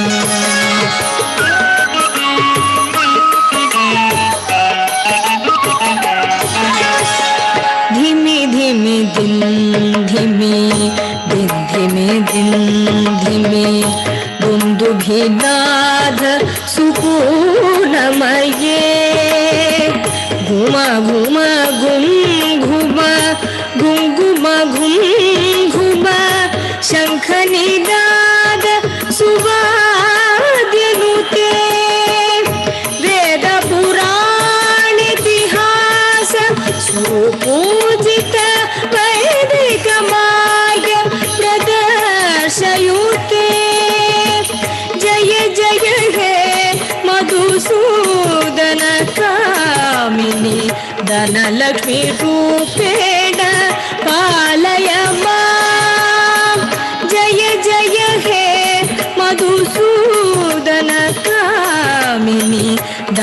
Lakshmi रूपेण पालय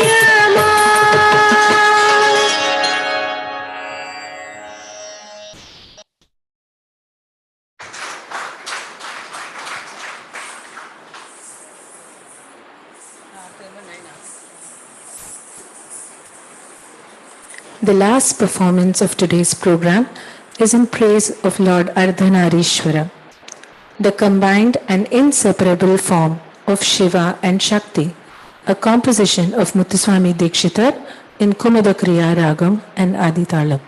This will be followed by a Mangalam. The performers are Pavitra Srinivasan and M.S. Abhirami.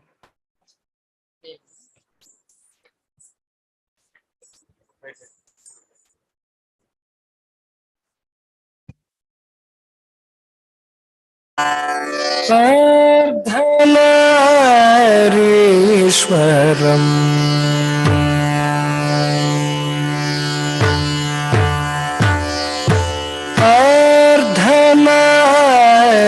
अर्धनारीश्वरम् आराधयामि सततम् अर्धनारीश्वरम् आराधयामि सततम् अर्धनारीश्वरम्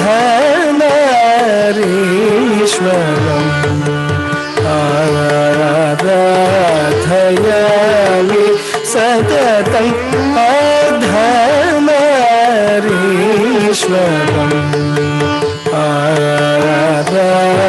आराधयामि सततम् अत्रिभृगुवसिष्ठादिमुनिवृन्दवन्दितं श्रीयर्धनारीश्वरम्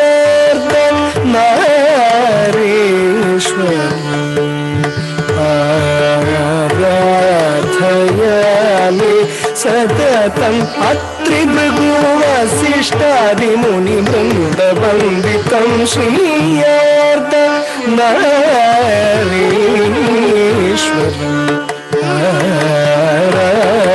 आराधयामि सततम् अत्रिभृगुवसिष्ठादिमुनिवृन्दवन्दितं श्रीयर्धनारीश्वरम्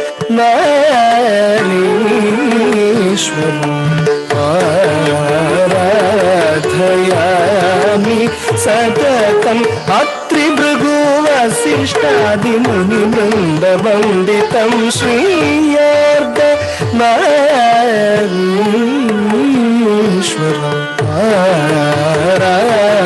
आराधयामि सततम् अत्रिभृगुवसिष्ठादिमुनिवृन्दवन्दितं श्रीयर्धनारीश्वरम् आराधयामि सततम् अत्रिभृगुवसिष्ठादिमुनिवृन्दवन्दितं श्रीयर्धनारीश्वरम्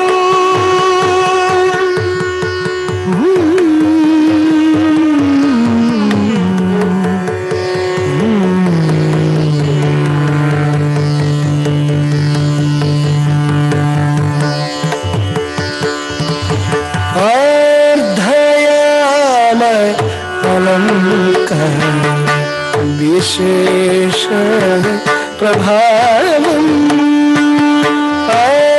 अर्धयाम अलङ्कार विशेष प्रभावम् अर्धनारीश्वरी प्रियकरम् अभयकरं शिवम् अर्धनारीश्वरी प्रियकरम् अभयकरं शिवम् अर्धनारीश्वरी प्रियकरम् अभयकरं शिवम् अर्धनारीश्वरी प्रियकरम् अभयकरं शिवम् अर्धनारीश्वरम्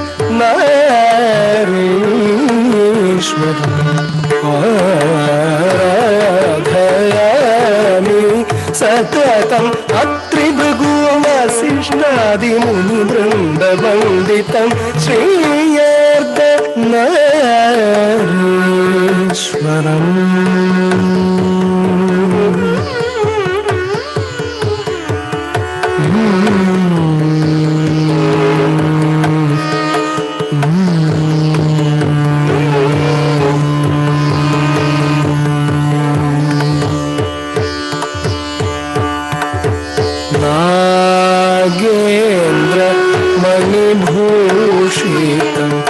నందితురగ ఆరోహితం నాగేంద్ర మణిభూషితం నందితురగ ఆరోహితం నాగేంద్ర మణిభూషితం నందితురగ ఆరోహితం నాగేంద్ర మణిభూషితం నందితురగ ఆరోహితం శ్రీ గురు గోప పూజితం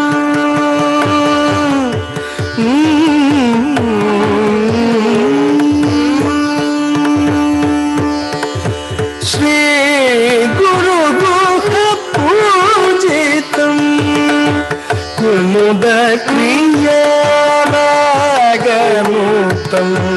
శ్రీ గురు గోప పూజితం కుముద క్రియారాగముతం ఆగమాది సన్నుతం అనంత వేద ఘోషితం ఆగమాది సన్నుతం అనంత వేద ఘోషితం అమరేశాది సేవితం ఆరక్తవర్ణ శోభితం మార్ద నారీశ్వరం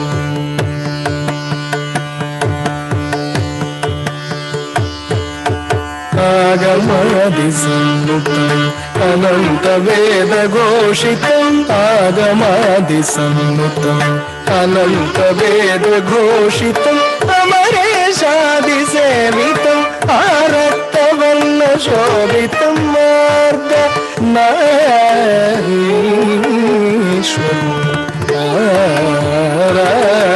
ఆరాధయామి సతతం అత్రి భృగు వశిష్టాది ముని బృంద వందితం శ్రీయార్ద నారీశ్వరం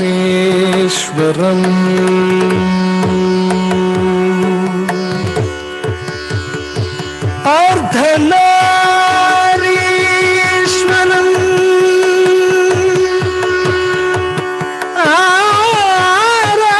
ఆరాధయామి సతతం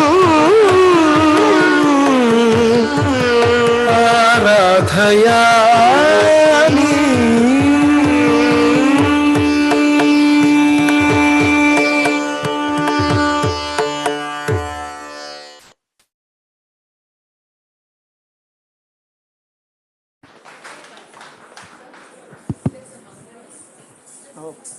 Okay.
Friends, I will not take much time to appreciate the students.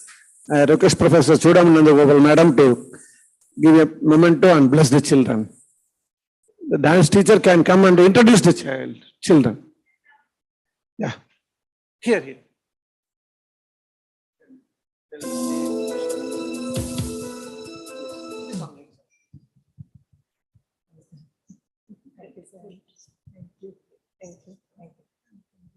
I'd like to introduce the students this evening in order of the songs.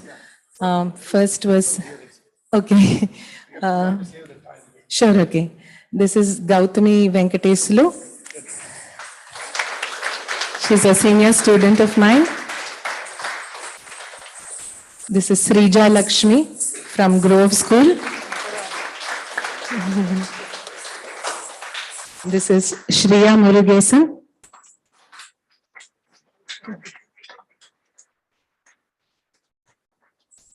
Pavitra Srinivasan.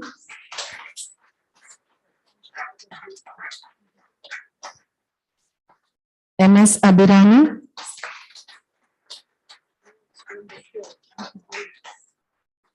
Shanaz Alimi.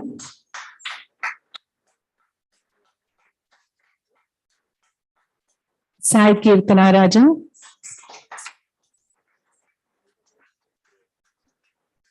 And VS Harimita.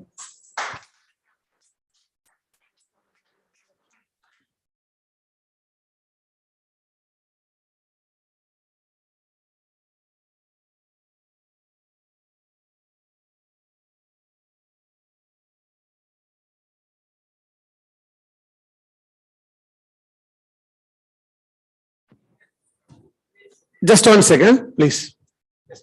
To honor the teacher also. Before the program. Okay.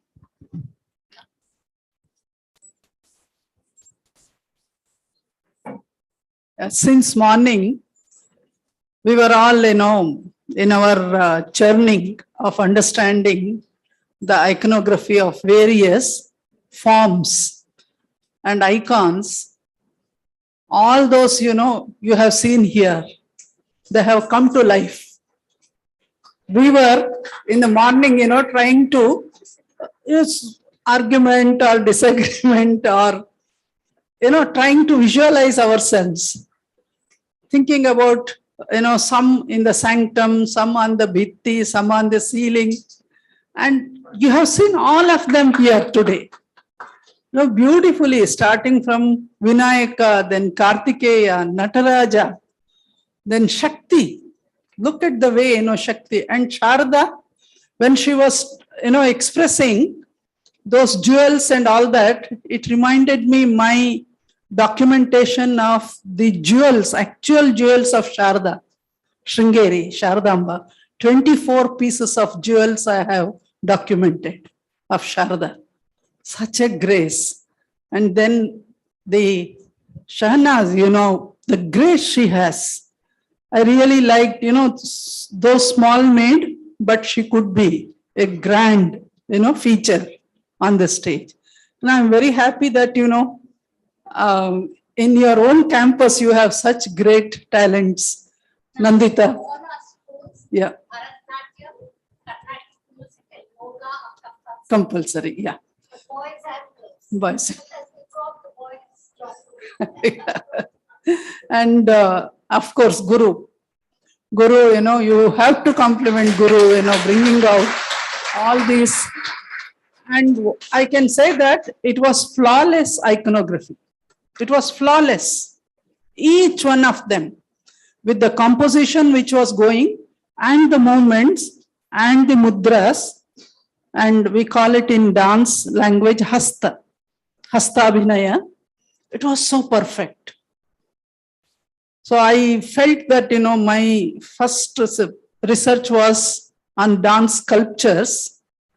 And I compliment myself that, how dance becomes so important when it comes to this kind of, understanding. And today we are studying all of them in our art history. It's such a combination of performing arts and iconography, art history, visual arts, and that is the great experience, and it is a spiritual experience. Yeah, perform, yes. And on behalf of all the members of Indian Art History Congress, I thank all of you and bless that, you will grow as great artists. And thanks for Nandita organizing such a wonderful thing. nothing would have been suitable. Yes, nothing would have been suitable than this for the theme that we have in our conference. Thank you, one and all. Thank you. Pardon? Group. Okay.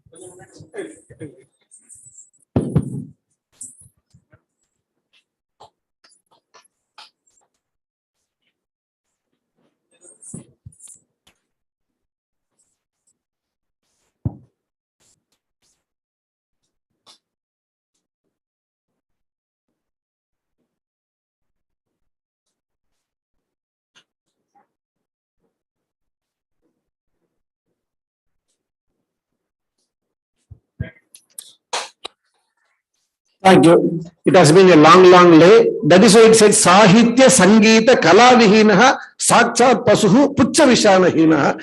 And it has been a long day. Thank you all. We are now retiring for the dinner. Especially you have traveled a lot. And after dinner you can retire to your you can have your rest. And tomorrow morning we begin the session exactly by 9:30. By 8:15 breakfast, 8 o'clock you have to be ready. Here the breakfast will be ready. We will begin the sessions because Mangala Madam is going and saying tomorrow I will give the exact slot time, no problem. Since today's program we have to go. So with these words, I take leave of you. Please just retire for dinner. It is ready. After that, vehicles are there. Arrangements have been made for your retiring, please. Thank you.